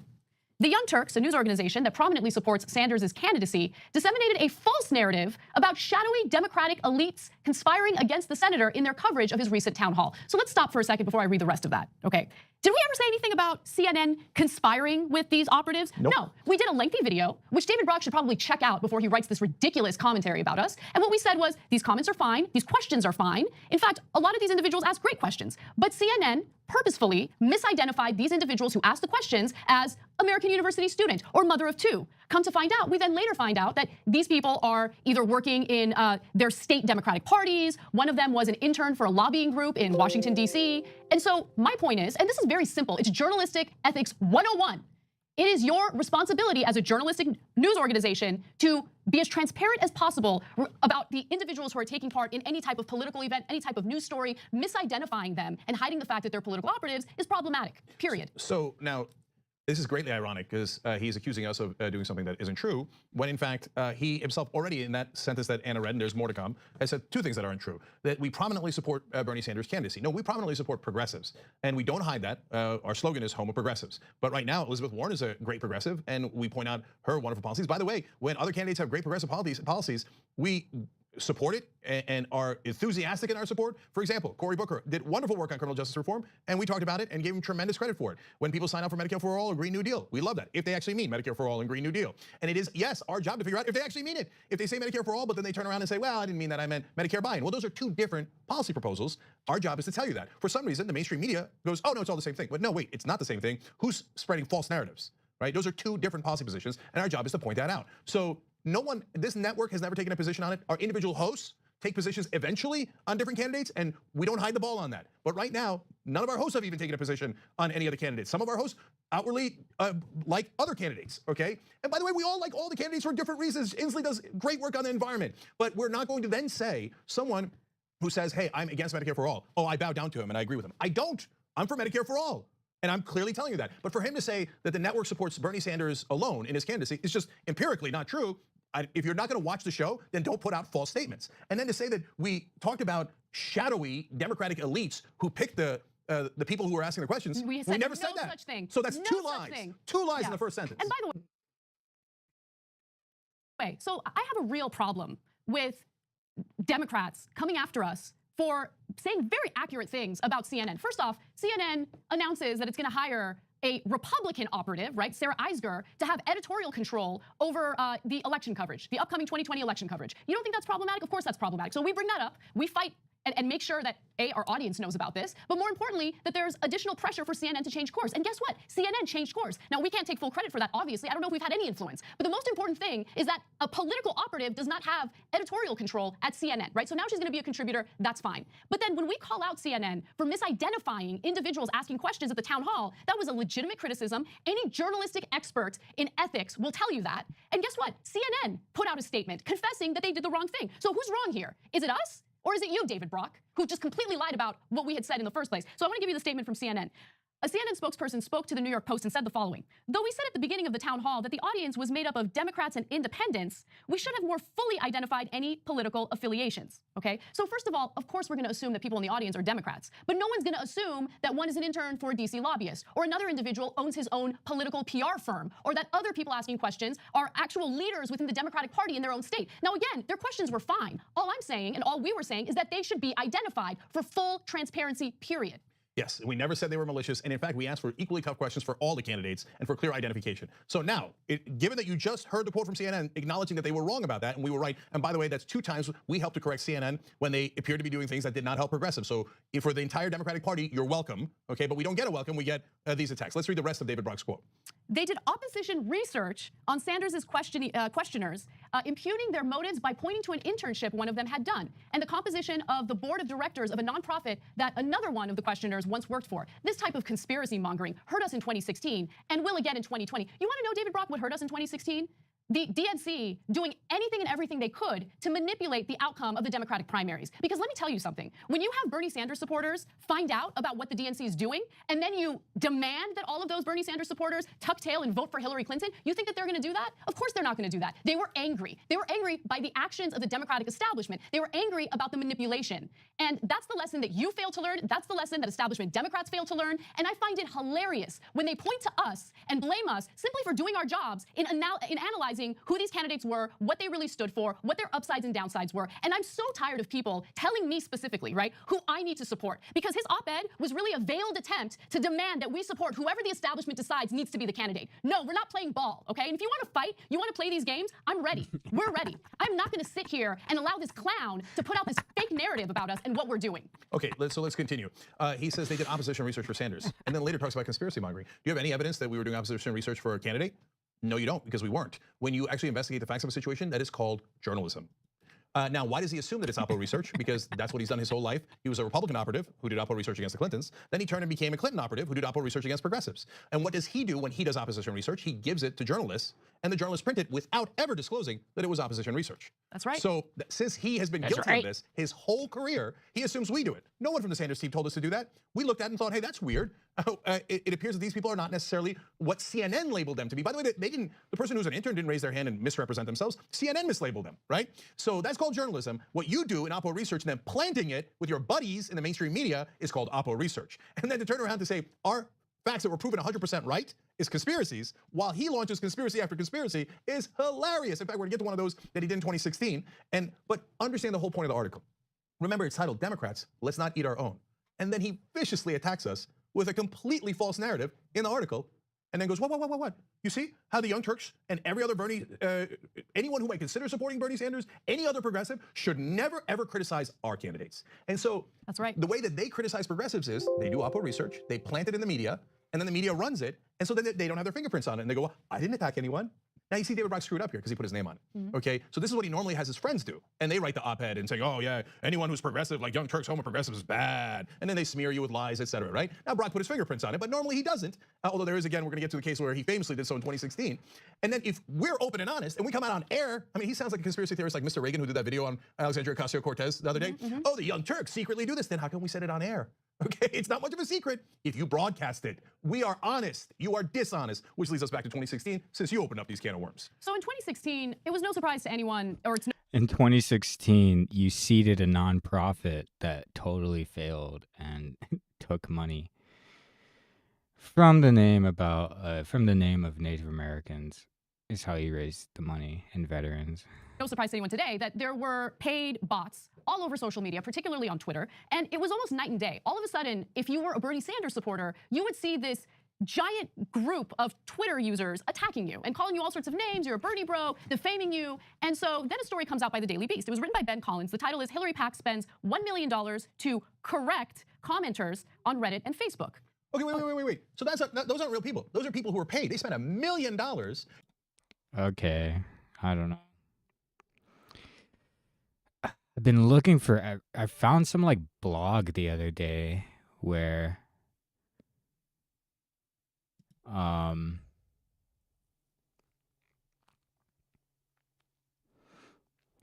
it like gave a description of this back and forth between Anna Kasparian and Michael Wood that he's alluded to, and is like apparently she's like screed on the After Hour show. But So I wanted to make a video on Anna Kasparian's newly founded not misogyny, newly founded. And it's shown here a little bit, but I don't think this is what I saw. Like it says on March 31st, 2017, the trio, Malcolm, Dave, and Steve, spread false news about Michael Wood, which is like a weird title. It's like three of our talking heads spread false news about another one of our talking heads. Whatever. Founded misanthropy. So in a recent video, she talked about 2016 being the year where she found out that there is no such thing as goodness in humanity. I just want to take a quick second to shake some perspective into you, because that's really what you need. And I know this has been an ongoing struggle for you in terms of dealing with, you know, whether there's actually any inherent goodness in humanity or not, because you've been dealing with a lot about bad trolls and people. But let me tell you, there are people, the fact that there are people who have actually firsthand looked into the evils and the atrocities that humanity is capable of, and the fact that they're able to look at all of us and still say there's goodness in humanity, should shake some sense into you. And if I were to offer any advice to people who are close to you, it would be to try to shake some sense into you. Because what I realize is happening, and I don't know to what extent you are aware of this in your therapy sessions and whatnot, but I think it's the fact that you grew up in a very comforting environment, comforting upbringing, that enabled you to think that the world is a lot better than it actually is. So you are essentially being shell-shocked into reality. And your reaction to it is that... Whoa, hitting her with the shell shock. Well, it's all evil. Any exposure that you have towards anything bad... The world was good for her until she became an adult. Probably. Any kind of hateful existence in this world, any kind of miserable existence in this world, and your automatic way of coping with it is just to give up, and it's all or nothing. You have all or nothing way of thinking, and so you think there's nothing but evil. And I think that's a product of your upbringing. You grew up in a very well-to-do, you grew up comfy, and we have very, very different upbringings. I grew up on an Indian reservation in San Diego, which is a lot different than your upbringing. My very existence on this earth, in this reality, is a constant daily reminder of the extent to which humanity is capable of evil. Reservations, also known as concentration camps for Native Americans, they were meant to kill us off. If you were raised in that kind of environment, how differently would you see the world? I tell you how differently. I'll tell you how differently you would see the world. You would look at evil, you would look at all the horrible things, and you would say, yeah, well, that's just how life has always been. But for you, this is news. For you, dealing with Twitter trolls, dealing with people who wish death upon you, dealing with people who suffer greatly with mental illness, and having it manifest in such horrible ways, as voting for Donald Trump. I'm on DuckDuckGo. I put Anna Kas, and the second search thing is fucking body, bro. This is all news to you. It's kind of like that SNL skit. I'm sure you've seen it about election night, when all white people were just freaking out, like, I can't believe the world is such a horrible place. But to those of us who have had a less than desirable upbringing, this is no news to us, bro. Business as usual. And so what I think this reveals is your shallow perspective. If you had grown up the way I'd grown up, or if you were in any kind of challenging environment like that, I think with your way of thinking, it's almost as if you lack the willpower to have made it through any kind of adversity. And you might have just given up. Because if you're willing to just give up on the goodness in humanity after just 1 year, try 500 years of bullshit that's still going on. Hashtag no dapple. My point is that somebody really needs to shake some sense into you. You need to shake some sense into yourself. You need to have an honest look in the mirror and tell yourself that you have no reason to believe that there's no goodness in humanity. You need to humble yourself. Because I know you're going through something, but to say that the evil in the world outweighs the good in the world is simply not true. We may be outnumbered in the goodness, in the number of, in quantity, the quantity of goodness, in terms of the amount of people who are actually trying to do good in this world. We might be outnumbered, but in terms of quality and concentration, we far outweigh the evil that's being done. And if everybody were to think like you and just give in, that is the real evil that you should be afraid of. That is the real evil that you should be derisive of. So wake up. Please, somebody, shake some sense into her. All of you at Young Turks living a very comfortable life. Be thankful. Don't be hateful. Don't be cynical. Be thankful. And that's a fine message.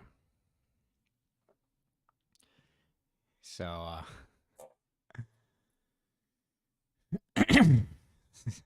so even in 2016, they're like, Michael Wood is on an incoherent rampage. All he says is, I never said that, over and over again.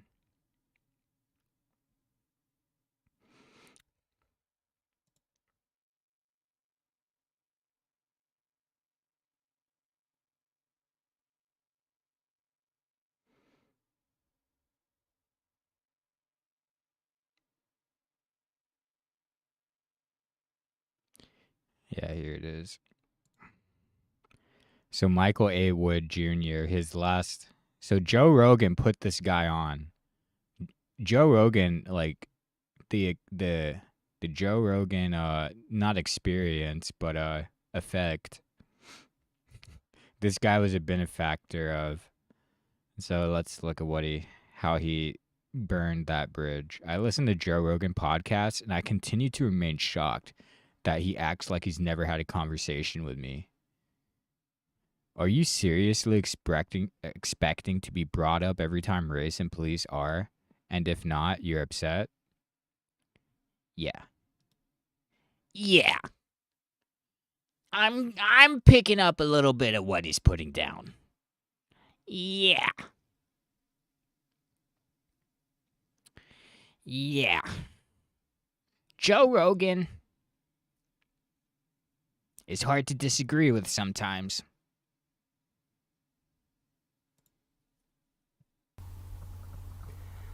Hello, so I wanted to put together this video, this little compilation, because I've noticed a problem. First, I just want to say I'm a paying Young Turks member, so I'm a huge fan of the show. Yeah, and so, I mean, I don't know, let's listen to this guy out. Huge progressive on very, very many issues, on all issues. I'm as progressive as they come. And I don't say that in a way that Cenk says that. He says that, and then he goes and makes a video about having mixed feelings on Dakota Access Pipeline initially, and then waits till it catches fire, and then bandwagons on the issue, pretends like, it never happened. But I actually mean I'm a progressive. I'm a paying Young Turks member. I'm a fan. But I notice a problem, and it has something to do with Cenk's narcissism. He likes to coin it as his, just he likes being right, but it's a little bit more than that. It's narcissism. It's the same narcissism that Trump suffers from. And that's why I believe that, Trump gets under Cenk's skin so much. And that's why I feel like this election was really devastating for Cenk. I mean, granted, all the policy issues and having somebody as incompetent as Donald Trump in the office as the most powerful man in the world is not good news in and of itself. But what really got under Cenk was, the fact that he got out narcissist. So Donald Trump, he talked about, one of the biggest things that got debunked was the fact that he said, I was always against the Iraq War. I was against the Iraq War until you had fact checkers bring back video of him being lukewarm on the Iraq War. Remember that? So, yeah, that's a symptom of his narcissism, is that he's unable to admit when he's wrong. And so Cenk, he's so adamant about just saying that he's right all the time. And I don't get why. Why is it so necessary to be right all the time when there are clear instances where he was wrong? And so I put together this little video to show how he just speaks out of both sides of his mouth, and how he does what he accuses, what's his name? Super philosopher, atheist, why am I forgetting his name? Sam Harris. He does what he accuses Sam Harris of doing, and that is talking out of both sides of his mouth, where he says one thing and he says another thing, and then he says both of it. I'm not saying, I'm just saying. And what he does is he takes every position possible so that he can go back and say, I told you. And so, yeah, I'm not making this video as somebody who's trying to hate on Cenk. This is for the future. You really need to work on this problem, because not only is it annoying, but it's really important to admit when you were wrong so that you can grow. And so you could see the video and watch it for yourself. I also want to point out that I know that a lot of things happen in this election that could change from July to October even. So I'm not getting on Cenk for being initially right or wrong or whatever, being inconsistent with his predictions. I am getting on him for not actually admitting that his rock solid prediction was the one that counted and that it was wrong. All right, so you do not make a rock solid prediction, and after the election happens, if it doesn't go your way, you don't then look for that one moment that you found where you were saying something positive about Trump, or you were saying something like, yeah, Trump could win, yeah, 279 to 242, whatever. Yeah, no, I said it. Told you. No, have integrity. And what that means is when you say, I predict something, this is my rock solid prediction, and you stick with that. And if you're wrong, admit you're wrong, period. Don't go then looking for other things in which you said, yeah, I told you Trump could win. Clearly I said, Trump has a chance. No, that doesn't count. Have some integrity, dude. So I predicted I predicted the night before the election that Trump would win. I bet $5 with a friend, and afterwards I told her keep the $5. It's really shit. And I didn't feel like taking the $5 from her. But I also predicted after the DNC that Trump would be the next president. I also predicted after the World Series was won by the Cubs that Donald Trump would win, that he would win. But I'm not going around like Jink and just saying, oh, I was right. I never once said Hillary would win. But that's just his need to be right all the time. So I hope you enjoy this video, this little compilation. There will be a part 2 where I specifically address his no dapple issue and how he was very much I told you, but initially he wasn't. And so subscribe if you like this video, push the little like button, and yeah, then watch out for more videos. But I hope you enjoy this one for now. Host of the Young Turks online news show and founder and CEO of the Young Turks Network, and he joins me in studio here in California. You were not shocked, right, at this election? Nope. You picked Trump. You forecast Trump. Yeah. I've got Trump at 279, 259. I gave him Florida, Ohio. No, listen, again, let's give context here. I didn't always get it right at all. That was back in July. Now, on September 14th, here on the Young Turks, I made a slightly different prediction. The theme is the same. This is a very close election. Democrats, watch out. But here I got it wrong. That's why. And as it turns out, if I'm right about all that, Hillary Clinton, in a razor-thin victory, 272 to 266. You picked Trump. You forecast Trump. Yeah. You should have done what Donald Trump did in the lead up to the Iraq War. Take every position possible, and later just pick the one that made you look best. So it turned out she did not win, but it was a very close election. So, and by the way, let's be further fair to me, because I like being fair to me. I'd also given this giant caveat before that prediction. I've got to be clear about this. Now, oftentimes when I do a prediction on any given issue, whether it's election or anything else, I'll do it when I say, okay, I believe I know, and here's my rock solid prediction. This is not one of those. This is, hey, we've got about 2 months before the election. Let me give you my best guess as to where we stand now. So I think I was among the very few people not writing it down in stone. So I'm going to do my dramatic announcement, okay? What? All right, here we go. Wait, drama. All right. I'm calling it Hillary Clinton, the winner of this presidential election. 3 weeks before the election, exactly 3 weeks, almost exactly. And before the third debate begins, it's about to begin as we do this live coverage, she's going to win the election. You picked Trump. You forecast Trump. Yeah. I think at this point, the jury's in. His last hope has left the building. He's too far down. No, it is his last hope. So that gets me 10% chance. No, he doesn't. He has no. I wouldn't call it if I thought he had any percent chance. There's a Facebook video I did right before the RNC, and I said, man, I'm walking around here in the middle of Ohio. These people ain't gonna vote for Hillary Clinton, okay? And that was the first time that I really started ringing the bell, like, oh no, watch out, Trump can win, Trump can win. And wait, what? This is a different one, right? Yeah, dude, I just saw this news article of a Lieutenant Michael Wood Jr. dying in the line of duty, but it's a different one. I was like, wait, is this guy dead? Real Clear Politics wrote about it at the time, and at the time, the reason the press talked about it is because I'm like, what a crazy outlier that makes Trump. I mean, you saw the ABC this week thing, all of them, Hillary, landslide this, landslide that. I'm calling it Hillary Clinton, the winner of this presidential election. It isn't that I'm so right, it's that they're in that bubble and they can't see straight. To them, the establishment is awesome because they are the establishment, whether you're talking about the Democratic Party or the mainstream media. So it's my job to straighten that out. So yeah, I don't make the call. You know, earlier I made a prediction based on where we were at the time, and it's pretty close to where I have it now. I thought it would be a little tighter. I thought she would eke it out, but he can't because it's not in him. He's not smart enough, he's not competent enough, and so he ran a horrible campaign. And an election he could have actually won, he will not win because of his incompetence. So I think at this point, the jury's in. His last hope has left the building. He's too far down. No, it is his last hope. And so that gets me 10% chance. No, he doesn't. He has no. I wouldn't call it if I thought he had any percent chance. That's exactly the bubble that I was screaming against. Going, how are you guys so certain? This makes no sense. Listen to what I said one day before the election.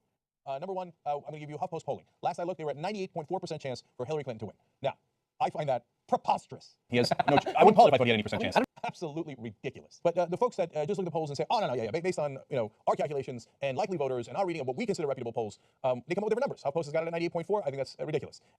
And it was ridiculous. He has no. I wouldn't call it if I thought he had any percent chance. It was because they live in this bubble. So when I tell you don't believe the hype of the mainstream media, there's a reason for that, because they can't see straight. They just can't see it. So it is super relevant to the future, not about sour grapes in the past, okay? Because if they make that mistake again, they continue to endanger the world. Look at what happened. Donald Trump is president of the United States. We have this reality show clown who they allowed to win because they were overconfident. He has no. I wouldn't call it if I thought he had any percent chance. And thought, come on, I can't possibly win. 98.4% chance. He has no. I wouldn't call it if I thought he had any percent chance. I saw a couple of polls that confirmed my own bias, and I'm off to the races. So it was actually those guys who had the bias. So we try to play it straight for you here, because whether you want something or you don't, you've got to deal with reality. I didn't want Donald Trump as president, but I was worried that it might happen because I saw some of the handwriting on the wall that they refused to look at. So don't make that mistake again. Don't do it. You picked Trump. You forecast Trump. Yeah. Should have done what Donald Trump did. Okay. So apparently they redeployed.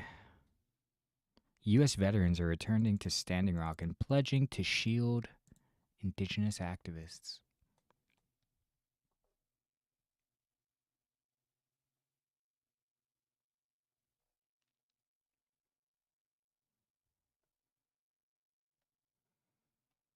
Weird how Michael wasn't here for this media. Oh, there's only going to be a couple dozen people going there, so doesn't really get the media's attention.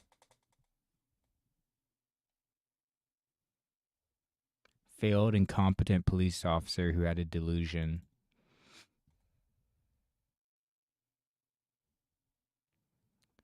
Who had a delusion that law enforcement is synonymous with preventing crime and the conditions that perpetuate it.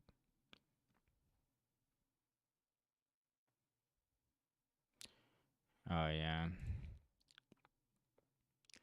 So, I guess it was, the reason he hit up Joe Rogan was this.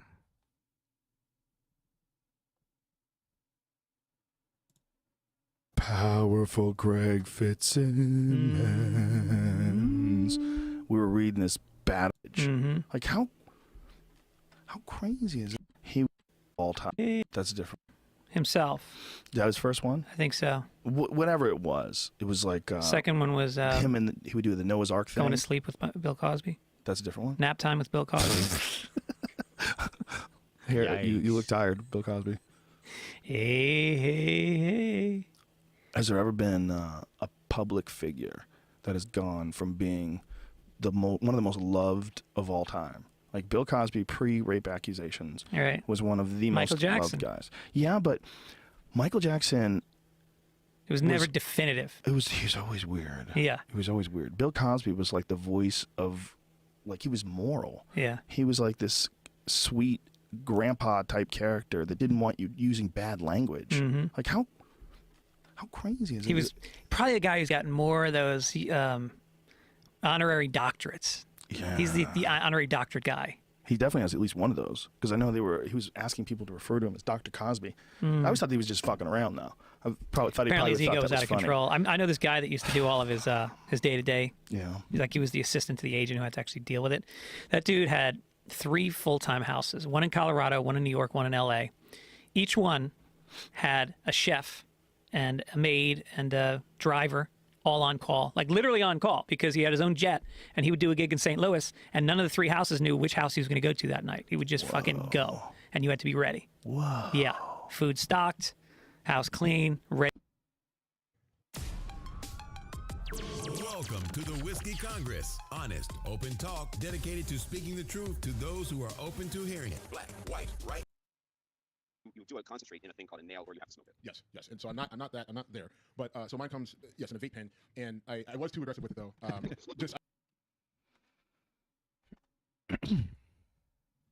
Baltimore officer who exposed police racism wants to be Chicago's top cop.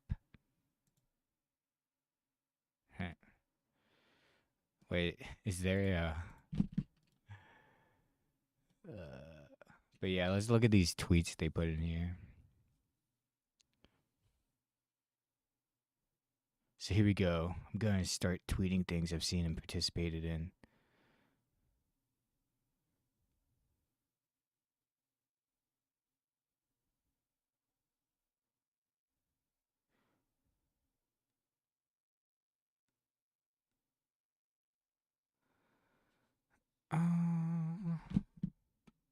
Oh yeah, I need to fucking.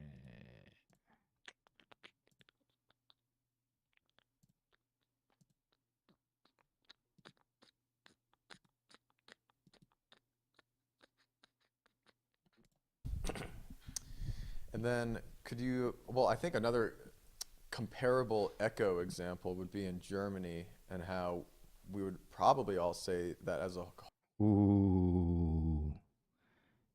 This is looking like a ooh.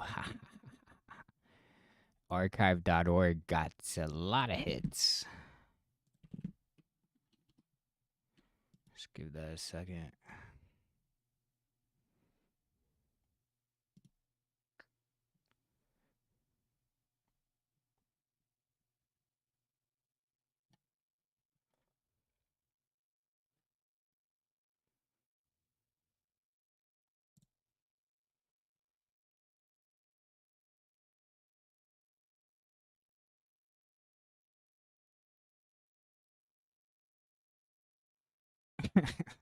I love now I've never heard him talk about the LGBT, but like here he's like,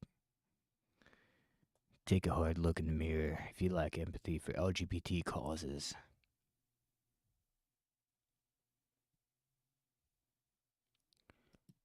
Keith Romans. Oh, we had a blog on Goodreads.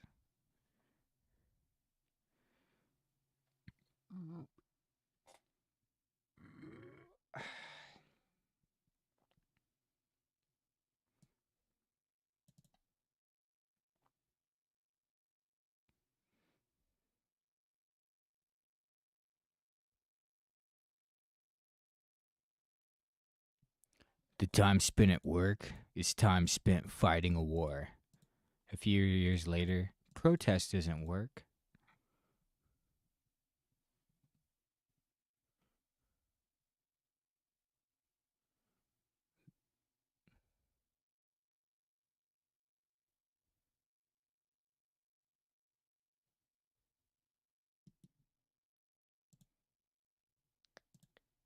Whole culturally, Germans aren't anti-Semitic anymore, and that the Holocaust is an echo from the 40s. Is that comparable? Would you say? Yeah, I mean, I think any of those things are comparable, and you know, there can be echoes from prohibition. There can be echoes from the drug war. All of to unite the states. The states themselves are represented by their representatives of the governors. Oh my god. I think I just need to accept I'm not gonna find that little blog post that talked about his back and forth with Anna Kasparian or Kasparian.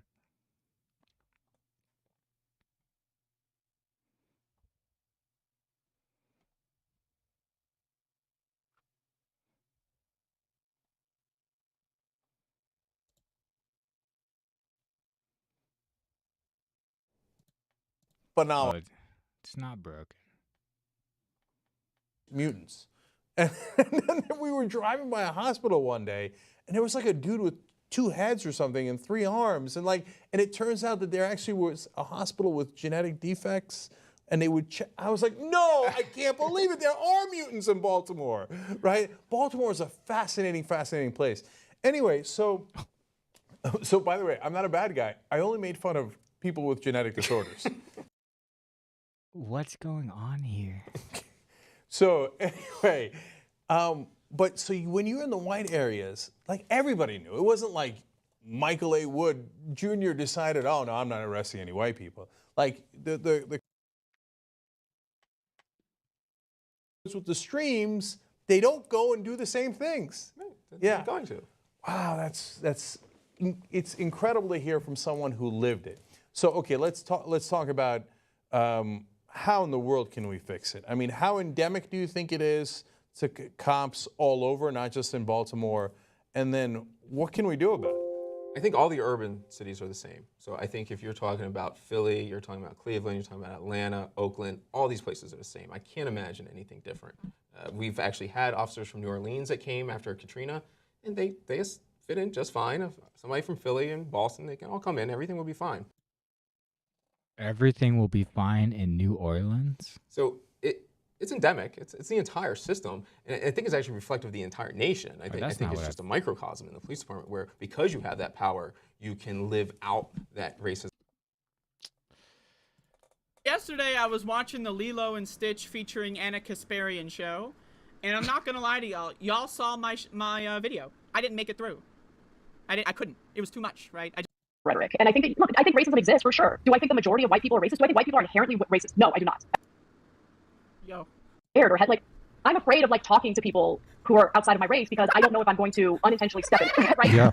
And I hate that. These motherfuckers are like, yeah, man.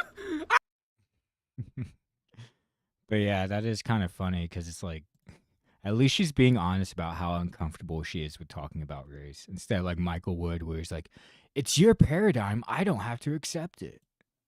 I hate talking to people outside my race. I feel you. Yo, okay. I'm sorry. Instant replay. I'm not gonna lie. All right, whatever. That's a funny clip. So there's this whole Reddit post.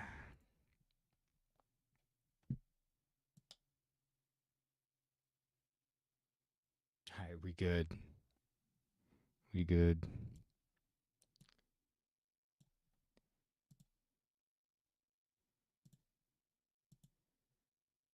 TYT is so corrupt and compromised. I know, because of Cindy Gomez Schemps reporting on her show, A Mexican Crossing Lines. She uncovered the real Kathleen Bennett story, and she found out how corrupt and compromised TYT is. She didn't mean to uncover so much more. She uncovered that basically all of the media is corrupt and compromised, including many smaller indie left media outlets. As these left media outlets act so pure and good. Cindy shows the receipts, the evidence, so you know she's not making it up.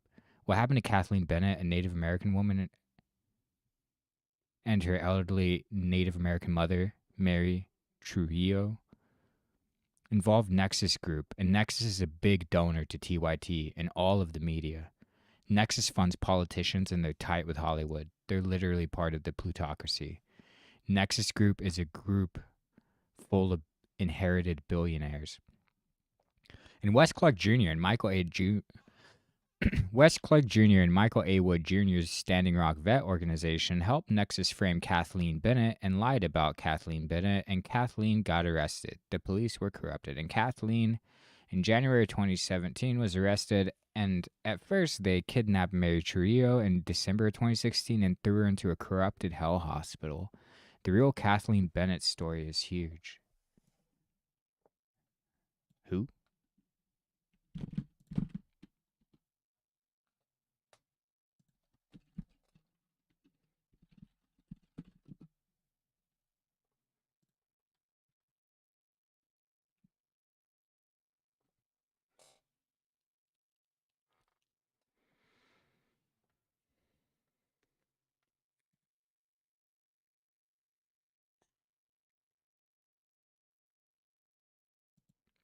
So she's arrested because she wasn't at the side of her mother?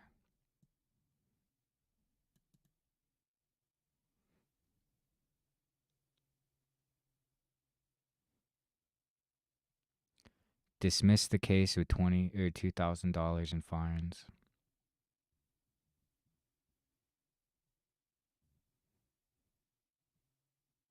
Bennett is charged with using $1,200 of her mom's money to rent hotel rooms, buy meals, and pay legal fees, probably for TYT's veterans organization.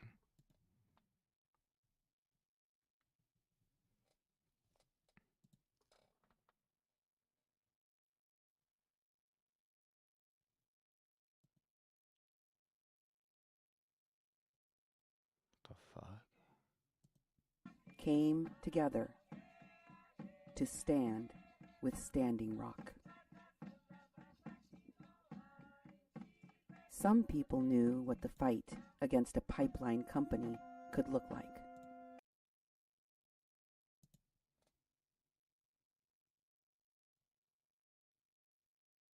Who are these guys?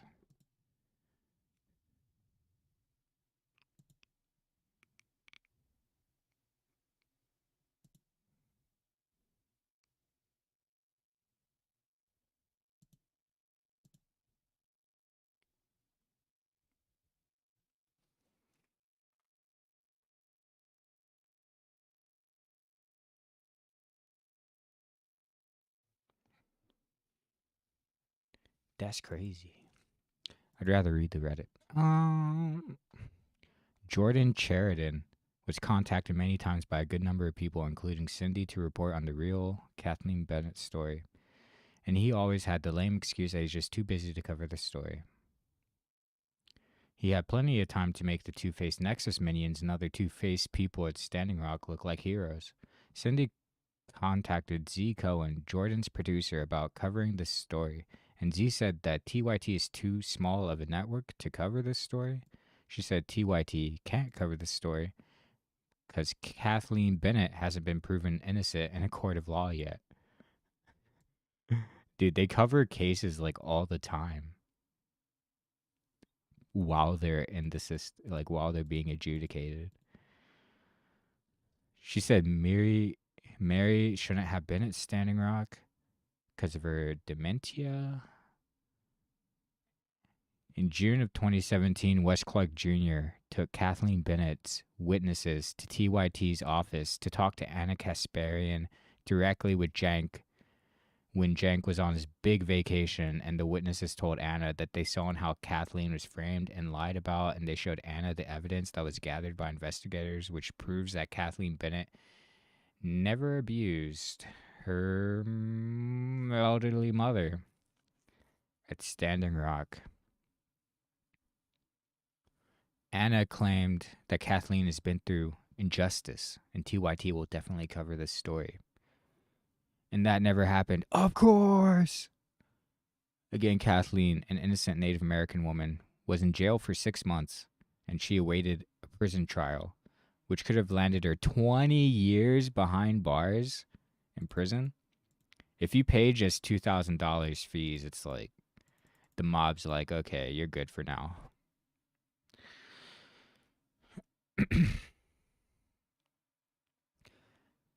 Mary was truly abused and neglected in that corrupt hell hospital for 4 months. She got bed sores. She lost the ability to walk on her own. She was given morphine all of the time for no reason. The hospital didn't feed her for 4 days. She got a sore near her foot, which was dangerous because she's diabetic.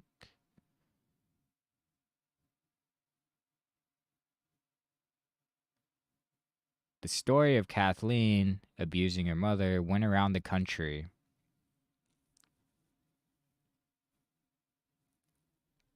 Kathleen got it completely exonerated. I mean, yeah, basically. She had to pay fees, but yeah. No media outlet wanted to cover the story when, you know.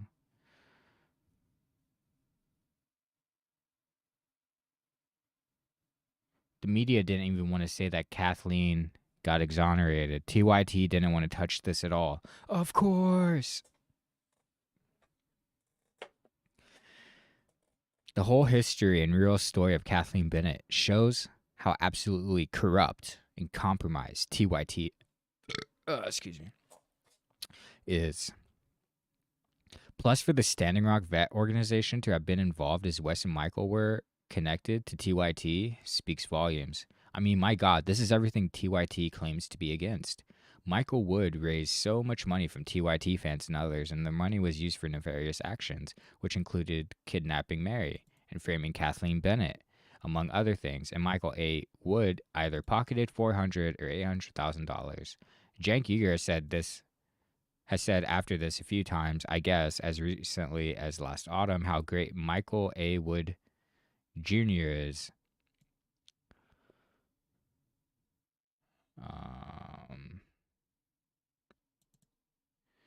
Wes Clark Jr. got Nexus out there to begin with because he's tight with Nexus. Dude, average Fed. Nexus was at Standing Rock acting like water protectors when they're the opposite. A member in Nexus Group owns half of Citgo in stock, so of course Nexus wanted the oil pipeline put in at Standing Rock, and actually that oil pipeline was already decided on going in before the protests happened. Wes and Michael's Standing Rock Vet organization was formed to make a ton of money and to stop the protests sooner rather than later. Christina Hollenbeck was the leader of Nexus out at Standing Rock. She literally works for Nexus full time, and she looks to be the kingpin who came up with framing Kathleen Bennett and came up with the idea to kidnap Kathleen's mother, Mary, and put her in a hell hospital in Bismarck, North Dakota. Looks like Nexus and other bigwigs, including Energy Transfer Partners. It looks like they wanted a fake story out there proving that bad protesters at Standing Rock and to have a good hero story and distraction story. They didn't care about ripping this family apart, hurting Kathleen and her mom, Mary, so cruelly. What mattered more was getting some fake news story out there. Bill Running Fisher, who at the time worked for the Standing Rock Vet organization, claimed to have found Mary freezing in the tent, zip-tied to a chair, unclothed, sitting in her own filth, and saying she had bruises on her and he had saved her life.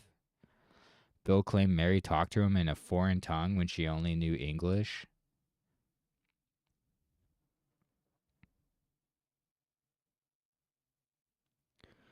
Nexus's minions who acted like medics claimed that Mary spoke to them profusely about her abuse and neglect by her own daughter, when Mary only spoke a few words at a time, like maybe two and not much else due to her dementia. She barely said a word to strangers. Yeah, that sounds right. And these medics came up with elaborate stories that Mary told them.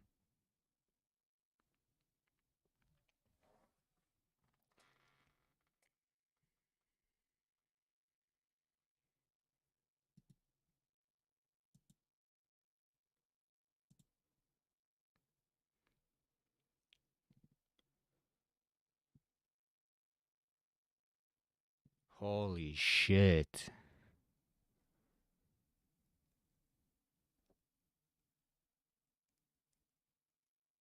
They have like... That's a lot of stuff.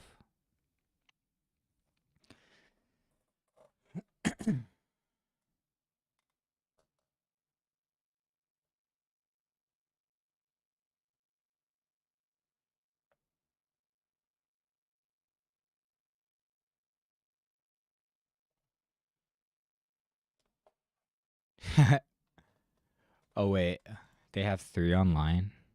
Do people ever post on this subreddit? No, I could be the first post in years on this subreddit. Let's go. Oh, it's restricted. What? That's why no one posts there.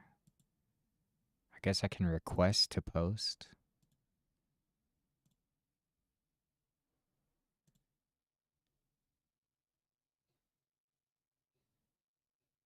What about TYT on Reddit? It's another one. They just completely shut down Reddit. TYT controlling the discourse.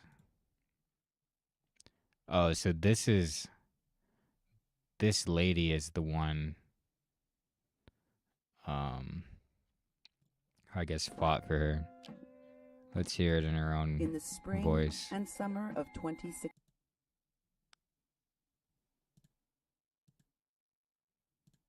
As I keep looking In the for this spring and summer of fucking 2016, blog post. something amazing happened at the Standing Rock Sioux Reservation in North Dakota.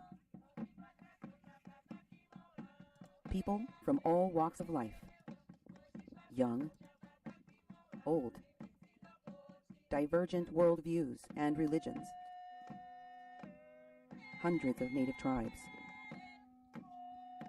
people from all over America and all around the world came together to stand with Standing Rock.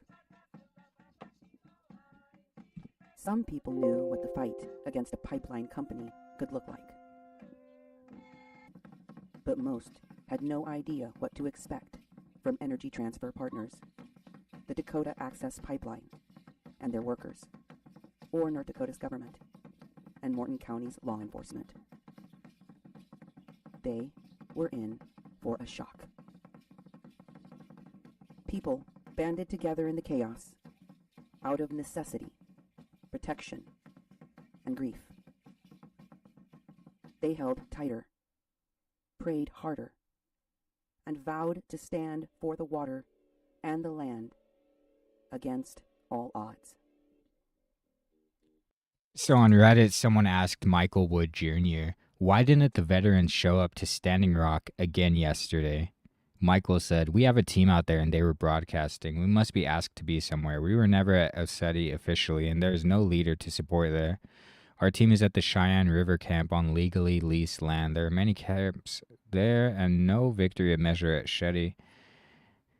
Really, I find it to be a false pointing of responsibility. Why are we not supported enough to have people anywhere at any time? The call was sent out to all water protectors. Come, stand with us. And finally, the veterans came to answer the calling to protect Miniwachoni and the water protectors at the camp. The camps began to swell. Thousands made their way to North Dakota. Just as the vets arrived on scene, the Army Corps denied the easement to drill under Lake Oahe, and the camps erupted in celebration. That celebration did not last. A brutal North Dakota blizzard hit, and thousands of people became stranded. Driving conditions were deadly, and evacuating was next to impossible. Hundreds huddled in the pavilion of the nearby casino to wait the weather emergency out. For one family, this emergency turned into a tragedy. A tragedy in which Kathleen Bennett was falsely accused, imprisoned, and separated from her elderly mother and her family. Tell me your name. Kathleen. Cap. And your tribe. Ogallala, Lakota. And Pine Ridge. tell me a little bit of your history that you just told me. Who you were related to and your great-grandmother. Oh, my grandfather's Red Cloud. My great-grandmother was a survivor of Wounded Knee massacre. Russell Means is my mom's first cousin. And Billy Mills is also my mom's first cousin. He was a track star in the Olympics. I met him. You did? Yes. I did. And I was just telling her a little bit of how everything means something to us The in our teepee. culture. The teepee is inside the teepee is like the womb of my mother.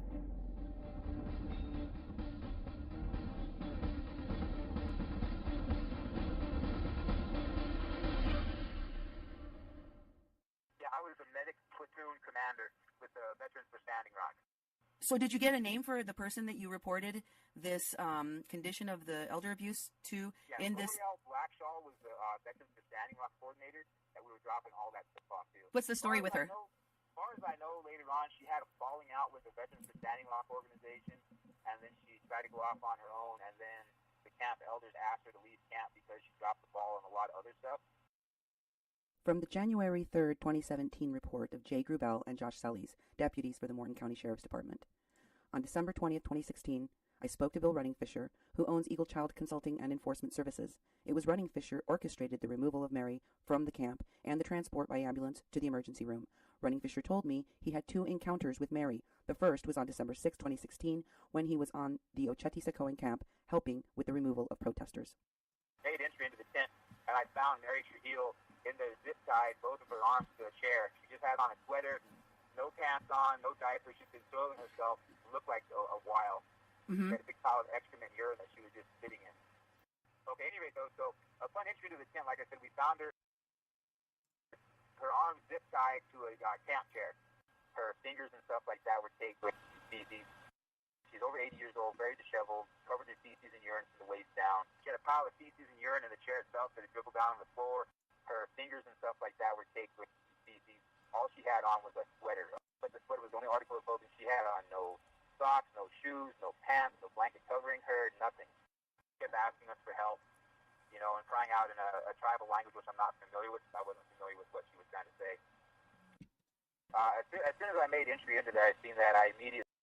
Wait. This is the guy? Dude, I thought they were capping.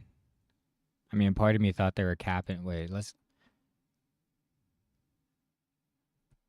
So he sent a text saying she was in an apartment or a tent that wasn't heated enough. Kept asking us for help, you know, and crying out in a tribal language which I'm not familiar with. I wasn't familiar with what she was trying to say. As soon as I made entry into that, I seen that, I immediately, I'm the one that cut her out of the bonds, and I started assessing her medical condition, getting a basic set of vitals. I also called immediately that we needed an ambulance over there because she had to be out of there on an immediate transport. Myself and another medic, and then we called for the ambulance to come over there as well that was stationed in the camp. The whole time took probably about 15 minutes altogether to assess her, get her loaded onto a gurney real quick and get her out of there. 5 minutes after we got her outside of the tent structure itself, it collapsed under the weight of the snow and the wind. So we got loaded up into a gurney to be evacuated first to the, what they call Prairie Nights Casino, which we're using as a staging area for there. She's going to be sent on to an area hospital because she needed a way better level of care than we could obviously provide there as a medic.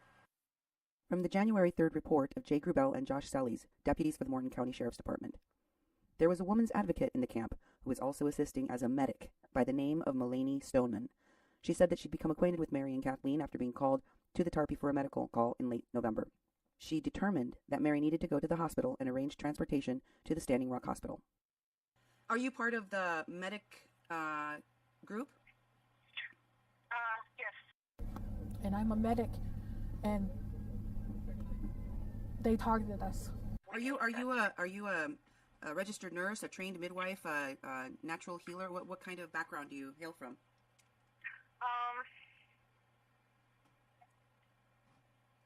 We're just, I don't know. We don't I did a day of first aid training. I did CPR on it. we don't have that. You don't have do you have any? Do you personally, have any particular background, like a nurse or a medic, something like that? No. Okay. And what was your impression of this Kathleen and how she was caring for her mom when you first encountered them? It seemed like she had everything under control. When did you first notice signs of abuse? Was it I would say the very first time that I had the very first time I met her. I didn't know really what the situation was. Everything is accusations. I never seen anything like her being what tied to the chair. We all had a feeling something was going on, but I couldn't really see it. And I used to go and do what we would call welfare checks. Well, of course she was fine on December 6th. I didn't see any other kind of indication that anything was wrong with her on December 6th. I checked on Kathleen back there 2 times. Kathleen and Mary. I checked on them 2 times. At the casino? Yeah. And they were doing okay? They were fine. Nobody ever told me that she was hypothermic or that there was anything wrong. From the January 3rd report of Jay Grubel and Josh Sellies, deputies for the Morton County Sheriff's Department. Running Fisher told me on December 17, 2016, he was again in the Ochetisacoan camp going from tent to tent, checking on the people, when he again found Mary in a different teepee. Running Fisher told me at this time Mary was huddled in a sleeping bag. Running Fisher told me that the teepee was cold and he was concerned for Mary's health and well-being. Running Fisher made arrangements to have Mary transported to the emergency room. Bill tells me that this whole thing is recorded on a 911 call too. Can you explain all that? When we get there, we went directly over there. I knocked on the door. I had entered, and I'm not sure if Bill and them were there previously to me being there. Mm-hmm. But when I got there, me and Christine and Bill were in there, and I had told her that we come to check on Mary. Mm-hmm. And she was really agitated. She was really upset that we were there. Okay. And she wasn't very cooperative. Okay. And we told her that we needed to take her to the hospital. And she didn't like that thought. She says, no, you're not taking my mother to the hospital. No, this is my mother. You're not going to do anything with her. This is my mom. Mm-hmm. And then she proceeded to dial. Wait, so she was fine? She wasn't very check on Mary. Mm-hmm. And she was really agitated. She was really upset that we were there. Okay. And we come to check on Bill and them were there. No, when we get there, we went directly over there. I knocked on the door. I had entered, and I'm not sure if Bill You knocked on the door to the tent? and them were there previously to me being there. Mm-hmm. But when I got there, me and Christine and Bill were in there, and I had told her that we come to check on Mary. Mm-hmm. And she was really agitated. She was really upset that we were there. The young And jerks. She didn't. She wasn't very cooperative. Okay. And we told her that we needed to take her to the hospital. And she didn't like that thought. She says, no, you're not taking my mother Wait, to the sorry. hospital. No, we just Let me need make sure I listen to over this. there. All right. I knocked on the door. I entered. I had entered. And I'm not sure if Bill and them were there previously to me being there, but when I got there, me and Christine and Bill were in there, and I had told her that we come to check on Mary, and she was really agitated. She was really upset that we were there. Okay. And So Mary was really upset you were there? she did. She wasn't very cooperative. She wasn't cooperative? Dude. Hey. And we told her that we needed to take her to the hospital, and she didn't like that thought. She says, no, you guys Dude. you're not taking my mother to the hospital. No, this is my mother. You're not going to do anything with her. This is my mom. Wait. Okay. And then she proceeded to dial 911, saying over the phone that these people are trying to kidnap my mother. These people are trying to take my mom. I want somebody out here. I need help. Wait. On January 19th, 2002, the CPUSA did a MLK tribute, and Michael Wood was a signatory.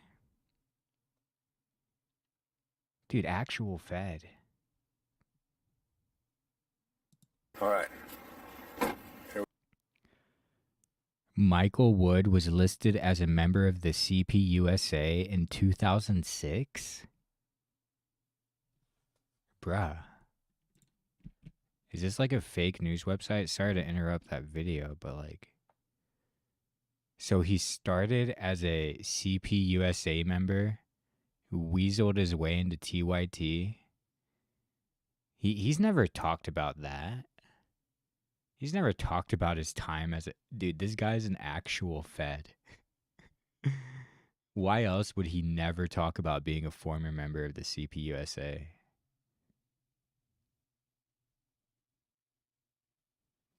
The future at stake, the environment is basic at the 2014 conference.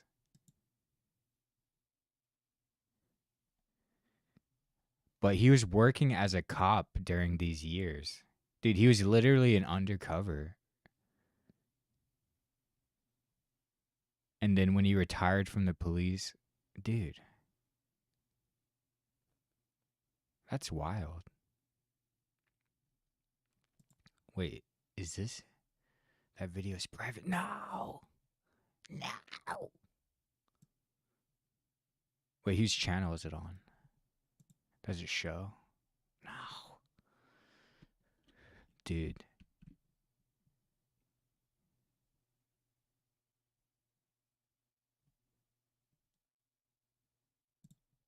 Here we are, about to enter the hospital, where they are holding my grandmother. I don't want to say too much, but we'll see how they react to me being here. I'm here to basically get some information. Earlier I was removed. Okay. On my grandmother. We wanted to basically see the documentation that this lady's claiming she has, the legal guardianship she acquired today apparently. Okay. And I need the nurse involved, her supervisor, and your public relations. Well, as of this time, I don't think I can give you any information at all because Jada now has a legal guardian, and you also can't videotape. Oh, I can. Legally, I can. Definitely can.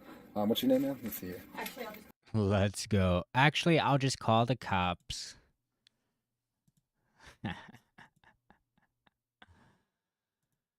Oh, this hospital looks super nice.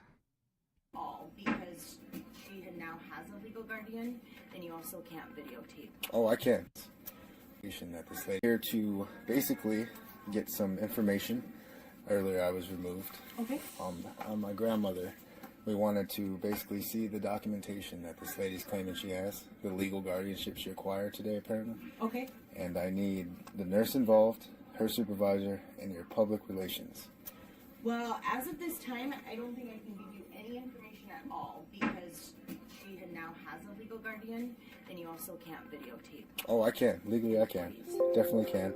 What's your name, ma'am? Let's see here. Actually, I'll just call security. All right. I just came to find out if the document is even real and if this is really going on right now, you know? Trujillo, She's in room 3224. Okay. Kathleen.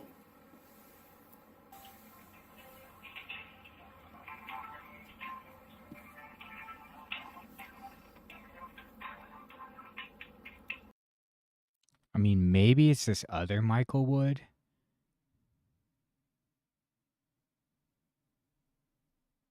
Maybe it's the other Michael Wood and he just got confused for this one. Because there's another Michael Wood that sounds like he would be a CPUSA guy.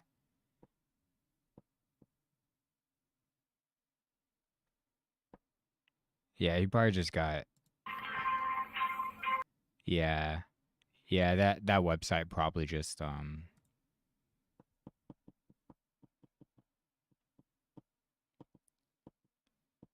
mean, if I could find this video, I could see who the guy actually is in it.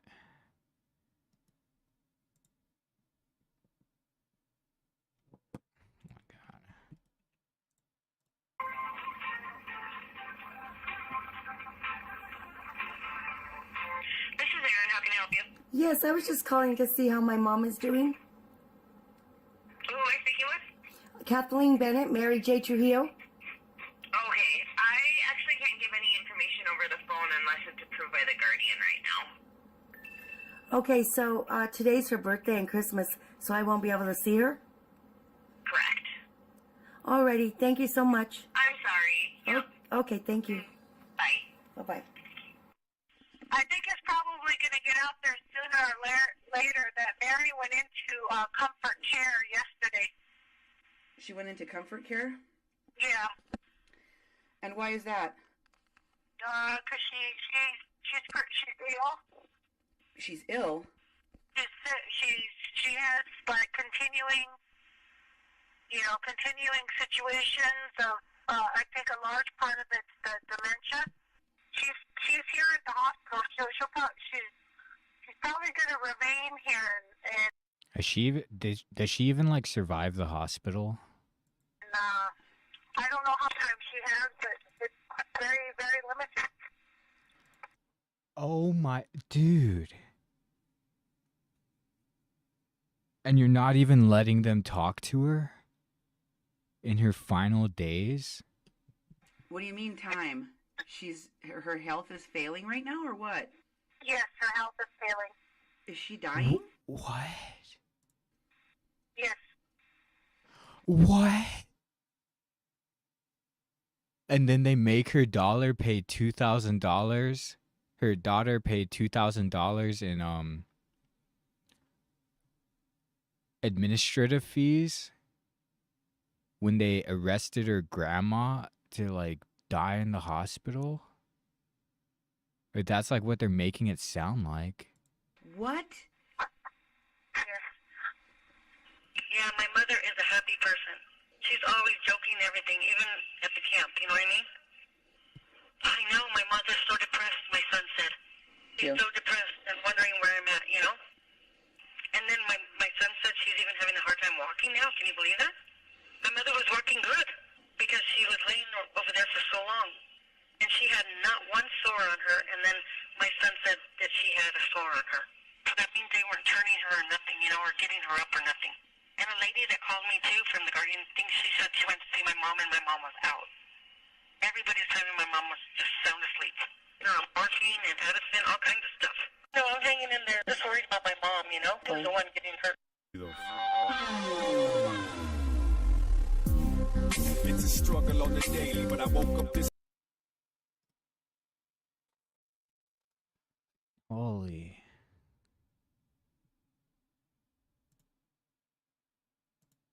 So what else she been up to? Want to wish your loved ones a happy holiday over the radio? You can call in.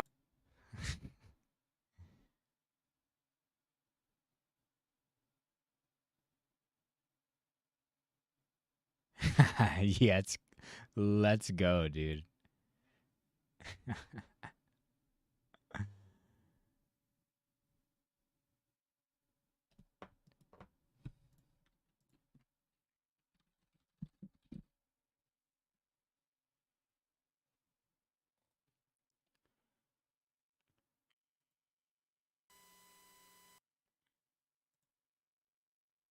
Dude, I'm never gonna get any views. If they were like doing actual journalism.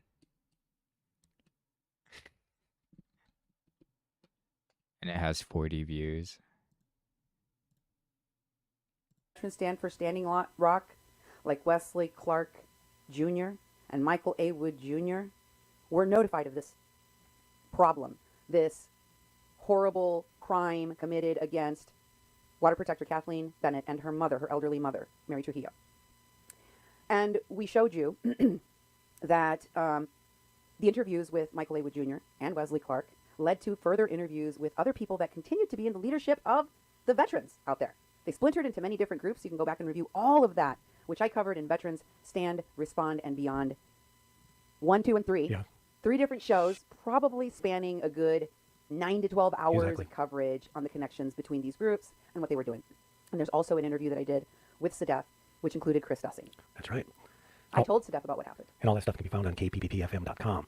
We put up all our stories, and I think we have a link that early stories from Standing Rock, the Kathleen Bennett case. Those would be in the Kathleen Bennett case. And like Cindy said, there's numerous hours and hours of video and audio. You know, we break them down in audio because we play these shows on the air locally, and we adapt them to be radio ready for our Fargo Moorhead audience. You know, so you can go there and at kppfm.com and look at the archives, or look at the stories on Standing Rock or the Kathleen Bennett story. You know, as well as all the Mexican Crossing Lines. Go to that tab and you can see all the shows that Cindy's been producing. And you know, we have many ways to get information to us, and I'll do that spot right now. So before we get going, because this is a hot, long show, get ready, get your ears on. There's a lot of information to go over. But if you want to chime in, you want to say something, you want to contact us, you can contact us at our number that's right on the screen.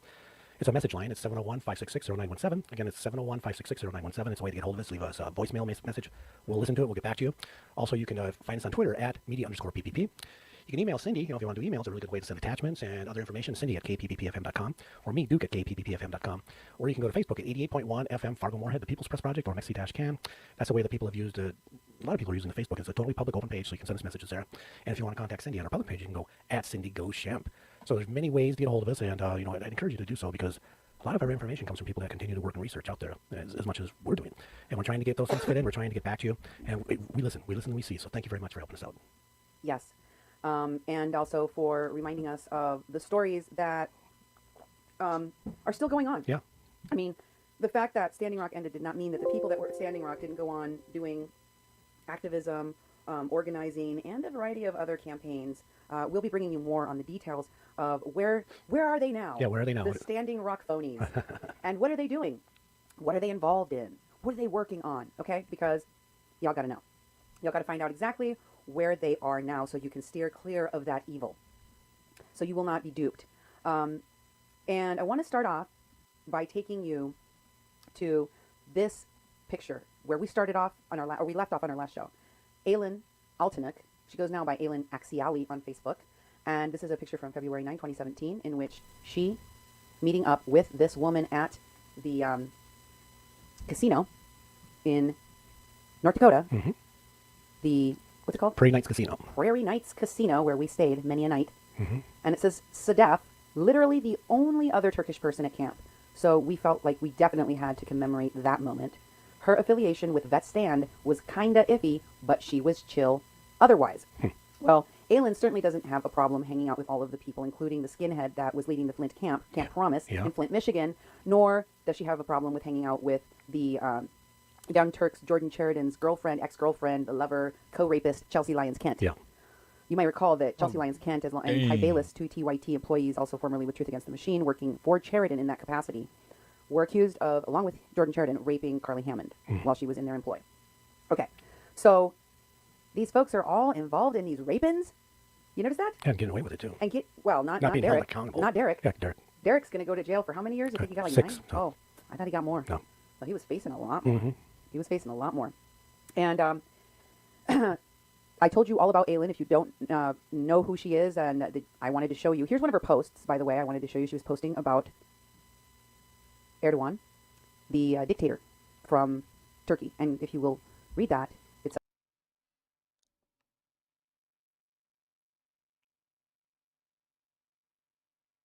says... Yes, bigger. So there was a vote in Turkey in regard to how much Erdogan will be able to tighten his grip on the country regarding the legislation. I gotta make this a little bit bigger. Eyes are fuzzy.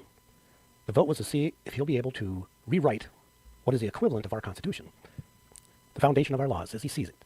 With over 84% voter turnout, the vote was 51.3% yes.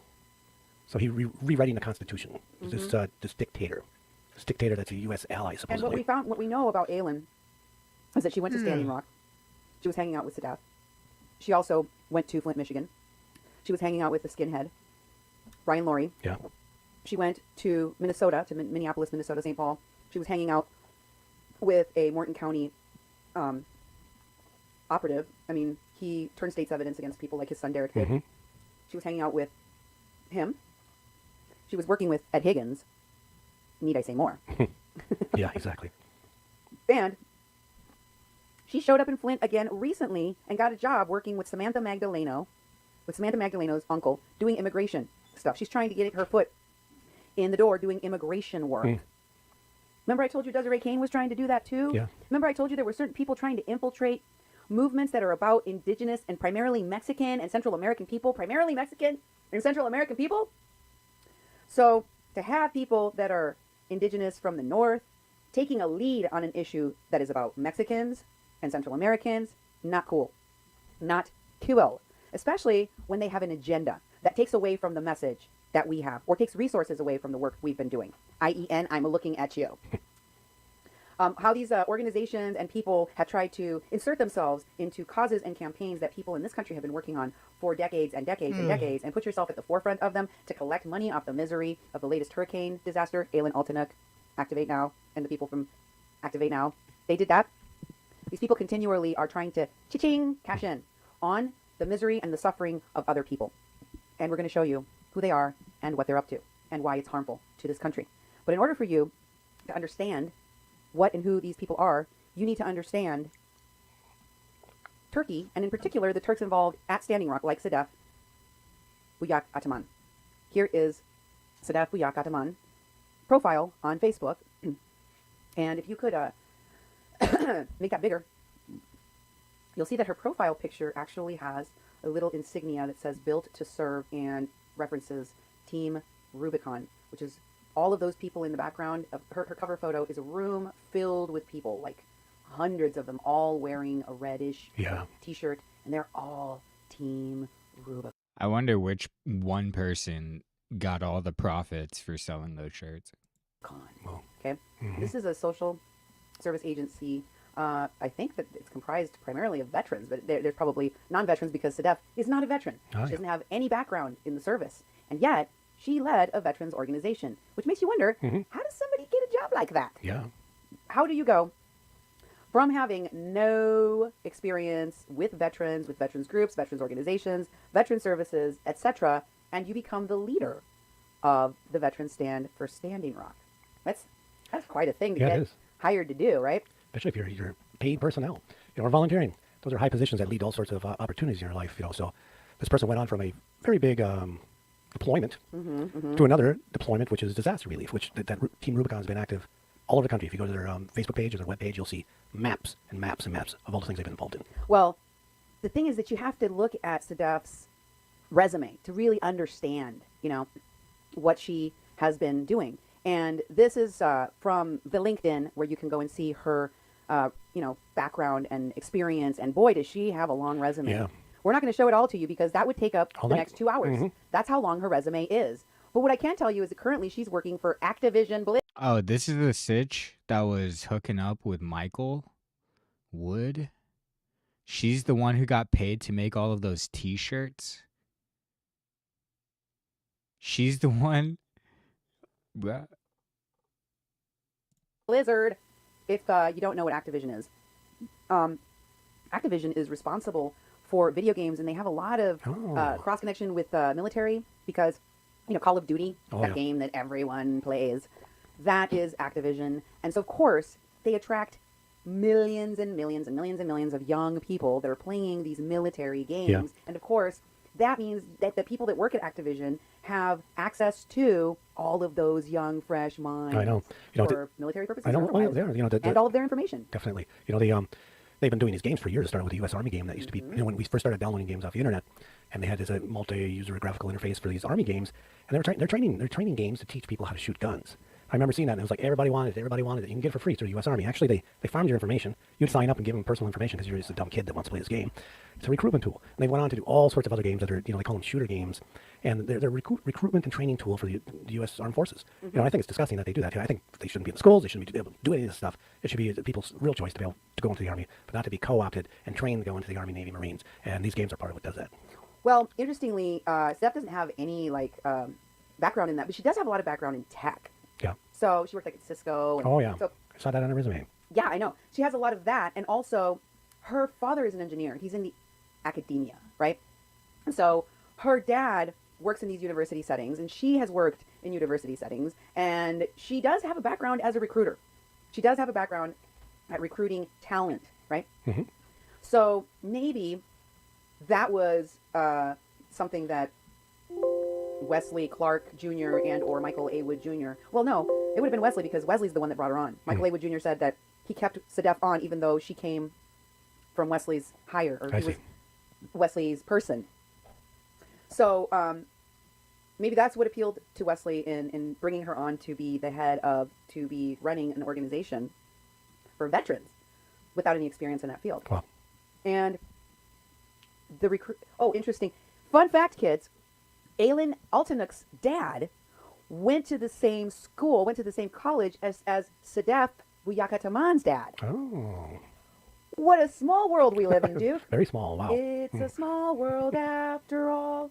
It's a small world after all. Isn't that an amazing coincidence? It is. It is. Wow. It's a small world after all. It's a small world. Yep. And, I've never even heard that last part of it.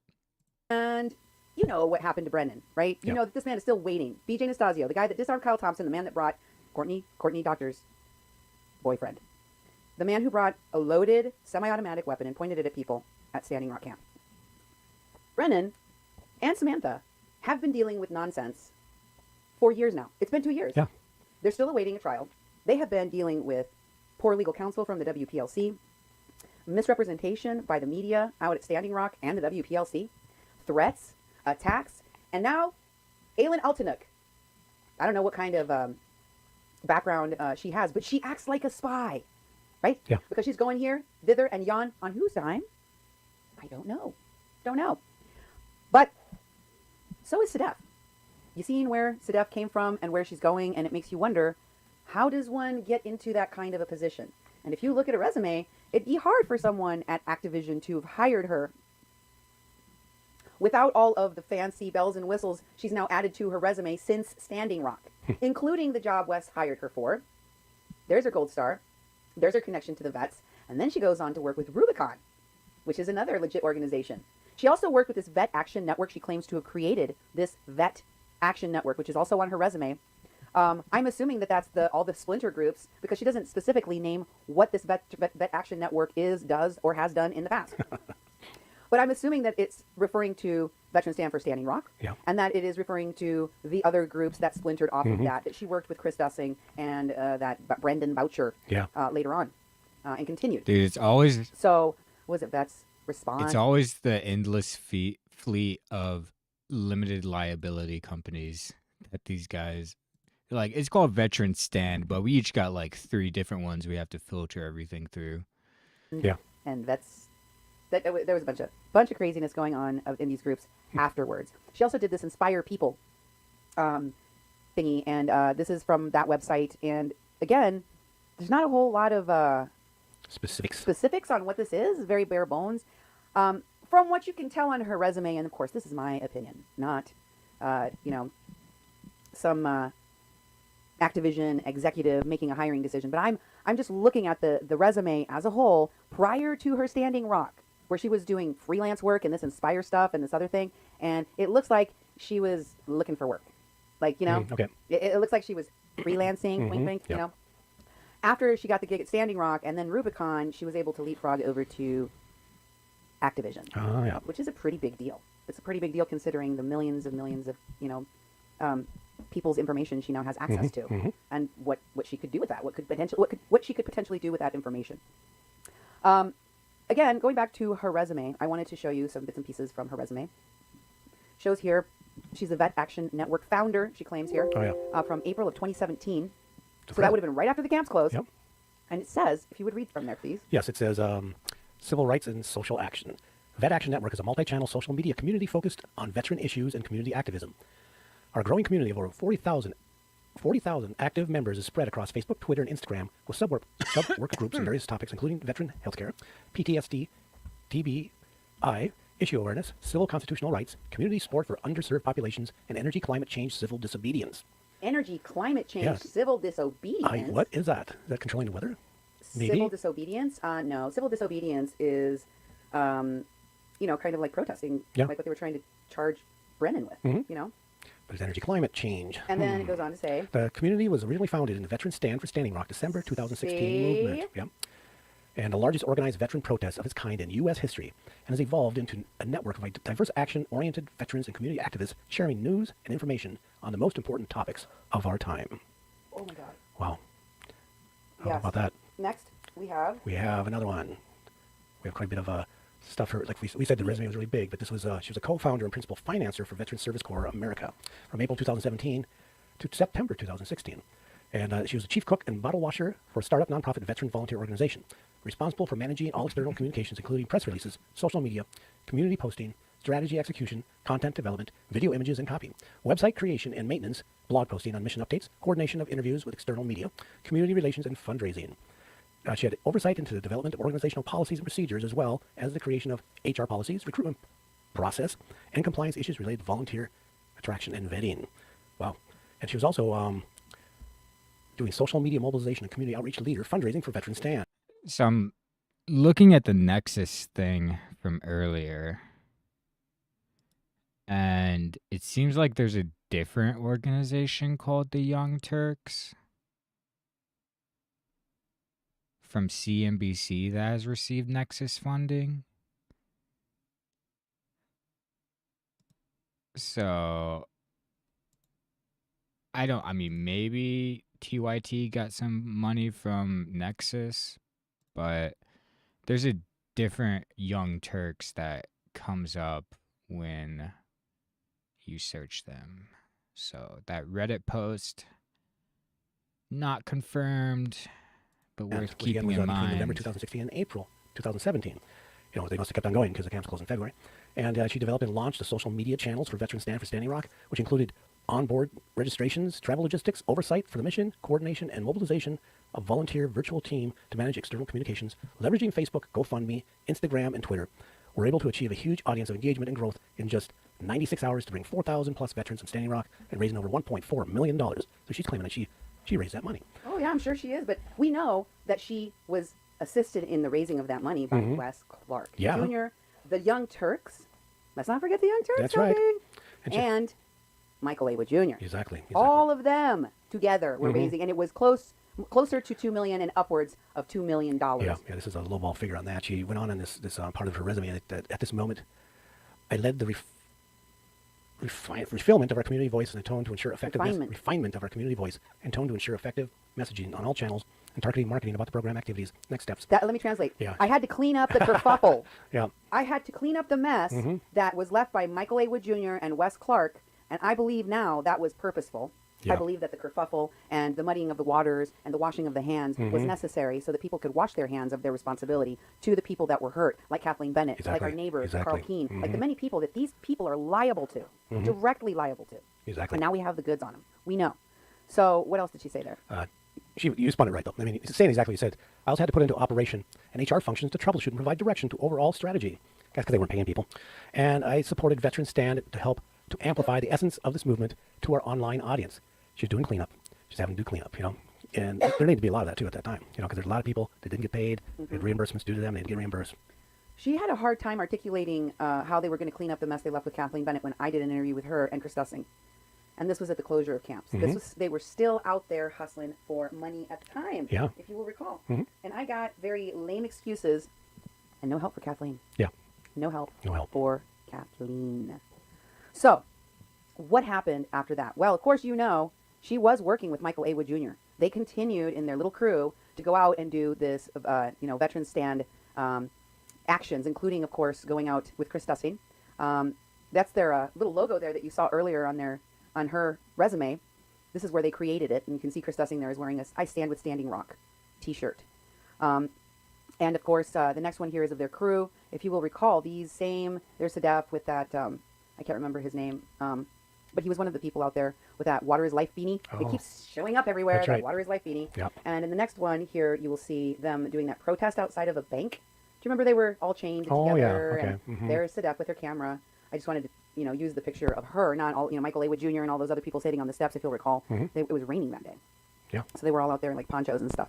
So she continued to do work directly with Michael A. Wood Jr., even under the controversy, as the mistress of Michael A. Wood Jr. came out, as Wes handed over bank statements that showed and said to me that he had over $450,000 still squirreled away in a bank account. And, as we kept uncovering more corruption and criminality within the veterans groups, the people within those groups, like Bill Running Fisher and Lainey Stoneman and, all those folks that we told you about during the Kathleen Bennett story. So this all led to Sadaf being able to leapfrog into Rubicon. Now she's got vets experience, and she can go do the disaster relief and do it under FEMA certified Rubicon, right? Yeah. Homeland Security certified Rubicon, right? Yeah. And then she even gets a letter of commendation, because she put that right there on her resume, that she worked for Team Rubicon. On her resume it said, right there, here's the experience that she was able to put on her resume. Go ahead and read that to him, Duke. Yeah. Show all the things she was able to put on. Volunteer experience and causes. Deputy Communications Director, Southwest Region. R9, Team Rubicon, November 2017 to present. Yep. And disaster and humanitarian relief. Crisis call line volunteer, hard hustle. Gray shirt volunteer, hard hustle. PIO operation, hard hustle. It's in Texas. Operation Great Pumpkin in California.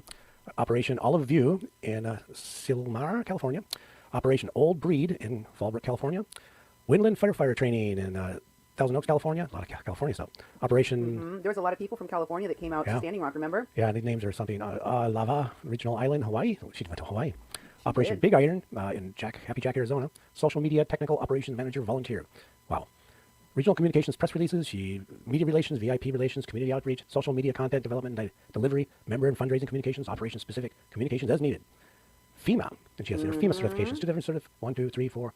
Yeah. 8 certifications in 2017 and 2018. Yes, that's important. That is, and the PIO Public Information Officer. She handles media and public inquiries, emergency public information, and warnings. And it's all FEMA certified, y'all. She does rumor monitoring. Before this, remember, she was just working in tech. Yeah. And she was like a recruiter, and she was doing stuff in universities. Kind of like Myron Dewey. Yeah. But now she's on a whole nother level. That's right, and a whole nother level. I think it's funny that she's doing rumor managing when she's under scrutiny for things that she did at Standing Rock and beyond, and she hasn't been managing those rumors very well. She needs someone to be her PR person, to help her. Exactly. Right? Everybody needs some help. Okay, so next, what did she do with that? What did she do with this incredible power? She got herself a Trump commendation. Yeah. You want to read that, Duke? Yeah, I'll make that bigger so I can see it. It says, well, you finally found a way to make a PIO speechless. I'm beyond honored, humbled, and motivated to do that much more. I love my #tribe. This one meant more than I can ever express. Thank you, Team Rubicon, for helping me and others with all the joy and purpose that it brings. And you'll see on here, you'll see a letter from Trump, a letter from Rubicon, Team Rubicon, and her bronze certificate. And go over to the comments over there. Can you read that second comment there? Who it's from, Duke? Kaya Al Buyak Ataman. Robert McKay, Lorraine McKay, and a letter of appreciation from our president. Kaya Alp Buyak Ataman is her dad. Okay. Sadef Buyak Ataman is the daughter. Sadef in Turkish, is the word for pearl. It's English for pearl, Sadef. And that will be important coming up, kids, that I told you that. So remember that I told you that Sadef means pearl in English, in the English language. Okay? Because that'll be important. So then who else got a commendation? Well, you guys will not believe it. The woman, the veteran that was the one that took that video that was so crucial to exonerating Kathleen Bennett, the woman that was sitting right outside of the medical tent, right there where Kathleen and her mom were, the witness that told us that she saw Kathleen and Mary and that Kathleen was taking care of her, that they meaning she and 2 of her other witness veteran friends that were there with her, had to carry Kathleen away from Mary to get her to go and use the bathroom or even to get food because she was so committed to taking care of her mom. Robin Gage, the veteran who came or was ready to come as a witness. Yeah. Right? Right. She also got a commendation from Trump and was working with Sedef at Rubicon. What are the odds, folks? What are the odds of that? And no one told us about it. You don't think Sedef thought that might be interesting? Yeah. And wasn't Sedef the one that paid Bill Runningfisher? No, that was, Sedef was the one that paid Bill Runningfisher. Exactly. And, so Sedef was, and that was at the very beginning when we talked about Bill Runningfisher's lies and fabrications and bearing false witness, basically, and getting paid by her organization, and she paid him money. Yeah. And we're like, well, wait a minute. And then Robin Gage. And she told witnesses in this case that she paid Bill Runningfisher the money. Yeah. And they also invoiced us, the Veterans Stand for Standing Rock. I asked Michael A. Wood Jr. how much money he gave to L'Oreal Blackshaw. How much money was given to Bill Runningfisher. He told me he'd get back to me. By the way, he never did. But, I asked him to give me an approximation. Can you give me a ballpark figure? He only did for L'Oreal Blackshaw, and he said it was less than $50,000. Oh. That's what he said. I don't know how much to believe of what he said, though, because Michael A. Wood Jr. is a former, I wouldn't say retired. I think he was, the Baltimore cops had a very bad reputation, and Michael A. Wood Jr. Came out and told a lot of their secrets. Yep. So I don't know that he's probably beloved among the law enforcement. Yeah, he's probably not getting a pension from them. Probably he's not getting a lot of love. But there was a lot of questionable activity on behalf of Michael A. Wood Jr. that was exposed by one of his mistresses in an expose that we shared here on Mexican Crossing Lines with you. You can go back and check out our old shows to find that. But Robin Gage was still connected to Sedef after Standing Rock, and here are some more of Robin Gage's commendation letter. This is the one that she got from President Trump. And it says pretty much the same thing that Sedef's letter does. Yep. There's Donald Trump's signature at the bottom. Here is her bronze certificate for disaster service 2017 President's Award. And I went back to listen. Let me show you some of the pictures on her page so you can see this is Robin Gage. I'm like, what are the odds of that? Yeah. She goes on to work with Team Rubicon and Sedef. This, I'm sure that they probably had many occasions to talk about all that stuff about Kathleen Bennett, right? Yeah, you would think so. Maybe they even had more things that they remembered. They never certainly reached out to us to tell us about it. But here's some more pictures from her. And then there was a van there that Duke showed a moment ago. Team Rubicon van, field operations van. Veterans are our passion. Disaster is our something. Disaster is our business. Yeah. Disasters are our business. Oh my. And veterans are our passion. Oh, yeah. And then next we have a Team Rubicon coin. It looks like a casino. It looks like a chip from a casino, but they buy these and give them out to people for different operations. Yeah. This one says, these are very hard to get. I received this for being the logistics section chief for Operation Butterfly Effect Mariposa. This was my second op at LSC. Thank you, Robert. I see, and it says Team Rubicon Disaster Response. Well. So, here are some of her pictures. Here's one with Michael A. Wood Jr. She never mentioned that she met him and hung out with Michael A. Wood Jr. I thought she was just a random veteran, but she was pretty high up the ranks there. Yeah, and this was also at the time when the veterans were at Standing Rock. This is at a casino. She posted pictures, a whole bunch of them on December 10th. In fact, most of the pictures we have are from December 10th. And if you look at her Facebook pages, go down to when they first arrived at Standing Rock in like December 3rd or 4th or whatever it was. She didn't post any pictures until the 10th, and basically when they're leaving. So these photos we actually have are ones that were taken between the 4th and the 10th. And we pretty much know they were right around December 6th. So here's another one. And who's she with? Wesley Clark Jr. Now, this is at the time where, Cindy had interviewed Wes Clark numerous times. And also I talked to Robin Gage. I mean, Robin Gage was willing to come here and testify for Kathleen, for her trial. And, I know, but I asked him, one of the things that I asked every single one of the people that I interviewed about this case was, she was at the casino with her daughter. Marion and Kathleen were at the casino together, and there had to be thousands of people that could have seen them, literally. And I'm sure there were, hundreds and hundreds of people taking photos, not to mention the fact that the casino itself had cameras everywhere. We had no luck getting the footage from the casino itself, but given the fact that it's practically owned by Phyllis Young, one of the people involved in all of this, I'm not that surprised that we couldn't get them to cooperate to hand over any of the footage that would have immediately exonerated this woman and allowed her and her mother to go home. But Wes knew Robin Gage. Maybe they didn't introduce themselves formally. Maybe they didn't talk. Maybe they didn't. But I did ask him, did you remember any vets that might have been taking pictures that you could reach out to, who you met, who you friended, that you could ask, did you see this woman? Did you see her with her mom? Did you see this elderly Oglala Lakota woman with dementia? She was hard to miss. Yeah. It was hard to miss Mary. Trujillo. Mm-hmm. So I don't think that, and I asked him if he remembered anything like that to please reach out, to please let them know. He never told me he met Robin Gage. No. I had no idea from Robin Gage that she had either met and or hung out with Wes Clark or Michael Haywood. Or Michael Haywood Jr. Mm-hmm. And she also took a picture here of Wawewedun, who is Clyde Belcourt. Yeah.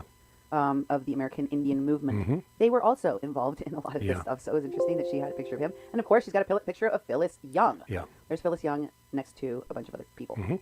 So here is a picture Robin Gage took of Jen Spalding with Wes Clark Jr. Yes. And they are in front of some curtains. If you will see, right there behind them, there are some curtains pulled back. And I believe this is the area that was the medical area. There was literally a space that was created that was, cordoned off, that was sectioned off from the rest of the people so that they could put some cots back there and have some medical assistance for people that might need it. I interviewed one of the veterans that set it up. Yeah.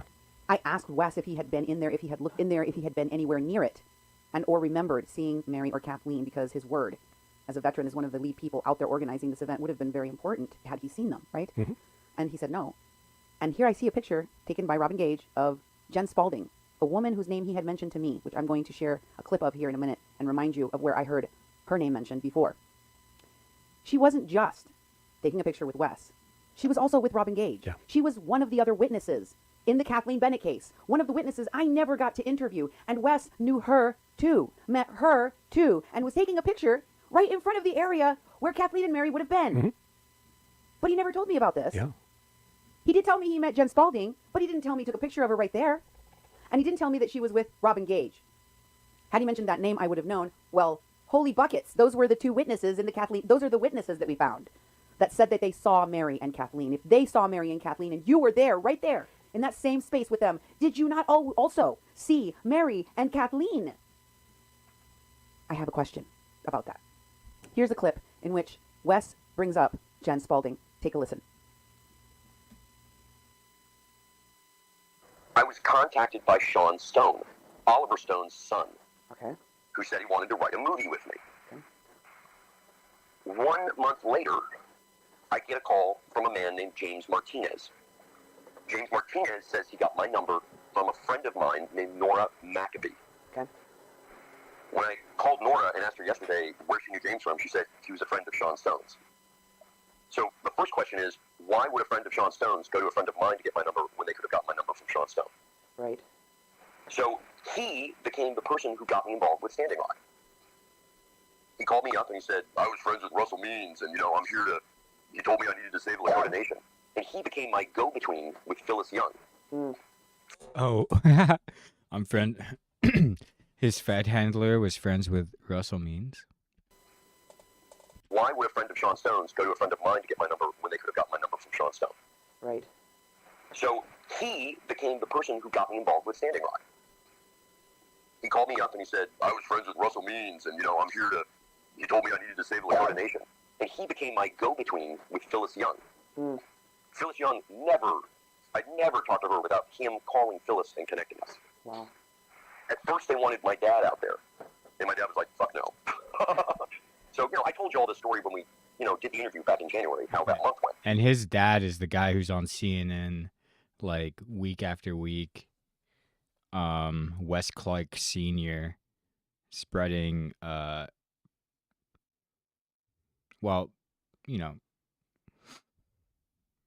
he's not that bad for what he is, but he's like literally a former NATO Supreme Commander who's a political pundit now.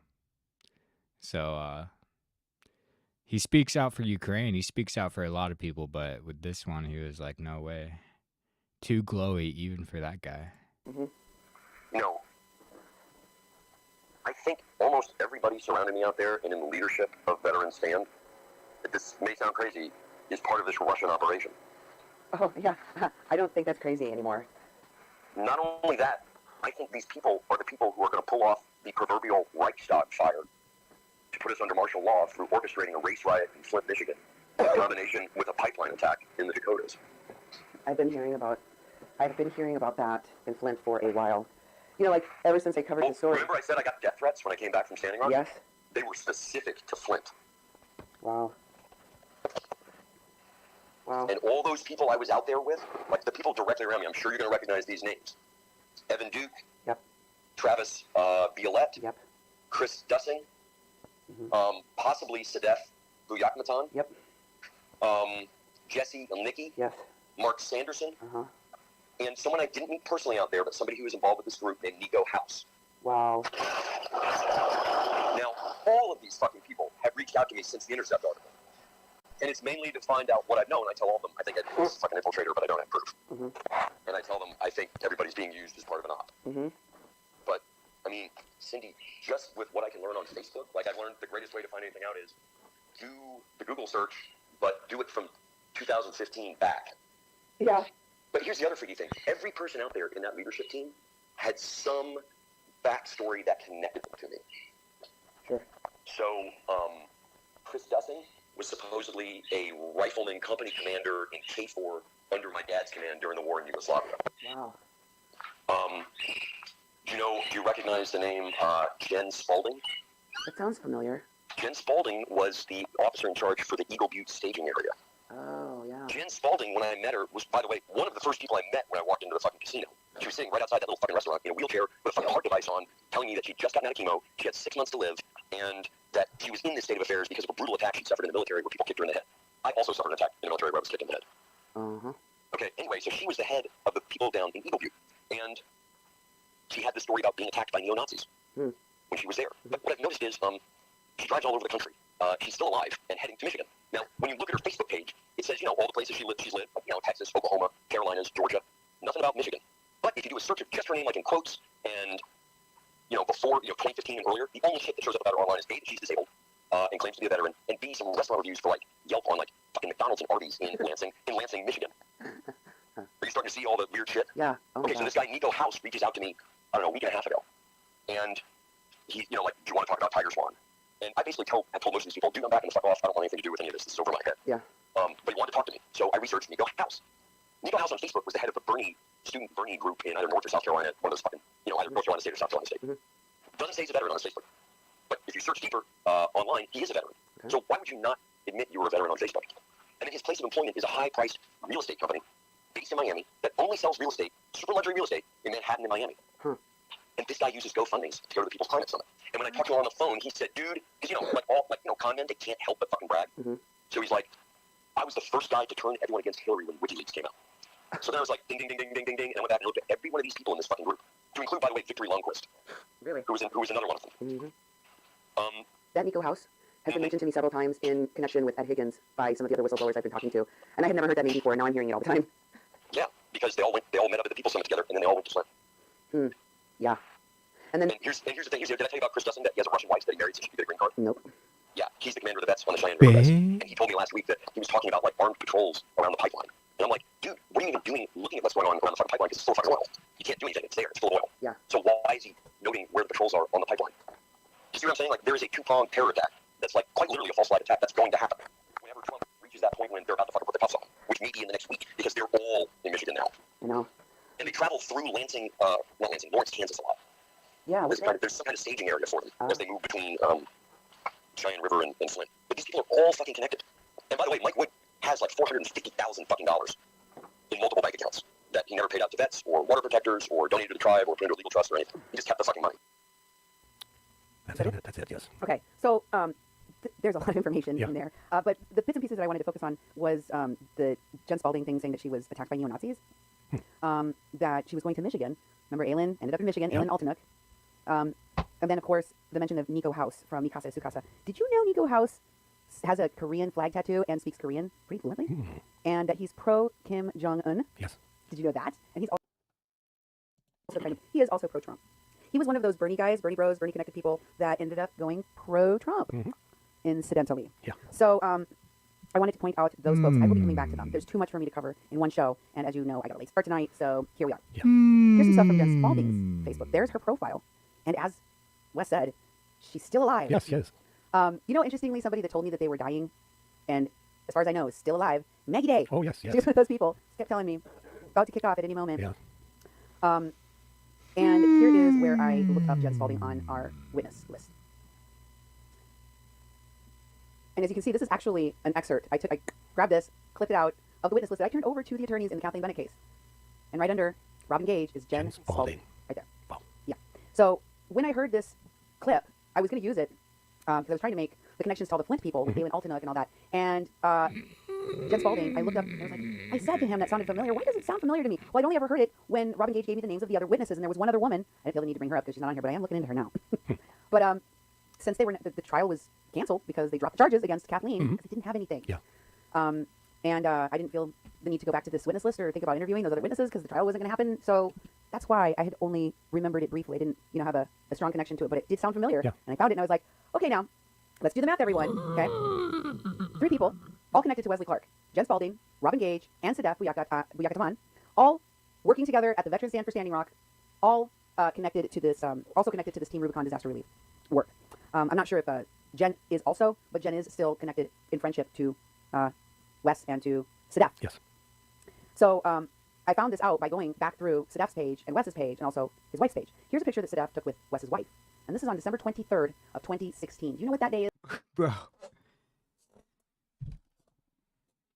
I can't believe that's what she looks like that wrote this article. Talking about he was a welcome distraction. He wasn't really my type. He wasn't really your type, like 10 years younger than you? The fuck? Is Duke? Isn't that the day that, oh, that's when Kathleen got arrested? Nope. Her mother got taken. That's when her mother got taken. Yes. Well, her mother was actually taken on the 17th. And in between the 17th and the 23rd, her family, Kathleen and Russell, who were out in North Dakota trying to get their mom out of the hospital, called family members and then reached out to other campgoers like Josh Long and Ren Brown, witnesses in their case later, for help. And Josh contacted me because he had recent contact with me. That's right. So he called on your birthday, yes. So he called me on my birthday to ask for help for Kathleen and Russell and Mary. And I spoke to them for the first time on that date. Meanwhile, Sadef and Wes's wife were at Trip in Santa Monica. Looks like they were having a pretty good time. Yeah, it is. Here's another picture. This one is from January 7 of 2017. So that would have been right before the camp closed, right? And this picture of Wes and his wife by apparently Sadef Buyakataman. She took it. She says Sadef is with Wes Clark in Los Angeles, California, and she says late night concerts are the best. So she isn't simply some acquaintance he met. She's someone that has been to his home, that he has taken trips with, that he has hung out with his wife with. Here is a picture from that same night where Wes's wife is with Sadef, and here Wes is in the picture with his own wife at that event at the Trip Santa Monica. And here is a picture of Wes and Sadef, and it is Sadef's birthday, or near her birthday. And as you can see on the right-hand side in the comments, Robin Gage says, "Happy birthday." Yep. And then underneath that, you see Jen Spalding's comment. "You're lucky girl. Lol. Mwah. Love you so much, beautiful." That doesn't sound like the comment of a person that met someone out at the camp one time or ran into them once. I mean, this sounds like the comment of a person that's buddies with you, that has some kind of a relationship with you. Sadef Buyakataman. Sadef Buyakataman. Neither Wes nor Sadef ever mentioned to me that they knew any of the witnesses, were friends with any of the witnesses that were the only people to have been able to see Kathleen and Mary at the casino. That's what's really important too, is that we were searching, we were asking people who has pictures. The attorney was calling the casino and asking for footage, and they wouldn't give it to him. And so when we run across pictures like this, where the actual place where Mary was at the casino was right behind those curtains, and you're taking pictures in front of it, it's like for Operation Butterfly Effect, Mariposa. This was my second scene and Mary at the casino. That's what's really important too, is that we were searching, we were asking people who has pictures. The attorney was calling the casino and asking for footage, and they wouldn't give it to him. And so when we run across pictures like this, where the actual place where Mary was at the casino was right behind those curtains, and you're taking pictures in front of it, it's like, why didn't you help us out months and months and months ago with this? Well, I've been trying to understand that and thinking like there must be some misunderstanding on their part, but it's getting harder and harder to believe because, there were connections everywhere, including his connections to Cenk at TYT, because that is where Wes came from, right? But Sadef also has connections. Bro, Hassan.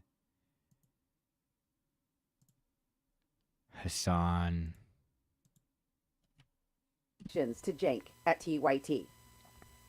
His connections, misunderstanding on their part, but it's getting harder and harder to believe because, there were connections everywhere, including his connections to Cenk at TYT, because that is where Wes came from, right? But dude, they call themselves gray shirt. Our gray shirts get shit done, bro. Try to hide the fact that you're a Fed cover company, Team Rubicon. You're calling yourself gray shirts? But Sadef also has connections to Cenk at TYT. How unlikely would it be for all of these Turks that affiliated themselves with the Standing Rock movement to have some kind of pro-Erdogan, pro-Trump alliance with dictator Erdogan, anti-American agendas. It's my anti-American agenda is completely coincidental. It's not a glowy thing. If anything, I'm a victim of the psyop. Concerning to me because I look at these folks and I look at what they purport themselves to be. What I've learned about the Young Turks is they're a bunch of phonies and frauds. When it came to reporting on the Kathleen Bennett case, they gave us an end run. And then Jordan Sheridan tried to throw the story to the wolves. Almost every organization and media group that had any contact with this story were also connected to the Young Turks and Jordan Sheridan, including Activate Now and Digital Smoke Signals, also tried to malign this reporter, our station, and Mary and Kathleen. And it seemed almost inconceivable that organizations and media groups and activists who were supposedly there for Indigenous people's rights would so viciously attack Indigenous women and an Indigenous reporter telling you the story, the local story, to my state, to my region, not to Cenk, not to Sadef, not to Wes, not to any of these people. I know personally the governor of the state of North Dakota. I also know where, I've been to his house, I've hung out with his kids. This is a small state, and it happens to have a lot of people in it that Duke and I have known. Duke's been born and raised in North Dakota, knows Minnesota as a resident, and is for more than 20 years. This is our home. It is very much. These people are people that we have known. Chase Iron Eyes has gone to school with people that live here in Fargo, went to college with people, dated people that still live here. All of the people, all of the figures central to the Standing Rock movement have connections and ties and roots in this community. And many of them, like Tara Hauska, don't really. They don't. But they pretend to. Ooh, she coming after my Niji. Ooh. Well, they're the one doing all the reporting, so I'll let all that slide. And y'all wouldn't know the difference because you just started paying attention to what's going on at Standing Rock, what's happening in North Dakota and Minnesota when Standing Rock came about. But for people like me that have been reporting on what's happening here in North Dakota and Minnesota for over a decade, this isn't new or news. This is a continuation. And what was really troubling to me was to see how it was treated in the media and how the media continues to treat it. And the people that are still on the hook facing 15 years in prison, like BJ Brennan Nastasio. That man is still on the hook. So I showed you that Sadef also has ties to Cenk. As you know, Jordan had ties to Cenk. I feel like I've seen this video. I probably watched this 4 years ago and went through this whole rabbit hole already. You also know that the witnesses in this case not only went with Wes Clark to TYT to talk to Anna Kasparian. There was connections that we made to Truth Against the Machine, Jordan Sheridan, Z. Cohen, Chelsea Lyons, and almost every Standing Rock media group that did live streaming or reporting from Standing Rock that was created there. Okay? And they all basically ignored this story or tried to bury it. I think now I can understand why that was. But you remember when I said that it's very strange that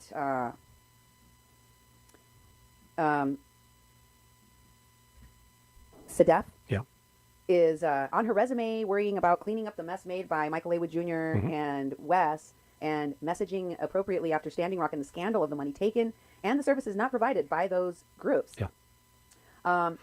Such that I suggested she needed a PR person. Well, apparently, and this was confirmed to me on the phone not too long ago by Wes himself, there was a PR person hired. Her name was Seven McDonald. Here's a text I got from Wes Clark where he's telling me that he's texted these messages below with Michael A. Wood Jr.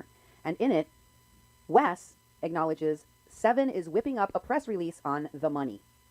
The money. The issue of the money, where the money went. And he told me, Wes Clark Jr., that he was the one that raised the money to hire this PR person, Seven McDonald. He was the one that hired her. And there it is. So how did this woman that went out to Standing Rock, Seven McDonald, who was hired by Wes, who raised the money to hire PR, to do this work with Seven McDonald, how was she involved in Standing Rock? Well, I'm going to get to that. So this was from July 25th, 2018, so. Huh. In a lot more depth in the future, but I just want to give you a taste, an idea of what this PR work was doing out there. Here's a post by Seven McDonald. Incidentally, what's the name of her daddy? What's Seven McDonald's name? Her daddy's name? Country Joe McDonald. And what was Country Joe known for, Duke? Give me an F. Give me... And it's 1, 2, 3. What are we fighting for? Don't ask me, I don't give a damn. The next stop is Vietnam. And it's 5, 6, 7. Open up pearly gates. Well, we're all gonna die. Whoopee, we're all gonna die. He was in Woodstock in 1969. So, Seven does public relations because she's the baby of a celebrity. Yeah. Country Joe and the, what were they The called? Fish. Country Joe and the Fish. Country Joe Okay, I thought you were McDonald. going to say French fries. And they're talking about a picture of a bunch of coats, which Seven took to Standing Rock to give to people at Standing Rock.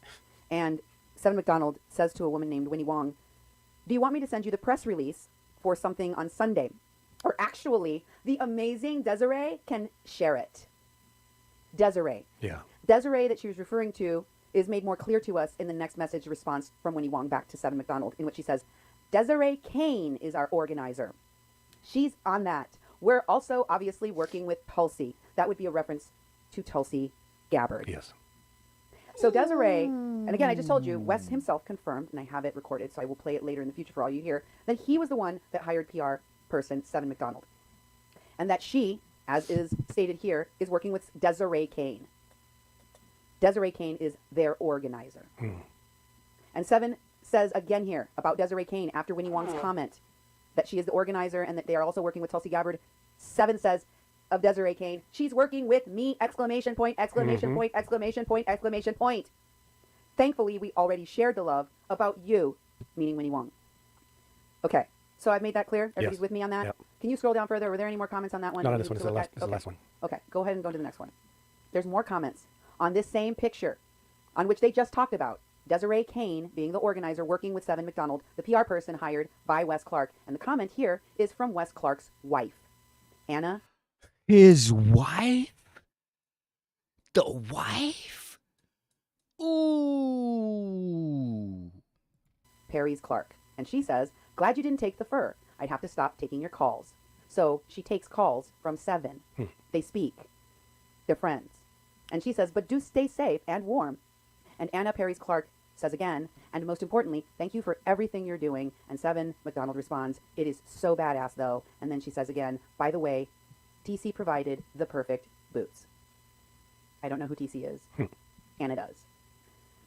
And here is part of Seven's resume, which we found, in which she talks about her work. Can you read some of that for us? Yeah, she's a celebrity strategist, award-winning journalist, Celebrities. event producer, marketing, music supervisor, artist, and brand management. You know, and names a bunch of stuff down: Playboy, British, Ellie Paper, Harper's Bazaar, the People's State of the Union. Woo! What is that? The last thing that she says there? Awake? Yep. A dream for Standing Rock? Are you effing kidding me? That piece of trash that was involved Mulaney, that featured Mulaney and Myron Dewey and meth-addled Dean Dedman and all of those phonies. Ooh, she's going after him. That piece of trash, which I called the nightmare from Standing Rock. I did a show on this. Yes, we did. And the same PR person hired by Wes was involved in that. Yep. Well, he paid for it. He helped pay for that. And look what it says under here for Seven McDonald. Press and media field operations for Wes Clark Jr., veteran stand for Standing Rock, from November of 2016 to January of 2017. 3 months, she says. And then she said where? Standing Rock Reservation. Press releases, media outreach, and press and media field operations for veterans stand for Standing Rock. Deployment and Wes Clark Jr. Now, and this part is crucial, she claims, continues to work with Wes Clark Jr. on as needed basis. Media coverage included LA Times, New York Times, ABC, NPR Morning Edition, The Wall Street Journal, and Democracy Now! Wow. Look at all. Did you guys forget The Intercept? Wasn't your girl Desiree Kane working over there with The Intercept? Because if this person is connected to Evan McDonald's connected to Wes, so is Maggie, because she's Maggie's friend, and they both work PR together, and they both told me about how they brought those celebrities out to Standing Rock, and they were working with the celebrities and working on the PR. I just didn't know who paid for it. Yeah. And what kind of celebs? Here's her thing about Awake. Why don't you read that one? Yes, press marketing and social media consulting. Awake, a dream from Standing Rock. March 2017 to April 2017. press and marketing for his documentary Awake, A Dream from Standing Rock, secured press around premiere and film release including Hollywood Report, IndieWire, Reuters TV, etc. Wrote press release and media alert, secured Reddit AMA, celebrity strategy and outreach for premiere attendance and social media support. Liaison to Tribeca Film Festival 2017, press team in Getty Portrait Studio. Social media consulting, Facebook build out, including memes, celebrity outreach, memes maintaining Facebook page, built and following to 9K in 2 months. Wow.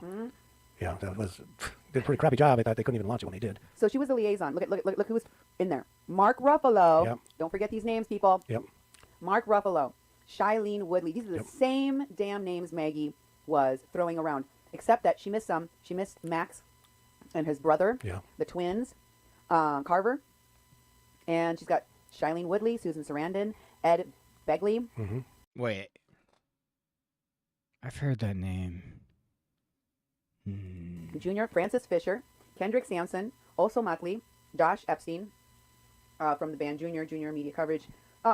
She's also connected to the Dave Matthews Band. Yeah. I wouldn't be Oh wait, surprised if Susan she's responsible Sarandon. These are all for celebrities. helping Bill Runningfisher get a photo op with him. Remember Bill Runningfisher had a picture with him? That's right. Well, guess who organized that whole thing? It was Seven McDonald. Wow. Yeah. Okay. So, and here is her celeb connections. Well, it's none other than Jane Fonda and Francis Fisher. Isn't that interesting? And look, there's hashtag 7McDonald. Yep. Isn't that, can you read that, please? Yep. A little bit bigger. My mind is blown. Francis Fisher, big action to get 170,000 signatures to get jail reform in the ballot in November. And petition in person, reform jails, canvassing is fun with Jasmine Koenig, Jane Fonda, hashtag 7McDonald, repost reform LA jails. Thank you at Jade Fonda, at Francis Fisher, and at Bon Jonovic for hitting the streets with us to reform LA jails. Only 12 days left and a long way to go. Join us for an action or support of our effort by donating at, and they have some places to donate. So yeah, she was included in as a hashtag, hashtag 7McDonald. Well, I'm going to tell people about 7McDonald so much more Yeah. in the future, but I knew all about her Yeah. because of Maggie. I had heard that Maggie's friend, 7McDonald, Maggie's friend, Yeah, and she kept telling me, oh, there's this, you don't know about her. You don't know how much she's been doing behind the scenes for you. You don't know all the things that she's working on. You don't know what she's doing for Standing Rock. But 7, this, 7 that, 7 the other. And then like she called me and told me all sorts of weird things about how 7 and Maggie had uncovered this Russian connection to all of this stuff, and Russian spies were involved, and there was Russian collusion. And I'm like, I are you off your wish. meds? Yeah. At this time, this was even before I had looked into or had gotten any Cassandra Fairbanks research and investigating or reporting underway. And Maggie was telling me this. And check out this information that I have on Maggie. This is something that she sent to me, okay? And this is from the Bernie's Avengers group that she was in with Francis Fisher and Jordan Sheridan and Chelsea Lyons and Ed Higgins and Jay Ponte and who else? Scroll down. Chris, Josh, somebody, Lindsay, Carrie. There's phone number. They were calling themselves the Bernie Avengers. And they're very faint names on some of these. Chris Kantrowitz. Okay. Right. And she shares with me down here that later on we should expose Jordan Sheridan and Chelsea Lyons as all being part of this group of people working together in this Bernie's Avengers group.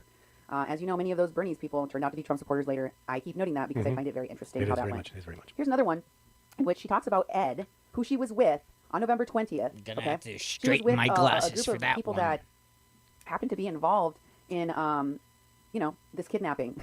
Yeah. And Ed in particular, she talked about a lot, and she said she saved his life on the night of the 20th, which I thought was a very odd thing. And then here she says about Ed.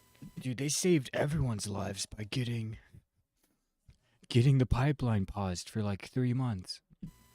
Ed was gloating. So she was with him at the casino after the 20th, after they got shot with water cannons and rubber bullets and people nearly He was gloating. died. And she says about that night that Ed Higgins was gloating at the casino afterwards, saying, our team won. That would mean she was on that team with him, Maggie, the one working with 7, the people doing PR work for the Veterans Stand for Standing Rock. And she said, so this was an afterthought on Ed Higgins' part she's speaking of. The fact that he said that our team won. And she says that afterthought was, pretty sure it was, she says, it was just gross. Of course, it was gross to begin with. Here's another one. And she's talking here about Lissa and Mulaney. And she says, keep scrolling down. That was a post about something that Mulaney said. But right below it, she said, I just spoke to Yane. Yane Indigo is one of those people that was connected to Ed Higgins and connected to, what's her name? Samira Khan. Oh, yeah. Samira Khan, the Russian television reporter who still works for Russian television. Wait, bruh. Samira Khan of communist MAGA fame? Dang, people really be staying in the glowing streets, man. The place where Wesley Clark Jr. went and did an interview with Sean Stone, the guy that invited him out to Standing Rock that he just said, invited him out to Standing Rock. And he's connected to them too. Wow. And here's the last one in which someone here is, Victoria Sage is talking about Maggie, and she says about Maggie, and I think this was after we outed her on our show and people were talking about it. What Victoria says. Can you please read it? Yes. So guys, come down. Guys, come on now before you get into pissing contests with strangers and dilute your energy when someone like Maggie Day posts attacks like you do. Your vetting of this attacks like this, do your vetting of the individual. She has a fake purchase Facebook page. It was created in 2012. Posts were not started on the account until November 26, 2016. Almost all posts are related to Standing Rock with a few other pipeline posts thrown in. So there are no family posts, no direct interactions with friends. The next question is that you should be asking yourself is why then is she defending the people she is defending? Yeah. Well, hi, Maggie Day, we see you. Yeah, I do. I now see. And of course, she told me she told me, and Wes confirmed that she did go out to his house, not only to me, but to Josh and Ren, that Maggie Day and Seven both went to his house. This was during the time that we were investigating the case of Kathleen Bennett. And So I think she was talking about this video. To access pipeline since the spring of 2016. They have been attacked brutally. The press or lawyers, recognition on behalf of people in the United States that major corporations work, using private military corporations, essentially mercenaries, against their own. And you, this fella Jeff, and two of his other neo-Nazi buddies. It's like gold, except it's more. Dude. Damn you, Wesley Clark Jr., for sending me down this rabbit hole. He won. And he's like on Russia Today, but like on TYT, he was literally spreading straight up Russophobic like propaganda. You know, I stopped by our counterintelligence talk, and they're like, they need you at the back gate, you know, at the south gate. And I'm like, all right, I'll go to the south gate. And then I walk out there, and there's this vet who's like 65. It's the veterans' presence that actually caused this. Okay.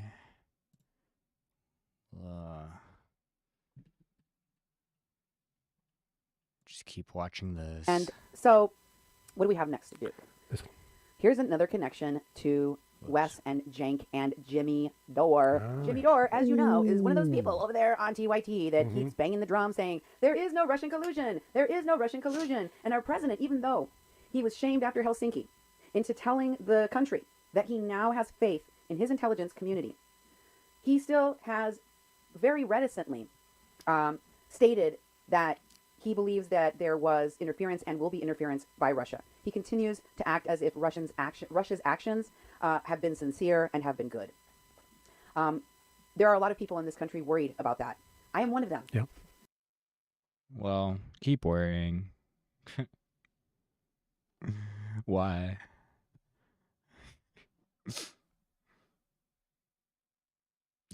Well, I mean, when I look at Russia Today, the interference they're doing is not.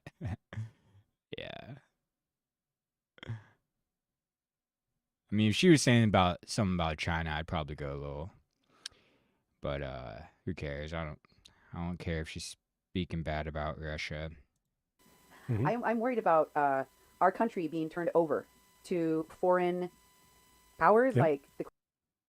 Oh my, cringe. I mean, I would have been saying something like that in 2018, but.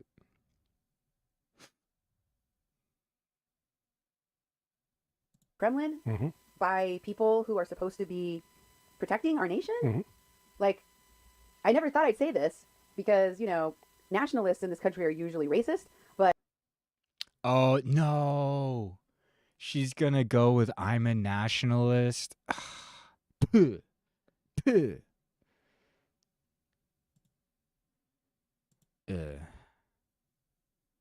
Internationalism, bro. Come on. But whatever. But damn, I'm a nationalist. I don't want another foreign country to take over America. I mean, y'all already did that to indigenous people once. We don't need another repeat. Are you sure? What if it meant amnesty for all illegal immigrants, all millions of them? What if it meant high-speed rail all across the continent? No more car, or no more having to have a car and having to pay car insurance and having to worry about if you're going to get pulled over for just traveling. You can just be a pedestrian, taking a train. Less mass incarceration. An economy that actually contributes to the world instead of feeding off of it. You sure you don't want a foreign country to take over America? And because it's not just us anymore. They take over all the other people that are like, yeah, nah, dude. Colonization to white people. Boogaloo. I don't know. Yes, and then be like satellite puppets to Russia and other countries. This country doesn't. Satellite puppets? Dude, but you'd rather be a puppet of the United States as a nationalist? I'm not saying she's a puppet. But, like, it's really problematic to me to have. It's like, I just want my country to be the best it can be for all its citizens. What about the non-citizens? But yeah, this is like 6 years ago. So, I mean, it was like more common for people to like, well, it wasn't more common, but it was all like attached to Trump. So it was, you know, I mean, not all of it. I don't know.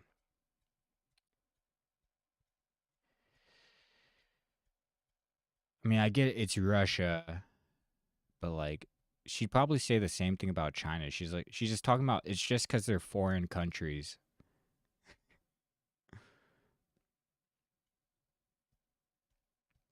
Need that, folks. And I wanted to show you a little bit more about Sedef's dad, because as I told you, Sedef's dad went to the same school in Turkey as Sedef Buyakataman's dad went to in Turkey. And I mean, if you didn't think it was weird that it was a coincidental meeting that Aylin Altanuk went out to Standing Rock with the veterans, and so did Sedef, and there was two Turkish women, and they just happened to meet up there, and then they all went to Flint, Michigan afterward. And there was so many things that happened in Flint, Michigan, and so many people that she connected to, who she's been connecting to, and the fact that she now has turned up again, stalking Samantha Magdaleno and BJ Nastasio, a water protector that's still facing 15 years in prison for his involvement out at Standing Rock. I think that's fascinating. It is. I think it's fascinating that there's so many coincidental connections between these Turks, all these Turks. And I wanted you to look a little bit more closely at Sedef's dad. Yep. This is his Facebook page. You can go and check it out. There's just something funny about calling them Turks. For yourself. It's very interesting. I didn't have a chance. I can't show you as much as I wanted to show you from his Facebook page today. But I want to give you a... What if it was Mexico taking over the United States? Like, the new Mexican president looking pretty good compared to the one we're about to have. You know, a brief summary of what I found, okay? Yes. So, this is his post about natives. He posted this, and remember, this guy is Turkish. They're Turkish, so he's not Native American. But he has some pretty interesting ideas about Native Americans, about indigenous people from this continent. Here's his post about how scientists have discovered DNA that prove original Native Americans were white. Wow. Oh, so he's Turkish. I knew that because it's his daughter that like made all the money off of the T-shirts. And was like, I don't like the Bible verse. She's like, but you're okay with all enemies, foreign and domestic, sir. She was cool with that. And also cool with making all the money off the shirts, but And this is her dad. And she's like, I knew she was a white woman. I always know. I'm always... Somebody call indigenous people and also archaeologists. You're an archaeologist, dude. Can Yeah. you please explain this nonsense to me? It is nonsense.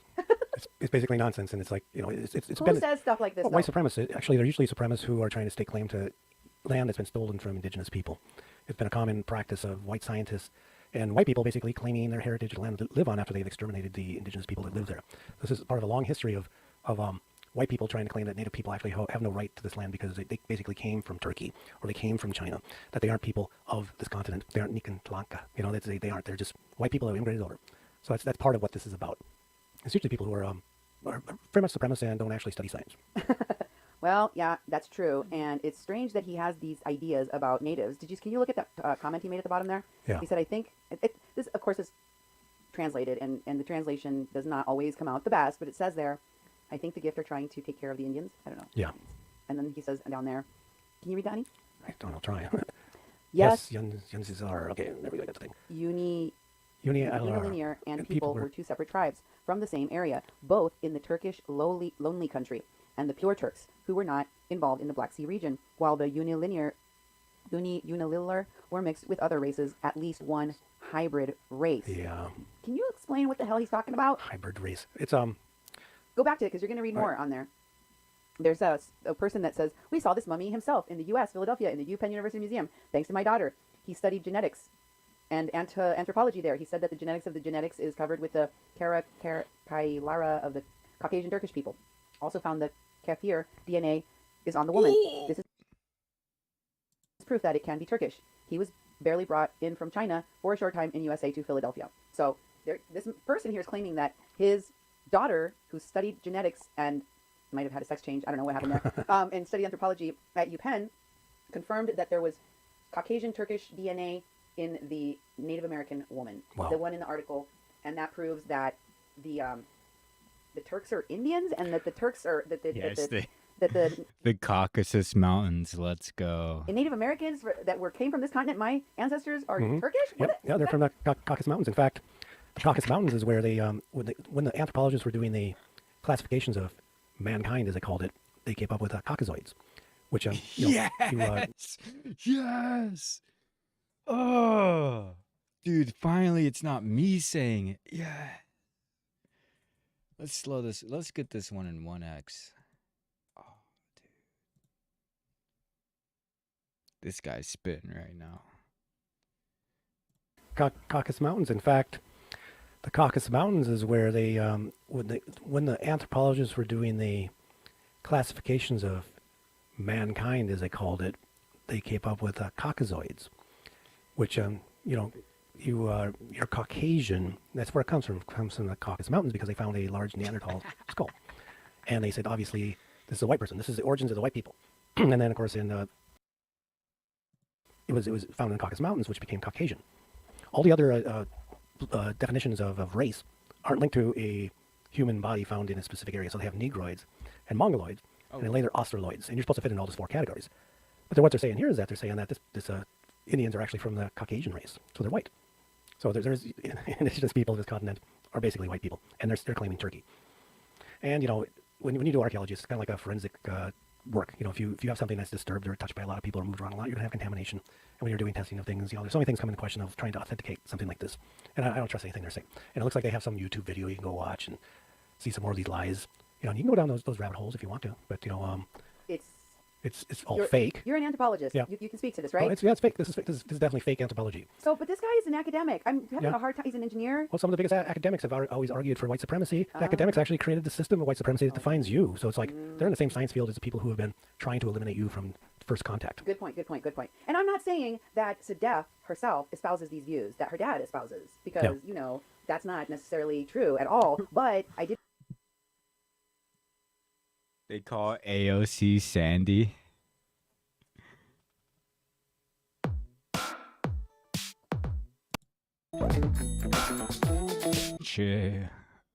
Wait, is that actually her going to Standing Rock in it? Right? No. Yay. Sorry to interrupt. No, it's fine. We gotta navigate. She's gonna get lost. But I started feeling. Yeah. Oh, that was our that was us. Sorry. Whoops. It's fine. But yeah, I started feeling much more motivated to, I think, act on what I felt what was.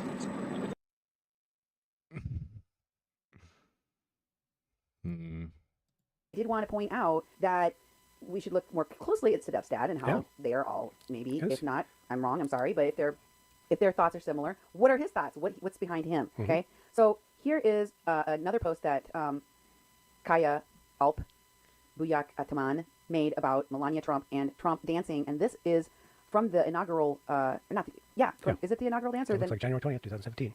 Oh yeah, okay, it is from the inaugural dance connected to Trump money. I'm not sure what that means, but he obviously is a very big Trump supporting, fawning over the Trump man stuff posted by Sedef Buyak Ataman's dad about Trump, encouraging people to get to know. What does that mean? I think Trump is the Charlie Manson of business. I'm just going to make stuff up. I mean, we could just like make it up, I guess, and put it on a thing. And then, so clearly the guy's a Trump supporter. And next here, I want to show you what he is a publisher as well. This is the Turkish Forum, of which he is the president. It is a media group. It is a media in Turkey, okay, that we translated this into English. And this particular article talks about how Turkish descent is the root of the Indians. The Indians, Native Americans, indigenous people of this continent are actually from Turkey. They are the real Indians. Turks are the real Indians. Did you know? Did you know? Did you know? Some Turks think that they are the real, they're the ones that have the real DNA from the Caucasus Mountains connected to the Indians, which are actually Europeans, which are actually white people. Okay? Crazy. Yeah, very crazy. Craziness. Here is a letter, or is it, it's from their, I think their website. It talks about the Turkish Forum. This is his organization, Sedef Buyak Ataman's organization and her dad's organization, because yes, it's theirs. This is not that old. I didn't find the Turkish Forum on her resume anywhere, and I wondered why she wouldn't want it on there. Yeah. Can you scroll that up so I can show you where it talks about her?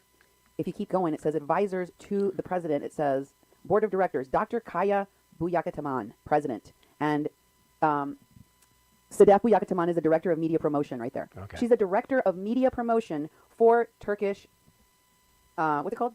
Turkish Alliance, Turkish Forum, and World Turkish Alliance. Go all the way to the bottom there, and you can see at the end of the letter, it says, respectfully, Dr. Kaya Alp Buyak Ataman, the president of the Turkish Forum. If you don't know about what the Turkish Forum is, I'm going to have to dive deep and teach you a little bit. Remember, Sedef is the director. What did it say she's the director of?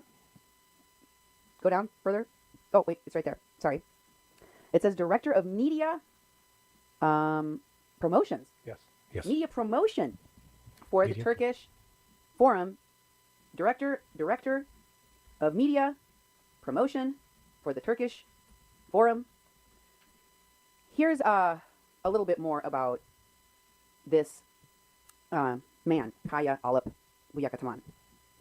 And I wanted to show you a little bit more about him before I tell you more about the Turkish Forum and what it's involved in, and how Sedef and her dad are both involved in it. As you can see on that letterhead that's from not too long ago, I think that's from 2012, this is her involvement in this organization, which she did not put on her resume for some odd reason, which I cannot understand, because she's got other, foreign media work on her resume, but not this. Dude, I'm looking on their website.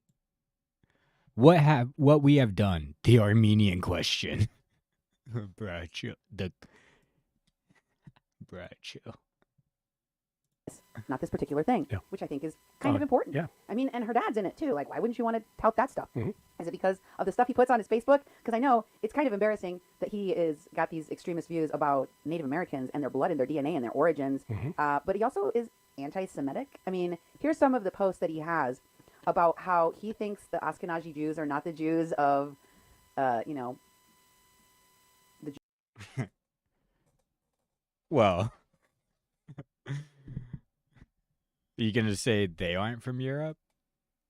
Jews that you know? Yeah, exactly. He's got so many of these really weird beliefs, replacing Semitic Judeans with what now? You moved too fast for me. And Torah with Kurdish Jews and Talmud. And there's more. Here's another one. It says new genetic research confirms Justler-Khazar theory. And then below that, we have Ashkenazi self-styled Jews are not the descendants of the ancient Israelites. So we have I mean,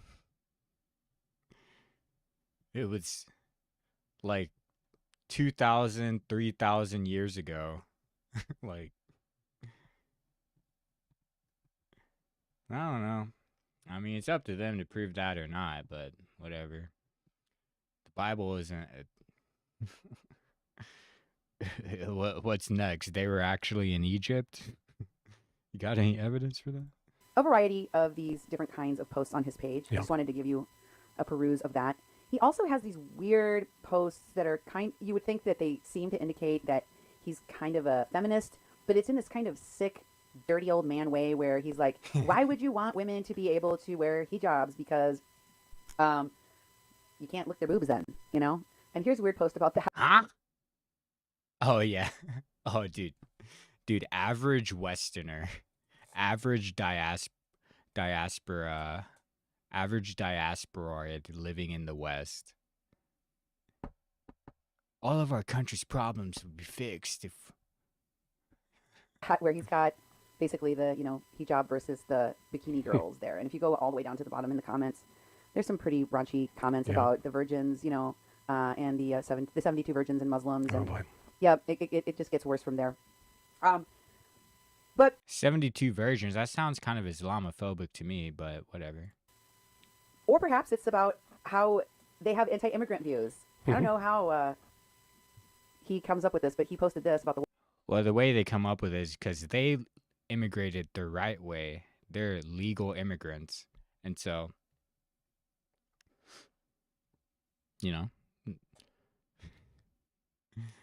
that's how they come up with it, because they're not illegals, right? The wall. You want to read that, honey? Sure thing. Let's see. This is in And they're totally wrong, by the way. Like, glory to the illegals. So are complaining about a wall expense. California, largest insane asylum in the world. Interesting that LA Times did this. Whether you're a Democrat or Republican, you should be of great interest to you. Just everything in there is a lie. Disgusting, racist lies. I've showed you what this man is about. I've tried to give you a sprinkling of posts of his own words to give you an idea of what this man is about. He doesn't just have a love of extremist views. He shares them in his publication. And guess where his publication goes? Who reads and views and has direct contact with his publication? It's none other than Barat, who is the son-in-law of Erdogan. And in WikiLeaks documents that has a bunch of emails called Barat's Box, which shows all of the emails of the people that are in we go into WikiLeaks. Zoom and enhance. Messages. You can find both the names and emails of Sedef Buyakataman and her dad. And it has to do with these donations. Here you can see Sedef's name, Sedef M. Buyakataman, $500 donation there, Istanbul, right? Oh, yeah. This is translated. WikiLeaks was in Turkish in the WikiLeaks document. And here it is again. You can see this time, for some reason, I wasn't able to get it to do that on the other one. I tried to make it look orange so people could find it quick. She made another $500 donation. Why? All of these people, many of them in the look at all of the people in the United States. These are presumably all American Turks in America that are giving money for donating for this cause, which I'm about to show you, that, Sedef's dad was promoting in the Turkish forum, which was going directly to the son-in-law of Erdogan. And that, I think, is pretty significant because there's some reason why they were sending donation lists to the Turkish government via emails, including Erdogan's son-in-law. Here is another portion of the WikiLeaks. You can see this is where we took it from, and this is what the Turkish news was talking about in regards to this fundraising that you see Sedef gave that $1,000 to. It was for the Murat race, the Razorback submarine, for a submarine they were trying to purchase. They're purchasing a submarine. Yes, and let me tell you why. It symbolizes decades of U.S.-Turkish friendship, which will be on display at the Arkansas Inland Maritime Museum, AIMM for short, thanks to the efforts of and the members of the Turkish Forum. The Turkish Forum, Sedef Buyakataman and her dad wanted to buy a submarine. Wow. We all live in a Turkish submarine. A Turkish submarine. Founder of the Turkish Forum stated, quote, you can read that, dude. Our partnership with the city of North Little Rock and the Arkansas Inland Maritime Museum is bringing the murrrrr's Razorback submarine back to the United States in order to develop a Turk-American Friendship Museum. And it's a cornerstone to the overall objective of the Turkish Forum. Really? And then, you should the rest of what it says there. You want to read that? And a statement made by the Dr. Buyakaman. I can't see it. Dr. Buyaka Kaman. It's like this. It's Buyak. Buyak. Buyak. Buyak. No, Buyak. Buyak. Buyak Ottoman. Ataman. Buyak. I'm just going to call him the Ottoman. No, Ottoman. Like if you're saying Ottoman? And she even goes there too. Let's go. Buyak Ottoman. Explains the Turkish Forum worked hard hand in hand with the city of North Little Rock in the...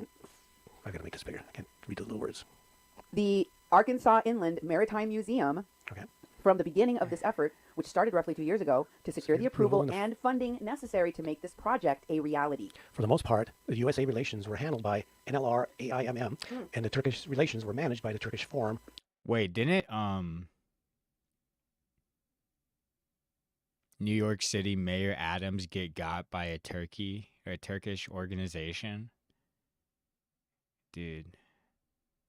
It'd be like a Onion news article to be like, the Young Turks media company exposed for Turkish funding. With appropriate overlap when necessary. The Turkish relations were managed by the Turkish Forum, with appropriate overlap when necessary. Remember, this is part of Barat's box, and this are emails going to the son-in-law of the dictator, Erdogan. Okay, well, having a lasting symbol of the over 50 years of friendship, our two great countries are on display in the heartland of America. It is a source of pleasure for the Turkish community worldwide. Watching our new friends from Arkansas learn about admired Turkey. So, remind people what the relationship with Erdogan and Trump is now, because they became a thing. Erdogan and Trump were not a thing, but he's cozying up to all of the despots and dictators around the globe, including Kim Jong-un. What's wrong with Kim Jong-un? He tells his people he doesn't take a shit or something. you believe that? It's like the United States, like Joe Biden has like been a shell of a being and exposed the United States presidency as a ceremonial position. At least it can just be like a ceremonial position if the president becomes incompetent. Like, our country spent like half of Joe Biden's presidency just lying to us that he was like at all actually doing the president's stuff. He just had all of his advisors doing everything. Like, our country lied to us for 2 years about Joe Biden's mental capacity, but we're supposed to believe, oh, Kim Jong-un, if they don't clap, then it's 30 years hard labor. If they don't clap at the exact beats per minute.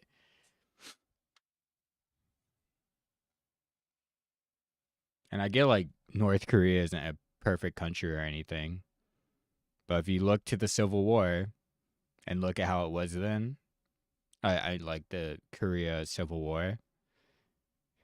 Look at how the U.S. installed a literal like military dictatorship in the South, and the North has done its best ever since as an independent country, doing their own thing, not the U.S., putting military bases all across the country. I don't know if North Korea has a single foreign military base in it. But you want to talk about Kim Jong-un? Yeah, it's just, I think it's like, to borrow a phrase, the milieu of 2018 that goes into this. So I imagine these people probably have, it's not, well, they're authoritarian, so it's bad. It's like, so whatever. I'm Kim's strongest soldier. And Recep Erdogan. Yeah. Here is the article. This is the fist bumping, right? This is about the fist bumping. Remind them what this is about. Tell them. This is where Trump has met with another dictator. Surprise, surprise. And in this picture, and this should. I mean, whether Trump exists or not, Turkey is an ally of the United States and has been for decades. Saudi Arabia is an ally of the United States and has been for decades. every U.S. president probably has a picture with Erdogan and whoever the prince of Saudi Arabia is. And it's like, it's not Trump cozying up with Erdogan. It's like, we're already cozied up with him. Like, and even if Trump, like, even if it's not cozying up, like, even if we're like being mean to Turkey when we send them millions of dollars and conduct a shit ton of trade with them. Meanwhile, Cuba completely cut off from the U.S., even though you can practically take an inflatable raft there. And so it's, but I mean, it's sort of irrelevant to the story, and it's just like a difference of opinion. But and a lot of people outraged, but it's actually showing him he's fist bumping the Turkish dictator, you know. And so what? You know, it's they say that he saluted Kim Jong Un.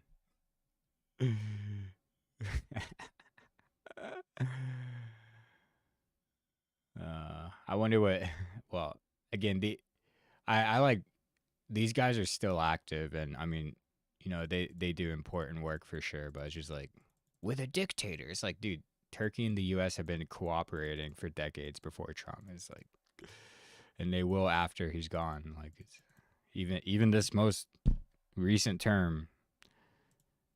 And like, I haven't said a single good thing about Erdogan or Turkey because I'm not afraid of saying good things about quote unquote authoritarian countries that are led by dictators. But Erdogan isn't one of them. I don't like that guy. I don't like what Turkey does, especially in light of recent events. But when I look at Turkey, I don't see I mean, one, they're an ally of the United States, so they aren't just like spreading constant propaganda of like Xi Jinping doesn't allow Winnie the Pooh in his country. Like, okay. You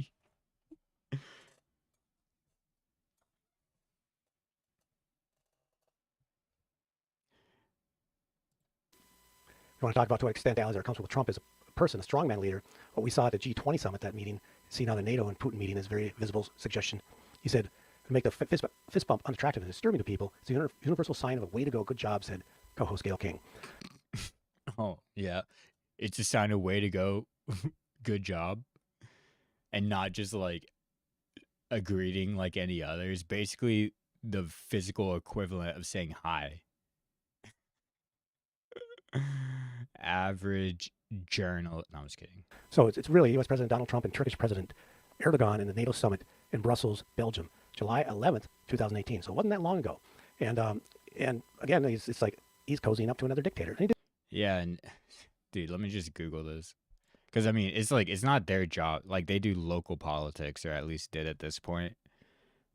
And I don't do politics, but I do Google things. Turkey-USA relations. Cozying up to a dictator when we've been. It's like, there's Joe Biden. Oh, Joe Biden's cozying up to a dictator. You telling me a handshake like this and a smile like that is worse than a fist bump? It's just like, you know,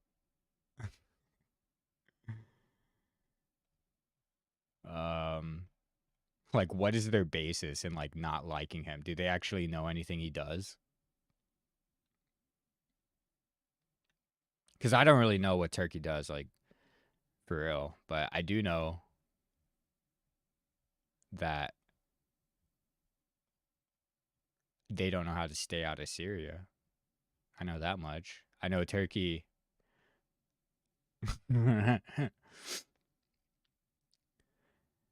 Yeah, I mean, and they're going into all this stuff, how like Turkey might have been a part of the like funding of that GoFundMe thing, and there's a lot of names attached to it that corroborate that.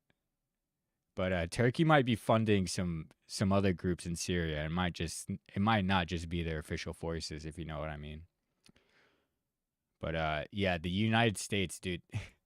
Dude, talk about cozying up to dictators. Right now, Joe Biden, if he's even alive anymore, in the final months of his presidency, dropped a $10 million bounty on a Syrian rebel Trist, who we have video evidence. The Syrian government collapsed overnight when they invaded. They took over Aleppo. And since then, they've been there's videos of them just terrorizing the people. There's literally like videos of just straight up like executions, and it's like, this is the guy we're gonna drop the $10 million bounty on. Oh, but that's not Trump cozying up with a literal like Bin Ladenite or whatever. Probably worse. Really, actually, no, yeah, worse than that. Or actually, I don't know. Well, I don't know. It's kind of debatable.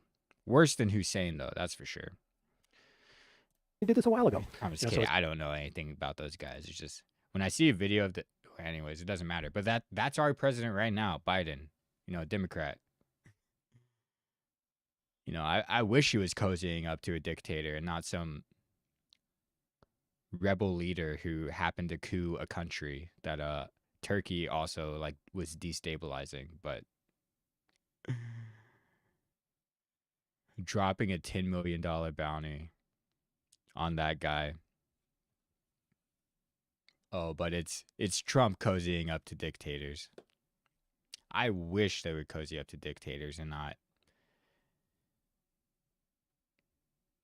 rebel groups or whatever.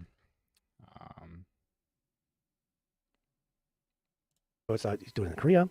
He's done it, to. Yeah, now they're talking about Korea again. It's like he did this a while ago. He's doing it in Korea. What about the South Korean president? You hear about him recently, or like in 2018?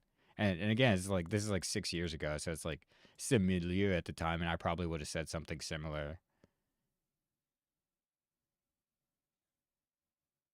But it's just like, earlier she's like, usually the nationalists are racist, but I'm a nationalist. And what do you know? They're being racist later, or like, at least like they're just saying it's like. And with Korea and Erdogan, it's like, do you even like? It's like, bro, again. Like when did? Like, oh, here's Bolton. Oh.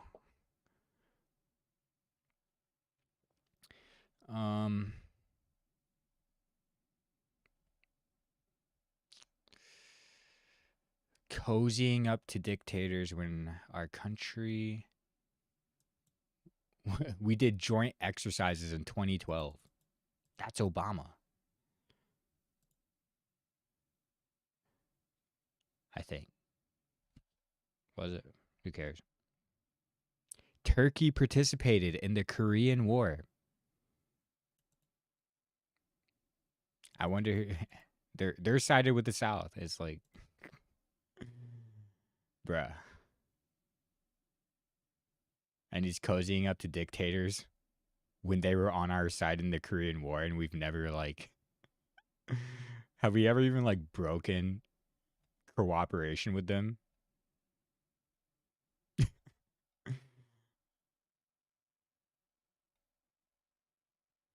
In 1978, oh, okay, they banned one of our films. Oh, that's pretty bad. In 2007, the U.S. recalled an ambassador after the House Committee on Foreign Affairs passed a resolution on the Armenian question, as that guy's website put it.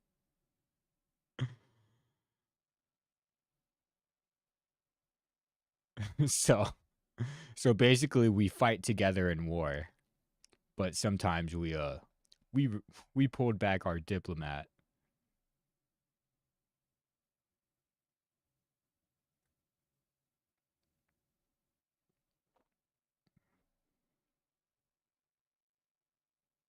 The Turkish lobby.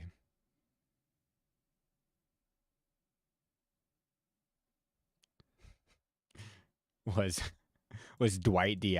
Eisenhower cozying up with a dictator? Lyndon B. Johnson, Jimmy Carter,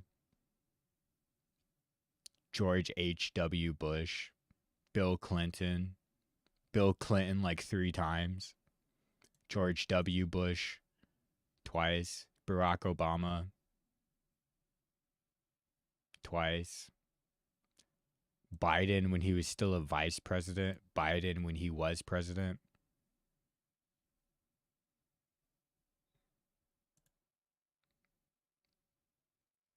This is cozying up to a dictator when Joe Biden was doing his like,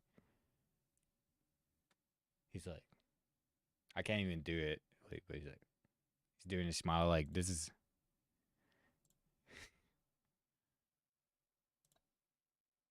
Oh, look at that, cozying up to a dictator.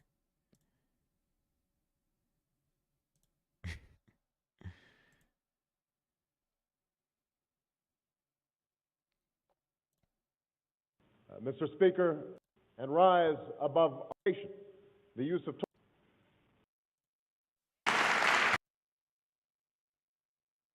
Oh, but at least Obama like gave them some diatribe, so he wasn't cozying up.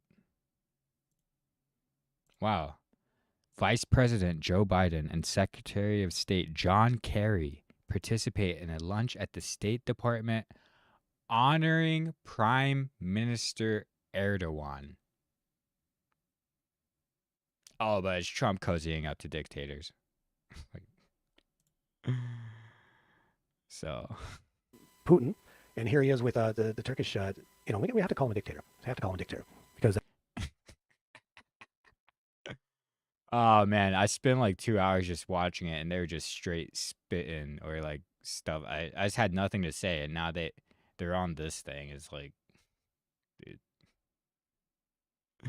we have to call him a dictator, even though the U.S. has been like good buds with them for like 70 years, and the closest thing they've done is like say a couple mean words every now and then. It's like. Good afternoon, everybody. Please be seated. Thank you very much. Well. Ortaya koyduğu doktriniz takip. Evet, siz güçlü kültürünüzle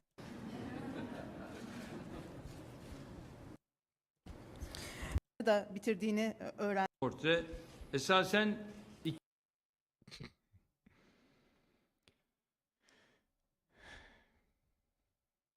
Dude, May 2013, he was in the White House, bro. In the White House. You'd be like, well, Trump hosted him at the White House.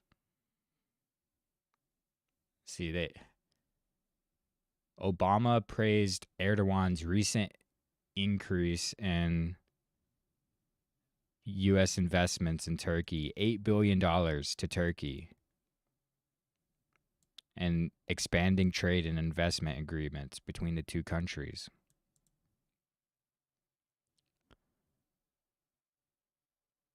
Obama saying, Turkey, you gotta normalize relations with Israel. Fast forward 10 years. We're dropping the $10 million bounty on the guy that was in Al-Qaeda and ISIS, because he took over the country that Russia supports. So he's our buddy now.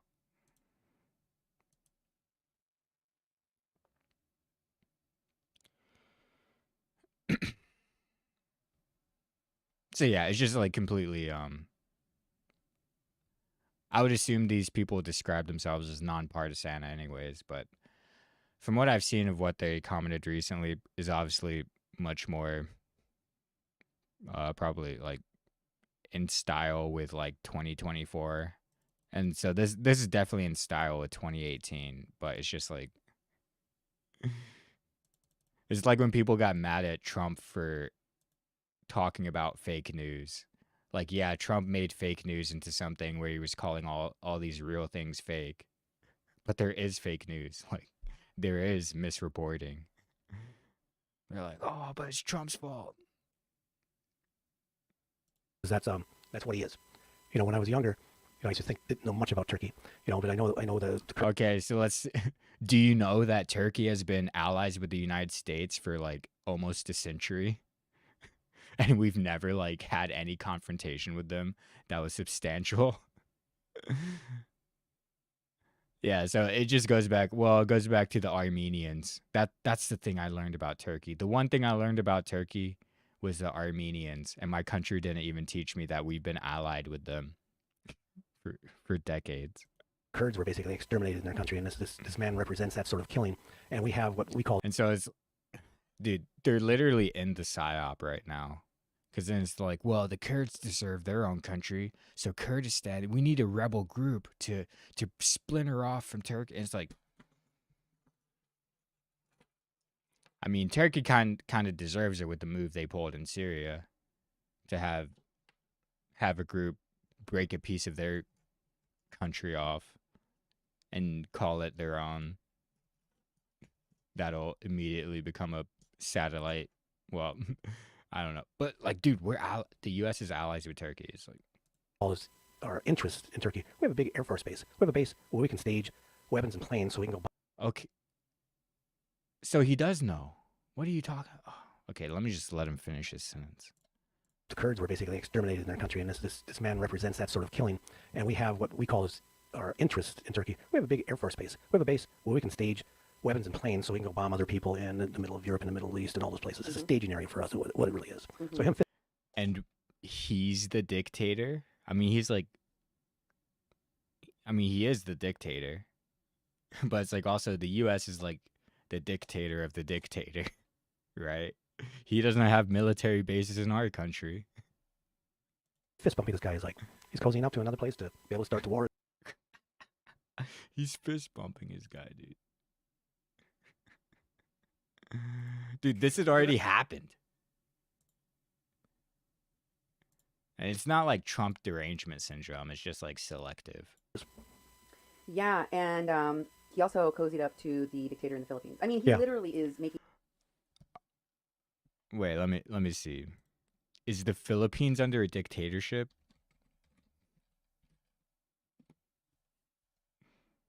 Is that it?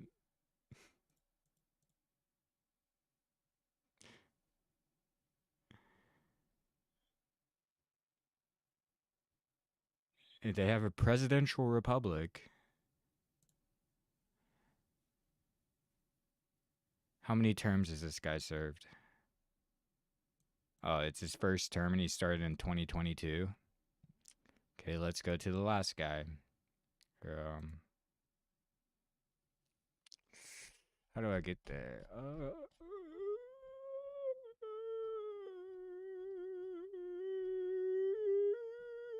And again, I don't like Turkey.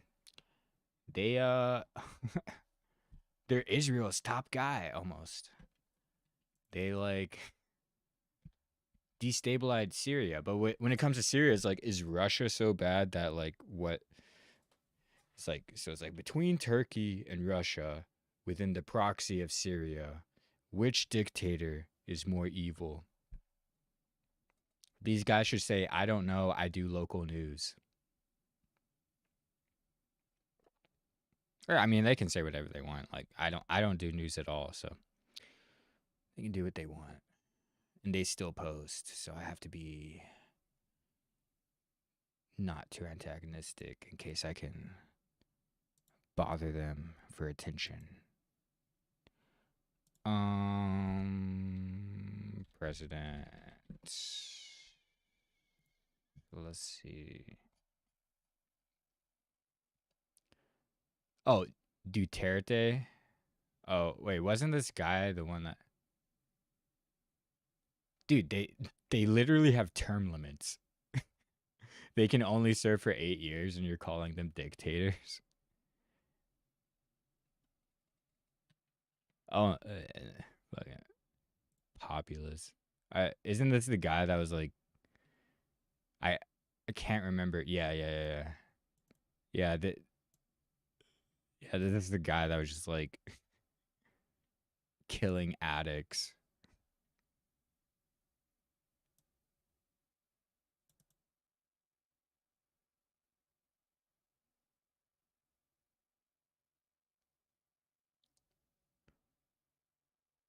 Yeah, I mean, I guess this guy sucks.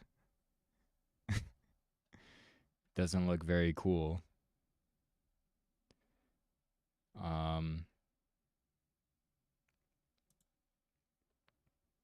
But yeah, is he a dictator? Like, I don't know. I mean, they might as well call Trump a dictator. Like, if all these other guys are dictators. Making friends with all the wrong people and lying to our country about it. Wait, what's wrong? Yeah, I'd love. I mean, I'm just saying, what's wrong with Kim Jong Un? Really, that he's a communist?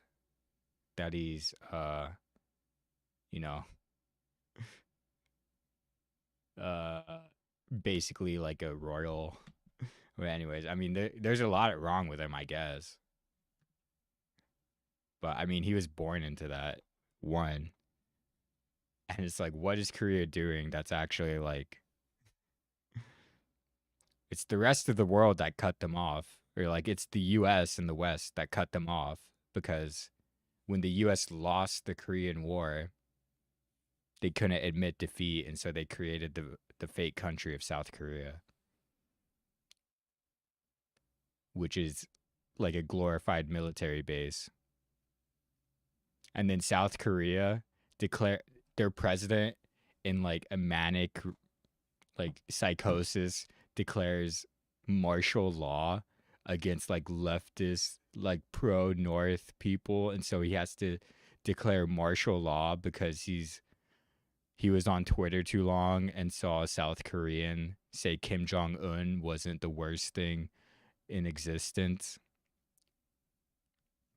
Like, do we want Korea? Anyways,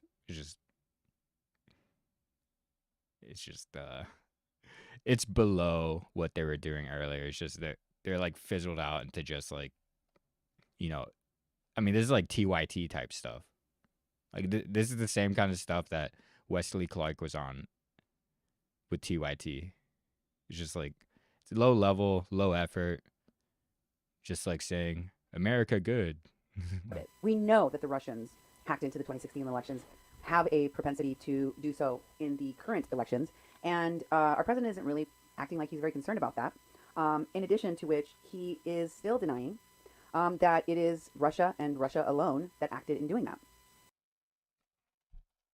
You think Russia was the only country infiltrating? Well, just, yeah, I mean, I don't know. Whatever. It doesn't matter. I mean, and it's possible that there were other countries that got involved in the hacking. Yeah. Okay. It's possible. Dude.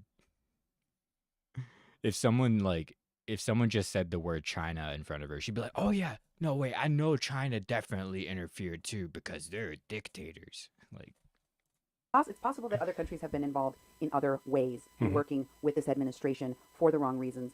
I would definitely keep an eye out on these folks because their dealings are very, very interesting. And like, it's easy to say in retrospect, but from what I know, well, I don't know. I mean, Trump is like, he has like presidential immunity, so it's like, but the thing was like collusion. It's like, it's pretty obvious from like Russia Today. Like, they're openly like, they spread like,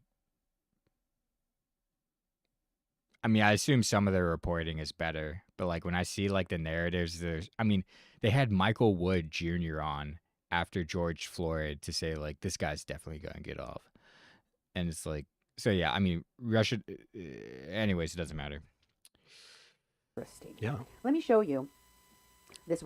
But yeah, I think it was proven there was, well, I wouldn't say proven, but no one got, it was proven that it happened, like the interference happened, but I don't know if you can really prove Trump knew about it. Razorback, this submarine that Kaya. Oh, finally we're back to this instead of just being like, isn't Trump cozying up to the dictator that literally every president since the 50s has cozied up to, if a fist bump is cozying up to him? Alep Buyakataman helped to raise money to bring to the United States to the Arkansas Inland Maritime Museum. Here he is with the curator of the museum standing on the back of the submarine. Wow. And he looks like he is super happy. Yep. What's the name of the museum director, honey? I don't remember. It's right at the top. All you have to do is pull down the thing and it'll tell us.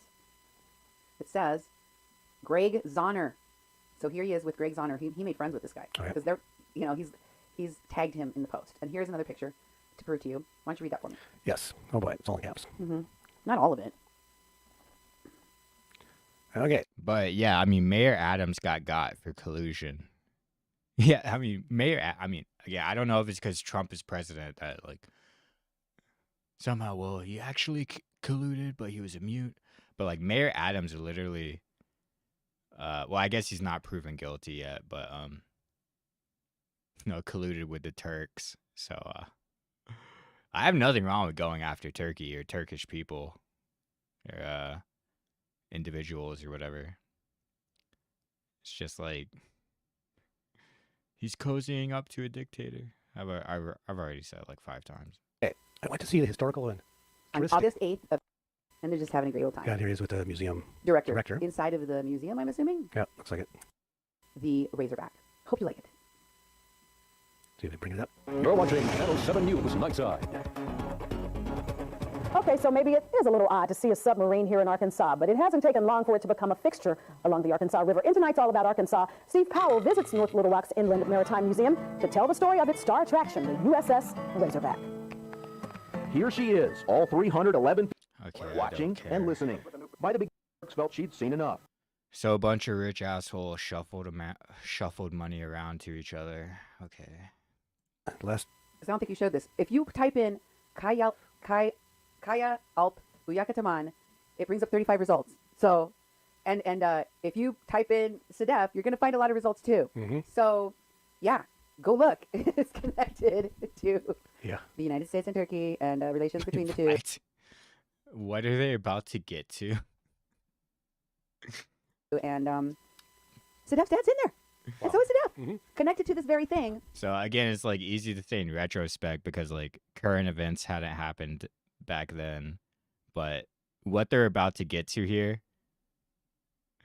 I mean, she's not wrong with like Turkey, like, and their connection to this, but we gotta look in the mirror too. We're the ones who had a $10 million bounty. It's like, oh, you took over a country? Let's drop the $10 million bounty. No consequences. And also, here's many billions of dollars in aid for you to rebuild your own country. Also, we're going to ignore all the videos showing just like patches from this group and like videos showing just atrocities in the new civilian government or like the transitional government.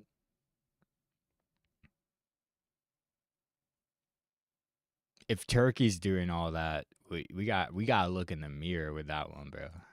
Connected to, I mean, I'm not saying Sedef is, but he definitely is. He's definitely connected to this stuff. Let me show you. This is from a Facebook page. So this is an actual concern I had never heard of before, but there are people concerned with Turkish people recruiting Native Americans to ISIS. Have you heard about this? No, I've not heard Apparently, of this. there are Turks that believe that native indigenous people of this continent would be gullible, recruits for ISIS. And so there's this actual page on Facebook called Turkey, Stop Recruitment of Native American Indians into ISIS. I had never heard of this, but it's actually a thing. It is. And so it's interesting when I see Turks out at Standing Rock, connected to Native Americans, Turks and all of this on weird the talk that Rex. Sedef's dad is saying about Native Americans, like his views on Native Americans and how he claims them as Turks. And, it's a little weird given that there is a concern. There is a thing. I'm not saying that that's for sure what he's doing. I'm saying that is a concern that people have, that Turks are doing this. And here we have some Turks that are very close, some very interesting connections to Native American movements and things, okay? Yeah, exactly. And we know for a fact that Kaya Alp Buyakataman is friends with a member of a extremist party in Turkey, the MHP, otherwise known as the Nationalist Movement Party, which is anti-Kurdish. Coming from a lady who, I'm an American nationalist, so it's okay. And I mean, I guess like one thing, and like she gets that nationalism is usually a right thing. I mean, sorry, honey, it's like always. I mean, unless you're literally fighting a decolonial war from an occupying, the only way to nationalize and it be left wing is if you're literally like kicking out the colonizers.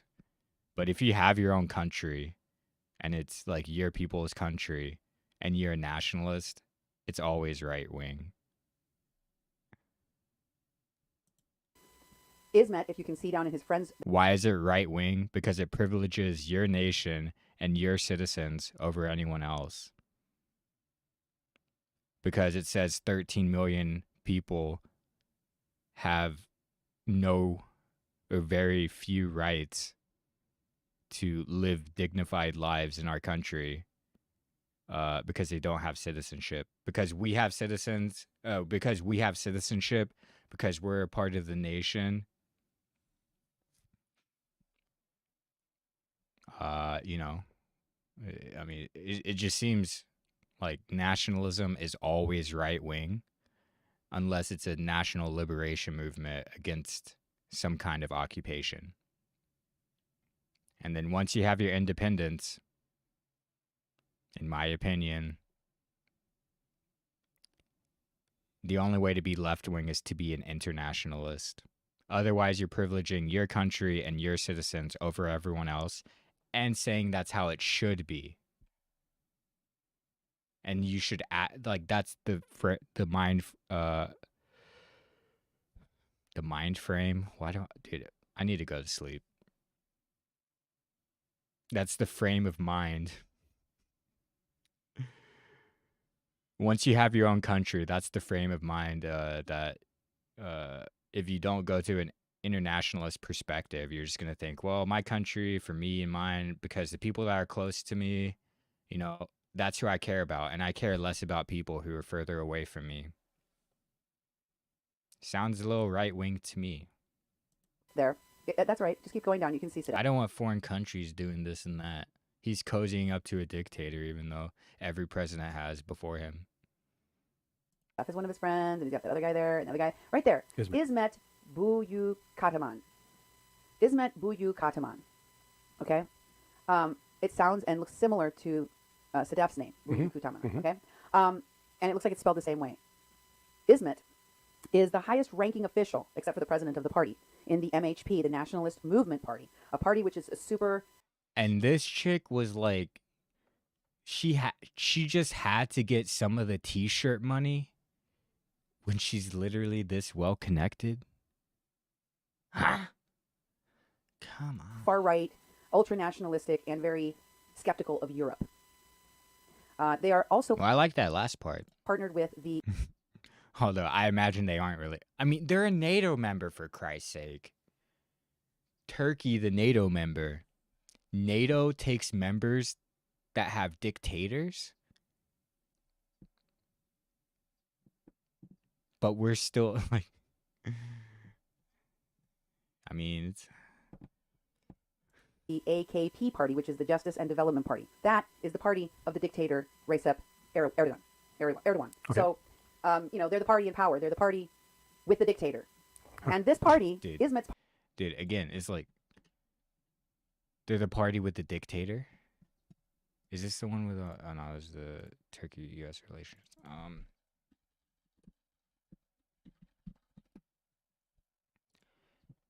They're the one with the dictator?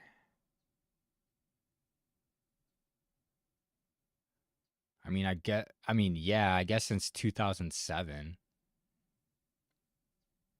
The only thing keeping the United States from falling into dictatorship is two nearly indistinct parties swapping every 4 years. It's like if the United States had like 3 consecutive Republican presidents, would we be dictators? And is this even like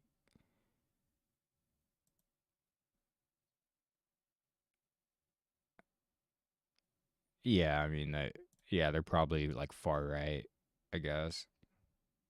There's a DYP, center right, ANAP, center right. It's all right wing.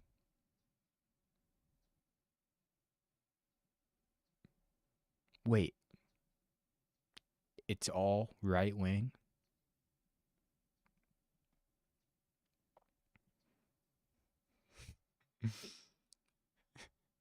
And so they had 2 military heads, and then he got elected. Wait, is this other one that's military? Oh, and then he got elected. I love democracy. But yeah, it's just like I don't like Turkey at all. Like,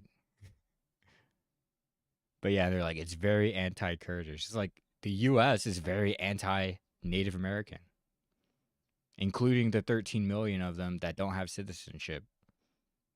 Or the vast majority of them are indigenous to the Americas, right?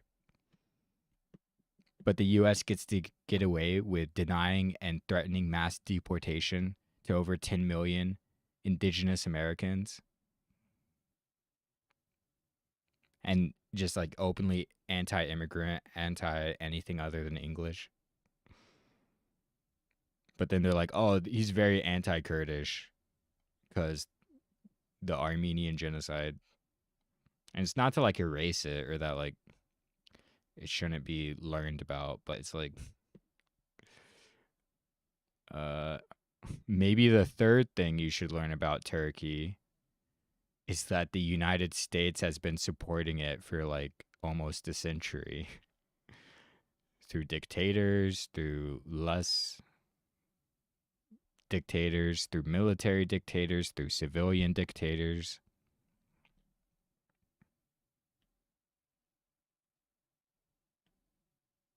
Party is they admitted Turkey to NATO all the while they were on dictatorship, apparently.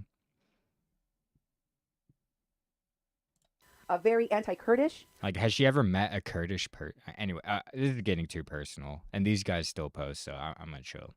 Very far-right ultra-nationalist party, which is partnered with Erdogan's party. Okay. Okay? The AKP party. So he's allied with the dictator. And Buyaka Taman's dad is friends with him on Facebook. Wow. He's like the leader dude of that party. Put it up again. Show it. And so, I mean, this is like a really good point because, like, I think it's Sadef, but, like, she's the one that wrote that really cringe article. But, I mean, it wasn't a cringe. It actually had a lot of good information in it. But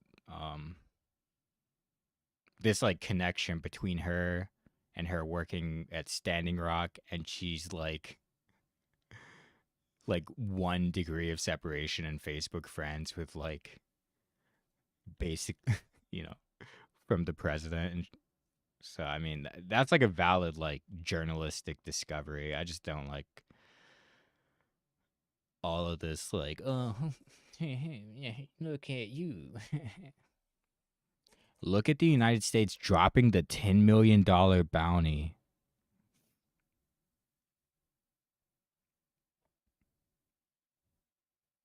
And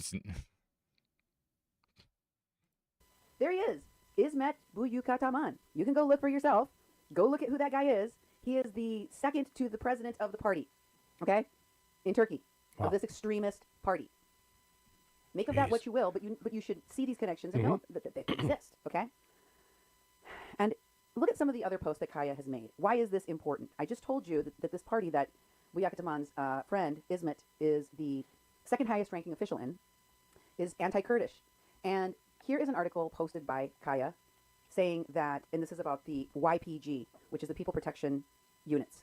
They're not a political party. They are otherwise known as the Syrian Democratic Forces. Okay. These are indigenous populations that are in the center.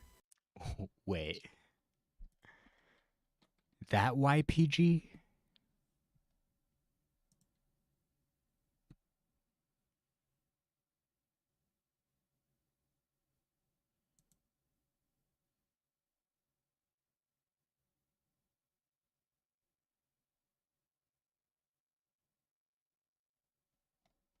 What's the YPG been up to since the ousting of what's his butt?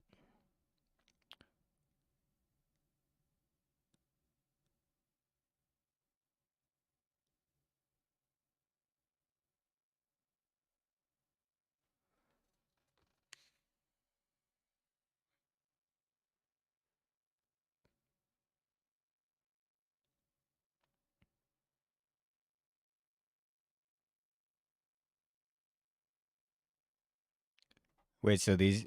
Well, actually, never mind. We're good. Amnesty International reported that the YPG had large-scale human rights violations of more than 56,000 people, 30,000 children, 14,000 women.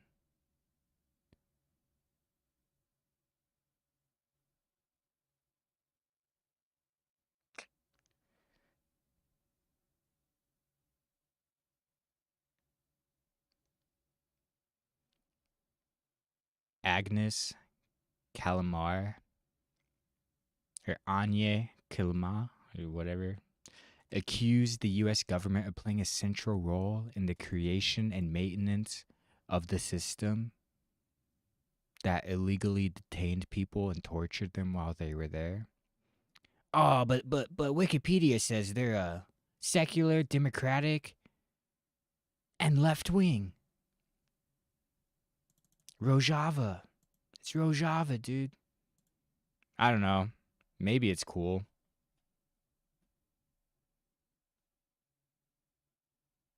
Maybe. But US backed in Syria don't mix too well as of late. I gotta say. Like, I know too much to sign off on that. Like, I can't. It's like I'm gonna be the guy put in jail if I agree with what the US is doing right now. They get to do it. But if I'm like, yeah, go USA for doing that thing in Syria and who we're supporting now, then I'm gonna be the one. So yeah.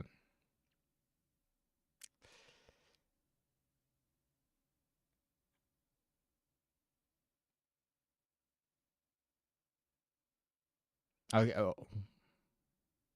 Wait, let's look at this. SDF fighters continued their resistance in the city after the fall.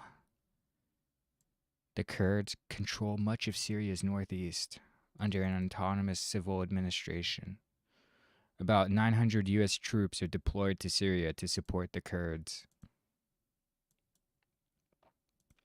On December 8th, the U.S. announced that it conducted one of the largest strikes in months. Lloyd Austin, the main priority is protecting American troops and preventing the resurgence of ISIS.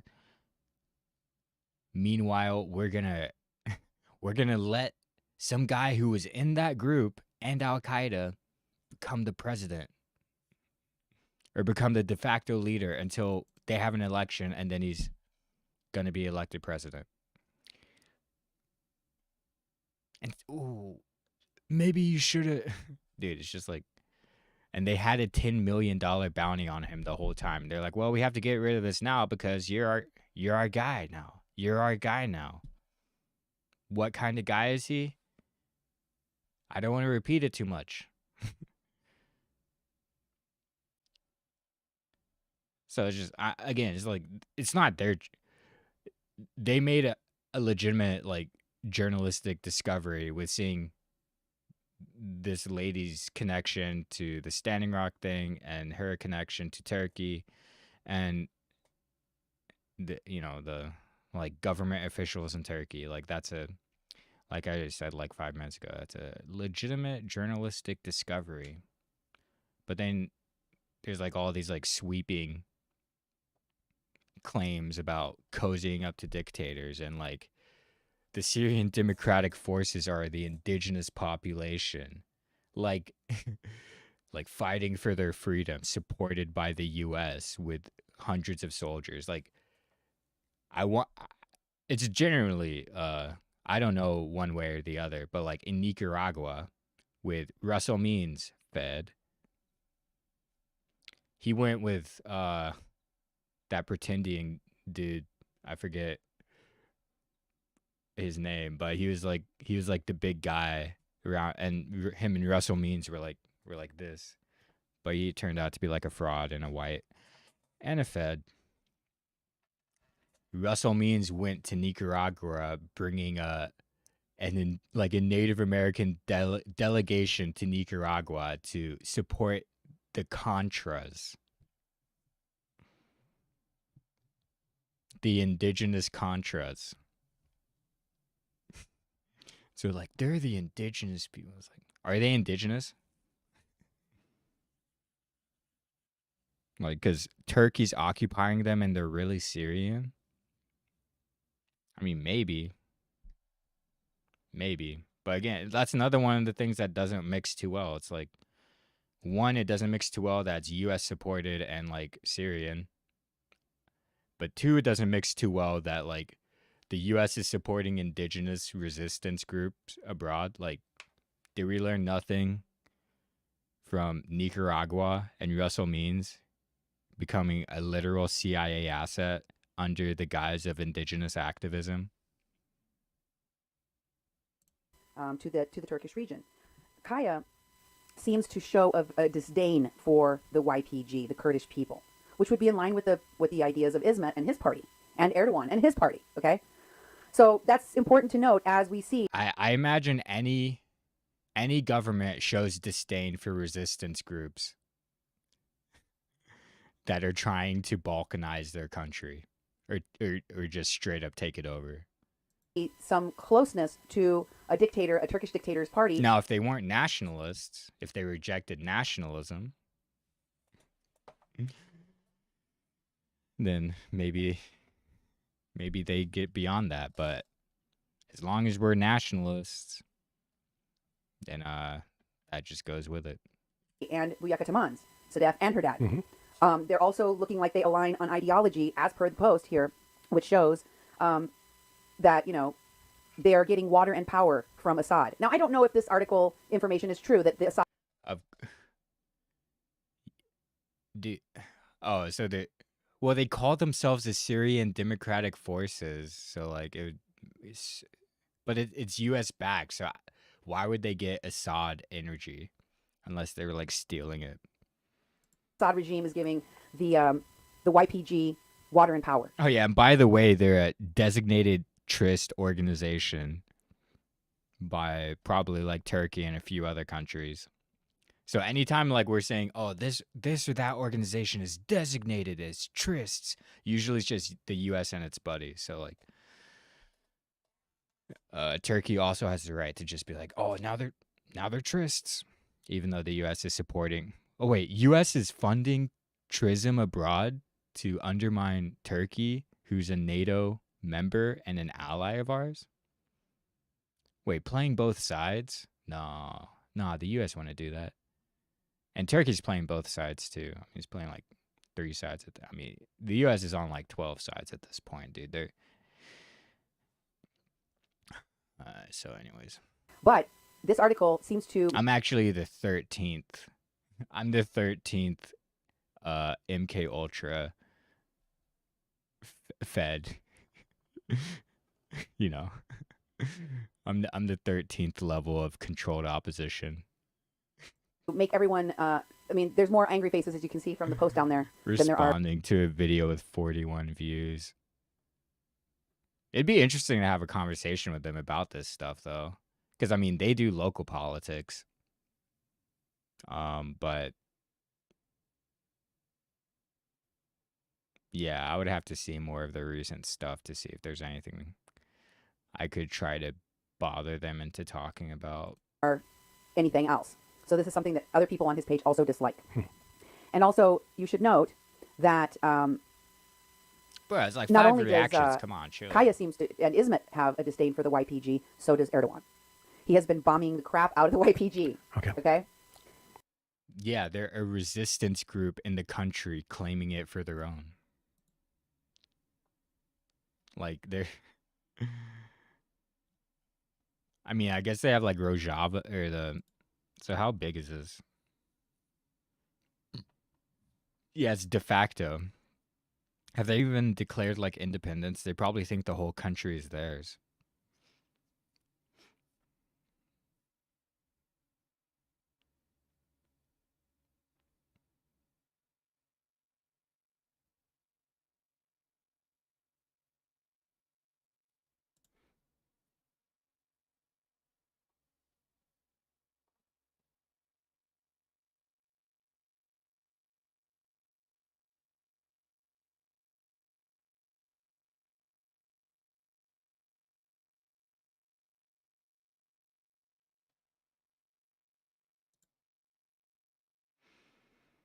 So yeah, I mean, whatever.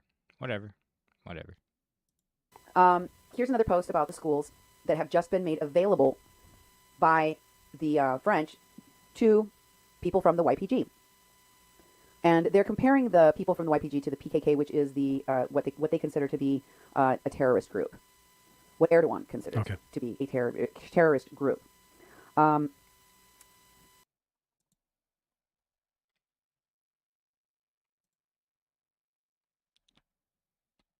Aren't these guys like allied with the PKK?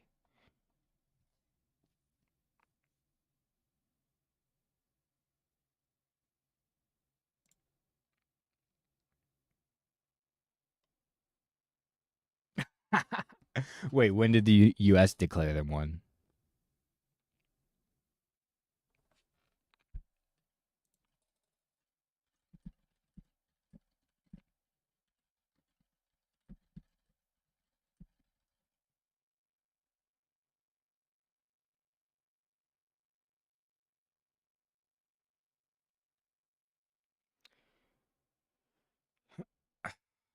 I guess, I mean, unless it was like forever or like just like yesterday, it was designated. Oh, it has it here at least. Dude. 1997, they were designated it by the United States. Again, it's like, I get it. They do local politics. But it's like Google existed back then. This wasn't that long ago. I'm still young. This wasn't that long ago. 2018. I'm still young.